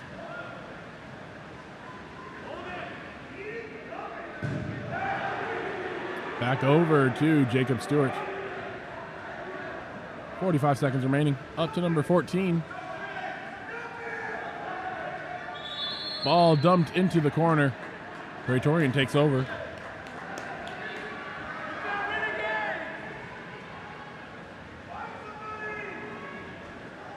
Ball kicked up to number 15, Zane Gabriel. Zane passes the ball back to number 9, Tanner Grady. 30 seconds remaining. Ball is put into center, and he is hammered hard by number 7, Ruben Villanueva.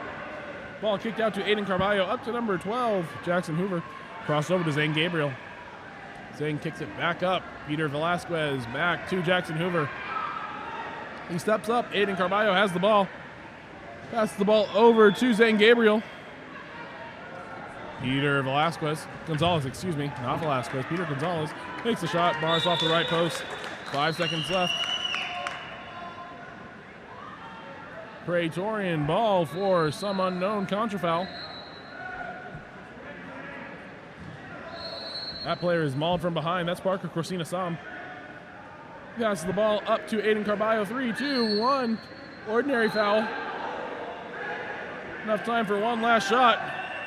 Shot happens, and that is the game. Redland Renegades are your 18U boys gold division champions. Great job, Redlands. Meanwhile, Praetorian Water Polo comes in second place in the boys gold division. Congrats to both teams. Well played, Water Polo.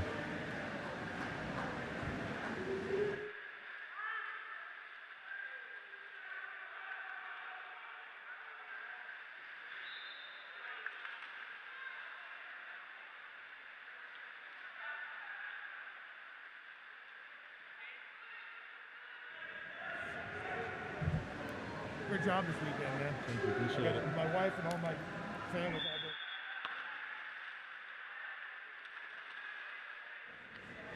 After that game was over, we had a couple more Valentine's Day shout-outs come in over our live chat. First off was Happy Valentine's Day to the Mercage family. That is from Josette Jackson. We also have a Valentine's Day shout-out to Luke Franklin, number 5. That is from Fernanda Knight. Last one, Happy Valentine's Day, number 5, Luke Franklin, from Aaron 10E. Congrats again, Renegades and Praetorian, on your great tournament. We'll be right back with the third place game of the boys, 16U boys.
And here we are, ready to get started with the third place game of the 16U Boys Division here at the KAP7 Eggbeater Showcase.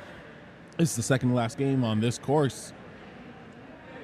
This game featuring Utah Eastside, coached by Brett Luke and Caleb Carlson. They are in the white caps on the left side of your screen. And the other team, Redwood City Select, coached by Peter Olson and Brian Krutzkamp. They are on the dark caps on the right side of your screen. Should be a really close game. Both these teams really explosive and fun to watch. Looks like we'll have number 2, Thomas Diaz, swimming off against number 11, William Swart. Referees are ready to start the game. Whistle blows and we're off. William Swart wins that swim off.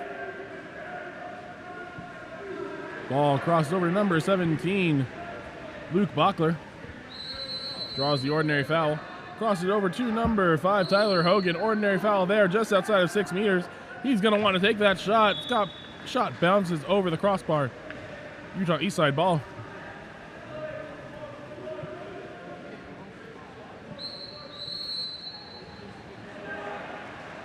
Contra foul called.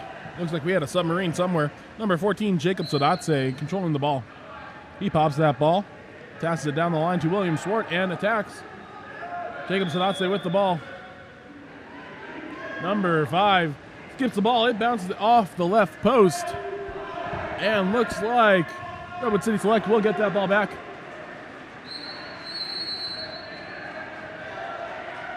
Number 11, William Swart, called for hooking, and that is a contra foul, leading to the Utah East side going on the attack.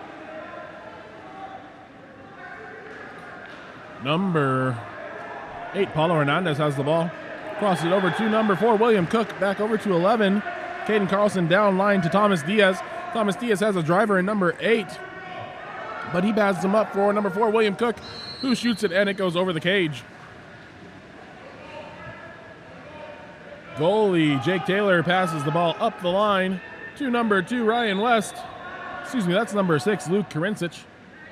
Ball crosses over to number 14, Jacob Sodatse, who rises up, delivers it off to William Swart, pumping, shooting, and off the cage. He recovers his own rebound. Number 14, Jacob Sodatse with the ball. Puts the ball into center. Number 2, Tom Diaz, called for pushing and then putting his hands up. He will go talk to his coach for 20 seconds. Number 6 passes to number 17, Luke Bachler. Over to 11, William Swart. Attacking. That shot is blocked by William Whitstone. Great block there. William Whitstone, one of the best goalies in the tournament. All of these goalies actually in this game and the next one are extraordinary. Number 2, Thomas Diaz, coming in from the ejection box. Crosses it over to William Cook. William Cook taking stroke, getting on his legs. Back over to number 8, Paulo Hernandez. Back to William Cook. Number 11, Caden Carlson, trying to sneak behind the defense. Tom Diaz putting it into Wiley Dale, who goes around everyone and is able to draw the 5-meter after the turn. Great job. That is drawn on number 14, Owen Steckmest. Excuse me, number 14, Jacob Sodatse. Being charged with that 5-meter. Looks like it'll be Paulo Hernandez taking the 5-meter. He is able to score it on the right side of the cage around goalie Jake Taylor, giving Utah Eastside the 1-goal lead, 1-0, 3:44 left in the first quarter.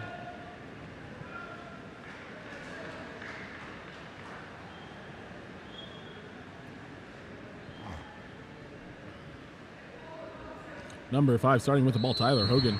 Passes it back to number 7, Nicholas Niksevic. Niksevic passes it over to Sodatse. Sodatse passes down the line, William Swart. Sodatse driving kind of across his own center, which is something you usually try to avoid doing in water polo. Number 8, Paulo Hernandez, called for the exclusion. Ball comes into Sodatse, and he's able to score that ball right away, knotting us all up at 1.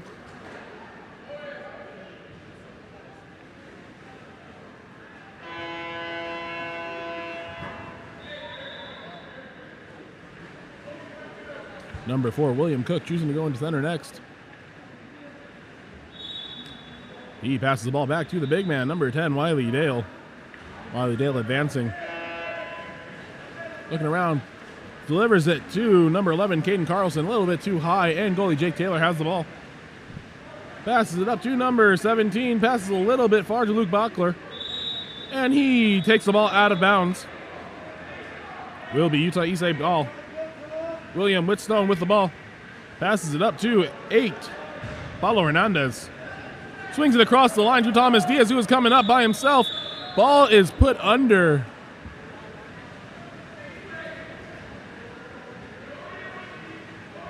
And Redwood City Select takes over. Jake Taylor passes the ball up to number 2, Ryan West.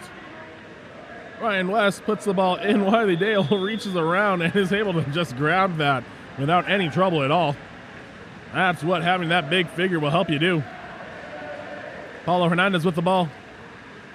Overload on that 1-2 side is Utah East side. Whoa. And the offensive called on Wiley Dale. I thought that should have been an exclusion, but something definitely happened. So Redwood City Select takes over. Number 11, William Swart, shoots and gives Redwood City Select the lead. Score is now 2-1. 2:23 left here in the first quarter.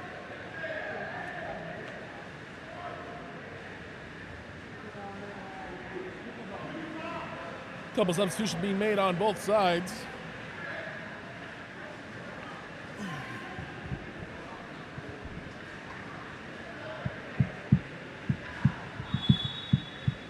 Ball is passed back to number 4, William Cook. And we're back. Ball passed down the line over here to the 4 spot. Paulo Hernandez pumping. Turning inside, bashing the ball out. Richard Heckman with the ball now. Paulo Hernandez has deep position. Contra foul called. Ball is turned over because number 6, Luke Kirincic, refuses to grab that ball. Wiley Dale controlling the ball at about 6 meters. Now driving into center. Ball swings over to number 6, Stephon Garlick. Crosses again. Paulo Hernandez puts it into Richard Heckman. Richard steps. Tries taking the shot, but is hooked. And the ball turned over once again. That's a second consecutive contra foul on Redwood City Select. Ball is popped, and it is live. Richard Heckman passes the ball over to number 9, Brandon Elvander. Over to Wiley Dale, who was able to pump and shoot to the right side of the cage. Scoring for Utah East side and nodding us all up. Number 10, Wiley Dale, brings the score 2-2. 1:42:28 remaining here in the first period.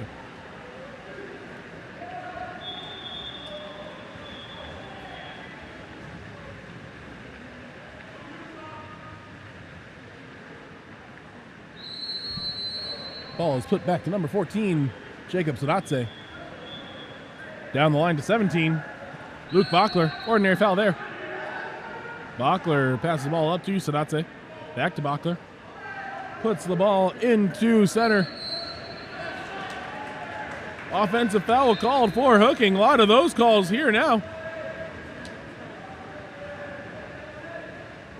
Number 9, Brandon Elvander swings it over to Richard Heckman. Richard looking, pumping, back up to Wiley Dale. Ryle puts it in to Tom Diaz, number 2, kicks it out to Brandon Elvander. Brandon into real center. William Cook tries to get the ball, but instead it is stolen. Redwood City Select passes it all up to number 11, William Swart. Ball moves up to 17, Luke Bachler has center. Let's see who that is. Looks like that was number 5, Tyler Hogan. Wiley Dale able to handle him. Number 2, Tom Diaz with the ball. Swings it up to Brandon Elvander, back up to Wiley Dale. Wiley controlling. Richard Heckman now with the ball. Pumping. Back up to Wiley Dale. Wiley Dale shoots it and rips it into the top left corner. What a shot by number 10, Wiley Dale from half tank.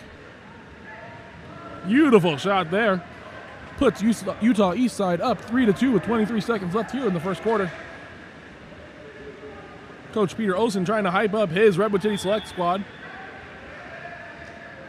Subs coming in. That was not our whistle, guys. Come on back to half tank.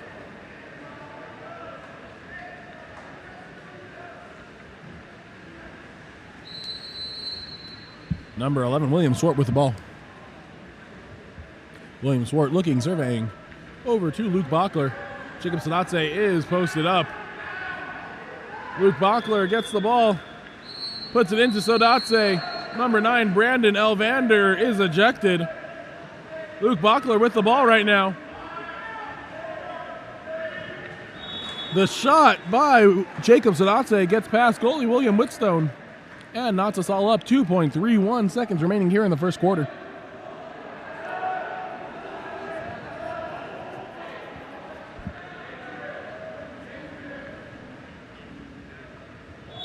Ball's passed back to Wiley Dale. Wiley Dale shoots it over the cage, and that will be the end of the first quarter. Score is all knotted up, 3-3.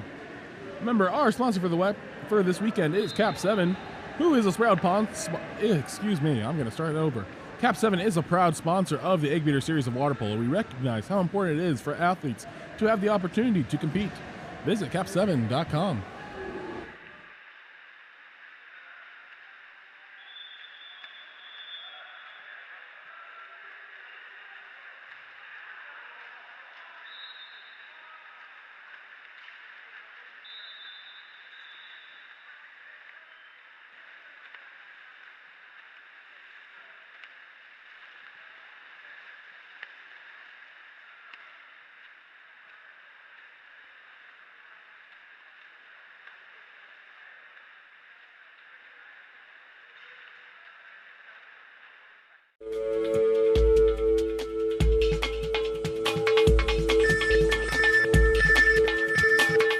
KAP7 is the proud sponsor of USA Water Polo.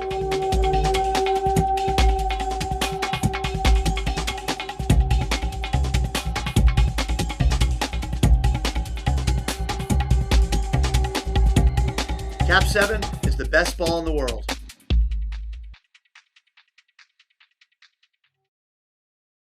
Known as Valentine's Day, a day designed for people to appreciate the special loved ones in their life. I would like to give a shout out to my wife, Christine Paderai, for one, letting me come to this tournament, making me available to announce for all of you. If anyone else would like to give a shout out to their loved ones, feel free to go ahead and type that message into this chat. From there, I will be able to make sure that it goes out and is read over the live air. If you are here in person and want to send a message to your loved one over chat, go ahead and walk on up to the Game On Live studio and you will be able to write a message and we'll go from there. Preparing for the swim-off, number 2, Thomas Diaz. Swimming off against number 7 for Redwood City Select, Nicholas Niksevich. Nicholas Niksevich wins that one. Ball is passed back. That was actually 17, Luke Bachler, who swam off and passed to Nicholas Niksevich. Ball now with number 8, Owen Taylor. Jacob Sadatse has the catch and shoot, blocked by William Whitstone, though. William Whitstone surveying, passes the ball up to number 8, Paulo Hernandez. Ball passes down the line to number 11, Caden Carlson. Caden looking around, passes it back up to Paulo. Across the pool to Caden, to Tom, who is able to put the ball in to number 10, Wiley Dale. Wiley Dale able to draw the ejection on number 14, Jacob Sadatse. That's 2 for him. That could be trouble for Redwood City Select. Number 2, Tom Diaz with the ball. Slides down, passes it over his head to number 11, who has the ball taken from him by number, looks like that's number 8, Owen Taylor. Owen Taylor swimming up the side of the pool. He can still keep going if he wants to. Doesn't seem like he wants to pass the ball over. And Thomas Diaz is able to grab that ball. Pass the ball up to 10, Wiley Dale. And back to number 8, Paulo Hernandez. Paulo surveying the field. Bringing that ball up slowly but surely. He ends up kicking the ball down to 11, Caden Carlson, who instead of trying to finish just tries to draw a foul. Swings the ball across to number 8, Paulo Hernandez. Lob shot. That is able to fall. Paulo Hernandez able to drop that ball in from just about 9 meters away from the cage. Great shot there. Brings Utah East Side up 4-3.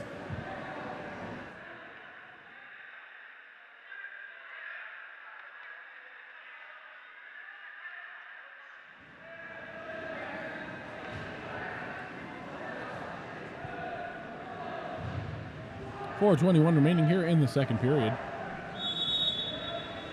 Ball swings back up. Number 1, Jake Taylor with the ball.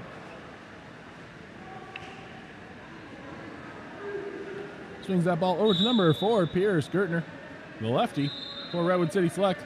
Swings it over to 7, Niksevic. Niksevic draws the foul. Able to put that ball into number 10, Hassan Hovey. Excuse me. Ball is kicked up by Utah Eastside number 8, Paulo Hernandez. Paulo Hernandez looking for number 11, Caden Carlson. Passes it to William Cook instead. Wiley Dale gets the ball at the 2 spot. Swings it over to number 2, Tom Diaz. Tom Diaz has room. Pumping. Puts that ball into number 4, William Cook. No call there. Number 1, Jake Taylor with the ball, kicks it all the way up the pool to number 11, William Swart. Ordinary foul there. Gets the ball across the pool, too high of a pass. That would have been a great chance for number 5, Tyler Hogan. Tyler Hogan trying to turn back door, doesn't get it. Turning strong side now. Fouled by number 3, Sam Brooks. Sam Brooks kicks it to the middle. Luke Bachler is there, unpressured and able to put that goal away. That brings our score 4-4. 3:11 left here in the second period. All knotted up once again.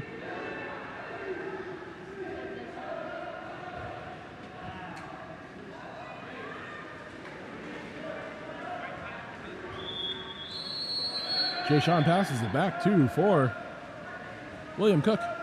William Cook working. Passes the ball over to Paulo Hernandez. Paulo looking around. Able to turn to the outside, kick it out to number 5, Michael Hackett. Michael Hackett brings it towards the center, gets up, swings the ball over. Number 3, Sam Brooks wasn't ready for that pass at all and has the ball stolen. Number 11, William Swart looking to cut off Sam Brooks. No call there. Everyone raising their hands asking what happened. Paulo Hernandez able to get on the other side, bars out. Jake Taylor has the ball. Kicks the ball up to Luke Bachler. Luke Bachler with the ball. Tom Diaz able to put that ball under.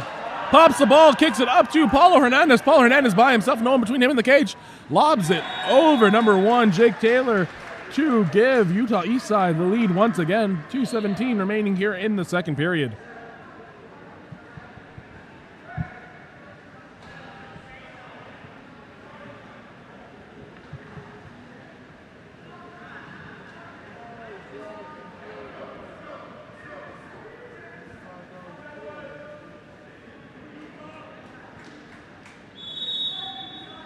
Play resumes. Ball in the hands of number 5, Tyler Hogan. Tyler looking for someone to give the ball to. Ordinary foul drawn. Swings it up to number 17, Luke Bachler. Ordinary foul there. He is eligible to shoot. Rises up, fires. No touch there. The ball just went over the top of the cage. William Whitstone controls. Passes it up to number 14, Owen Steckness, the lefty. Passes up to Wiley Dale. Wiley Dale with the long arm. Number 2, Tom Diaz gets the ball.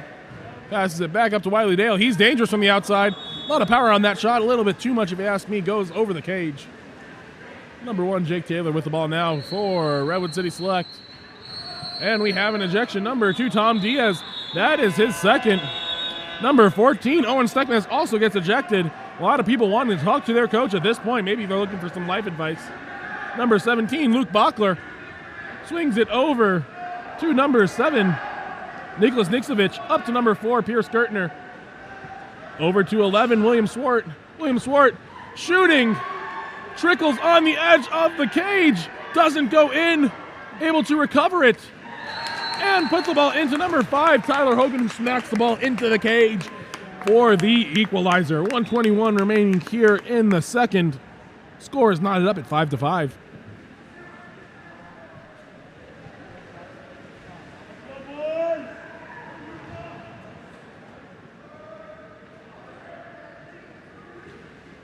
Big problem here for Utah Eastside. Tom Diaz, one of the more dynamic players offensively for them, has 2 ejections. He's going to have to sit on the bench for a while, so as he doesn't get his third.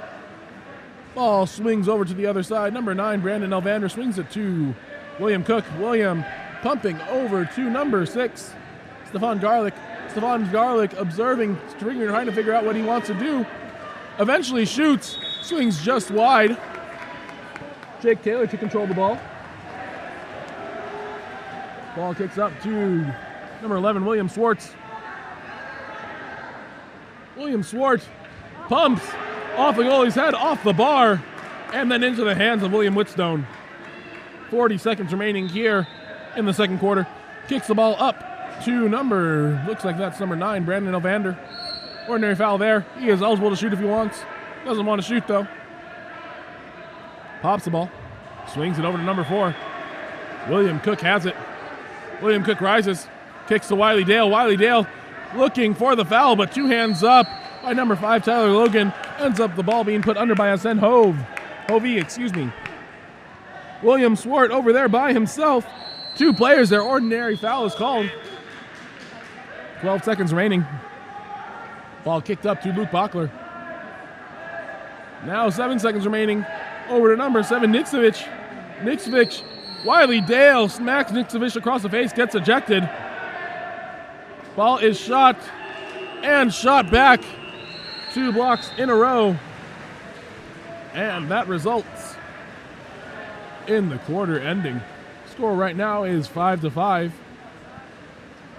Both teams having major players in foul trouble. We'll see who is able to win this game in the second half. In the meantime, KAP7 is the official ball of water polo. Visit KAP7.com for all your water polo needs.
And here we are ready for the second half of action. Tom Diaz swimming off again for Utah Eastside. Swimming off against, looks like it's going to be number 11, William Swart.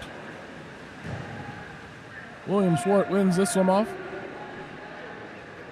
Number 14, Jacob Sadatse passes it to 17, Luke Bachler. Bachler with the ball. Ordinary foul there. Puts it over to Schwartz. Sadatse now has the ball. Back over to Bachler. He unloads. Ball finds its way to number 5 in center. Tyler Hogan. Ball is pushed under. Up to number 11, Caden Carlson. Ball swings up to Brandon Elvander, number 9. Paulo Hernandez now has it. Paulo Hernandez firing. That ball is shot blocked out of bounds. Jake Taylor with the ball. Oh, and we have an offensive ejection. Looks like that ejection is number 14, Jacob Sodatse. That might be his 3rd ejection. If that is, he is out of the game, and that is a huge hit for Redwood City. I guess we'll see number 9, Brandon Elvander with the ball. Swings it over to number 4, William Cook. William Cook pumping, putting it up to Paulo Hernandez. Kicks it out. Caden Carlson with the ball. Back up to Elvander, and we are even. Paulo Hernandez takes a shot, skips it over the outstretched arms of Jake Taylor and scores it. 6-5 now, Utah East Side in the lead. That is a big hit for Redwood City Select. Jacob Sodatse, one of the better players for their team, gets his 3rd ejection on the offensive side of the pool, which doesn't usually happen. That call means that he is done for the rest of the game, and Redwood City Select is going to have to go without him. Swings the ball over to the 1-2 side. Number 11, William Swart swings the ball over. Number 8, Owen Taylor has inside water. He is able to draw the 5-meter. That 5-meter is drawn. I believe that's number 6, Stephon Garlick. Actually, it's number 9, Brandon Elvander. Looks like it'll be number 17, Luke Bachler, taking this shot. We'll see if William Whitstone has what it takes to block it. Shot comes, and it skips around William Whitstone. Luke Bachler puts it in the back of the cage, and we're knotted up again at 6.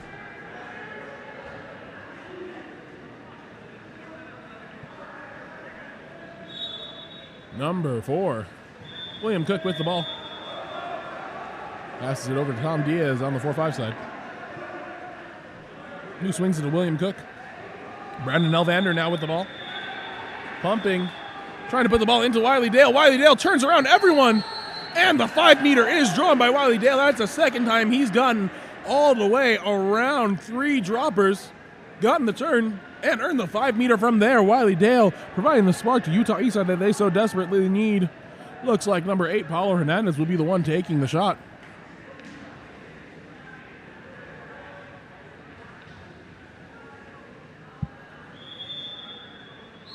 Paulo Hernandez skips it into the left side, and the goal is good. Utah Eastside up 7-6, 4:11 remaining here in the 3rd quarter.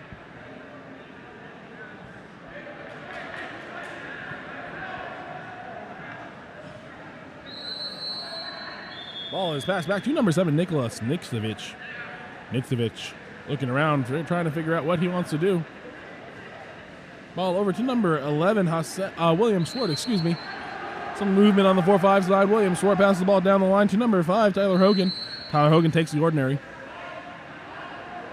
Kicks it up to Niksevic, who is absolutely mauled by Paulo Hernandez, who gets ejected. Needs to go to the coach. Number 2, Tom Diaz gets his 3rd ejection in the 3rd quarter, and he is gone. Both players now missing a major part of their team. Tom Diaz will sit on the bench for the rest of the game, just like Jacob Sodatse for Redwood City Select. That evened things up for sure. Number 17, Luke Bachler, pass it over to Swart, who shoots it around William Whitstone to even us all up. 3:33.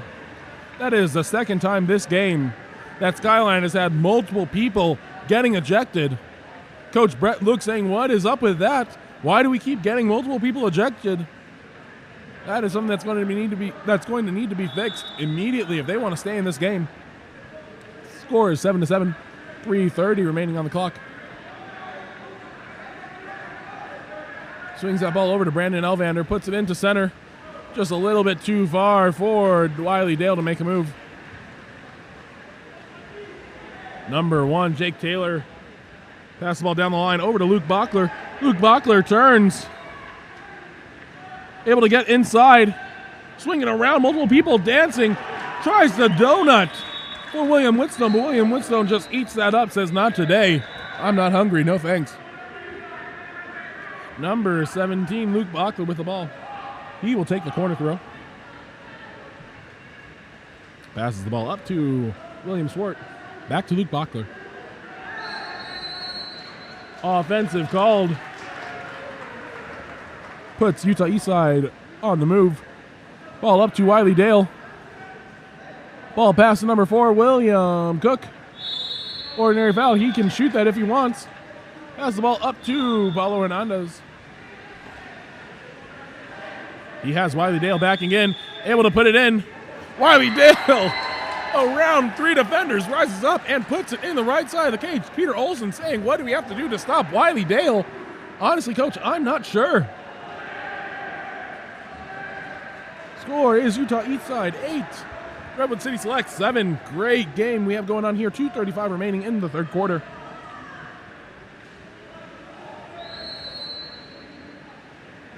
Ball with number 5, Tyler Hogan. Peter Olson now complaining to the refs, not sure about what. Number 17, Luke Bachler with the ball at the 1 spot. Back up to William Swart. To Luke Bachler. To Ascend Hovey with inside water. And the 5-meter called against number 4, William Cook. This game has been back and forth, no one having more than a 2-goal lead at any one time in the game.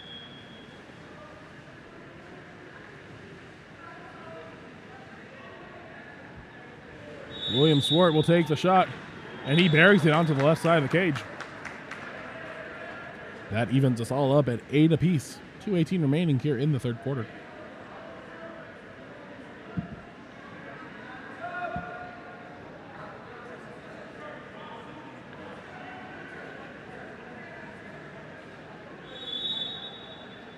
Whistles blown, balls with number 4, William Cook. Over to number 14, Owen Steckmest. Owen takes the shot. Number 1, Jake Taylor, able to get a hand on it.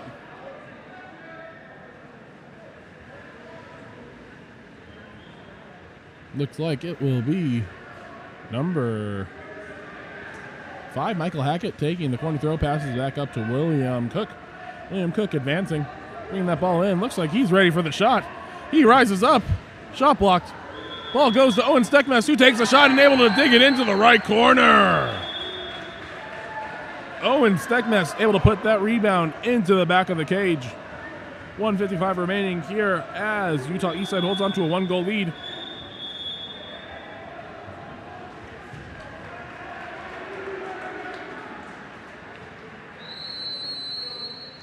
Whistle is blown. Ball goes back to number 6, Luke Karincic. Over to 17, Luke Bachler. Luke Bachler with the ball, shoves it into center. Wiley Dale, number 10, called for the ejection. William Swart has the ball. 5-meter called on Wiley Dale as he is swimming out. Number 8, Owen Taylor, able to make the heads-up play. He tosses the ball to keep it from going out of bounds, hits Wiley Dale's arm, and that results in a 5-meter. 2 personal fouls now against Wiley Dale. Hopefully that's not his third. We will see, but if so, that would be an absolutely tragic showing for Utah Eastside. Luke Bachler taking the shot, skips it into the lower left-hand corner. Score is all knotted up at 9.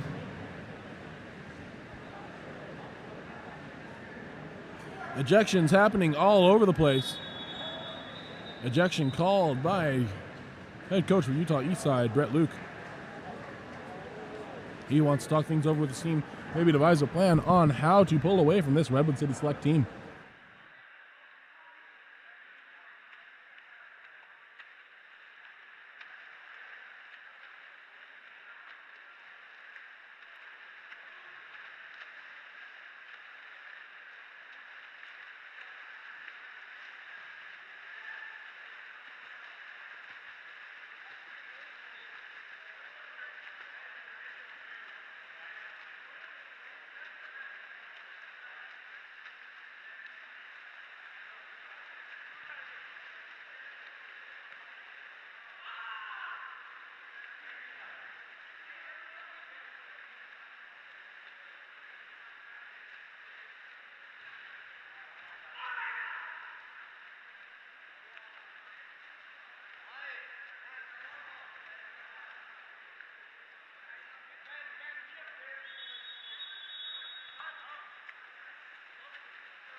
Utah East Side comes in.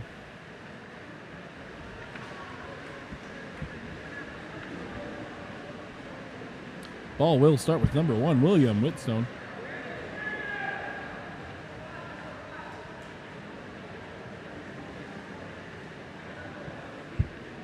Sends in one more player for Utah East Side to make it an even 6 players apiece.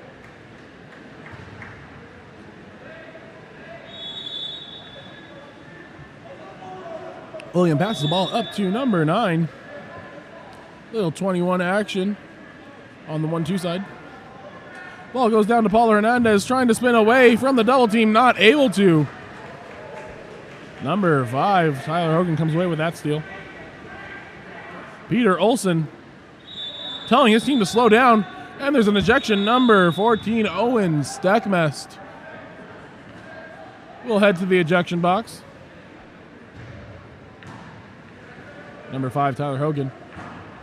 William Swart back to Tyler, able to cross it over and score the goal for Redwood City Select. Utah Eastside getting in a ton of trouble. Lots of exclusions happening for them. They are just not able to stay out of that ejection box. Maybe their friends just want to talk to each other. Number 4. William Cook kicks back to number 11, Caden Carlson.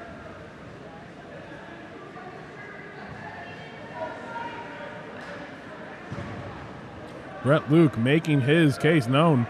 He is not happy. Ball is recovered after the shot. Blocked again by Jake Taylor.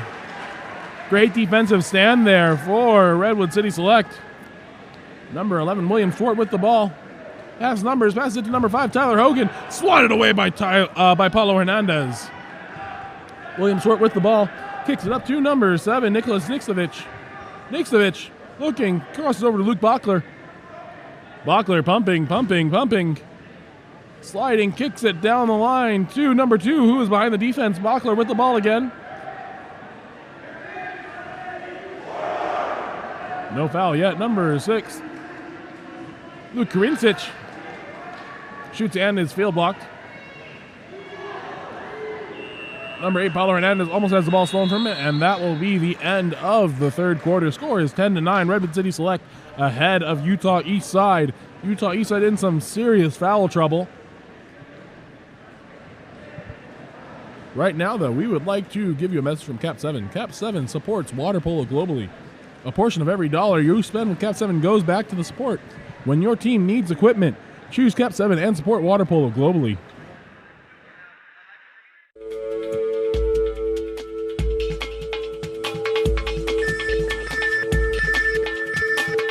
KAP7 is the proud sponsor of USA Water Polo.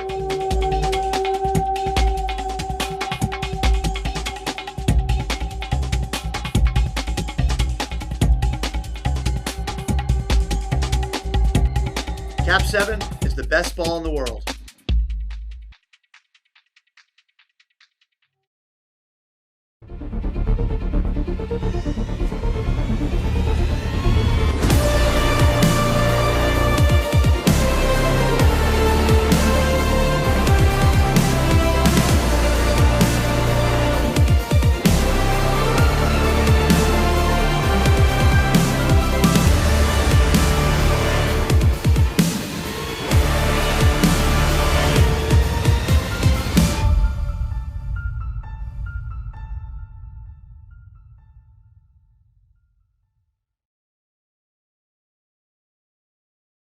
Is at number 10, Wiley Dale, 2 of the most explosive offensive players for Utah Eastside, have 3 ejections each.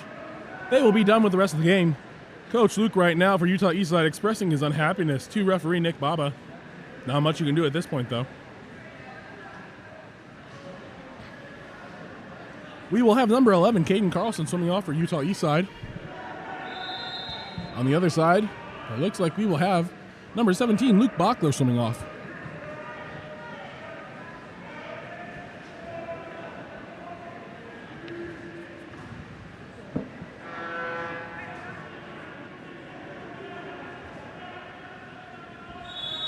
Whistle blows, and the final quarter of play for today is started.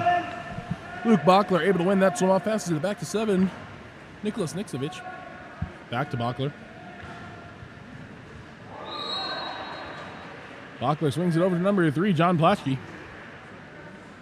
Swings it over to number 5, Tyler Hogan. Tyler Hogan into center. Hassan Hovey kicks the ball out.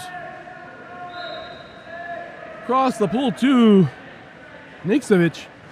Niksevic has the ball. Pressured by number 11, Caden Carlson. And that ball is turned over as the shot clock expires.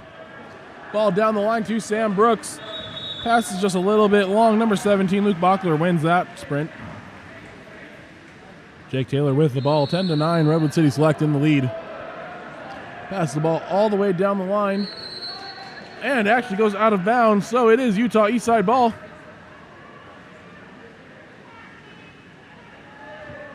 Number 13, Chase Lane in cage.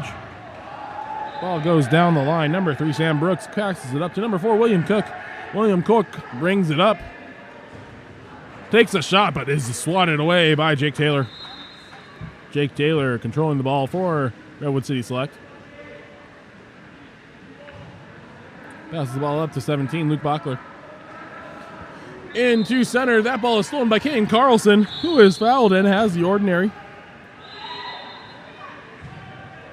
Number 13, Chase Lane with the ball. Up to Paulo Hernandez. Down line to number 6, Stephon Garlick. Crosses over to Sam Brooks. Takes a shot off the crossbar. Rebound gathered by Jay Sean. Taken out of his hands by number 11, William Swart.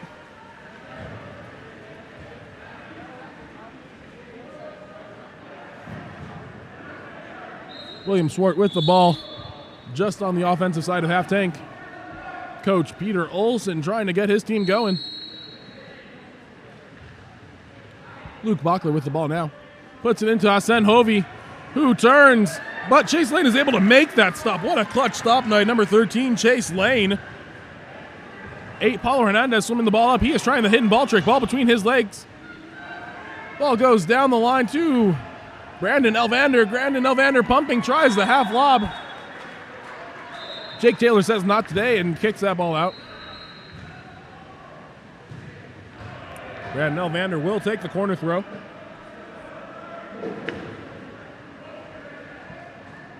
Pops the ball, and he's live.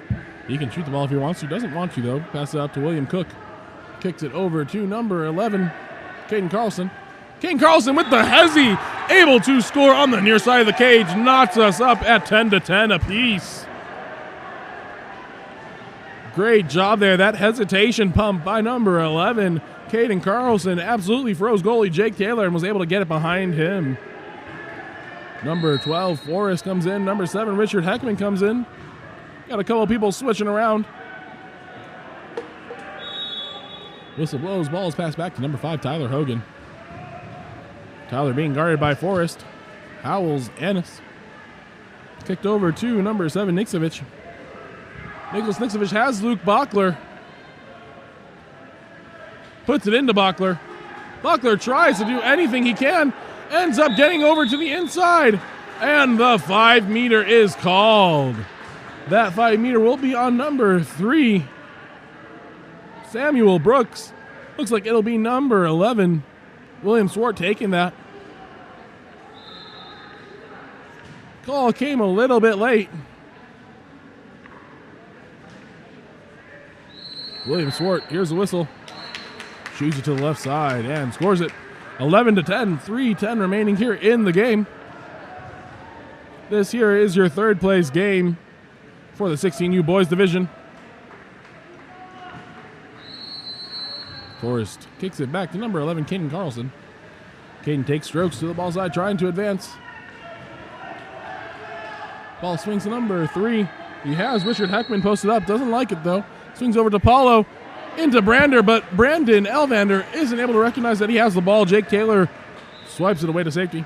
William Swart with the ball now on the 4-5 side. Swings it all the way over to number 7, Niksevic. Puts the ball up to Luke Bachler. Number 8 takes the shot. Owen Taylor misses. Number 7, Niksevic. Timeout called by Coach Peter Olson. He wants to talk things over with his team.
Two minutes and 32 seconds remaining here in the fourth quarter. Redwood City Select leads by 1 goal. Still a very close game here, folks, even though Utah Eastside has had 2 of their better players ejected from the game. Ball will start with number 1, Jake Taylor. Almost a full shot clock in the books. Swings to William Swart. Lots of movement just about everywhere.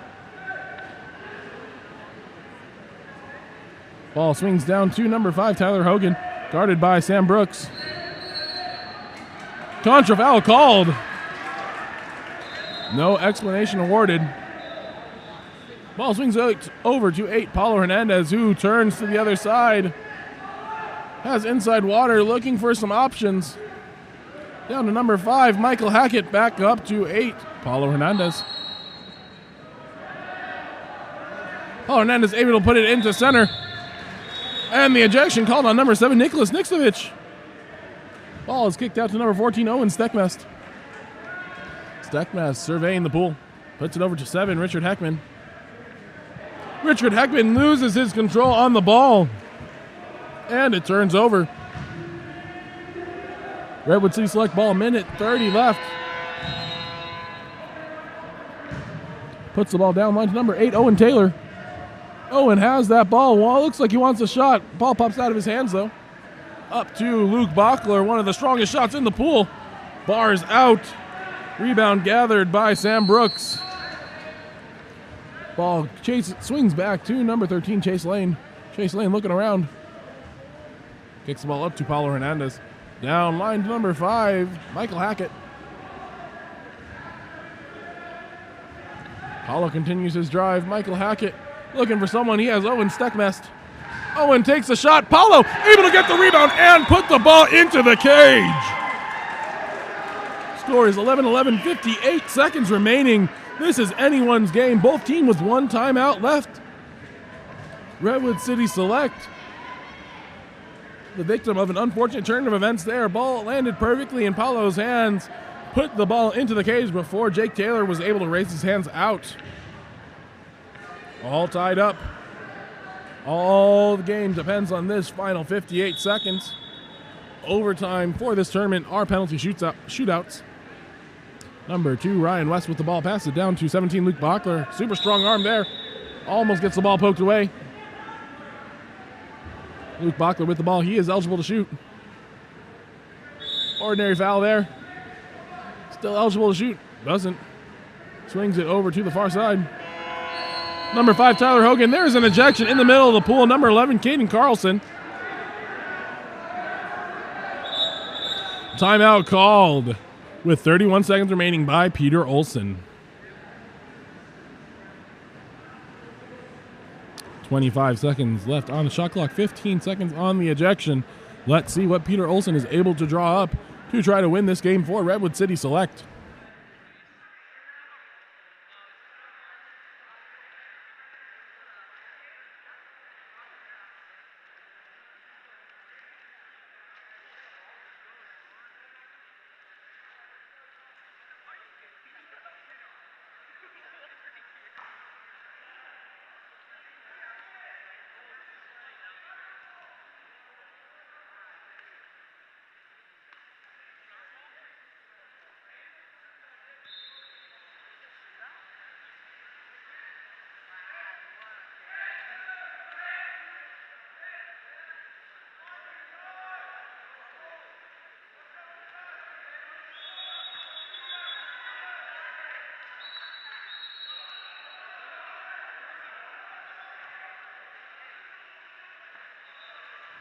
As we return, there are 31 seconds remaining in this game.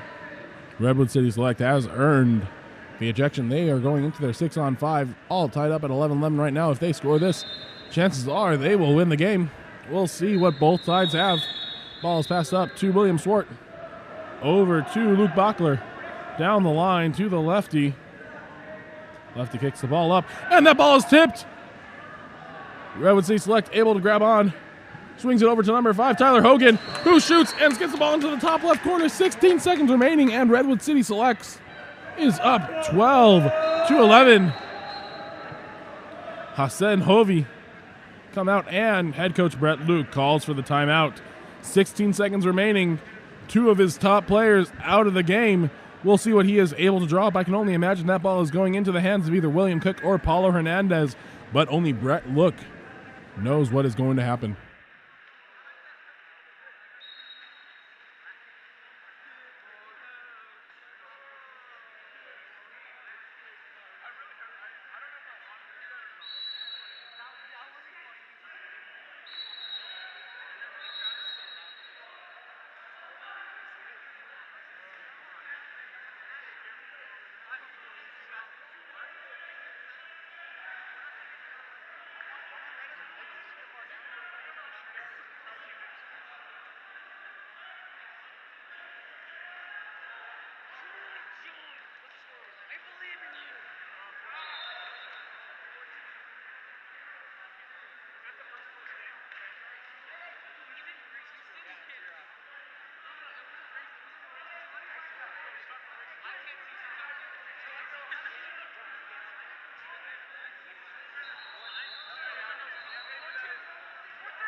Utah Eastside advancing into what is likely their final offensive possession of the game.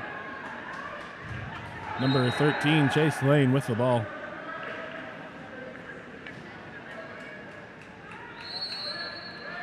Whistle blows. The ball is not put in play. Ball is turned over because it is not put in play. The game will likely end on that. Number 1, Jake Taylor has the ball. Swings to the corner. Number 11, William Swart has it.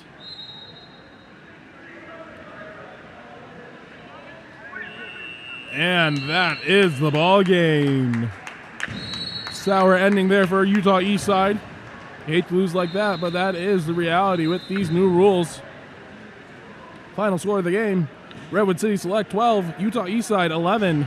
Great game for both teams. Very exciting water polo. Up next, we have our championship game for the 16U boys division. In that game, we have CC United versus Newport Beach water polo. We will see who comes out on top and takes home the gold medal when we come back.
And as we get ready to start the first place game for the 16U boys division, we are very excited to bring this game to you from sunny St. George, Utah. 4:35 here local time. This game features in the Whitecaps CC United Black, coached by Sean Thomas and Kirk Jensen, playing against Newport Beach in the Dark Caps.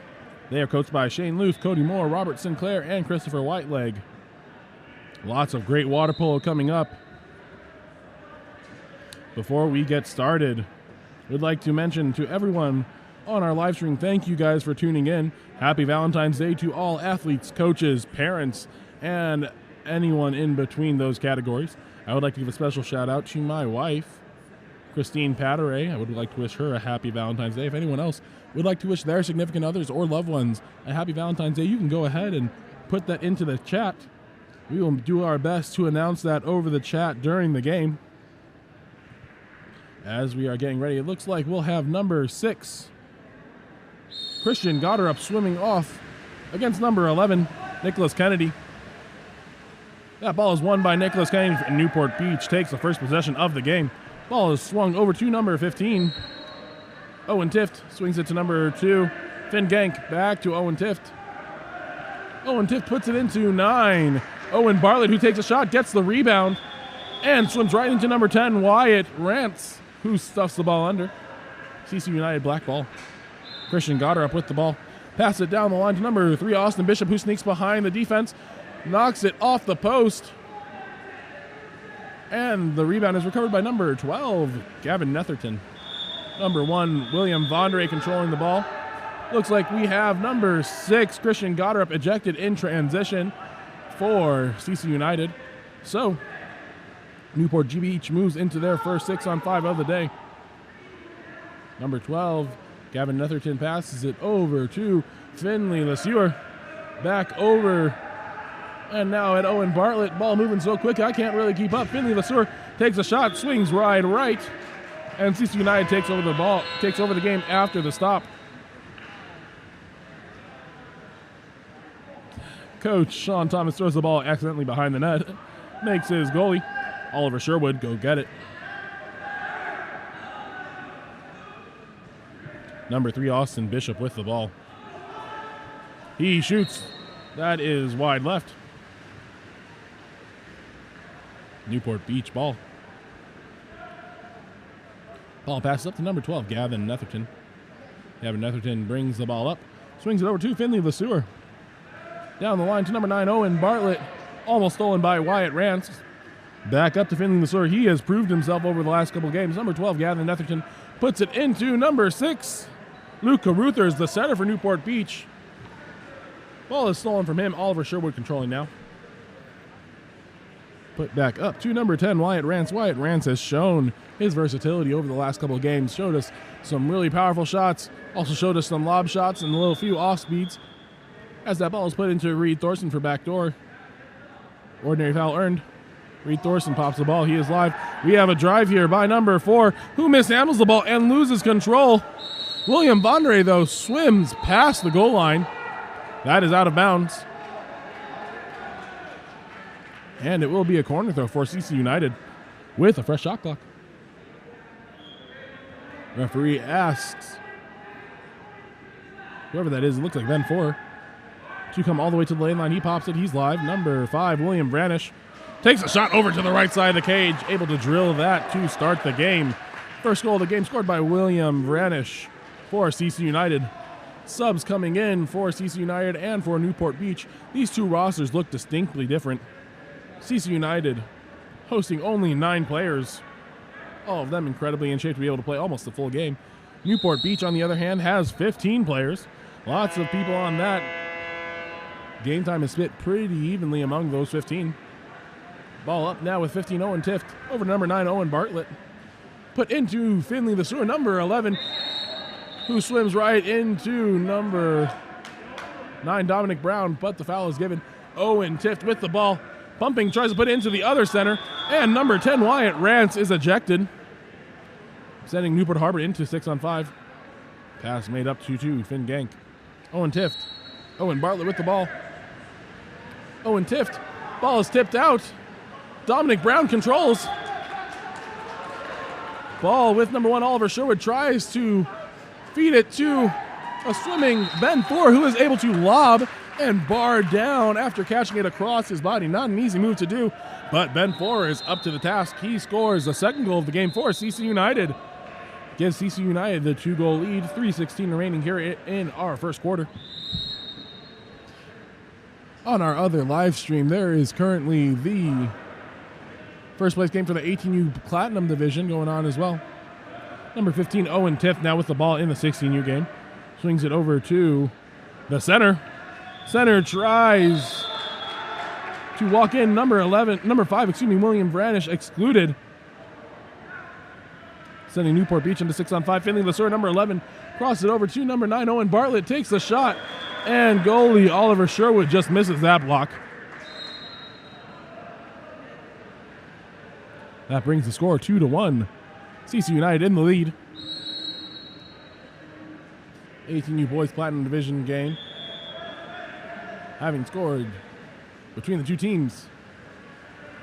Vanguard teams on both sides, Vanguard Red and Vanguard Black, both out of California. Number 4 on our side of the court, Jack Lemoyne, draws the ordinary foul once, twice. Now he kicks it up to number 6, Christian Goddard.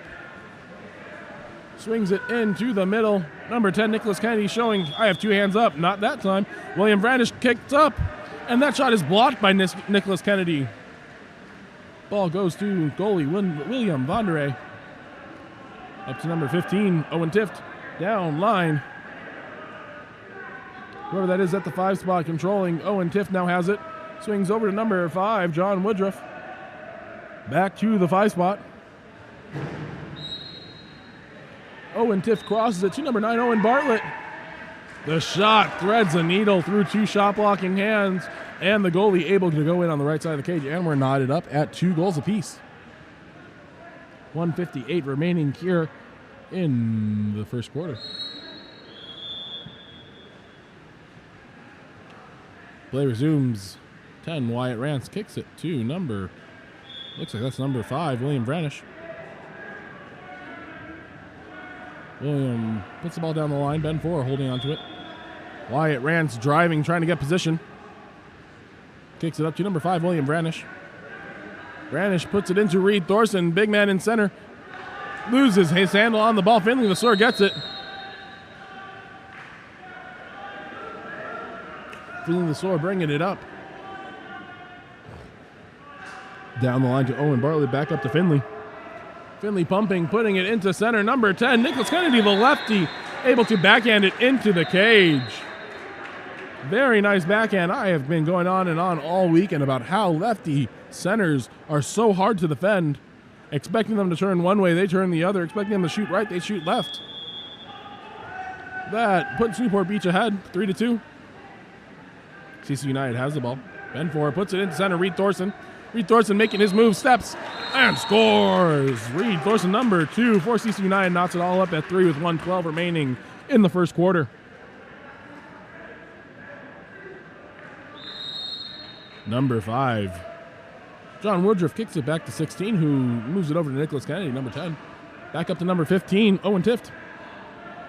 Owen Tift being patient. Number 9, Owen Bartlett now with the ball. Owen Tift gets it back. Draws the ordinary there. Kicks it across to Nicholas Kennedy. Back over to Owen Tift. Him pumping, shooting. Oliver Sherwood with the monster block there. Oliver Sherwood able to control that one. Coach Sean Thomas encouraging his team to get countering. Ball swings over to number 8, Ben Four. Put inside to number 10, Wyatt, who uses his lob, not quite, but number 5, William Branish, able to follow that up and push the ball in. 33 seconds remaining here. CC United in the lead thanks to the push shot by number 5, William Branish. 33 seconds remaining in the quarter.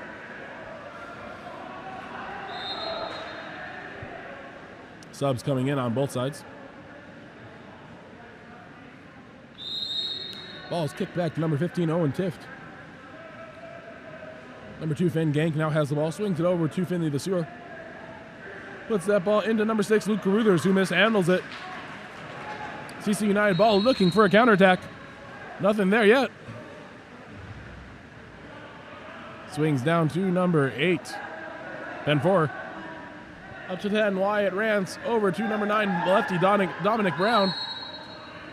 Number 3 gets the ball. Able to find the ball somehow and put it in the back of the net is number 3, Austin Bishop, as he snuck behind the defense there. William Bondere wanted the ball under. Not quite able to get it. 5 seconds left as CC United takes a 2-goal lead.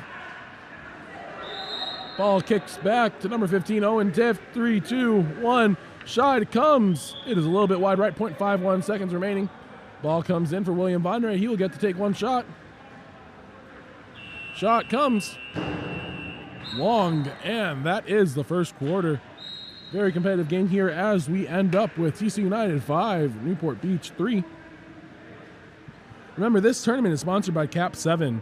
KAP7 is the proud sponsor of the Eggbeater series of water polo.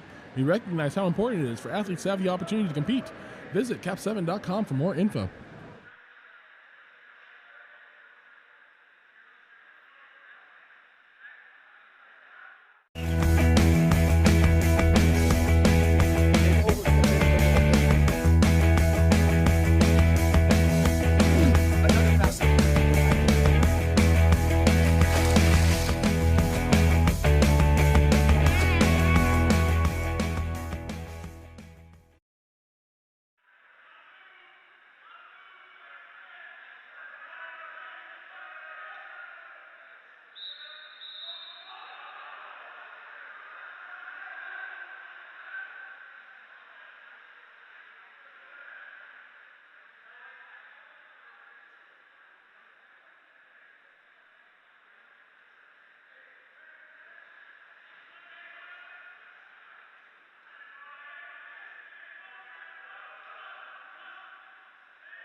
As we get ready to begin our second quarter, both teams being very competitive here. Everyone looks like they're ready to go. We will have number 4, Jack Lemoyne, swimming off against number 11, Finley Lesueur. Ball is dropped. Finley Lesueur gets to the ball first. And Newport Beach controls. Number 15, Owen Tift has the ball. Swings it over to number 4, Finn Gank. Owen Tift back with the ball. Takes a shot. The switch wrist shot buries into the far right corner. Coach Shane, we've got to get that one. That type of shot should not go in on us. But that brings us 5-4, 1-goal lead now for CC United. Number 10, Wyatt Rance with the ball. Kicks it up the line to Ben 4. Ben 4 looking for someone with position. Kicks it down to number 5, William Branish. The pass out is tipped by Finn Gank, and Newport Beach controls. Newport, Finn Gank swimming up, speeding down the side of the pool, but there was a contra foul somewhere. Number 8, Finn Gank with control. Number 8, Ben 4 with control. Ball swings over number 3, Austin Bishop. Kicks it down the line to number 4, Jack Lemoyne. Ordinary foul. He pops it, and they're right back. Ordinary foul there. William Branish has ball side. Ball's passed away to number 10, Wyatt Rance, though. Into number 3, Austin Bishop. Down to number 4, Jack Lemoyne. 4 seconds to shoot. Lob shot is over the cage. Sean Thomas not very happy with the team's last 2 possessions. Ball kicks over to number 15, Owen Tift. Number 2, Finn Gank has the ball. Kicks it over to number 11, Finley Lesueur. Number 3, Austin Bishop is a little bit too aggressive. He will go to the corner to cool down for a little bit. Owen Tift has the ball as they move into 6-on-5. Back up to 15, Owen Tift, Finn Genk. Now Finley LeSueur takes the shot, buries it in the lower left corner. Oliver Sherwood not able to get that one, and we're knotted up at 5 once again. 4:36 remaining here in the second period.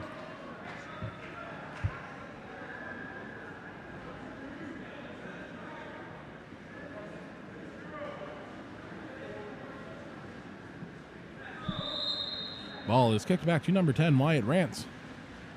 Rance looking up, passes up to number 6. Rather, that's 8, Ben Four. Ben Four looking for center down the line to William Branish, back up to 8, Ben Four. Trying to create something. Big fake there. Stroking towards center. Rises, fires off the crossbar, and it bounces back onto the CC United side of half. They recover.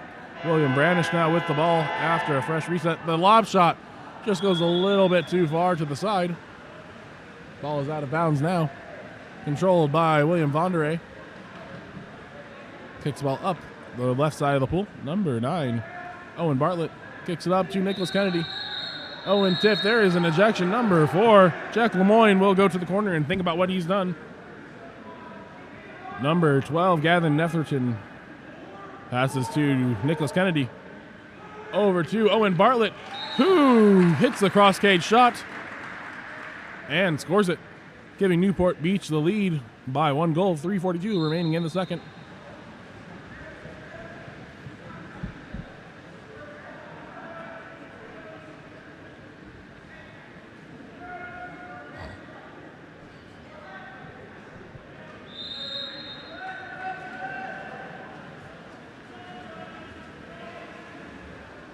Number 10, Wyatt Rance with the ball, puts it into number 9, Dominic Brown. Number 2, Finn Genk has the ball. Swings it over to the far side. Finley LeSueur catches it, crosses it back over to Nicholas Kenny, who has the ball smacked out of his hands there by Ben Forer. Up the pool, William Vonderay is going to intercept that pass meant for Austin Bishop. Number 9 now, Dominic Brown. Kicks it over to number 2, Finn Genk, who slides it over to number 7, Quinn Bartlett. Perhaps younger brother of Owen Bartlett. Kicks it up to Finn Genk again.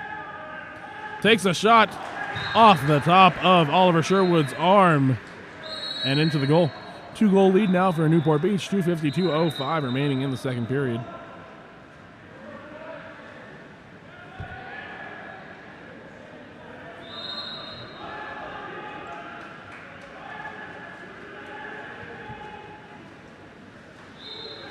Number 8 passes the ball down the line to number, I believe that's 5, William Branish. Trying to find position into their center. Ordinary foul taken. Christian Goddard rises up, fakes the shot. Number 3, Austin Bishop has the ball. Slides into the center. Number 9, Dominic Brown able to take that shot. 5-meter drawn by number 10, Wyatt Rance. As he found Finley LeSueur with his hands down, was able to get inside and draw that penalty shot. Number 6, Christian Goddard will take the shot. William Vonderay will defend against it. Christian Goddard gets up. Blocked by William Vonderay. What a block by the goalie. Passes the ball up to Owen Tift. Number 2, Finn Genk controlling the ball. Crosses it to Finley LeSueur, who was able to pound the ball home, giving Newport Beach the first 3-goal lead of the match.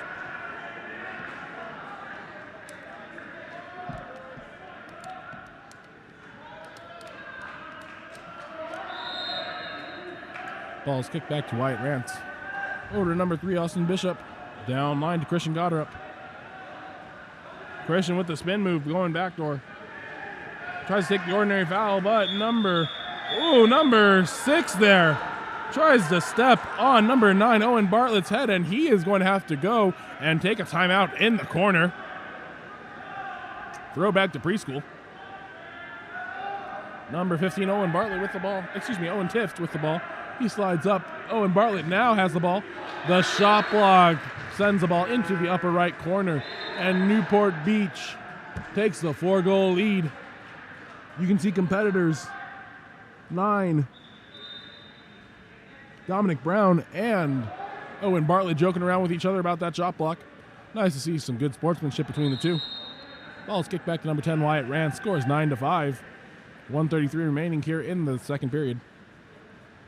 Ball's put into center, Reed Thorson. He draws the ordinary. Gets the ball out to number 3, Austin Bishop. Crosses it. William Vanish knocks the ball off the post. And that goes out of bounds. William Vondre now with the ball. Kicks the ball up to 15, Owen Tift. Tift down to Finn Genk. Able to put it off the top of the crossbar and into the cage. Oliver Sherwood having a frustrating time this game. Normally he is so dependable, but 10 goals so far in the first half. That's hard to do, but when you have shooters like Newport Beach does, it is hard to defend against anything.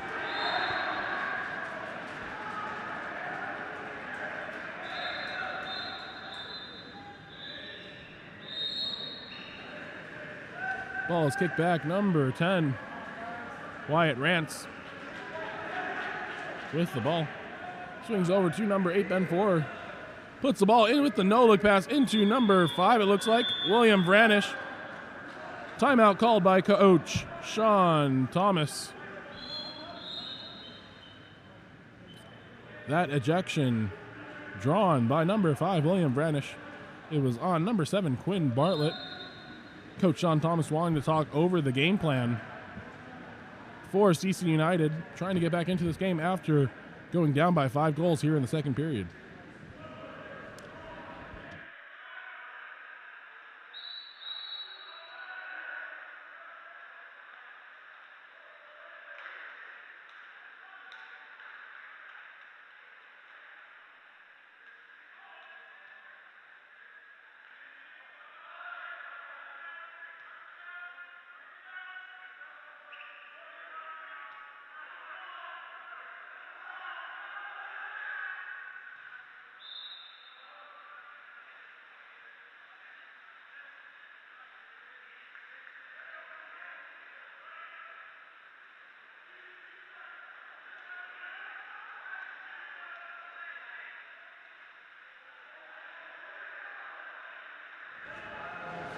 As CC United comes back in, they are going to try to make sure that this lead gets cut down to 4.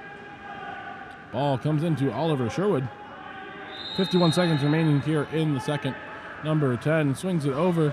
Lots of fast passes here. Missed pass though. And that ball is stolen by Finley LeSueur. Not what Coach Sean Thomas wanted out of the timeout as a turnover. And possibly, definitely rather, a shooting opportunity for Newport Beach. Ordinary foul there.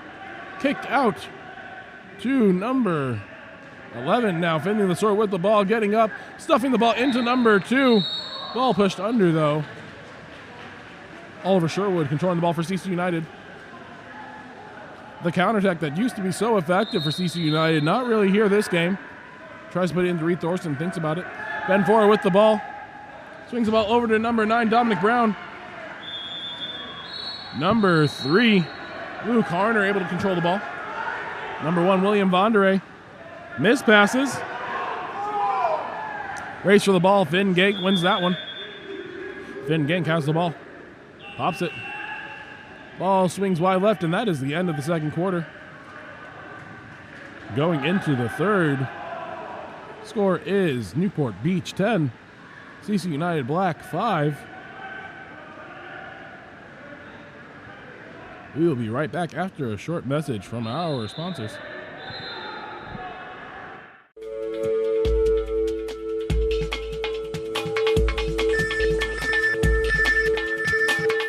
KAP7 is the proud sponsor of USA Water Polo.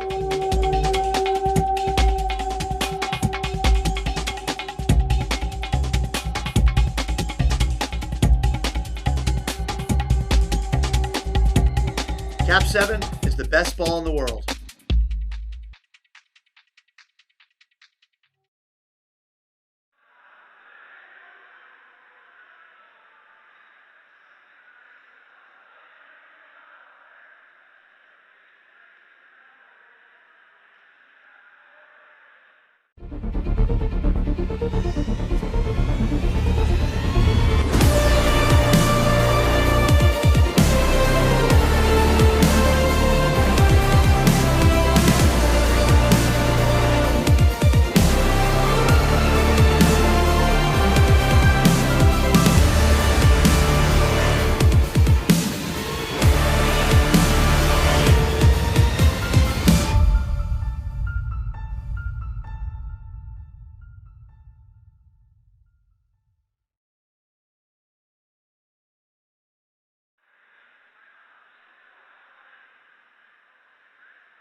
And as we come back and prepare for the third quarter of play, we will have number 11, Finley LeSueur, swimming off against number 4, Jack Lemoyne. Jack Lemoyne wins that swim off. And Finley LeSueur over-aggressive while committing that foul, so he will take a 20-second break. Number 10, Wyatt Rance, passes over to Ben 4. Number 4, Jack Lemoyne. Swings the ball to the other side. Wyatt Rance again. Ben 4, he's a shooter. Passes the ball over to Jack Lemoyne. Crosses it. No one over there, though. William Vranish has to go get it. Swings it over to Wyatt. There's someone on the post open. He's able to get the shot up, but it hits the crossbar. No goal for CC United. Number 1, William Bondere controls.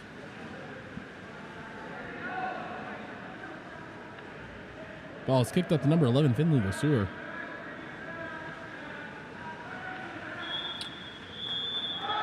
Number 10, Wyatt Rance, called for the exclusion drawn by number 10, Nicholas Kennedy. Nicholas Kennedy, the lefty, goes to his signature spot, the 6. Kicks the ball back up. Finley LeSueur has it. Over to number 12, Gavin Netherton. Over to 15, Owen Tift. Back to 12 to Netherton. Nicholas Kennedy has the opportunity. Instead, the ball goes to number 4, pump and block. Tyler Slutsky able to get the shot off, but blocked by Oliver Sherwood. Number 10, Wyatt Rance, swimming the ball up for CC United. William Branish has the ball.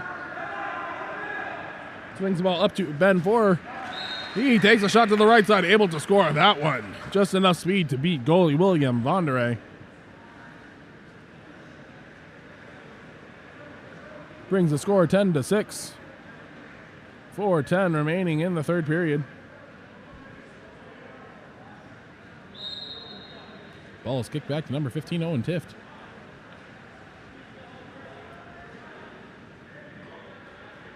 Owen Tift bringing the ball up. Nicholas Kennedy in center. Number 2, Reed Thorson.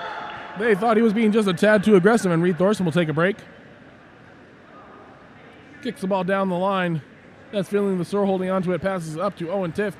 Gavin Netherton. Number 3, Harner. Passes it over to 15 for the shot. Oliver Sherwood able to get that block. Number 1, Oliver Sherwood controlling for CCU. Up to number 8, Ben 4. Ben 4 kicks it down the line. Stolen and intercepted by Netherton. Netherton controlling. Looking for someone to pass to. He brings the ball up himself. Over to 15, Owen Tift. Tift brings it up to 3. 3, Luke Harner. Pass the ball back up to Netherton, over to Tift. Tift pumping, looking. Over to number 14, Tyler Slutsky. Back up to 15, Tift. Able to put it into center. Number 2, the lefty, Nicholas Kennedy with the backhand. Able to score it, going all the way across the cage. Nice job, number 10, Nicholas Kennedy. He's ready for a break. Score now is 11-6. 2:41 remaining here in the third quarter. Wyatt Rance now with it.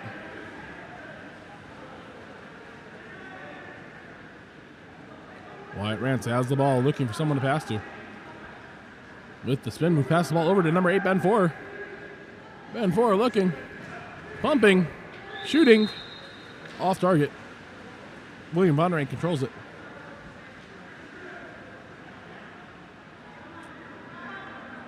Owen Tift kicks it down to Finley LeSueur. Finley looking around, passes up to number 13, Gavin Appledorn. 15, Tift, down to LeSueur, into center. Number 6, Christian Goddard, able to smack that ball out of the hands of number 4, Tyler Robeson.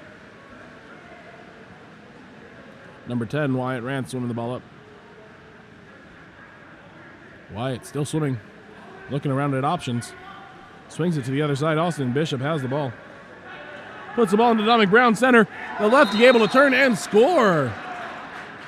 Lefty centers, there's just something about him. Number 9, Dominic Brown, able to score that one. Brings our score to 11-7, 1:20 remaining here in the third quarter.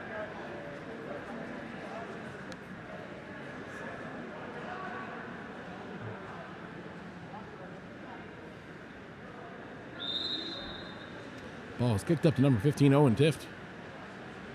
Number 9, Owen Bartlett has it now. Swings it over to the far side, Finley LeSueur. Tift hits Finley, trying to go inside. He is able to draw the 5-meter. Great move there, catching the ball behind him, bringing it in front, letting the ball go, and drawing that 5-meter. That 5-meter will be assessed to, I believe, number 3, Austin Bishop. Looks like it'll be number 11, Finley, to take it. Whistle. Shot to the left side of the cage. Oliver Sherwood caught jumping the wrong way. Number 9, Dominic Brown with the ball. 30 seconds remaining. Wyatt Rance kicks the ball over to Austin Bishop. Down line to Jack Lemoyne. Offensive called on number 9, Dominic Brown. Number 1, William Vondere with the ball. William Vondere surveying the field. 10 seconds. Pass comes over to number 15, Finley LeSueur. He has a number 11, Finley LeSueur. Deadly shot. Blocked by Oliver Sherwood, though. Ordinary call there. As the game clock expires. Score after the third quarter, 12-7. Newport Beach in the lead, commanding this game so far.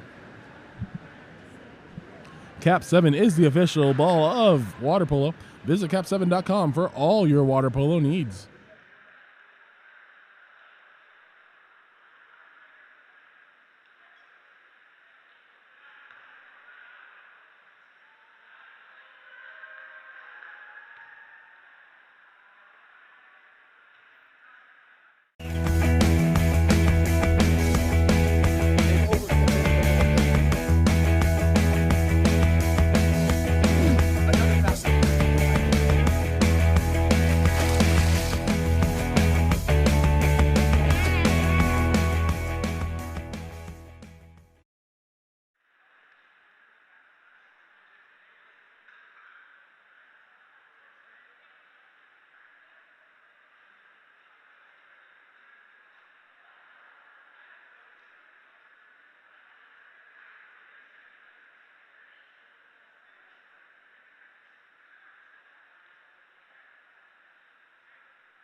And the final quarter of water polo here in sunny St. George this weekend about to start.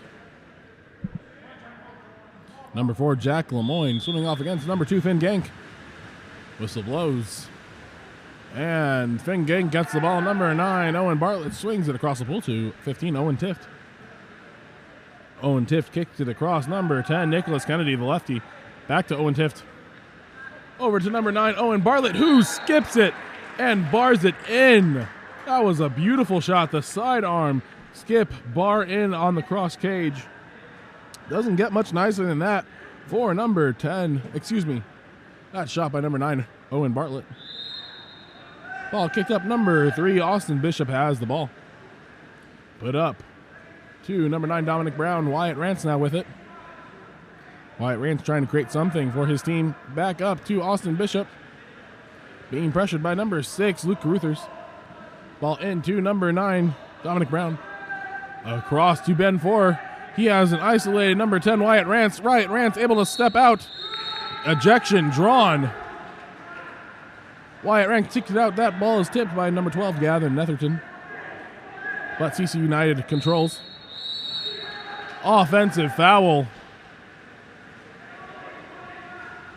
Sends Newport Harbor onto offense. Number 1 dishes it up to number 9, Owen Bartlett. Lob shot drops into the cage. Over goalie Oliver Sherwood. Nice job, Owen Bartlett, on that lob shot, showing us some of the finesse that he has in addition to that powerful skip shot.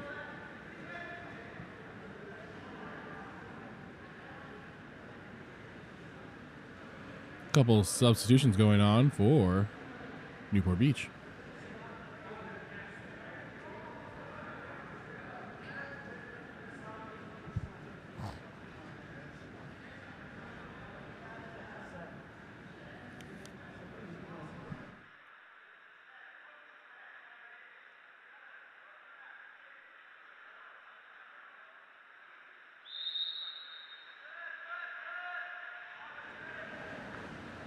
Ball swings over to number 8, Ben 4.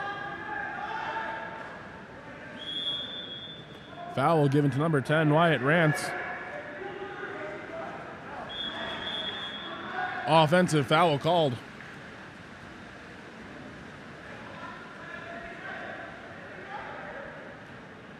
William Vondre with the ball. Number 12, Netherton passes it down.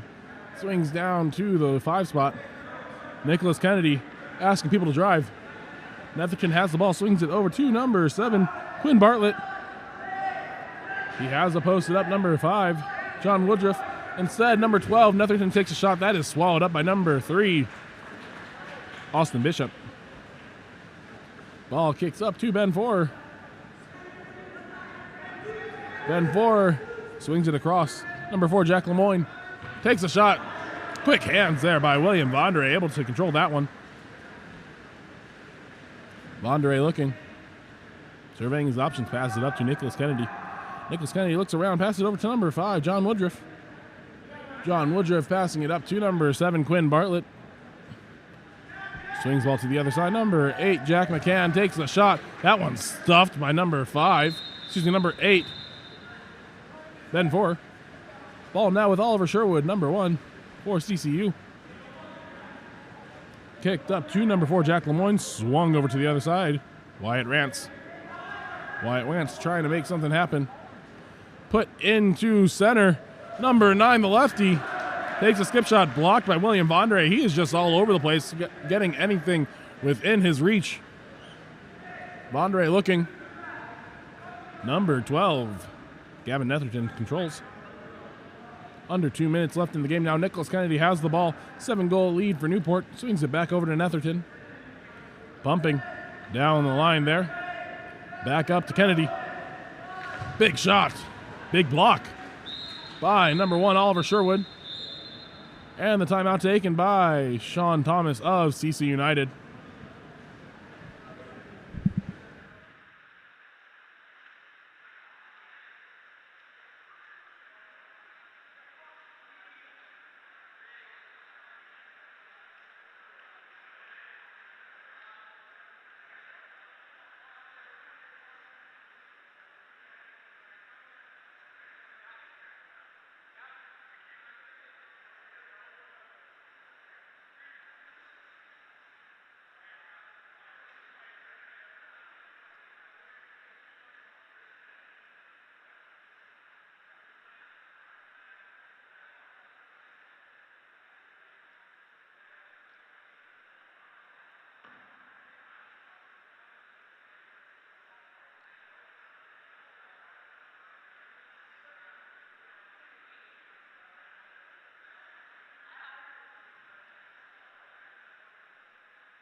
as we return from the timeout.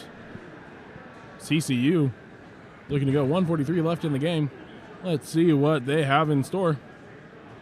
Might see some 7-on-6 offense, bringing the goalie and putting him onto the offensive side. We'll see.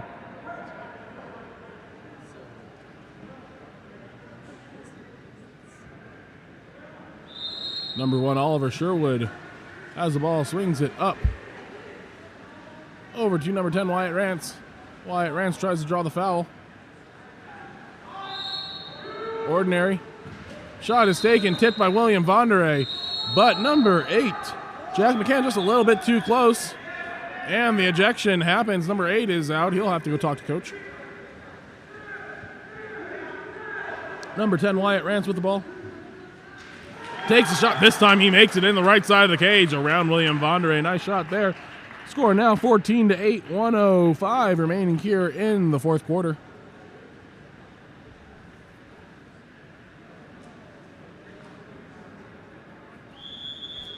Ball is passed back to number 4, Tyler Robeson. Robeson brings the ball up. Brings it up even more. Pumping. Ordinary foul there by number 2, Reed Thorson. Tyler Robeson passes over to number 7, Quinn Bartlett. Ordinary foul there. Tyler Slutsky has the ball, pops it. He tries the spinner lob, doesn't quite work. 33 seconds remaining now. Number 1, Oliver Sherwood kicks the ball to himself, or tries to. Bringing the ball up. Kicks the ball over to number 10, Wyatt Rance. Wyatt Rance down the line to Austin Bishop. We have 7-on-6 here. Fun time for these guys. Up to number 6. Down the line to Ben Ford. The lob shot. Beautiful. Into the cross part of the cage. Number 8, Ben Ford, able to lob it over goalie William Vonderay. 10 seconds remaining now. Score is 14-9. Ball moves up to number 4, Tyler Robeson. He throws the ball back. Number 13, Gavin Appledorn. And there are 3 seconds left. And that's the ball game. Newport Beach Water Polo wins first place in the 16U boys division of this tournament. CCU United black team able to secure second place. Good job to all teams this weekend. It's been a pleasure commentating for you. Hope you enjoyed our commentary. We will see you later.